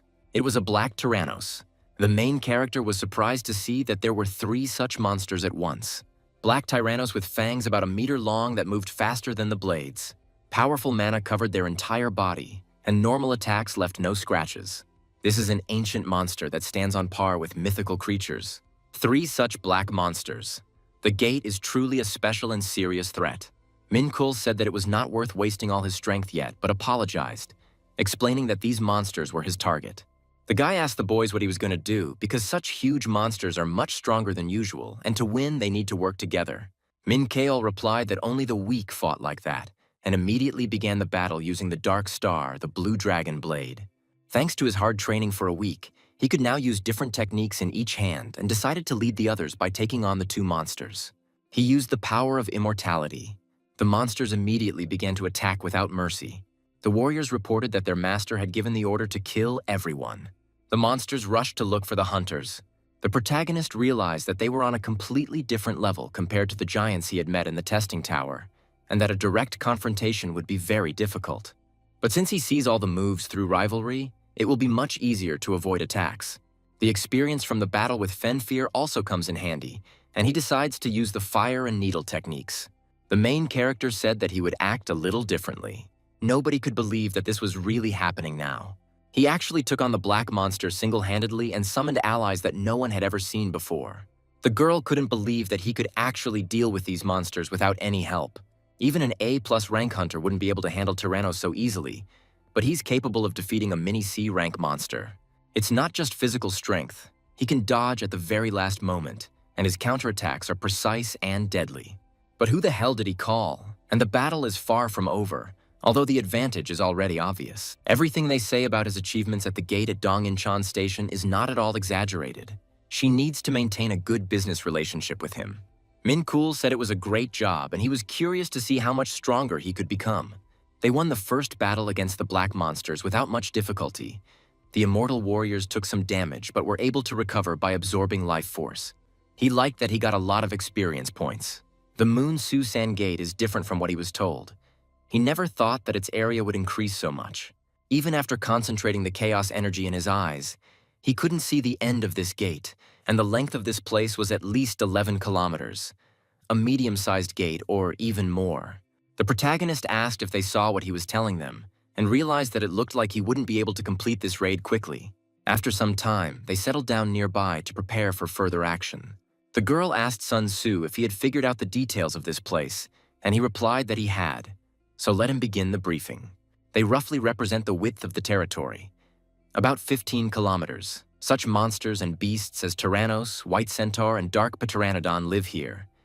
It has not been long since they entered inside, and he has already collected a huge amount of information. Apparently, they are not in vain among the top 3 hunters. The team she brought with her can probably only be called the second strongest in their guild, so let them prepare equipment against monsters. The main members are currently busy raiding other gates, so they were the ones sent. Despite this, the squad quickly advances through the gate and collects all the necessary information. The Cheon Jin Yang Guild analyzes the strengths and weaknesses of monsters and prepares special equipment that will work effectively against them. This is what real professionals look like, and he begins to understand this. This means that their exploration of the area is almost complete. The protagonist said that he thought he could solve this problem, but the girl could not understand what exactly he meant. The protagonist said that she had an ace up her sleeve, because since he was hired for this task, he would throw them a free service.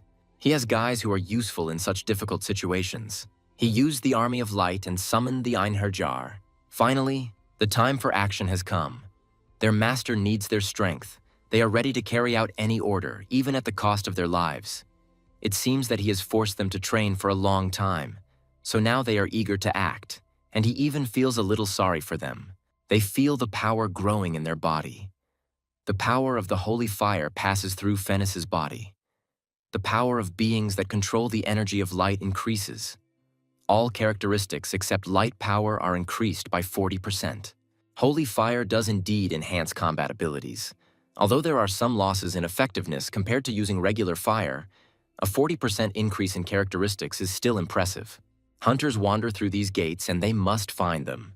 Purple energy. They had mastered the techniques of the Hua Peak sect enough. These guys were completely different from the ones he had summoned for the first time.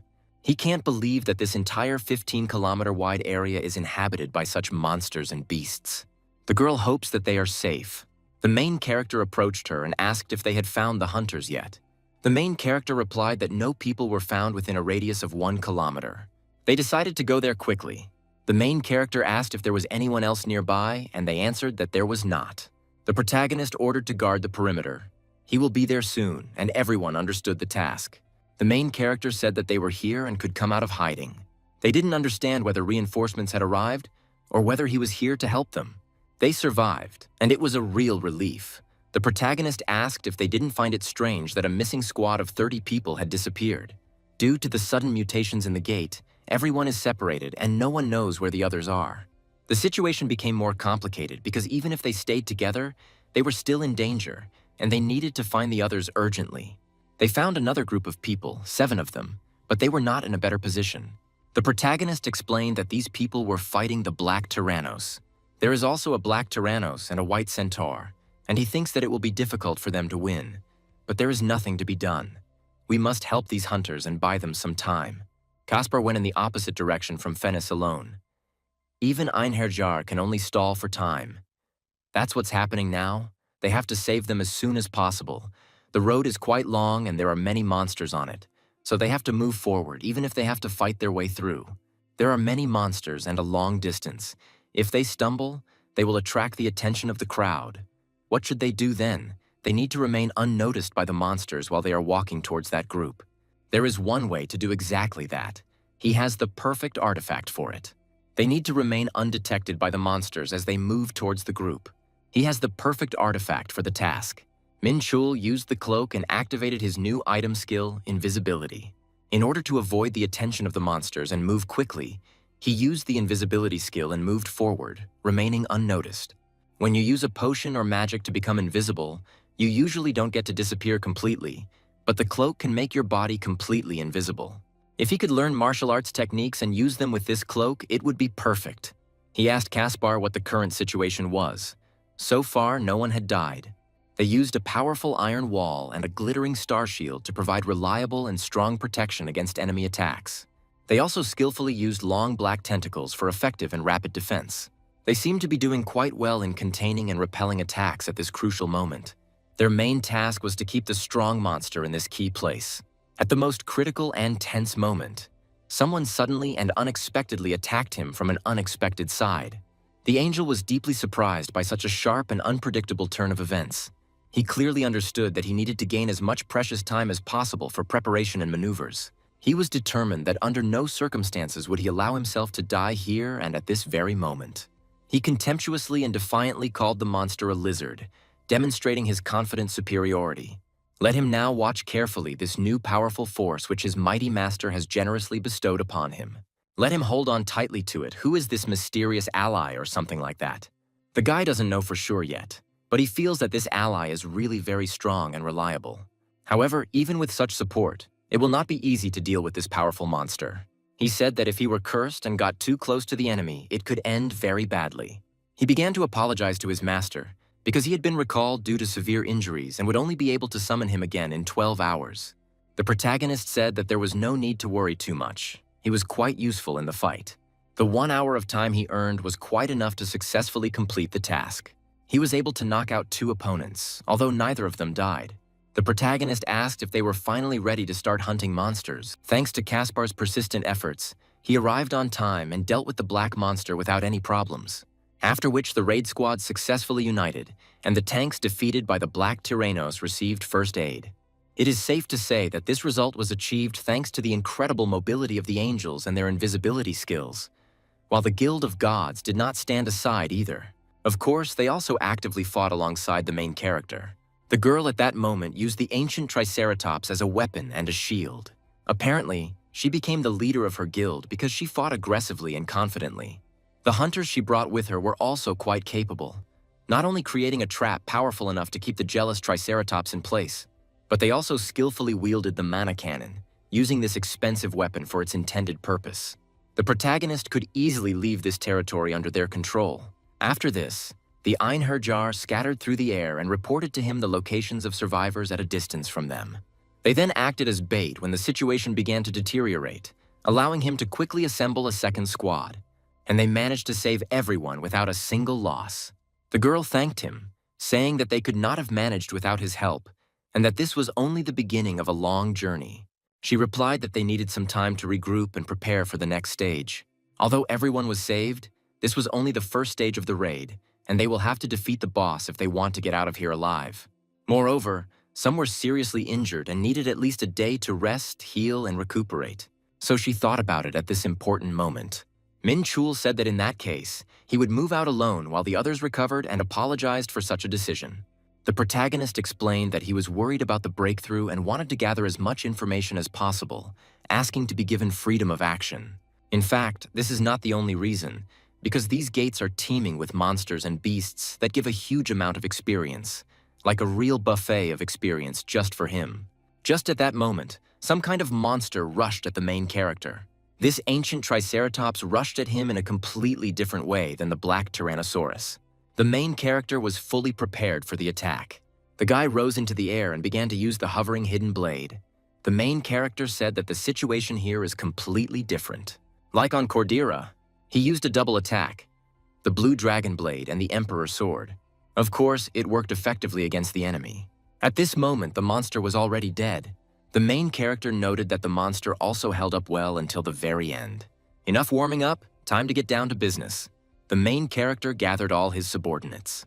Everyone except him was recalled during the rescue operation and is now supposed to go on a reconnaissance mission. The main character realized that it was time to roll up his sleeves. It was time for a real hunt. It had been 4 days since they entered this dangerous zone.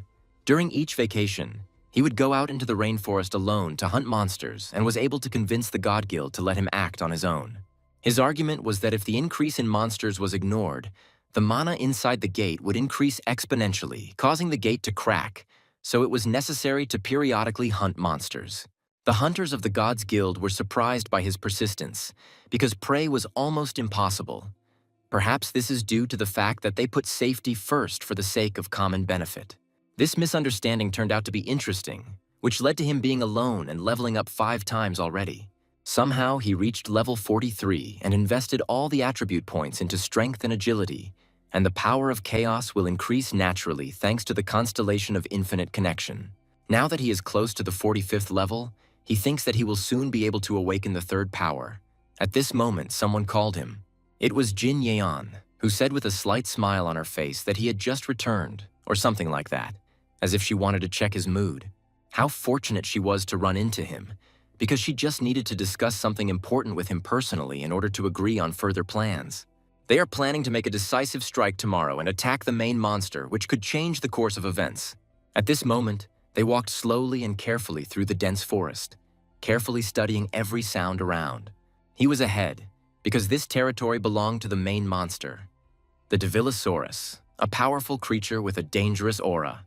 An incredible, almost tangible energy emanated from there, filling the air with tension and anxiety.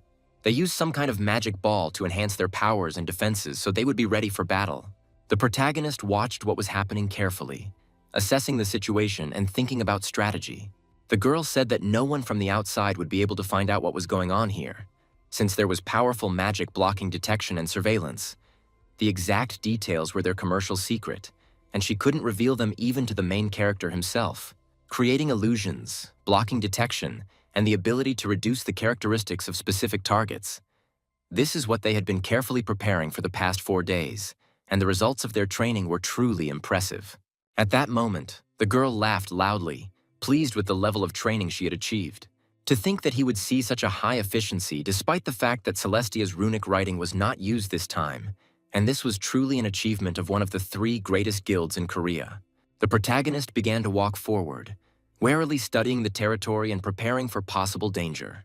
The guy noticed a sharp drop below, which immediately attracted his attention, as if warning him of a threat.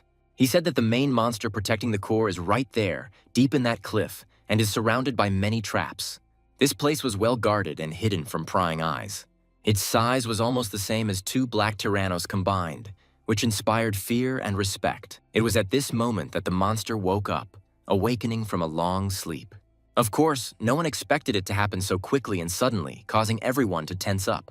The guy couldn't believe that it was still so powerful, even after strengthening their resistance with magic items. The monster let out a terrifying roar, causing an abnormal state of fear and a sharp decrease in the characteristics of the opponents. The protagonist realized that this was most likely an enhanced version of the Black Tyrannos' roar, which could incapacitate enemies for a long time. At this level, the monster's stats were slightly higher than those of the Frost Giant, making it especially dangerous. And he clearly had superior physical strength and power, capable of destroying everything in his path. Healers quickly cast a blessing spell to bolster the morale and health of their allies. The warriors have already put up a strong defense. It seems that at least they will not become a burden in this difficult fight. The protagonist used the ancient technique of holy fire to deal a crushing blow to the enemy. However, he is not one to slow down for the sake of healers.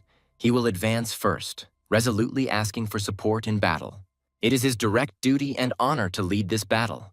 At this moment, the protagonist used the power of immortality, strengthening his resilience and defense. The power of immortality was cast on the target, reducing the enemy's stats by 10% through a powerful curse of immortality, weakening their strength. "Who dares to disturb my sleep, descendant of a great family?" he said with a challenge and determination in his voice. The protagonist said that all of this was just an illusion created by the gate, which had no real power to stop him. At that moment, he summoned an army of shadows, ready to join the battle and support him. They began to fight the monster with incredible determination and synchronicity.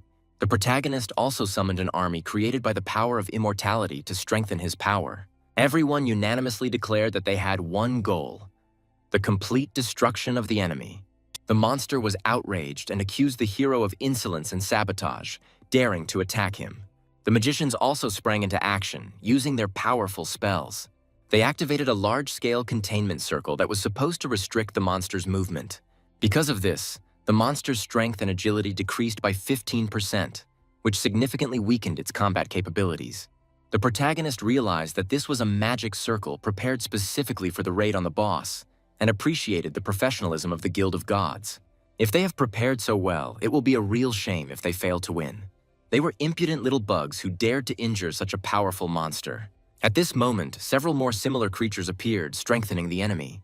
They were ancient soldiers, awakened by ancient magic, ready for battle. Minchul said the situation had become a little more complicated, but it was not hopeless. At that moment, they started shooting at him from afar. These were shots of cold wind coming from the magical turrets that were set up for defense. Minchul noticed that these were magical turrets and realized that it would be difficult to deal with such ancient soldiers, but it was possible. At that moment, something unexpected happened that changed the course of the battle. Minchul instantly understood what that strange feeling in the air was. It turned out to be a harbinger of the coming fiery breath, so powerful that it could incinerate everything around. The monster began to actively prepare, concentrating energy in its mouth, and its body became covered with red-hot cracks. The guy immediately turned to the immortal knight who was nearby. Minchul ordered him to hit him straight in the head, and he respectfully replied, "As you command, my lord." The knight used the basics of Akara's ancient sword technique, channeling all his skill into this strike. At that moment, Minchul himself felt a piercing, unbearable pain, as if his body was pierced by hundreds of needles. Immediately after that, he released his power, directing it to suppress the fire breath. Minchul said that it was great that everyone else had managed to retreat, and he was glad that they were able to return alive. The energy of this mana was so powerful that the earth literally melted and boiled under its influence, and even he would not be able to use such an attack twice in a row. Now they have a chance while the monster is restoring its strength and mana reserves after this attack. However, the monster still growled furiously, not losing its fighting rage. Minchul quickly warned everyone that another breath was about to begin, but this time it would be completely different. The monster was going berserk. Everyone should retreat immediately. He ordered it to be blocked, but the monster growled in response, threatening to destroy everyone in its path. The soldiers replied that they would stop him even at the cost of their own lives. not allowing him to reach his own. They tried their best to protect their master without retreating even a step.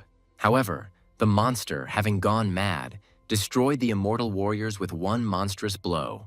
But the fact that he went berserk meant that they had already cornered him, and the chance of victory became real. Minchul was also at his limit, and the warriors nearby were shouting for this naive monster, this stupid beast, to look here, at real power. At that moment, one of the warriors failed, and he regretfully apologized to his master. He took several heavy blows, and the longer this berserk state continued, the faster his defense fell. So it's time to unleash all your hidden fighting power and deliver the decisive blow. The guild leader shouted for everyone to immediately take up battle positions and focus all their firepower on the target. At that moment, the warriors fought with all their might, trying to hold out for at least another minute. Minchul appeared right above the monster, ready to deliver the killing blow. He used the Dark Star, an ancient sword of 7 stars that had absorbed the power of the ancestors.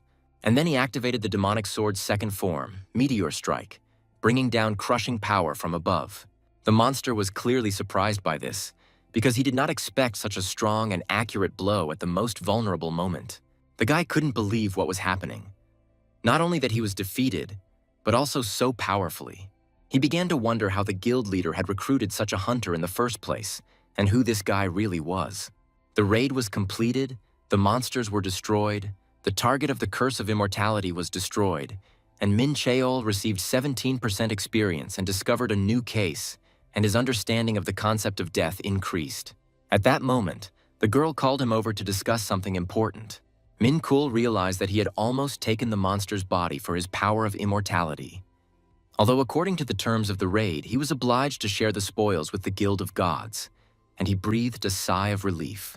He decided to abandon this idea because he helped in the raid on the boss and did not want to ruin the relationship so that he would not be cursed later. Minchul asked the girl what happened and how he could help. The girl respectfully replied that without his participation, they would not have gotten out of here without losses. So she decided to give him 50% of all the loot from this raid. The main character asked again, "Is this not a reward?" To which she confidently stated that this is not a gift, but something he truly deserved. Since the Guild of Gods, although it owns the rights to the gate, the mining rate is determined by the participants, and the guy replied that he would not patiently refuse this. And she, in turn, hopes that they will be able to maintain good relations in the future. He estimates that he earned around 30 billion in this raid, and that's not even counting other trophies. At that moment, the guy noticed something unusual among the remains of the monster. He told the girl that he had found something important that they should definitely take a look at. He discovered this when he was cutting up the monster's body, and perhaps he was referring to some special stones that were hard to miss. These turned out to be ancient crystals, soul stones, the rarest artifacts. These ancient crystals were necessary to release the 3rd stage of the Dark Star, and the Soul Stone was perfect for Pengu, and in his previous life he would have had to shovel half the world to get them, but now they were right in front of him. The girl paid attention to the guy's reaction with interest, noticing how his eyes lit up. She didn't fully understand why, but she felt that he really needed these stones, and judging by his achievements in the raid, it might be worth maintaining a good relationship with him. The girl remarked out loud that it seemed that these stones were of value to him, and the main character turned out to be too frank. The guy replied that it was a tempting find and he had to get these stones, even if he had to pay a large sum for them, and she clearly caught his intention. Then he could have just taken them, but she stopped him. The girl said that this was his personal reward, and she would pay the cost of these guild items from her own pocket in order to maintain good relations between them. The main character promised that he would definitely try to help her in the future, because this is quite enough to strengthen a reliable friendship. The raid on the Moon Su San Gate was successfully completed, and when they returned from that grueling battle, a crowd of people were already waiting for them outside. Apart from the association staff, the majority of this crowd were members of the God Guild, who rushed to embrace the returning hunters, creating a festive atmosphere of joy and relief around them. Minchul didn't linger and immediately went to the training ground, where Pengu immediately attacked him, demanding to explain where he had been hanging around for so long without his faithful beast. Minchul noted to himself with a slight grin that he didn't understand why he reacted like that every time, as if it was something new, because boredom was a familiar state for Pengu, especially when the little Snow White suddenly disappeared. He had no idea how hard it was for the beast to hide his melancholy from loneliness, and how unusual it was to be alone. Minchul said that he brought him something special, which would definitely delight his beloved Fenfire. Pengu, instantly changing his expression, began to call him his one and only master, to which Minchul asked with a laugh, "But you were just pouting, weren't you?" Pengu, making an innocent face, joked that he didn't even know what he was talking about. Then the beast gratefully thanked the owner for such a tasty and rare catch. It seemed to be quite normal for him to just swallow soulstones like nuts. Minchul didn't immediately understand what the hell was happening right before his eyes. The building was hit hard, and protective magic had to be urgently activated, because a colossal amount of energy had risen, which could have caused even the training center to collapse. At that moment, something strange began to happen to Fenfir. His body radiated more and more power. Luckily, it soon became clear that he was absorbing the excess energy back into himself, which was a real relief to everyone. His aura changed dramatically, taking on a new, frighteningly powerful hue. His stats have increased by about 300 points, and he has now become noticeably stronger and more dangerous. Minchul mentally noted that he would fight him right now, but perhaps he should restrain himself a little. After all, this training center is too dear to him. After all, he invested everything he had into it, and he didn't want to destroy it. Minchul settled himself comfortably and began deep meditation, focusing on the memories of past battles. Everything that happened at the gates of Munsu-san needed to be carefully thought out, without haste and fuss. Chaos energy management training had yielded excellent results, although it was still far from ideal, but now he could freely apply double damage. He had already reached a level where he could combine martial arts with different attributes at the same time, but there was still something missing. The techniques he had were sometimes less effective against opponents of too large a size, and this created a serious gap in his arsenal. So he decided to learn a martial art that would allow him to deal with larger enemies. His first technique was the elephant hammer, which allowed him to increase his own body weight and secure his stance for powerful attacks. Next, he chose the assassin sect stealth technique, the divine technique of the phantom. It allowed him to disappear from sight, hide sounds, the feeling of presence, and even the flow of mana.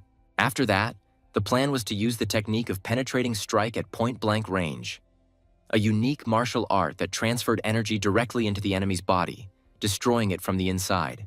Minchul studied the elephant hammer, and at the same time realized that in his past life he had never thought about using stealth techniques, but now his views had changed greatly.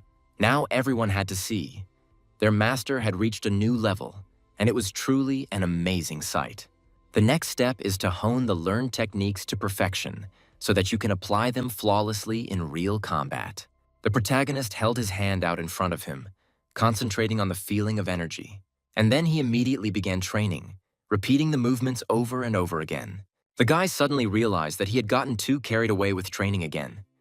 It was already morning. Someone from the guild called and said that they had just transferred him half of the profits from the last raid, adding that he had to pay a hefty tax since his rank had never been updated. Minchul was surprised to see billions in the account and 20% taxes deducted, wondering where such a sum came from and what the story was with the rank. He decided to sort this out urgently, since he was only superficially familiar with such things. Minchul immediately contacted Ellie and asked what the rank update was all about. Ellie lazily complained that he was making her work before her shift started again, but at the same time admitted that she was always glad to hear from him. It turned out that he had never officially increased his rank since receiving his hunter's license. Minchul asked again, "This is not the same as issuing permission to participate in dangerous raids like last time." Ellie explained that permission is a separate test for admission to high risks, and ranks are a full assessment of the hunter's combat performance, and the rank will not just increase even after clearing the gate. It was she who had been busy with his paperwork all this time, since he himself had never bothered with such things. It turns out that his rank is still listed as E, and therefore taxes are withheld from him at the highest rate. Ellie suggested taking advantage of the opportunity to finally officially upgrade his rank. She even added that it would help their department gain extra points with their superiors, hinting that he should show concern after all the problems they had to solve for him. Based on his abilities, he could easily have claimed at least rank A, but it was such a hassle. All those documents, checks, and bureaucracy. The girl asked, offended, if he would really continue to just grumble, showing such a touching and angry expression on his face for the first time. Minchul noted to himself that she was actually quite cute when she was angry, and he didn't understand why everyone was staring at them. He decided not to make the situation worse and immediately apologized, promising that he would stop grumbling and behave properly. At that time, some guy mentioned that he had heard about him, that Minchul had become quite famous recently, although he didn't expect to meet him so easily. After all, this guy had won first place in the Hunter exam, managed to break through the gate, and became even more famous after successfully raiding the C-rank gate with the God Guild, and it seemed like Ellie was deliberately making fun of him by making such jokes. To pass the melee hunter test, he had to attack a special dummy standing right in the center of the training room. He was asked to come up and just hit the dummy. The guy asked again, all that is required of him is just to hit it. He was immediately warned that the dummy was incredibly durable, and if he damaged it or accidentally broke it, double compensation would be required, because even A-rank hunters could only leave thin scratches on it over the years of training. This dummy was provided by the association's close combat department, and even among the A-rank hunters who could be considered first-class martial artists, there was no one who could deal serious damage to it. If his own aura was not enough, all that was left was to strengthen the attack, and Minchul immediately used the 7-star demonic sword, deciding to put everything he had into the strike. He didn't expect someone to literally burst into the office, interrupting what was happening. It turned out to be Lee Wan-tak, the head of the security department of the Hunters Association, who immediately asked what was going on. A girl came in next, asking if he intended to continue talking to her like that, since she had come with important news that would undoubtedly interest him. She asked if he was even listening to her words, since they were talking about him. Minchul recognized her immediately, because it was the Alpha-era hunter Kim Da-sam, who had awakened back during the First Great Cataclysm. They had been friends for so long that he knew well her habit of exaggerating every little thing. Kim Da-sam reported that there was a real commotion in the rank department, and Lee Wan-tak immediately asked if it was true. She replied that the test dummy provided by the association had been completely destroyed, and the man turned noticeably pale at the news. Even if he didn't hear the exact words, his facial expression said it all. The dummy was provided in equal shares by the association and the hunting union, as it was one of the most valuable specimens. The man asked how many times he had been destroyed in total and was surprised to hear that it had only been 5 times, including this incident. In order to completely destroy such a dummy, it was necessary to create a perfect aura blade, which required not only a huge amount of mana, but also a special level of enlightenment in martial arts. Before this, there were only 4 C-rank melee hunters in the country who had managed to achieve this ability, and now a 5th had appeared. Lee Wan-tak asked why she came to him with this, since it was a matter for the HR department. She reminded him that this was the very hunter he had once asked her to look after, and that had been 4 months ago. He frowned, remembering that conversation. Then, the leader of the security team, Jang Sung-hee, resigned and suddenly went to the tower, which came as a surprise to everyone. He was known as a strange hunter who cried for justice, but a new person appeared who shook him up, and then Lee Wan-tak asked Kim Da-seom to let him know when he decided to upgrade his rank. She asked if she should wait a little longer, but eventually let it slip that the hunter's name was Young Minchul. It was the same newcomer he had been watching for so long. At the same time, a small commotion began in the training hall. Minchul, noticing how everyone around him was confidently looking at him, decided to cut the mannequin in half, but he himself was a little scared when he succeeded. Ellie immediately exclaimed that he had overdone it and why he had treated their products so cruelly, although she later admitted that it was just a joke. She added that the hunters are proud of it and that there will be no problems because they sold the dummy to the association themselves. Everything was in perfect order, since according to the internal regulations for the growth of hunters, he did not commit any violations. True. Now the name Minchul will be carried throughout the country, because their world strictly controls the activities of guilds, associations, and mercenaries. Minchul muttered discontentedly that he had only destroyed some mannequin, and they had already managed to make a sensation out of it. However, at that moment, he and Ellie simultaneously noticed 2 people approaching them. A man and a woman in business clothes confidently approached them, holding some folders in their hands. The woman introduced herself as Kim Da-sam, the association's head of human resources, and the man was Lee Wan-tak, head of security. Minchul realized that he had seen their faces somewhere before. They seemed familiar to him. He remembered that these were the same hunters who took part in the legendary battle during the Third Great War for Seoul, which were even written about in textbooks. Meeting such people in person was a real surprise for him. The woman immediately suggested discussing important matters without delaying the conversation. She began by congratulating him on his promotion and handing him a card that was noticeably different from a regular hunter's license. Minchul immediately realized that this was a Rank A hunter license because its design was completely different. Usually, such a license is extremely difficult to obtain. You need to go through dozens of trainings, tests, and raids before the association approves the promotion. But as it turns out, there are always exceptions like him. After all, hunters who can create the perfect aura blade cannot be compared with others. They are recognized separately. Minchul asked if it was really that important, since it seemed like a normal thing to him. Li Wantak explained that the ability to create an aura blade serves as a criterion for hunters of rank C and above. This information has been kept secret for a long time. In order to fully wield enhanced energy, one must at least reach the peak of martial arts, which means that all C-rank hunters are masters of the highest class. At this moment, Ellie came closer and introduced herself, saying that she was Minchul's personal secretary. She wondered if this meant that their free hunter would now officially be a C-rank. Kim Da-sam clarified that things are a little different because the rules require that a meeting of the association's board of directors be held before the C rank can be officially assigned. Minchul didn't fully understand how important it was until now. But now he realized that moving up to C rank opened the door to a completely different world, where everything was built on new rules. Ellie seemed to be on edge with her questions, because as always, she tried to do everything in the best possible way for him, but she probably had good reasons for this. The man simply became curious as to whether the guy had ever thought about moving abroad. Minchul briefly replied that he hadn't thought about it much. The man explained that he was not talking about tourism at all, but about changing citizenship, because people like him, hunters with an aura blade, are a national treasure, and they will not be allowed to leave so easily. Minchul tried to understand what exactly they meant by these other countries, and why he would want to go there at all.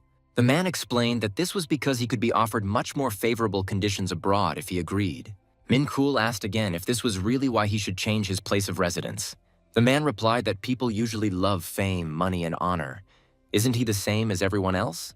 Minchul snapped that all this could be achieved in Korea too, if one tried. The woman suddenly intervened in the conversation and admitted that it was just her personal curiosity, nothing more. In the future, she promised to keep him updated on the situation regarding the promotion to C rank via messages. After that, they said goodbye and left first, leaving him alone. The woman never fully understood why the man was asking such questions, but she guessed that he simply wanted to make sure of something. She knew Song-hee very well, that guy with a sick sense of justice who used to work in their department and who seemed to be conquering the tower now. The man began to explain that the hunter had decided to change himself and become stronger after meeting Minchul. And if this guy was really that good, it was worth making an effort to keep him here. He regretted that he had not told her everything at once, but had delayed the matter. The man felt that the boy needed to be kept under surveillance and instructed the woman to inform the board of directors as soon as everything was ready. At this time, Minchul had already left and was asking Ellie why she had just been so interested in his promotion and what kind of special card she had. Ellie explained that hunters of this rank have a lot of privileges, including not only tax breaks, but also the opportunity to rent equipment from the association, including items of a unique and even legendary class. Minchul was surprised to hear that he could even rent legendary equipment, as such things rarely fell into the hands of ordinary hunters. He will also have the opportunity to take out a loan of up to 100 billion without any collateral, since the trustworthiness of a C-rank hunter is considered to be practically limitless. Ellie added that a high rank would allow him to gather people for raids much faster, and he would no longer have to wait weeks for permission or organize groups manually. Minchul wondered why the head of the security department asked him about moving when he wasn't that perceptive before. He realized that Korea had already lost many talented hunters, and other countries were trying their best to lure the best ones to their country. Apparently, the association's leadership is truly worried about losing a potential A-rank hunter and is now monitoring his every move. As long as the testing tower is in Seoul, Minchul has no plans to go anywhere, because money, equipment, and conditions are nothing compared to the opportunity to grow stronger. For him, the most important thing has always been and remains strength. Then the phone rang and the girl said that her daughter was urgently calling her. It turned out that another breakthrough had occurred nearby at the Hapchui station. Incidents like these have been happening more and more frequently lately, almost every few days. But so far, the detection systems have been able to cope. Minchul won't have to go far to come to the rescue if needed.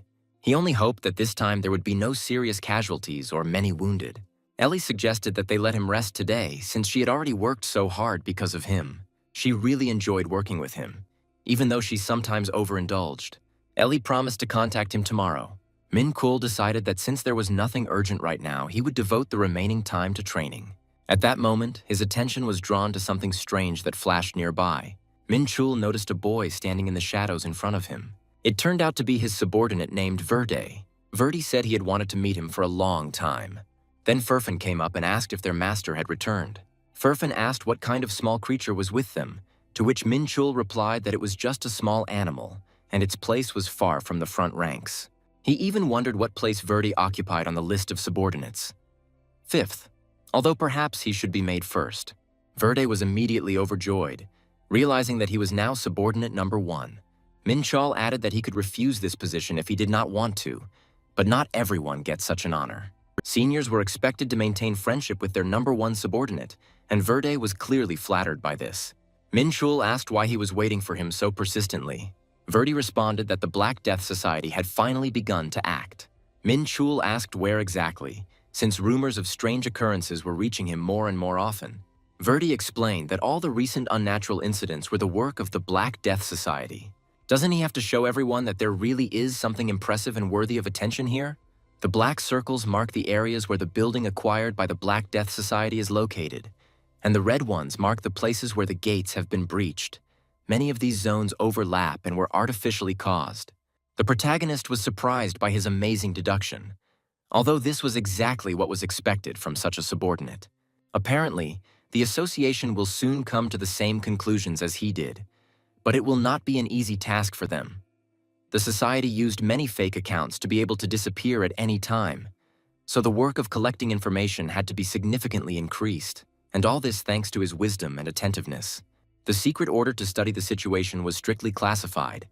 He understood the importance of the event well, although he was simply lucky to stumble upon this particular point. In any case, they received a lot of valuable and useful information. The only question was how he could use the martial arts techniques he had just learned. They didn't go well with the invisibility skill, but he doubted that anyone would be able to determine where exactly he was heading. So he used the Divine Ghost technique, spending 10 units of chaos energy on it. To begin, he selected a 3D location marked on the map, the nearest sauna inside the training complex.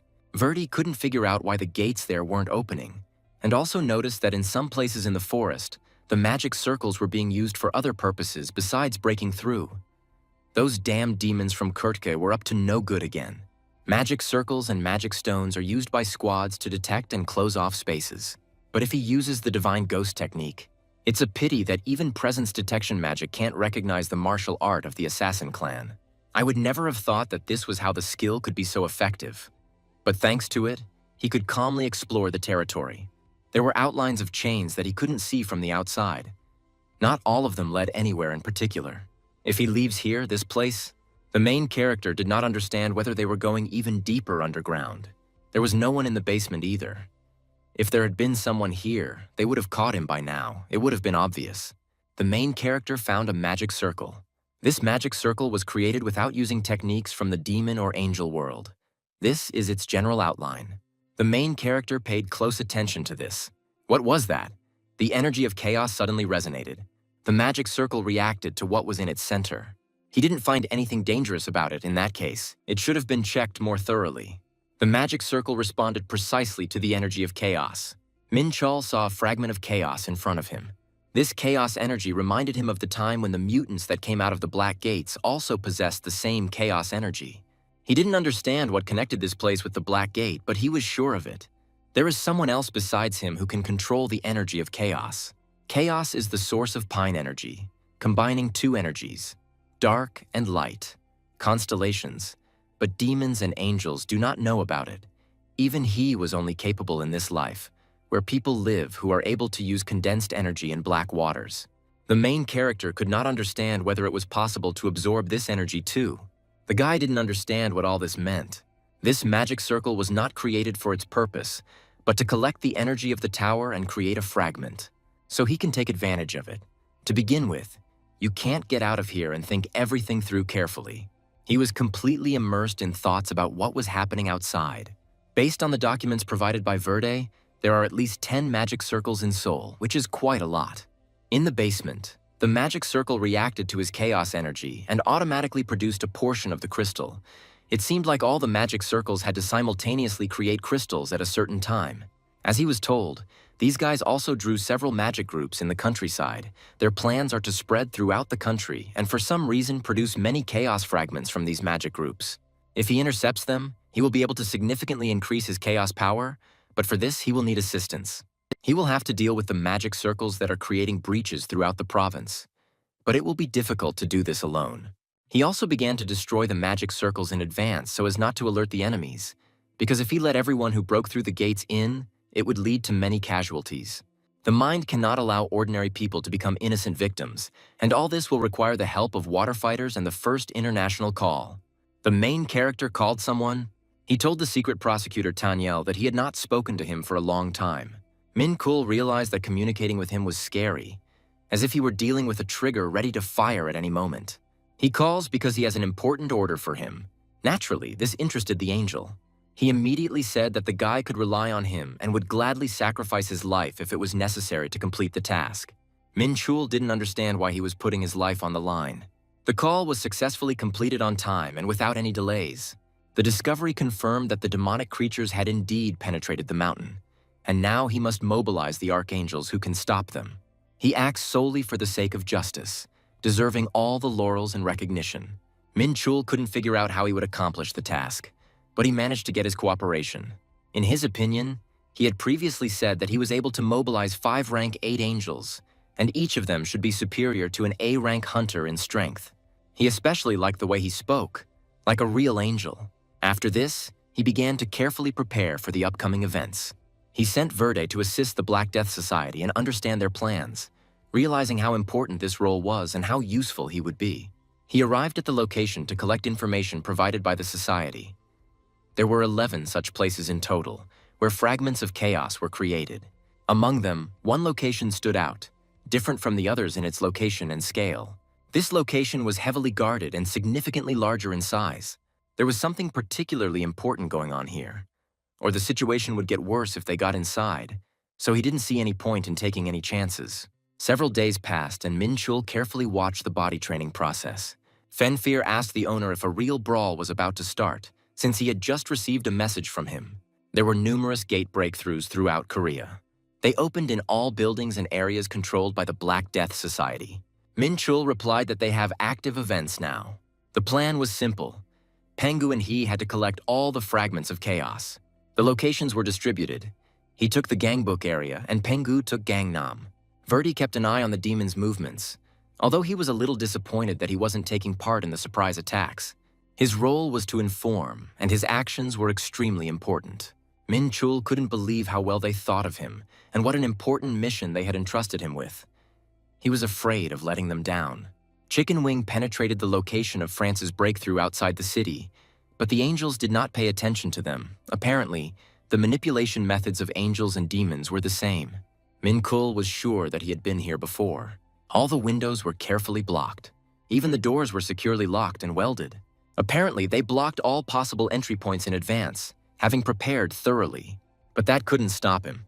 Inside, people did not understand who had taken the door. It was a hunter led by the Black Death Society.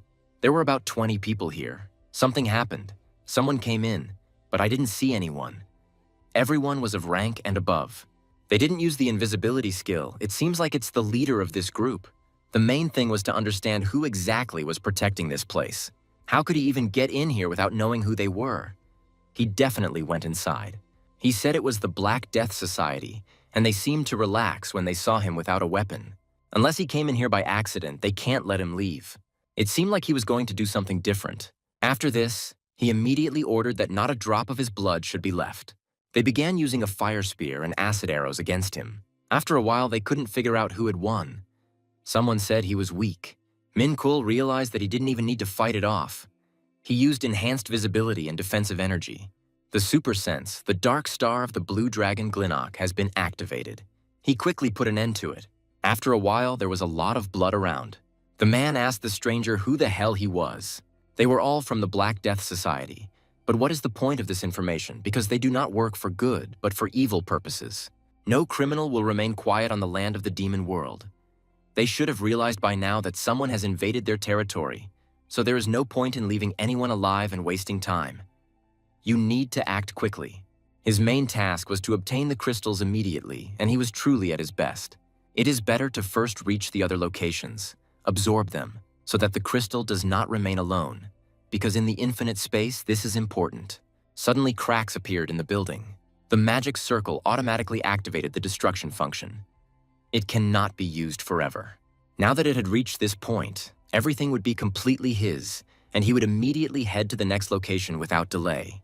The main character was very interested in how his pet was doing, because he only trusted him with 3 places, which means that everything is probably fine and calm with him. At that very moment, he was furiously devouring the man. Everyone else was incredibly surprised by the sight they saw. They had absolutely no idea what kind of creature it was or what was going on. A moment ago, it was an ordinary small mongrel, unremarkable in any way. He claimed that all these creatures were dead, and yet, strangely enough, everything was just fine with him.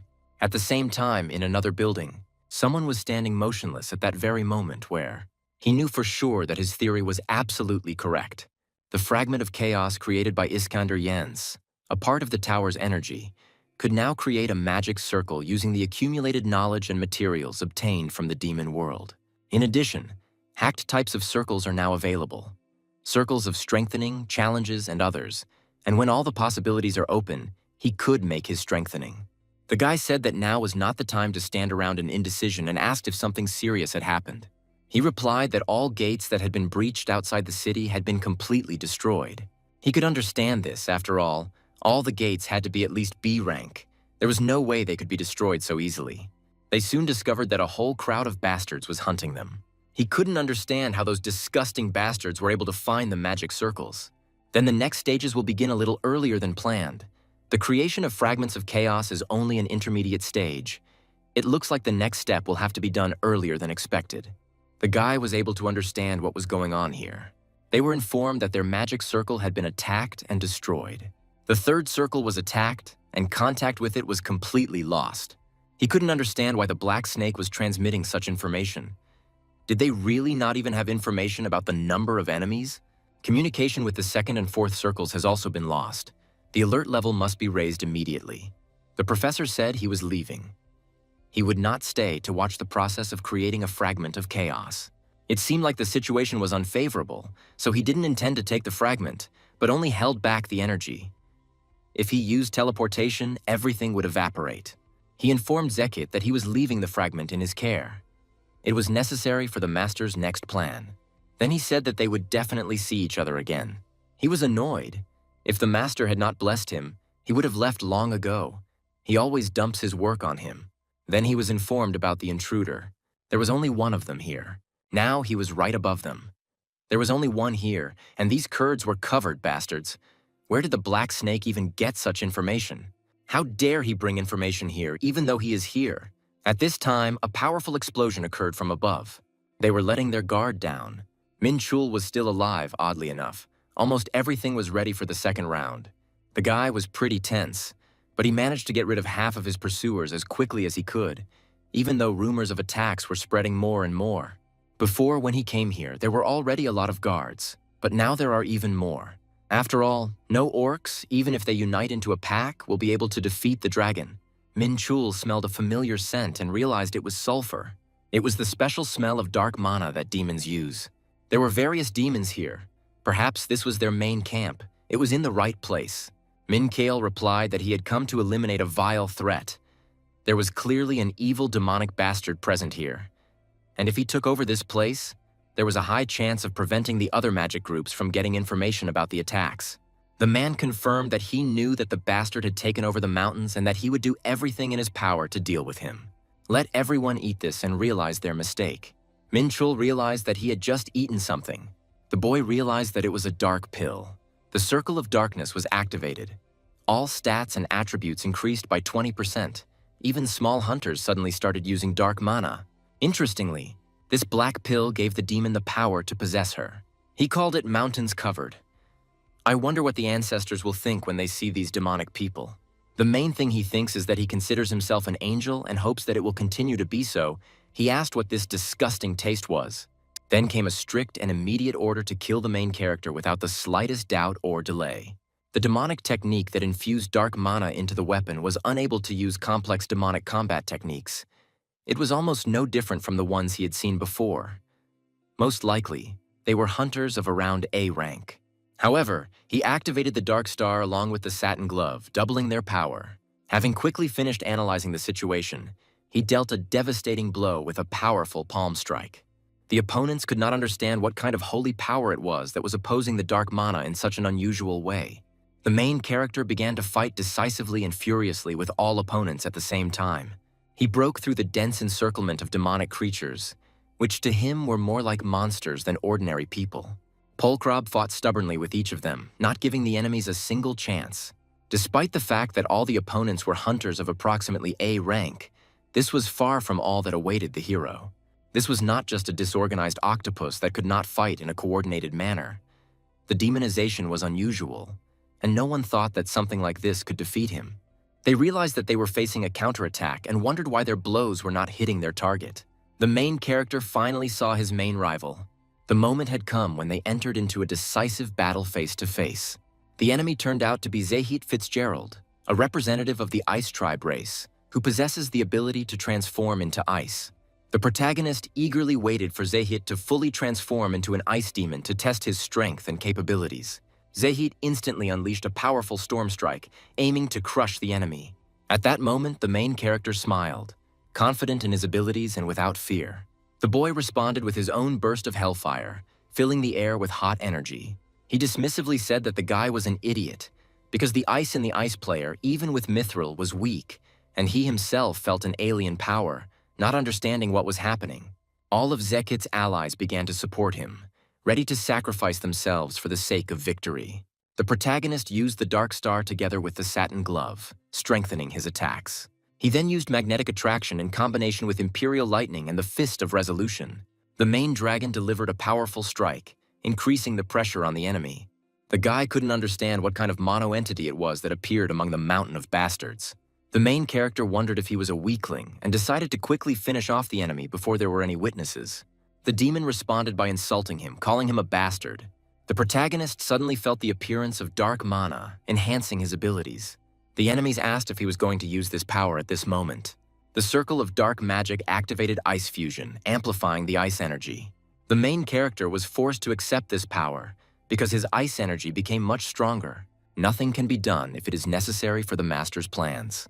Let granite become the power it received through ice fusion. This magic strengthens the victim and allies, though its power often overflows if the bowl cannot hold all the water. A power too great for the soul can only be used once. The protagonist decided to use a storm strike to inflict devastating damage. This will not change the situation radically, except perhaps to mark the enemy for further action. Minchul said he would soon see what changes this would bring.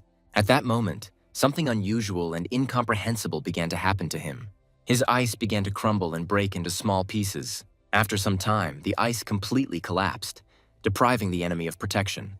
This was a truly unexpected and abrupt turn in the course of the battle. The enemy began to wonder what the protagonist had done to achieve such a result. The guy responded silently, stabbing his enemy straight in the back with his sword. The protagonist explained that his opponent lost because he only grew in size, but not in essence. He enlarged his body, trying to use the overflowing power, but it all ended in defeat. The blows destroyed the insides, which turned out to be deadly. Now it's time to take away the fragment of chaos. At this moment, Taniel called the hero, informing him of new events. Taniel shouted that the resistance of the defensive forces had increased significantly, and it was now impossible to pass by them. He demanded that the pace be slowed down and a detailed report be given. Following the instructions, the protagonist summoned all his subordinates, entered Korea and directed them outside of Seoul, and managed to regain control of the hack. It was a secret meeting place for demonic forces.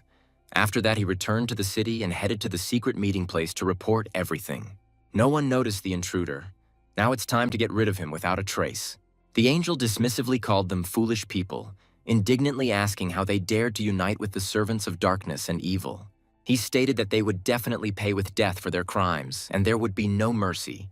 They quickly realized that this angel was too experienced and green attacks had no effect on him at all.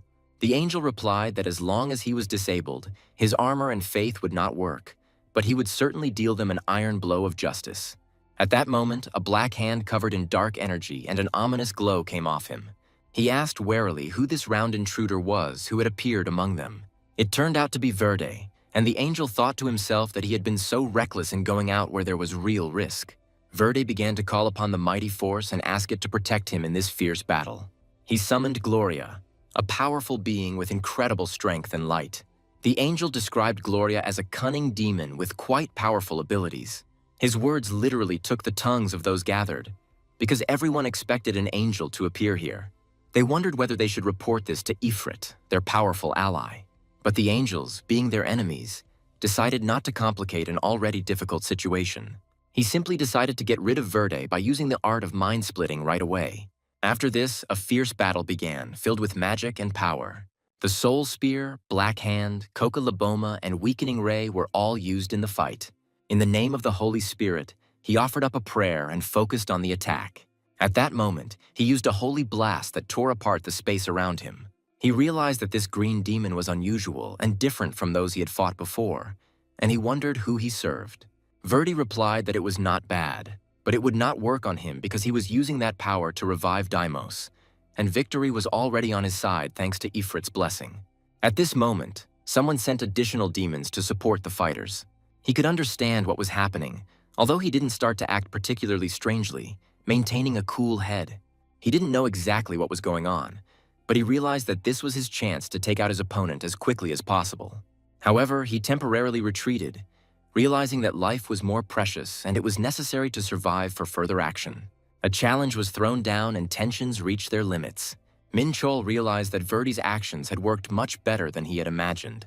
To prove the accuracy of the information he gave to Taniel, he specifically sent it to where Verde was, hoping that he would meet opponents of about his level and be able to buy the time he needed while other places were already under attack. The main thing is that Verde was able to drive away the angel.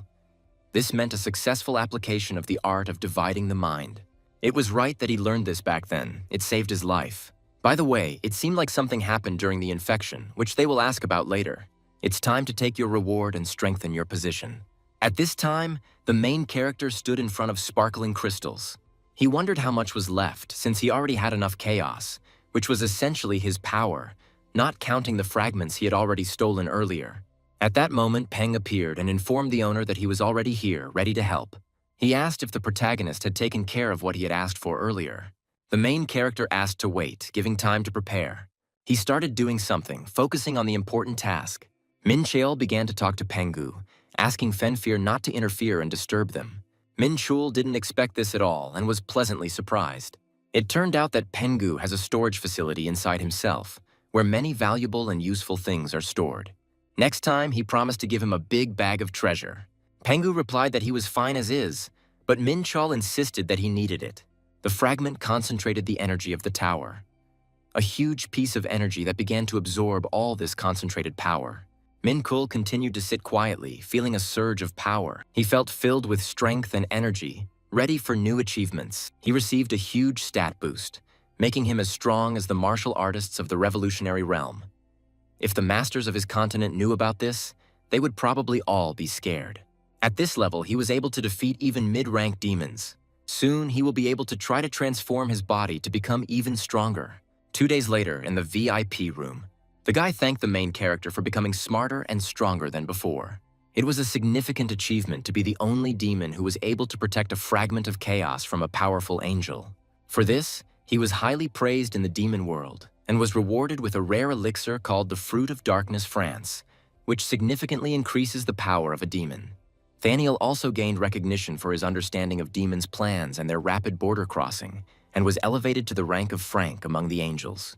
The protagonist briefly noted that this was not his merit, because without the blessing, he would not have been able to drive away the angel. By the way, he said that he heard about it during the battle and was surprised by the scale of what was happening. Asmodeus received a great reward for his personal contribution, because this time a huge amount of effort and energy was invested in creating the fragments. Minchul finally understood how everything really works. Asmodeus is an 8th-rank demon, a monarch of corruption who was once a renowned seraph in heaven, but succumbed to the temptation of power and turned into a fallen archangel. Despite good policy intentions and the creation of forces, there was a very bad relationship between them. Perhaps the person behind the black baptism is Asmodeus. Minchul found these marks on the angel as well, but he doesn't understand the reason for this coincidence. Minchul asked if there was any more news about Asmodeus and his people, and what the reasons were for his move. He heard that the fragment that Asmodeus was protecting had been delivered to Kaesong. Minchul asked if this would create a problem, but replied that he didn't know what to do next yet. He then said that they were not yet visible and the situation remained uncertain. Asmodeus and his retinue were seen somewhere using the fragment. This means that there is someone who can control the power of chaos. But the fragment will be sent to Kaesong, a lost land where entry is strictly prohibited. Martin told the hunter that he had not seen him for a very long time and thought that he would already forget what he looked like. He added that the hunter looked quite cheerful and happy because thanks to him they had a lot of new things to do, and soon he would be able to get rank C. But the guy replied that it was not so important for him. The man replied that it was extremely important because events were developing rapidly and he was currently debating whether he would reach rank C or not. Sveta doesn't have a problem when work is piling up. It's even good because only piling up allows you to earn more money. They are just like him, ready to accept any difficulties in order to become stronger. But he doesn't even have anything to say to that. By the way, he asked how they could help him this time, and the guy answered whether he would be able to get to the lost land. The man said the Hunters Association could help with this in a few days because they knew the value of his name. Minchul replied that he was sure that his chatter was just a skill that was getting better and better every day. The man added that he had something he needed to say in person. They want to hire him as a model for their products and have already set a date for the shoot, but the guy thought the man was joking. He will become the 7th C-rank hunter in Korea, and this must be done before something unexpected happens. Minchul said he wasn't joking and asked what was going on, suggesting he answer the phone first. Ellie greeted the man on the phone warmly. At that moment, someone looked somewhere warily, as if they felt something strange. Minchul said on the phone that he would be there soon. The guy said that he needed to return urgently. Important things came up, and he asked for help with permission to the lost land. Minchul became curious about what really happened there. A few hours later, Gunsan City. Minchul told his mother that he was already here and everything was under control. She replied that of course she knew where father and Minjong were, and that a large crowd of people had gathered there. Her father went to look for Minjong, but she never received an answer from them. Minchul said he would be back soon. It could be dangerous, but such situations have happened before. Minchul watched Minjun carefully. The guy realized that she had just woken up and regained consciousness. The father said that his daughter still did not want to become a hunter and asked to let them go. Everyone immediately started trying to invite the girl to their guilds. The girl couldn't understand what to do and why everyone was following her so persistently. Minchul suddenly appeared and asked if it looked like a market. He asked why they were making such a mess and noise. He said that the girl was going to go to the Hunter Registration Center and he wanted to bring her back so that she wouldn't be overwhelmed by too many guild scouts who hadn't even passed the test yet. He added that an ordinary person who does not yet know anything does not deserve such treatment. And even more so, you can't treat his family like this. The main character sternly told everyone to leave him alone and go away. The guy began to carefully ask if she was really from his family because it was great, and he just wanted to discuss this issue with someone nearby. If his sister joins her guild, it will open up new opportunities and prospects for her. The chief, like a hammer on an elephant, suddenly dispersed everyone around and threw them in different directions. The guy asked him what he had just said and invited him not to stop but to continue. Everyone was very surprised and stunned by everything that was happening around them. The protagonist said that they were very good at reading the situation, and if any of them tried to do anything, he would immediately use her as an example and crush them. Only he could afford to bully his sister. He added that the center's employees could contact the Interstellar Union to request compensation for damage to the floor. The chief asked them directly whether they were going to go for it or not. The guy carefully asked the girl if she was crying now. She responded in surprise, wondering if he could see that she was simply in shock and had no tears in her eyes. Martin thought to himself that it looked like they were about to receive a huge payment for repairing the damage. Someone present asked what was going on here and what that noise was. The protagonist thought about this while several guilds tried to give her advice and was unsure if this was good for her. It is not surprising that they did everything exactly this way, given the circumstances and reasons. Her awakening raised her stats from C rank to D+, while she only activated about 10% of her abilities, meaning she will be able to become a C rank hunter once she fully awakens. But even more important than the statistics themselves was the main reason for his surprise: her unique abilities. She had an ability called Transcendent Sword, which was unusual and very powerful. Only one person had the same ability, and that was the same one he fought 23 years ago.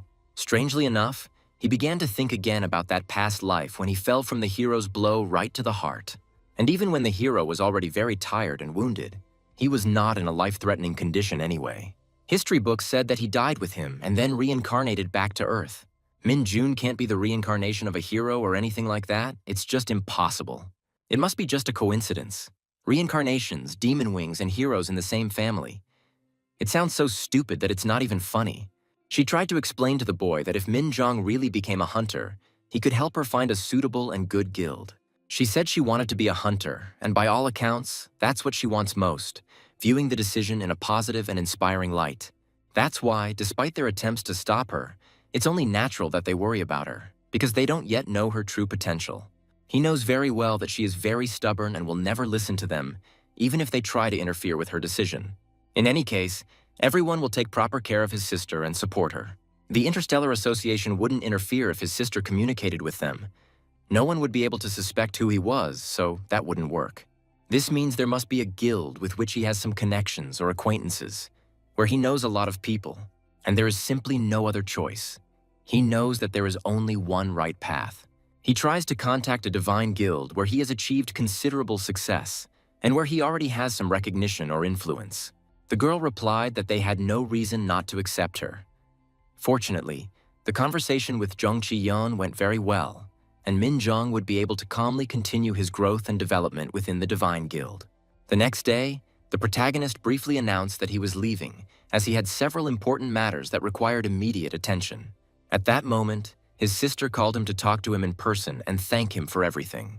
She sincerely thanked him for his help, especially yesterday, adding that she had never met such a person before, and next time she would be as strong as him. She then asked briefly if he wanted her to catch up with him in strength and skill. The guy smiled and said that she would have to train for 1,000,000 years to reach his level. In the end, he said that the Divine Guild would contact her soon for further instructions and support. The protagonist decided that it was worth forgetting about the hero for now, since there were more important things that required his attention. He himself does not yet understand why he ended up on Earth, and there is no guarantee that the hero also survived. He needs to focus on current affairs. The Interstellar Union continues its operations.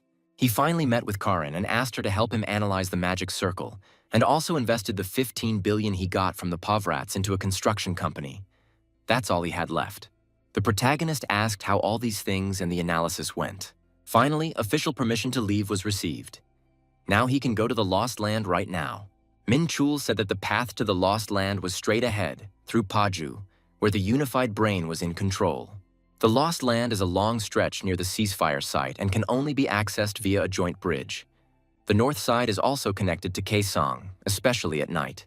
The barricades and soldiers on duty are very harsh and merciless, because the government has already issued permission to the Black Sleeper Society to pass through this dangerous area. I wonder what exactly they did with the fragment. It remains a mystery. Why are these guys following them? The guy wondered what this could mean and what they wanted.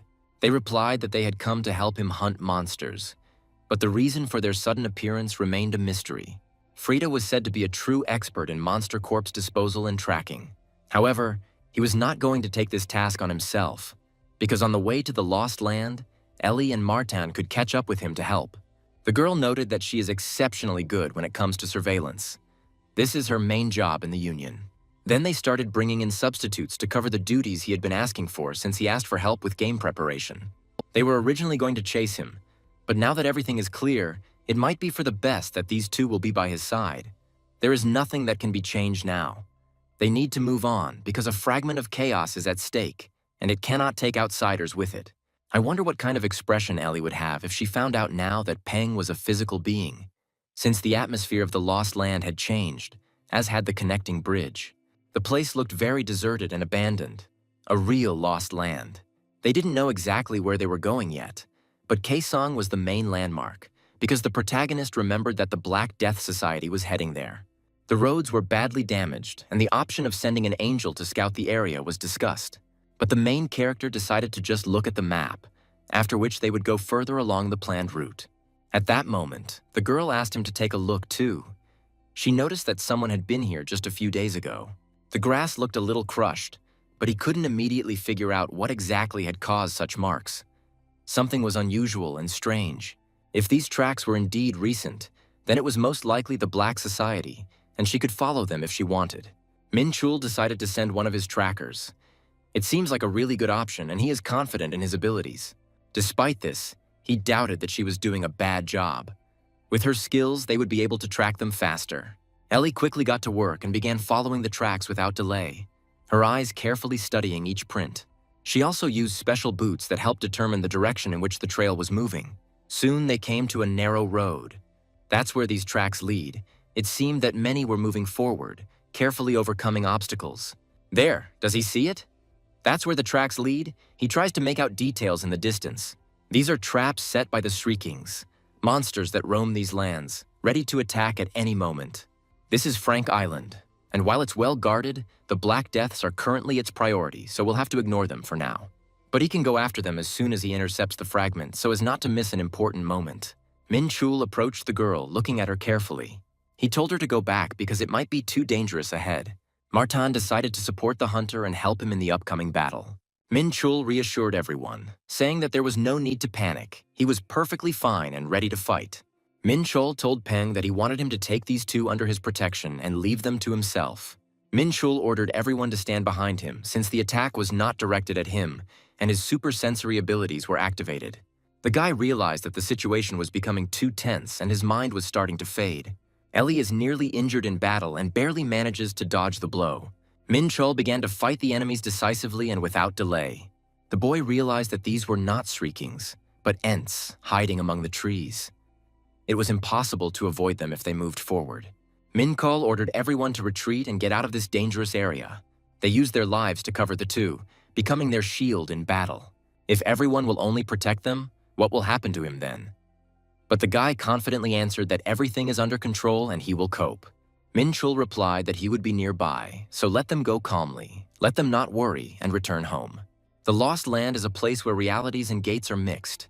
Now it is the territory of monsters. They passed through this dangerous area, and it was already said that there are more than just investigators operating here. So he changed his mind about going further alone, deciding to change his plan of action. At this moment, everyone started attacking him at the same time. The surrounding forces became furious. Minchul decided that he would now give his all and give all his strength in this fight. Without using the energy of the ancient heavenly detection art, he pushed away any monsters that came too close in advance. Meanwhile, Martin collected useful parts from the bodies of defeated enemies. He is truly skilled, as befits a master of the craft, continuing to protect his comrades and move forward. Ellie said she noticed something, her voice tense and excited. She saw a live zone. They had finally arrived in Kaesong, the place they were heading to. "Here, let them drink this," he said, suggesting a rest and recuperation. They decided to take a break and rest before entering the city and continuing their operations. In order to get here unnoticed, they need to act carefully so that no one suspects that something important is happening, and perhaps it is worth telling them the truth about what is really going on. The protagonist began to explain in detail that the people they had been following for a long time actually belonged to a mysterious and dangerous society called the Black Death. He added that the organization has serious connections with demonic forces, and this seems quite likely based on their activities. Ellie asked curiously if they should be wary of these hunters, to which Minchul calmly replied that one of them occupied a fairly high position in the hierarchy. Martin suggested that this man might be a high-ranking spirit, and if any problems arose, he would simply leave the matter and return to his main duties. However, in order to avoid trouble, they could not allow him to go there alone. The girl admitted that she completely trusts them, and that is why she revealed the whole truth about the situation, without hiding any details. The protagonist felt deep and sincere trust in her gaze, which awakened in him the desire to help. He never asked for trust, and in his past life he clearly lacked it, which created a lot of problems. The man noted that if they gave their word and swore on their names, it meant that they were truly capable of fulfilling everything they had planned and would not let them down. The chief decided to ask the girl to find out if anyone was still alive in that place in order to get full information about the situation. He realized that in her current state it would be quite difficult to perform such tasks and act effectively. They forgot for a moment that the girl belonged to a special race known for its canine traits and instincts. When they entered Kaesong, they were met with the sight of a deserted and ruined city that had once been full of life and movement. Despite the destruction, there were still people living in the half-ruined buildings, and most of them had a look full of malice and mistrust. The situation was extremely dangerous, and obtaining any useful information in such conditions turned out to be incredibly difficult and risky. The girl noticed that their path was heading towards the beach and suggested moving there to avoid unnecessary collisions.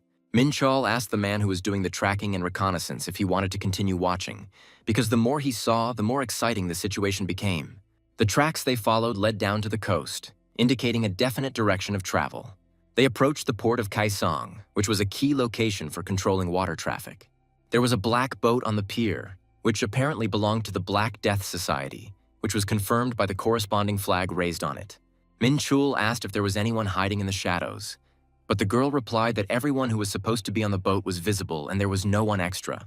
According to their information, at least 10 people from the society were on the lost land, but whether they were all on the boat now remained an open and alarming question. Minchul summoned the Army of Light to prepare for a possible clash with the enemy.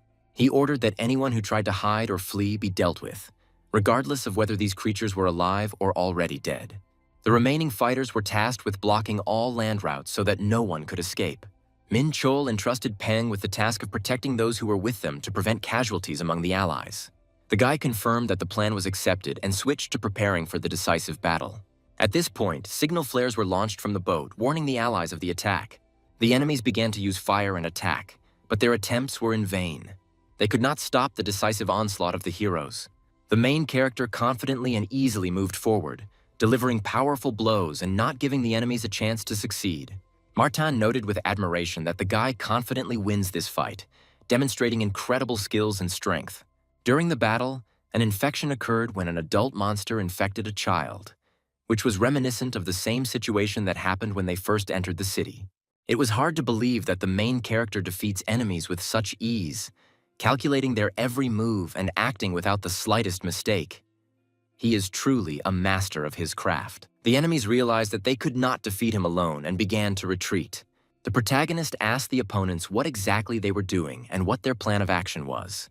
He insisted that they deal with the fugitives first, leaving them no chance.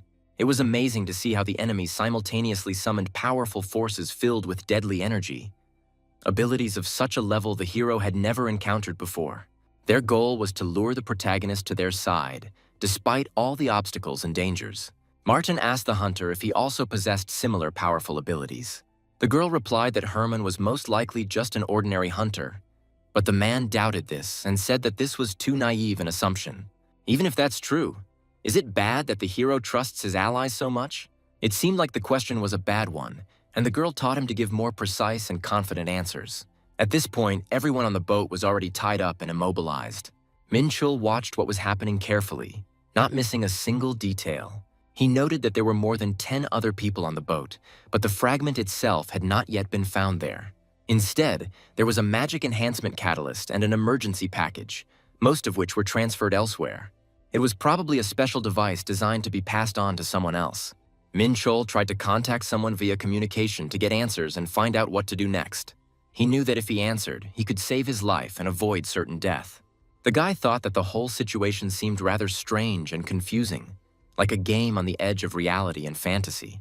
He was determined that the Black Death Society would one day pay for everything they had done. Minchul ordered his head to be cut off in a decisive tone, demonstrating his willingness to do anything to complete the task. Suddenly, the guy noticed something unusual and quickly sat up, warily assessing the situation around him. He addressed his master with an expression of almost complete respect and devotion, as if trying to convey an important idea.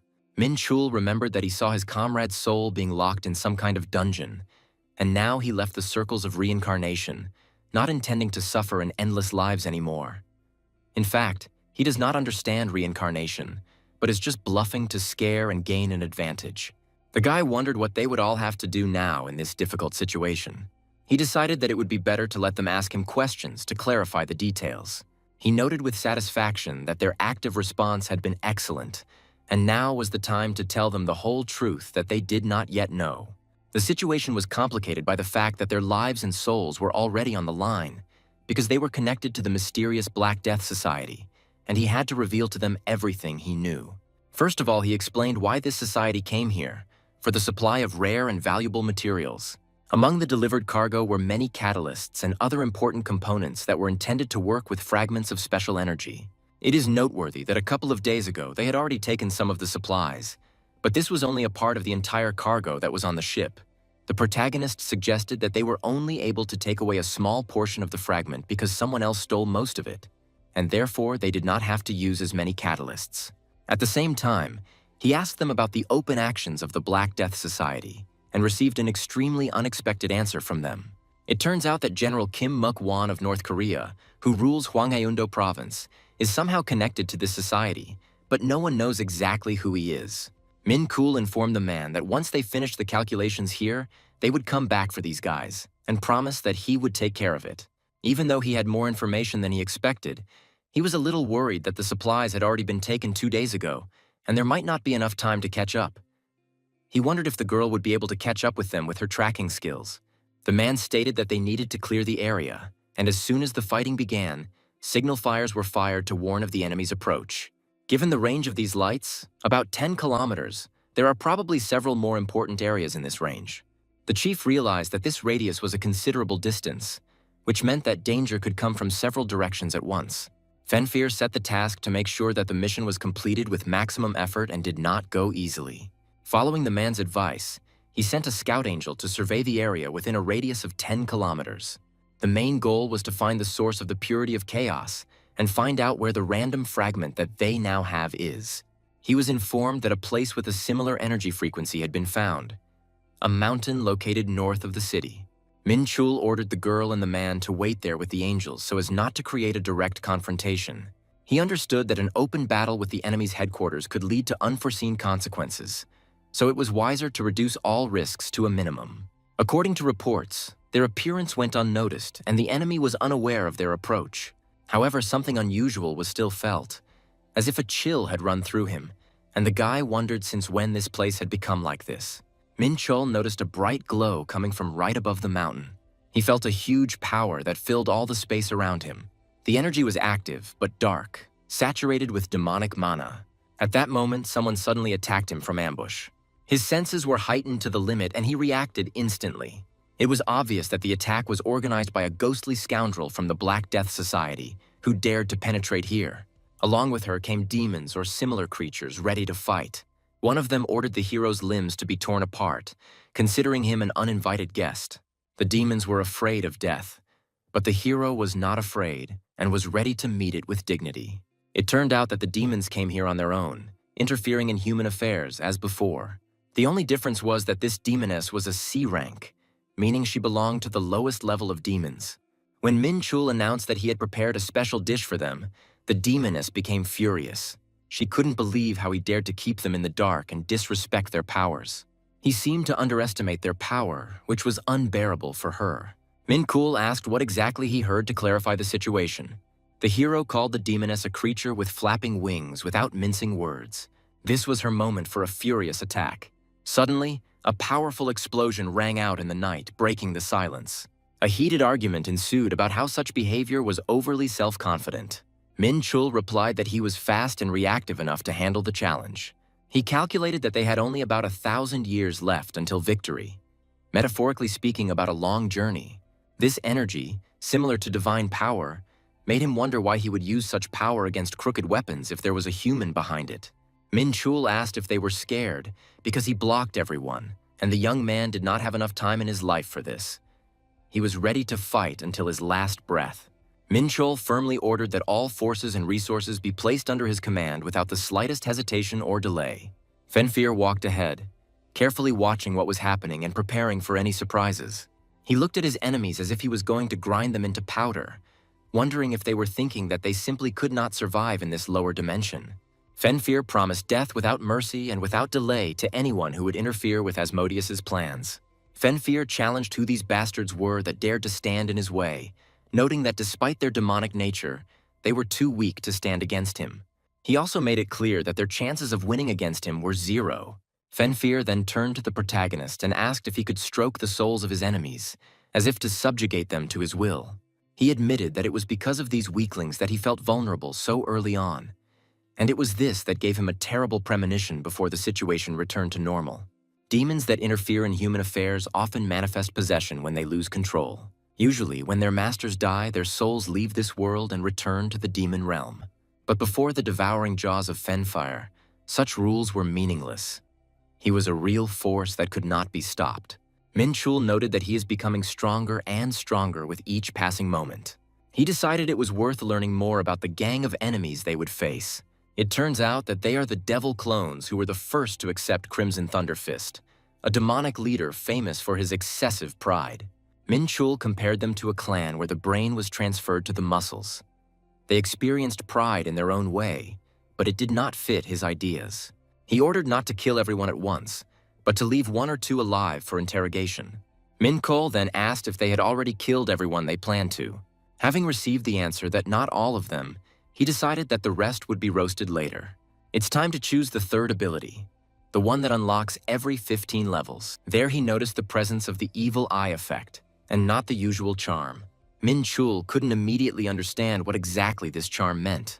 The guy guessed that it was some kind of special ability or spell. At that moment, one of the enemies was sitting in front of the stone, as if lost in himself. Minchul used his power along with the charm effect. The power of charm usually only works on the opposite sex to the caster, but the death class of these demons did not have a specific gender. However, the charm entered the mind of a demon named Kartum, and it worked. The demon began to come to his senses, as if coming out of a trance. He started asking questions about where they were. Minchul asked if he had fully regained consciousness. He then asked his name and age. Kartum introduced himself as a proud member of the Death Clan who was 586 years old. The demoness was extremely surprised by what was happening. She couldn't understand what this bastard was doing. Minchul reported that Fenfir had already devoured Kartum, emphasizing his power. Minchul invited Kartum to talk, considering that the power of charm had been effective. He asked if the demon wanted to tell him everything he knew. Kartum explained that they were trying to find a way to free themselves from the limitations of the lower dimensions, and had almost perfected a method to bypass these limitations. This method involved the use of special energy fragments. Minchul asked how long these restrictions last and whether the demon returns to its true dimension after that period. Kartum replied that the possession dissipates after 3 days, after which the soul returns to the demon world. The guy wondered what he was going to do with this obsession and how to use this dimension for his own purposes. They intended to join forces with North Korean General Kim Muk-won and turn Seoul into a sea of fire. Plans emerged to cooperate with North Korea, despite its devastated state, but the choice of Seoul seemed strange. These demons were plotting to reduce the city to ashes, and it seemed their main target was the tower. Minchul thought about it and decided to ask a few questions about their preparations and plans. He found out that it was not easy for the demons to invade the city, as they prepared carefully and used various obstacles. The possession ritual they used was devised by a man named Doctor. Minchul was surprised that this method was invented by a human. He addressed Fenfir, reminding him that when descending into the lower dimensions, beings encounter many limitations due to pressure, and avoiding this suppression is an eternal problem studied throughout the universe. About 30 years ago, humanity finally solved this complex puzzle, and the man who found it claimed that the discovery would bring great benefits. The main character became interested in who this mysterious doctor was who was able to make such an important discovery. Ellie noticed that he looked worried and asked if he was hurt. The situation resembled a great game, where chaos and order were intertwined, and the chaos that reigned seemed completely controlled and orderly. At the moment when Fenfir absorbed Kartum, a black pillar appeared on the top of the mountain. The souls disappeared, and, finding no traces, the hero thought that it could have been a one-time ritual. Ellie asked the hunter if he had used Leon's cologne, as she suddenly smelled an unusual, pleasant aroma that alerted her. She explained that the charm effect had worked on her, and wondered if she should consciously suppress this effect to prevent it from having a permanent effect. The power of enchantment works in such a way that it is constantly activated unless it is consciously suppressed, so it may be better to control its manifestations. The man assured that he was unharmed, and Minchul asked the girl if she was worried, to which she replied that she knew who to be wary of. Minchul said that now was not the time to worry, and that important details needed to be discussed. He briefly outlined the information needed to prepare and respond to upcoming events. The man noted that such plans were not envisaged in the demon world, and this should not be taken lightly. If he hadn't taken care of the Black Crystal in advance, dozens of medium demons might have been summoned, which would have seriously complicated the situation. Although it might seem like a minor issue, it was actually very difficult to guarantee victory against even 3 or 4 medium-sized demons. If dozens of such creatures were to band together and receive the support of the North Korean military for a surprise attack, the city would undoubtedly suffer enormous damage. The protagonist noted that it was good that he had taken care of protection from the scum of the underworld in advance, which significantly increased their chances of survival. The guy said that the man they were talking about had bought up all the lands marked on the map, and in these places the creatures from the underworld had already begun to set up their magic circles. It was these places where the magic circles were located that were the points through which the energy of the tower passed and provided its strength. If the Union buys up all these points in advance, it will be able to predict the enemy's actions and prepare for the underground world to start active operations again. The protagonist asked if they could hide this purchase from the Union, to which he received the answer that, of course, it was possible to register the purchase under someone else's name or pseudonym. The Chief King reported that he had found another man, known by the nickname of the Doctor, who may have a connection with the underworld and its affairs. They may not know his real name or age, but it's still better than being left in the dark completely. Before this, the group stopped at a ship of scum from the underworld, where they managed to collect a significant amount of chemical and magical catalysts left there. After that, they sent the angels to scout out the area and assigned the escort to an immortal warrior, and then calmly left the place without any problems. Finally, they returned safely, and the protagonist asked if she should report to the association about the work done. The protagonist gave instructions to take care of the prisoners from the New World Expo and ensure their safety. He ordered that a detailed report be prepared and that the prisoners be socialized, to which the girl confidently replied that this would not cause any difficulties. The protagonist announced that he would set out on his own, taking responsibility for his further actions. To be honest, they were incredibly lucky in this expedition after the Lost Lands, and if it weren't for the help of the girl and the man, he wouldn't have even found the place where the ritual was being held, and he would have had to face several average demons alone, without any guarantee that luck would smile on him again. The main character realized that he shouldn't rely on chance and luck, because in this matter only his own strength and preparation are important. Eventually, he realized that the only thing he could truly rely on was his own strength and abilities. He instructed Peng to touch him at the right moment, emphasizing that he should not be distracted in any way, but should concentrate solely on protecting the owner. The protagonist confirmed the correctness of these words and insisted that Peng make sure that there was no one around them to avoid any surprise attacks. In 5 months, the guy went from being an ordinary person to a master, which was certainly a great achievement and evidence of his diligence. However, the truth was that he had been spending too little time developing his abilities lately, which could affect his further progress. His mana amplification rate reached an impressive 1,000%, which spoke of his enormous potential and power. Despite this, the guy understood that in order to reach new heights, he would have to train and improve much more. He needed absolute power that could surround him and protect him regardless of any tricks and ruses of his enemies, like the power that the gladiator Deimos once had. Peng had been watching his master closely, and with his current experience, he thought it was worth trying new methods to enhance his physical strength. One such method was aimed at enhancing inadequate physical abilities and overcoming the limitations of the human body. This path was the first step towards overcoming natural human boundaries and going beyond them. Transcendence is the process of restructuring the body and spirit to enable greater impact and new levels of power. The energy of chaos penetrated every cell of his body, including bones, blood vessels, and all other components of the body, filling them with power and strength. This energy allowed the cells to accumulate significantly more power, simultaneously tearing them apart and restoring them many times, creating a process of renewal and strengthening. In this cycle of destruction and restoration, the body was freed from all the impurities and toxins accumulated over 23 years, cleansing itself at a deep level.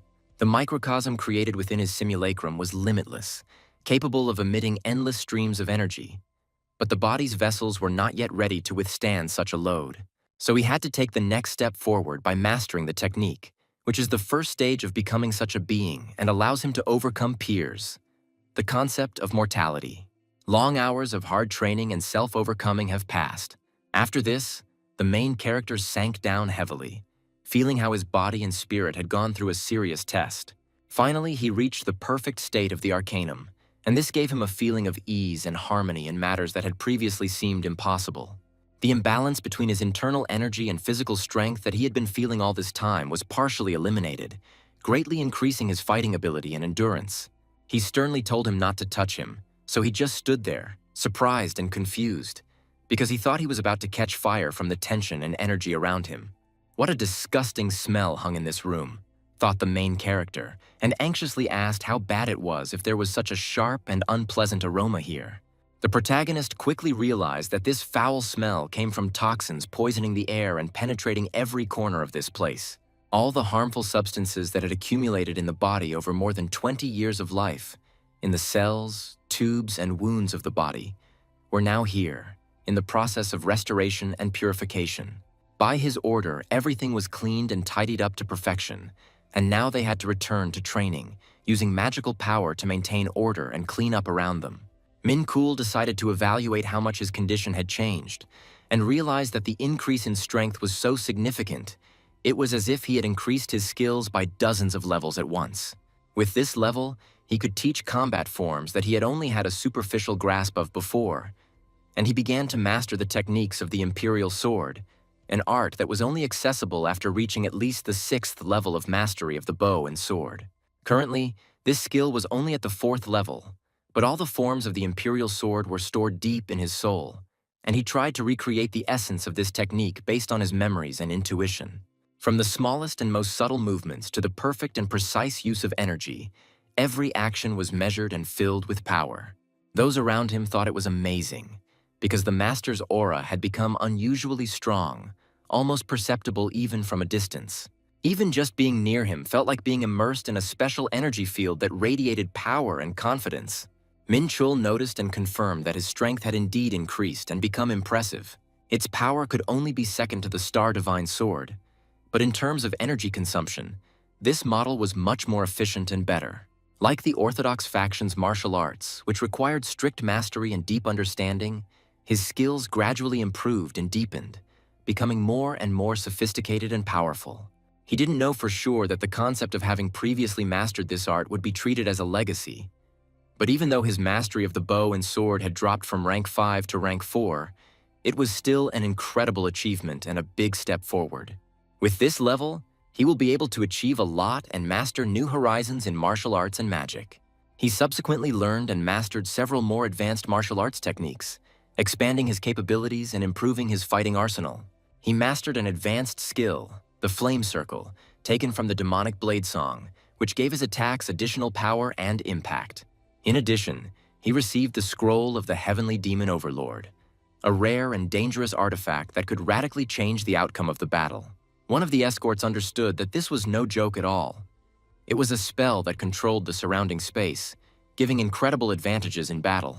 He was very interested in how strong the master would become after mastering such a powerful artifact. It was not because the nature of the Heavenly Demon Sovereign Scroll was similar to elemental unity, but because it seemed like this scroll did not abide by the normal laws of inheritance and change. The Heavenly Demon is a living deity worshipped by all members of the demon sect, possessing immense power and influence.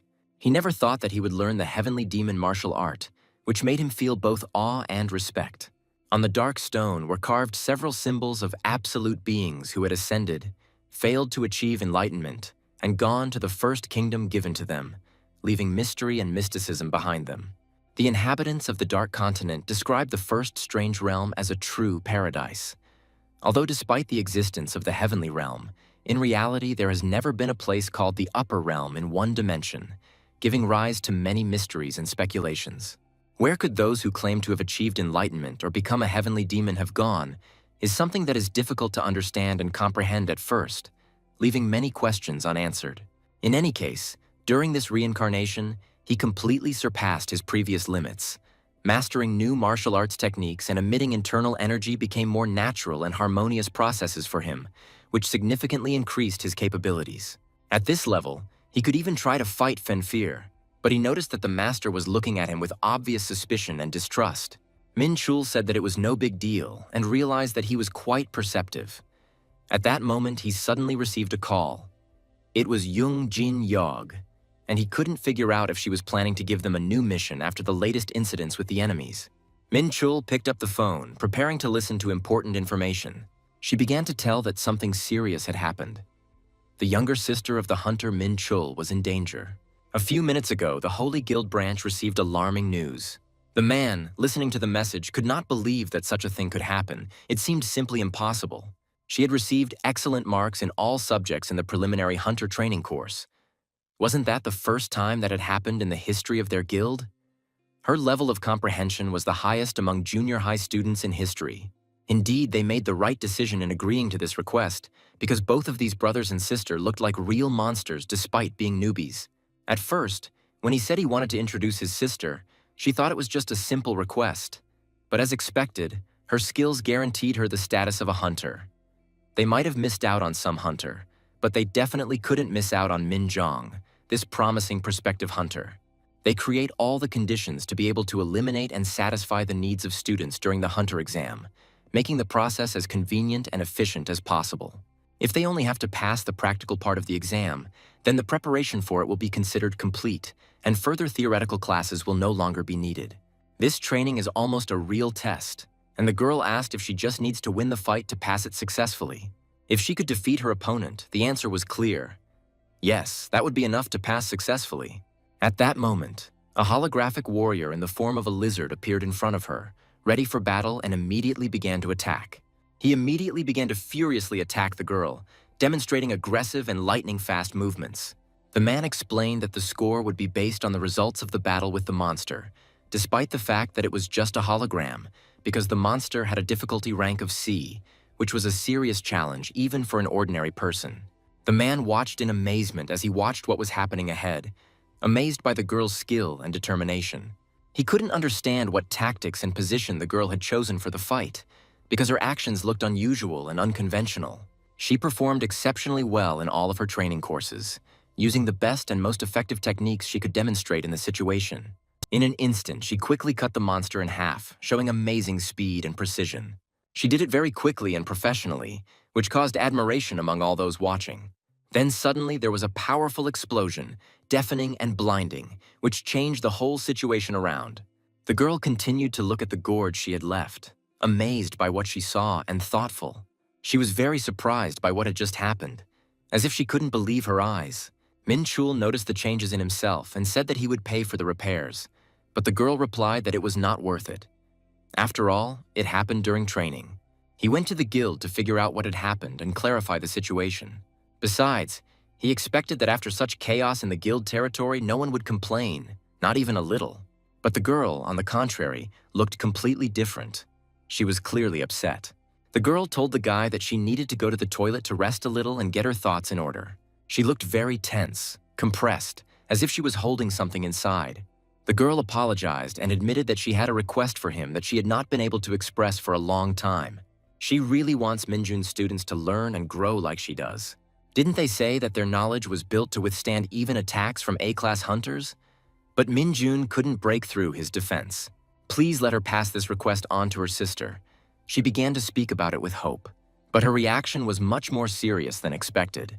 The sister asked her brother if he really lived here and how things were. Minchul replied that his brother had made a lot of money and that the place was too big and beautiful to walk around alone. He added that her mind was full of dirty thoughts when the girl wanted to suggest something. The guy told her to show him what she had already learned in her guild so that he could evaluate her skills. They must check how diligently and hard she studies and trains.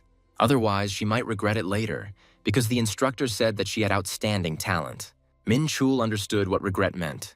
He was an A-class hunter and wanted her to know how serious this was. He said that she should listen to her elders and respect their experience. The traces of destruction on the walls of the Holy Guild building were clearly left by the Transcendental Sword, and he needs to find out whether she is really the reincarnation of the hero or not. Don't underestimate her just because she's his sister. She's fast and strong. At that time, she was covered in magical armor, but she undoubtedly possessed impressive talent. Her combat sense is also incredible. There is no doubt that she moves so boldly despite her recent awakening, and it is amazing. A truly fearless fighting style that is unhindered by wounds. She is so similar to the hero that she can be seen as either the hero's descendant or his reincarnation. The main character noted that it was amazing how strong and determined the girl was. The girl was surprised when the main character suddenly pulled her out of her thoughts and situation. She used an aura burst at this moment, showing strength and determination. The main character asked who decided to so abruptly violate the order and interfere in the situation. The girl replied that the matter was serious and that things could not be left as they were. He thought that he was the eldest here and there was no point in making fun of his younger sister or anything like that. The main character remained silent and did not answer anything, observing the situation. The girl continued to attack without stopping or giving up. Evening came and fatigue began to weigh on everyone. The girl was completely exhausted after all this struggle, with difficulty catching her breath. The protagonist asked if she would stay or just take a break. The guy noticed that she was breathing heavily and her muscles were tense, so he shouldn't disturb her. Minchul said that she is not using special powers right now, so she needs to be given time to recover. Well, the pain after she chased him and he tired her out a little in the process is quite normal. Her potential for growth is really high, and if she is trained properly, she can become even stronger than the previous hero. Minchul asked her what she thought was wrong in their sparring. The guy replied that there were no problems. She just went into hand-to-hand combat without using her special skills, and when she couldn't use the sword, she lost her advantage. We need to make it so that he can't wriggle out so easily. That's easier said than done. He asked if she could try again and show him how she could improve her defense and attack. A demonstration of a more simple-to-understand technique to teach someone who may be the reincarnation of a hero killed in a past life. He said she challenged him and it was serious. The girl warned him that he better get ready.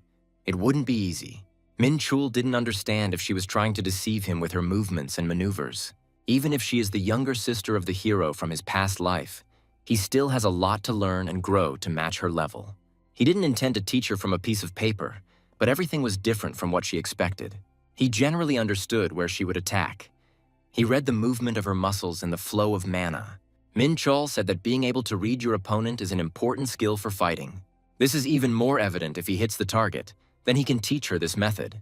Minchul asked if she was serious about her preparation and if she knew the conditions, since deals had to be made in the morning. He asked her to promise something, and the girl asked what it was. Minchul told her to promise not to kill him. Whatever happens, she must not harm him. The girl asked him if he was serious and for him to name the conditions. He still remembered the moment when the hero's sword passed through his heart, and he didn't want to experience it again. So he asked him to promise that he wouldn't kill him. The girl noticed that he looked very serious.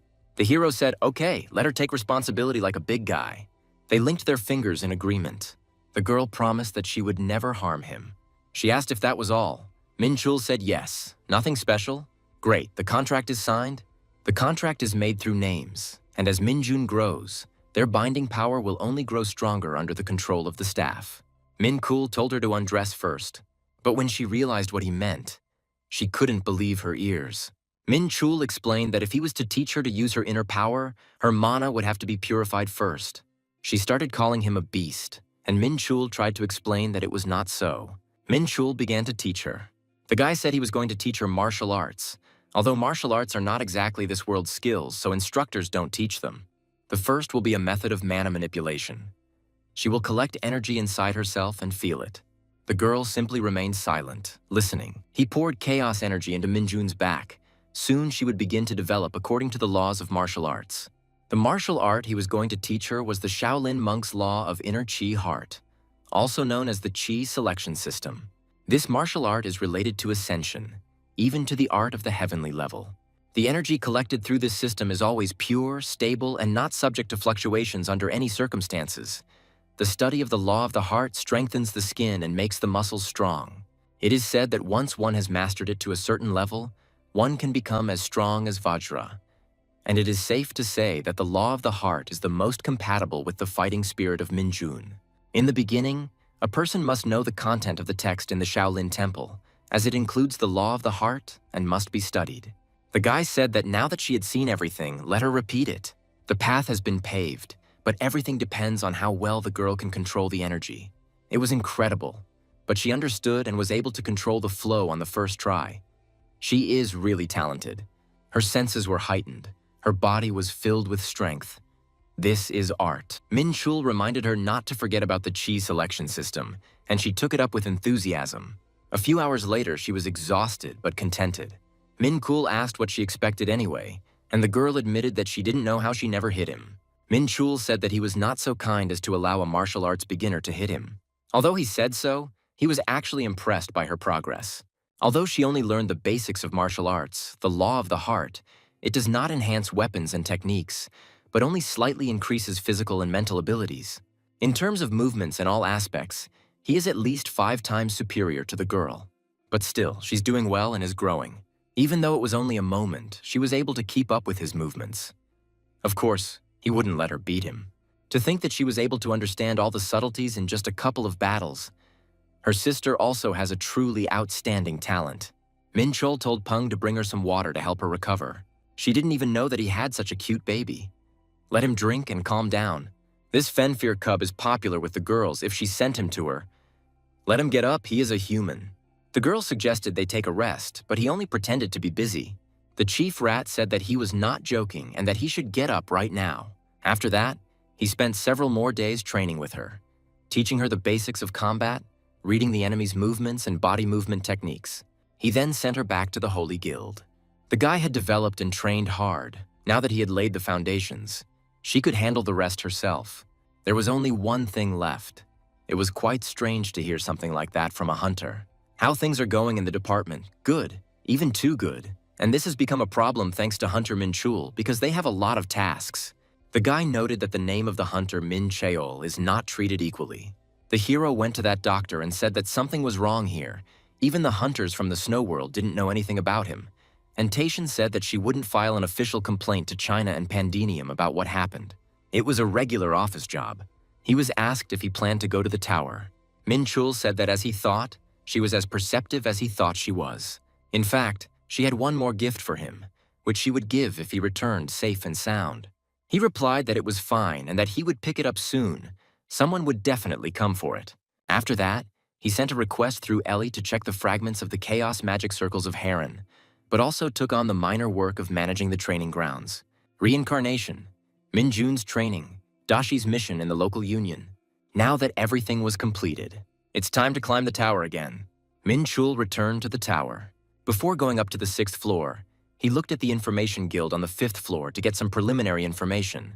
Since this floor was only one of the ore floors for now, the objective of the quest was to mine ore. The conditions for passing were simple, but still caused a small problem. It looks like he was alone on the 6th floor, so it's best to team up with the community or recruit someone from the 5th floor. This was probably originally a group quest. These were tunnels that went down, and it looked like there was a mining area down there, so he would probably have to spend some time down there.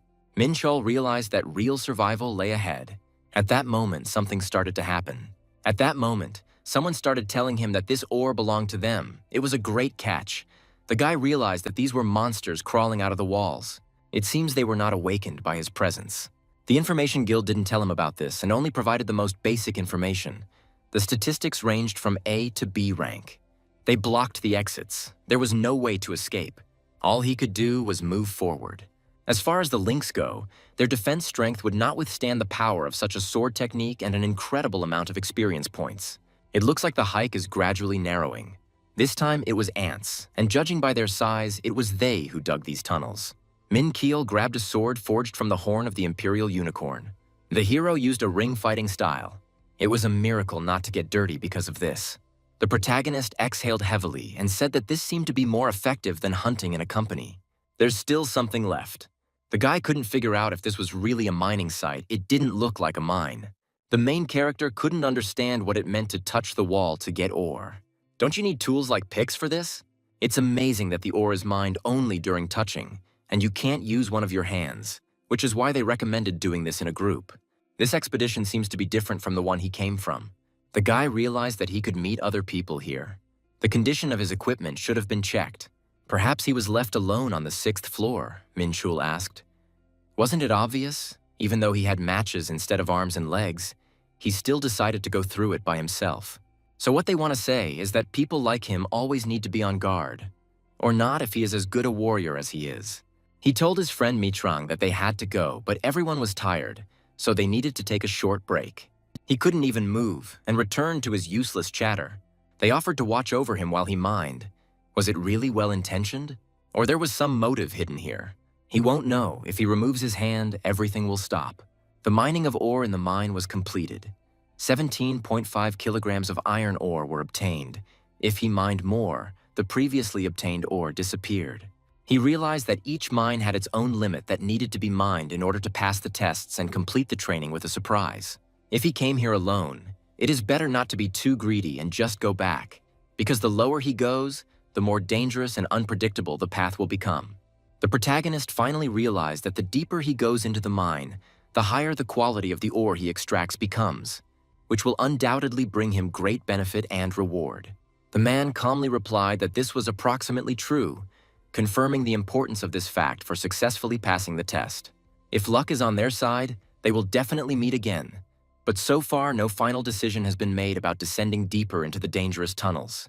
Although this test has a relatively low level of difficulty, if he wants to get a really high reward, he will have to take risks and face tests of a much higher level and danger. From that moment on, he will trust the rear cover so as not to succumb to his greed and not risk his life in vain. Initially, he teaches martial arts, gradually mastering new techniques to become a stronger and more experienced fighter. Woohin is a renowned martial artist and a member of a demonic sect that once belonged to Woohin, a heavenly abode renowned for its unusual techniques. The girl was tightly bound with iron chains, and even the slightest movement, for example, with a finger, was inaccessible to her, which greatly limited her freedom.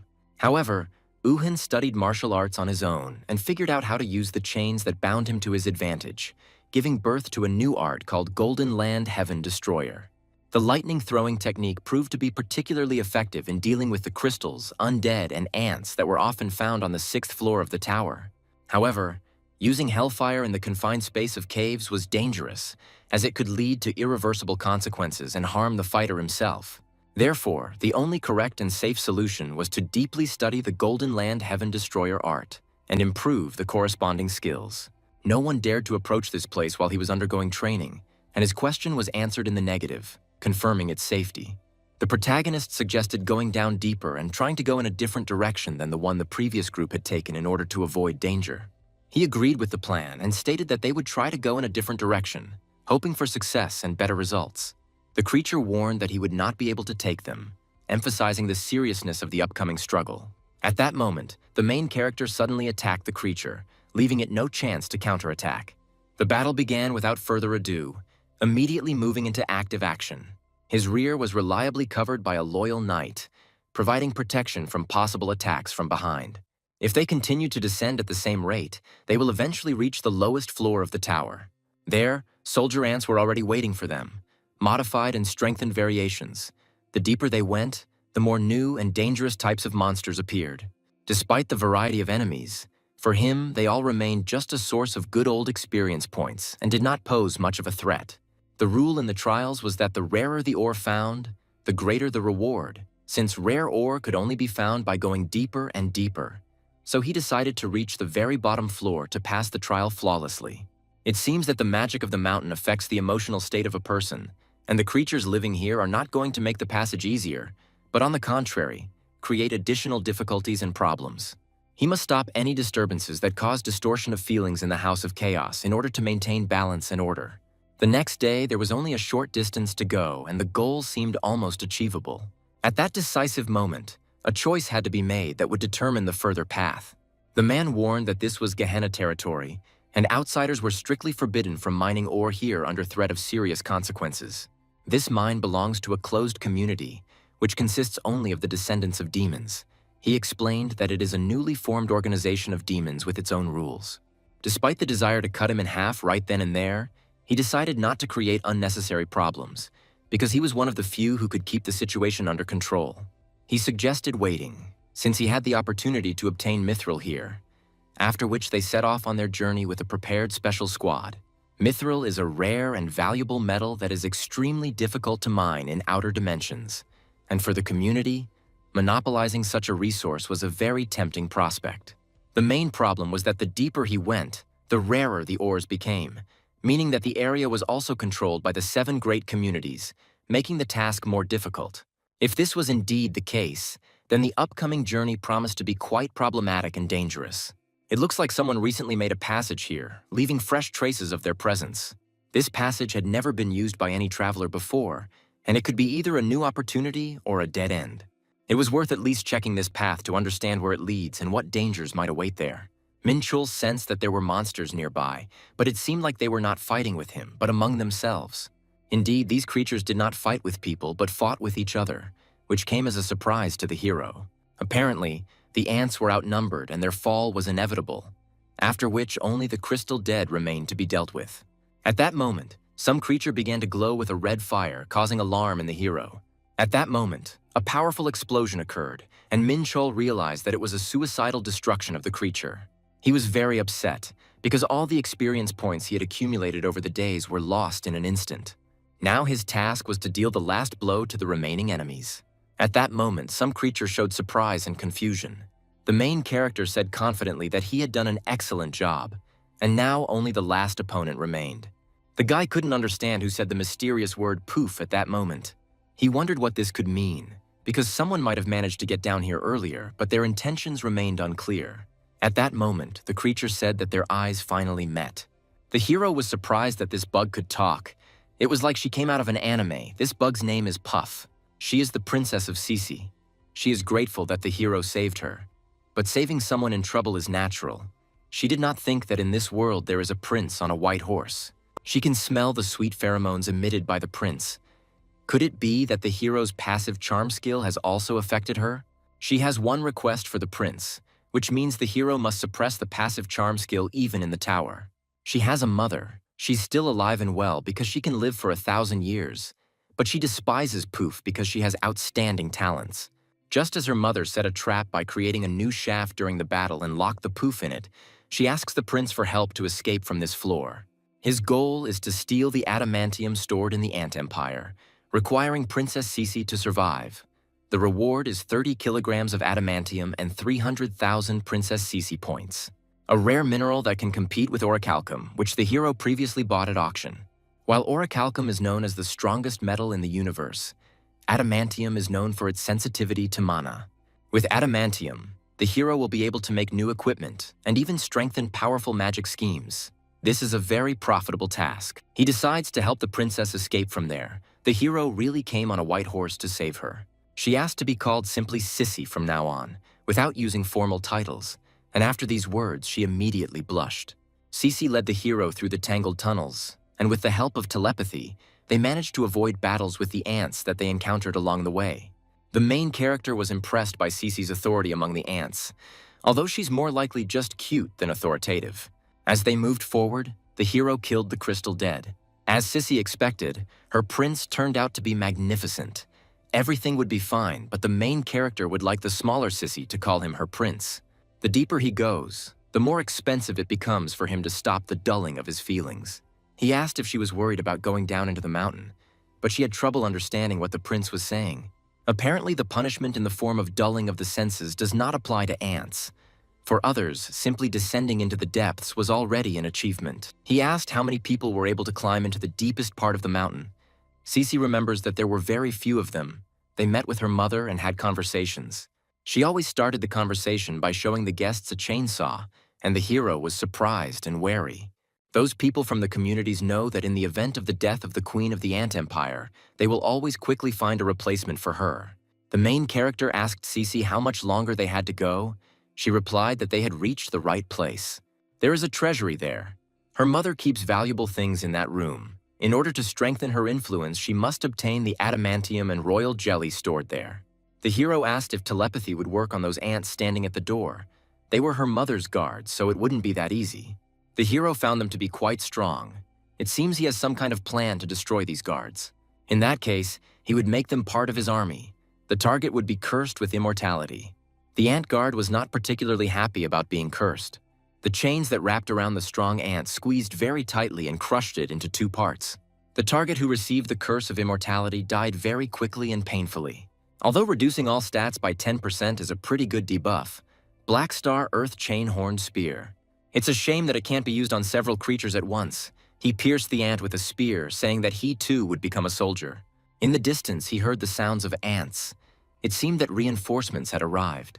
Well, even if another 100 of these ants come running here, the main character is capable of taking on their entire army.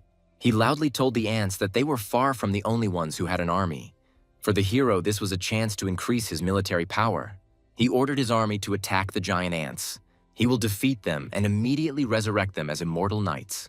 The main character's knights cut down ant after ant, leaving them no chance of winning. That's all.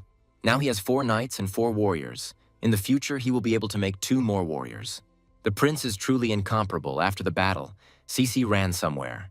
This place has a double lock. He asked the tit how long it would take her to open it. It would take her about tea to open it. An hour is not a short period of time. During this time, several more groups of giant ants can come running to them. He ordered his knights to guard the entrance to the cave, and they began to carry out the order. An hour later, Cece finally managed to open the lock. She stood there satisfied that everything had worked out for her. The hero will finally see how much adamantium there is here. Mistress Cece found something that she needed. She was very happy. They found adamantium. There was so much of it that they simply couldn't carry it all. There was so much royal jelly that the entire storage facility was saturated with it.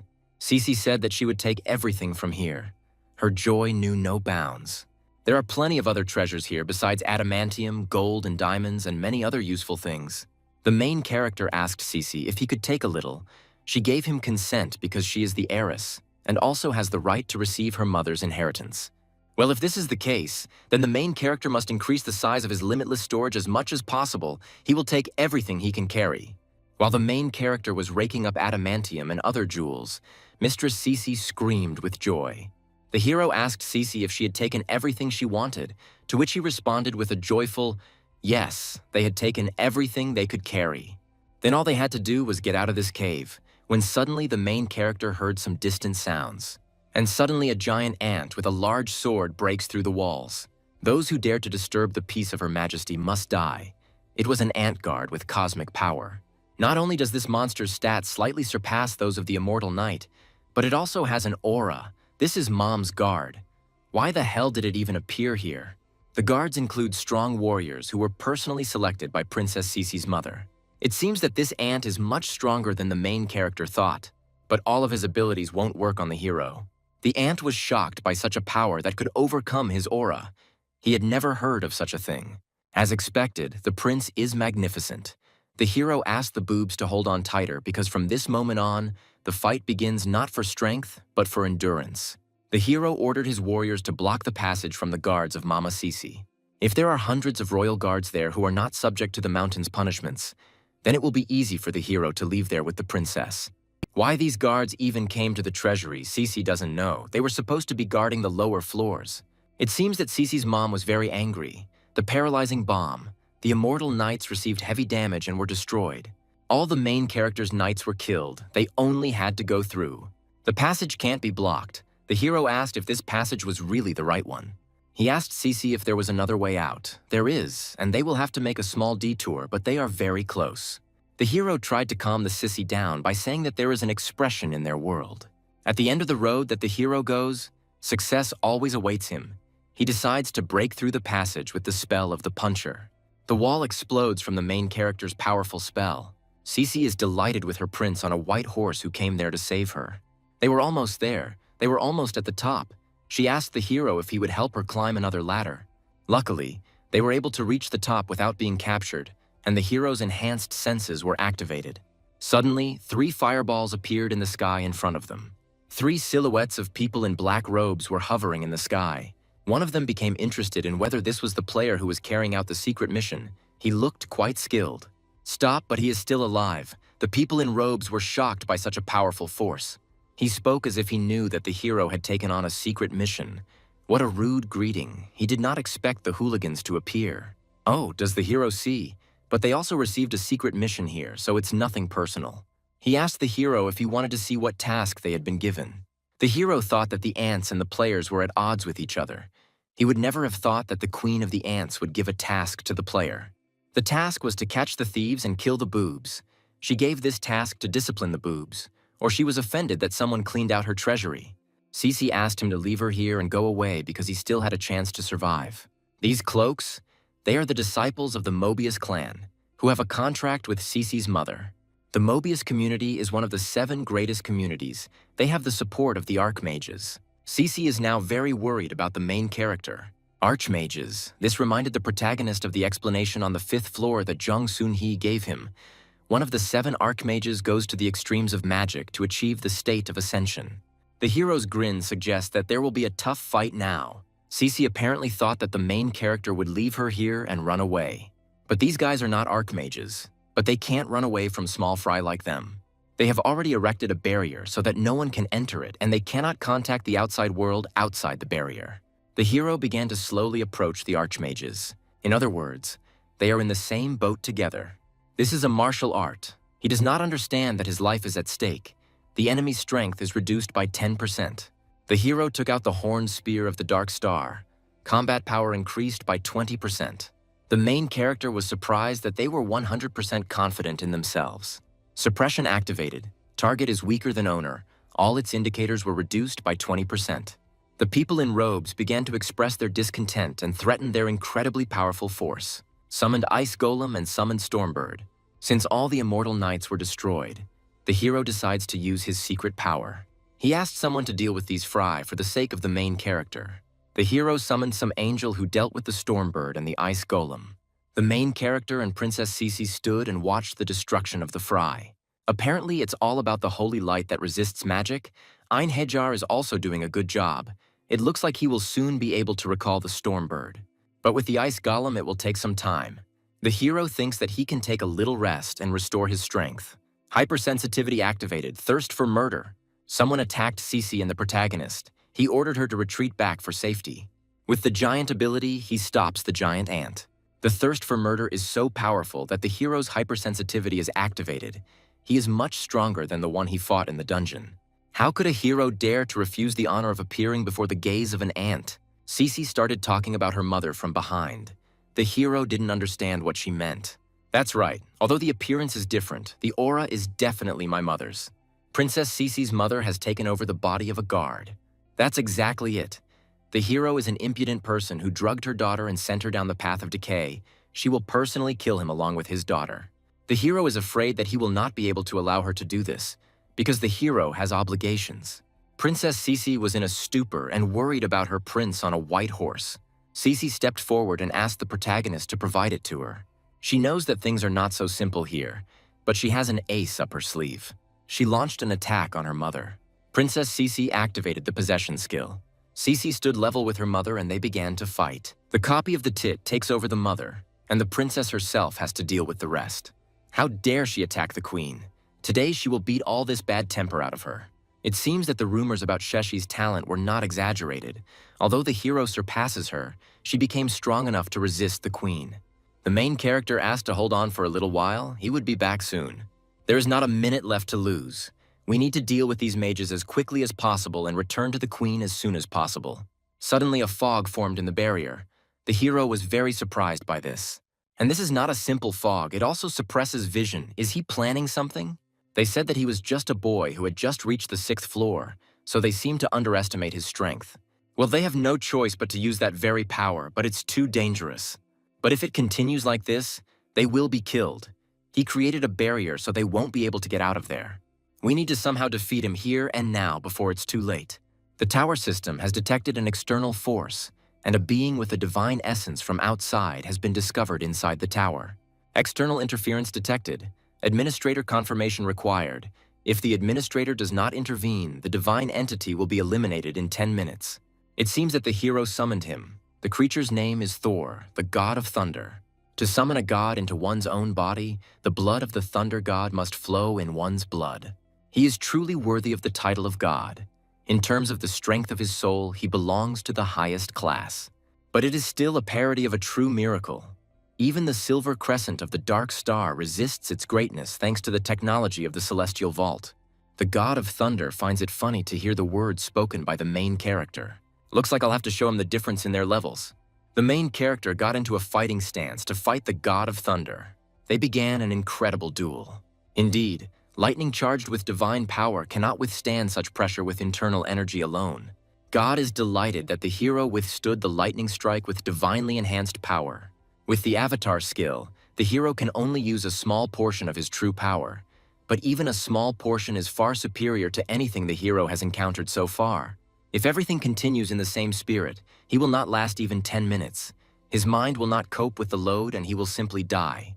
In such a situation, he uses the Rainbow Blessing, which completely restores the user's life force, heals all inflicted wounds, removes curses, and acts thanks to those who once bestowed this blessing. At that very moment, some mysterious chains began to appear in the air. The guy suddenly started talking about heavenly punishment, as if warning about the approach of punishment from above. He couldn't understand whether this insignificant descendant dared to challenge him, using his own strength.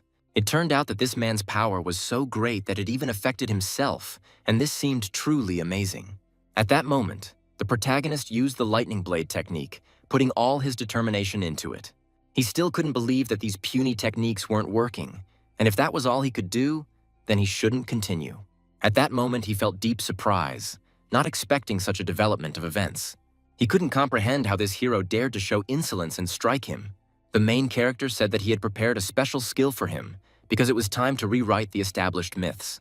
Ragnarok was a war started by Loki to end the tyranny of the gods, and was started by Fenrir to avenge his brother and sister, marking the coming of the twilight of the gods. This story is well known to people on Earth and is reproduced in different cultures. According to myths, poisoned by the venom of a great snake, he was able to take only 10 steps before collapsing dead. However, he did not actually die, as the other gods came to his aid immediately afterwards. The main character asked what the taste was this time. The same as last time, or different. He said with disdain that he should not try to make him laugh with his words. Does he seriously think that some pathetic mortal is capable of defeating him, a deity? The protagonist said that even a worthy strongest god becomes vulnerable when a deadly poison penetrates his body and destroys it from the inside. At that moment, the main character began to rapidly attack him, and he could not believe his eyes. The protagonist praised him in a restrained manner, noting that it was a worthy attempt. Alvis was finally defeated. The deity was defeated by a simple upstart from the lower floors, and now he will pay with his life for the audacity to challenge his master. Now it is necessary to retreat urgently, since the curse and protective barrier do not allow the use of the Hearthstone.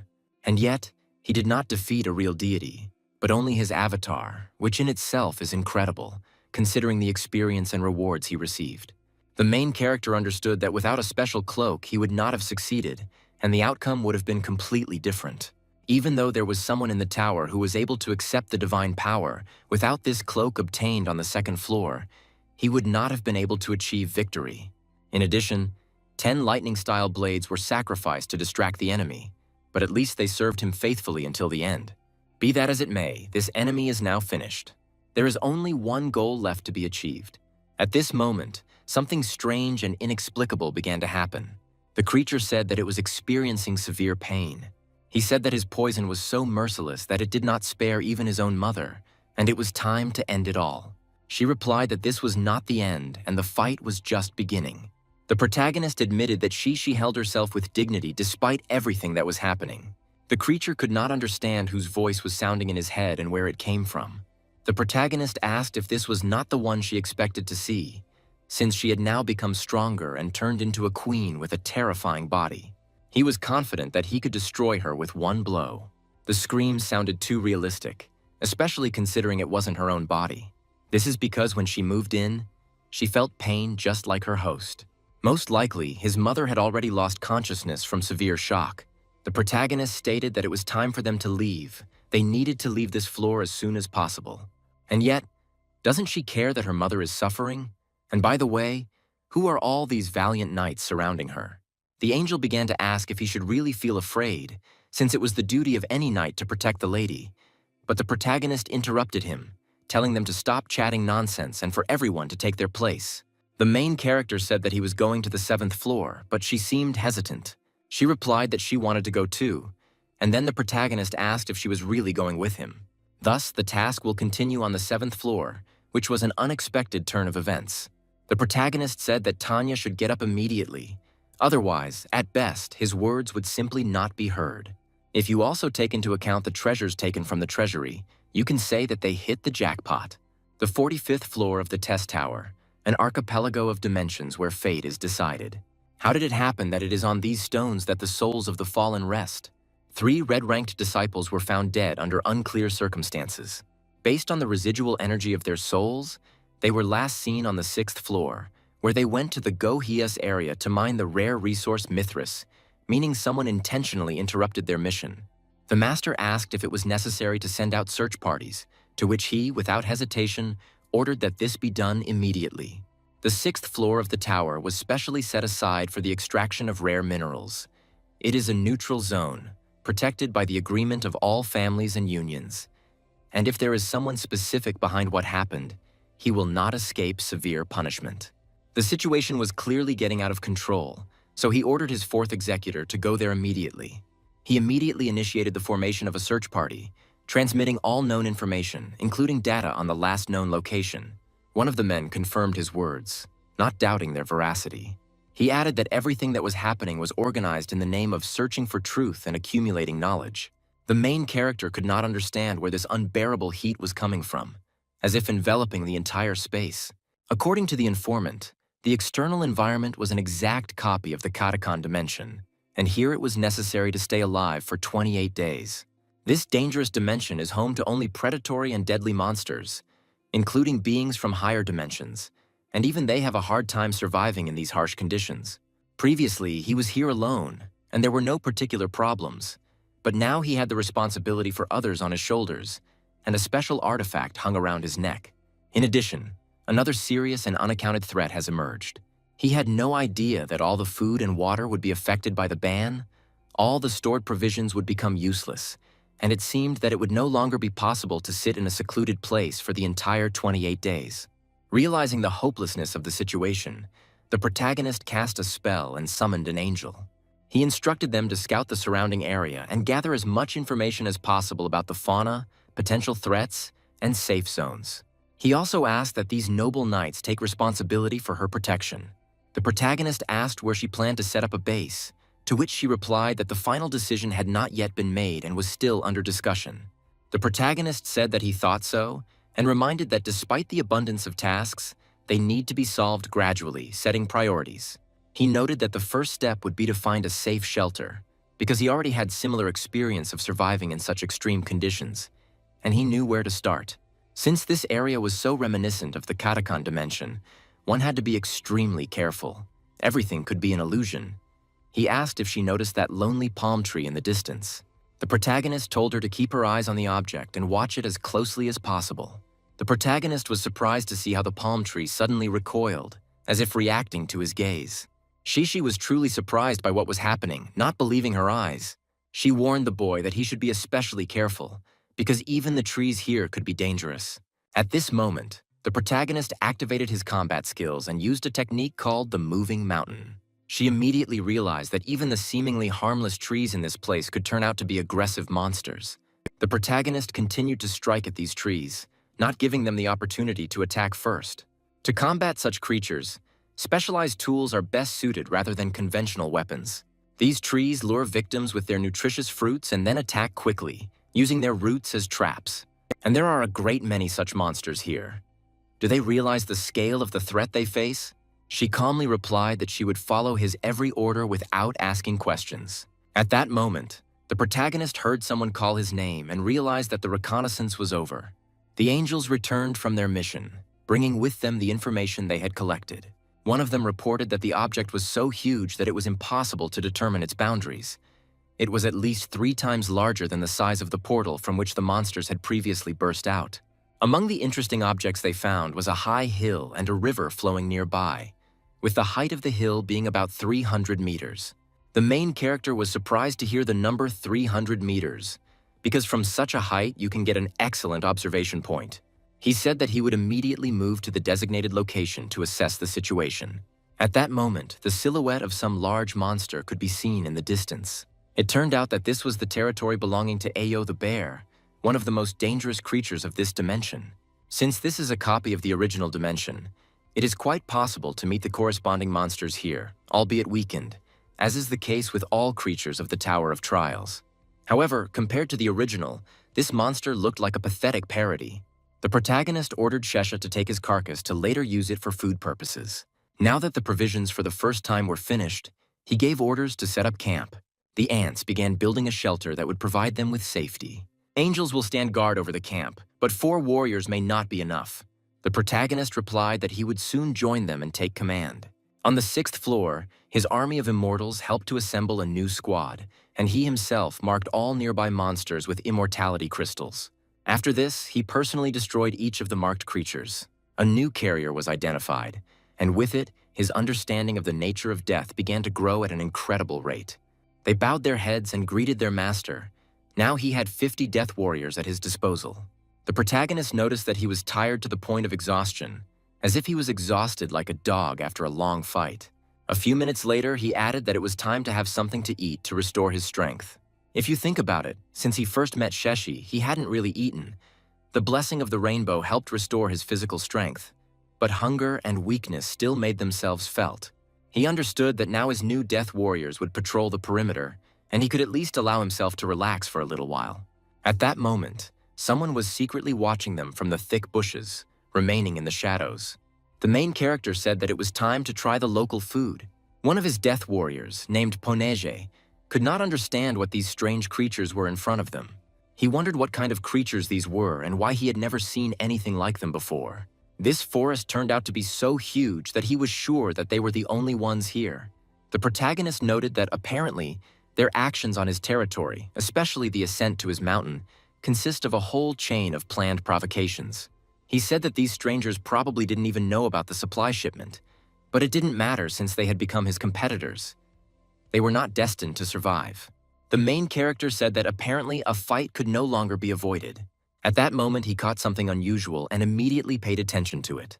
He used the Overlord step and activated the suppression power to prevent the enemy from being impudent, since things could end differently, especially at night. He then demanded that he tell him more about the cargo and the contents of the supplies. The young man gave in and agreed to talk to him frankly, as they say, heart to heart. After some time, the main character returned and said that a new plan had emerged. He said that the situation had changed, and now they urgently needed to leave here. He explained that in a few days this part of the forest would be completely underwater. Of the 4 summoners, he destroyed 3, but spared the last girl by casting a charm spell on her, and now has all the information he needs. The protagonist demanded that she explain in detail what exactly the supply shipments were. It turned out that these were boxes with food, water, and various useful items, and it was necessary to have time to collect as many as possible, since the signal confirmed that the drop would occur in this area. He was also told that this part of the forest would occasionally sink underwater and then rise again. Shishi realized that in that case they needed to make their way to the central part of the forest as quickly as possible, although he reassured her, saying that they still had a little time.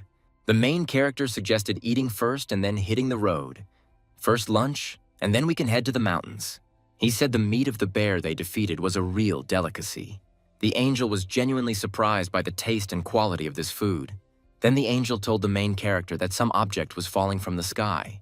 The protagonist asked if this was the same cargo of supplies that was being discussed. So this is the task they have been given. Boxes of supplies are scattered all over the 7th floor, and now their goal is to collect as many as possible, leaving their competitors with nothing. The 7th floor tests not only strength and endurance, but also pits summoners against each other in a fight for resources. The protagonist said that they needed to collect as many boxes as possible, and asked if they had already taken the first one, after which they moved on.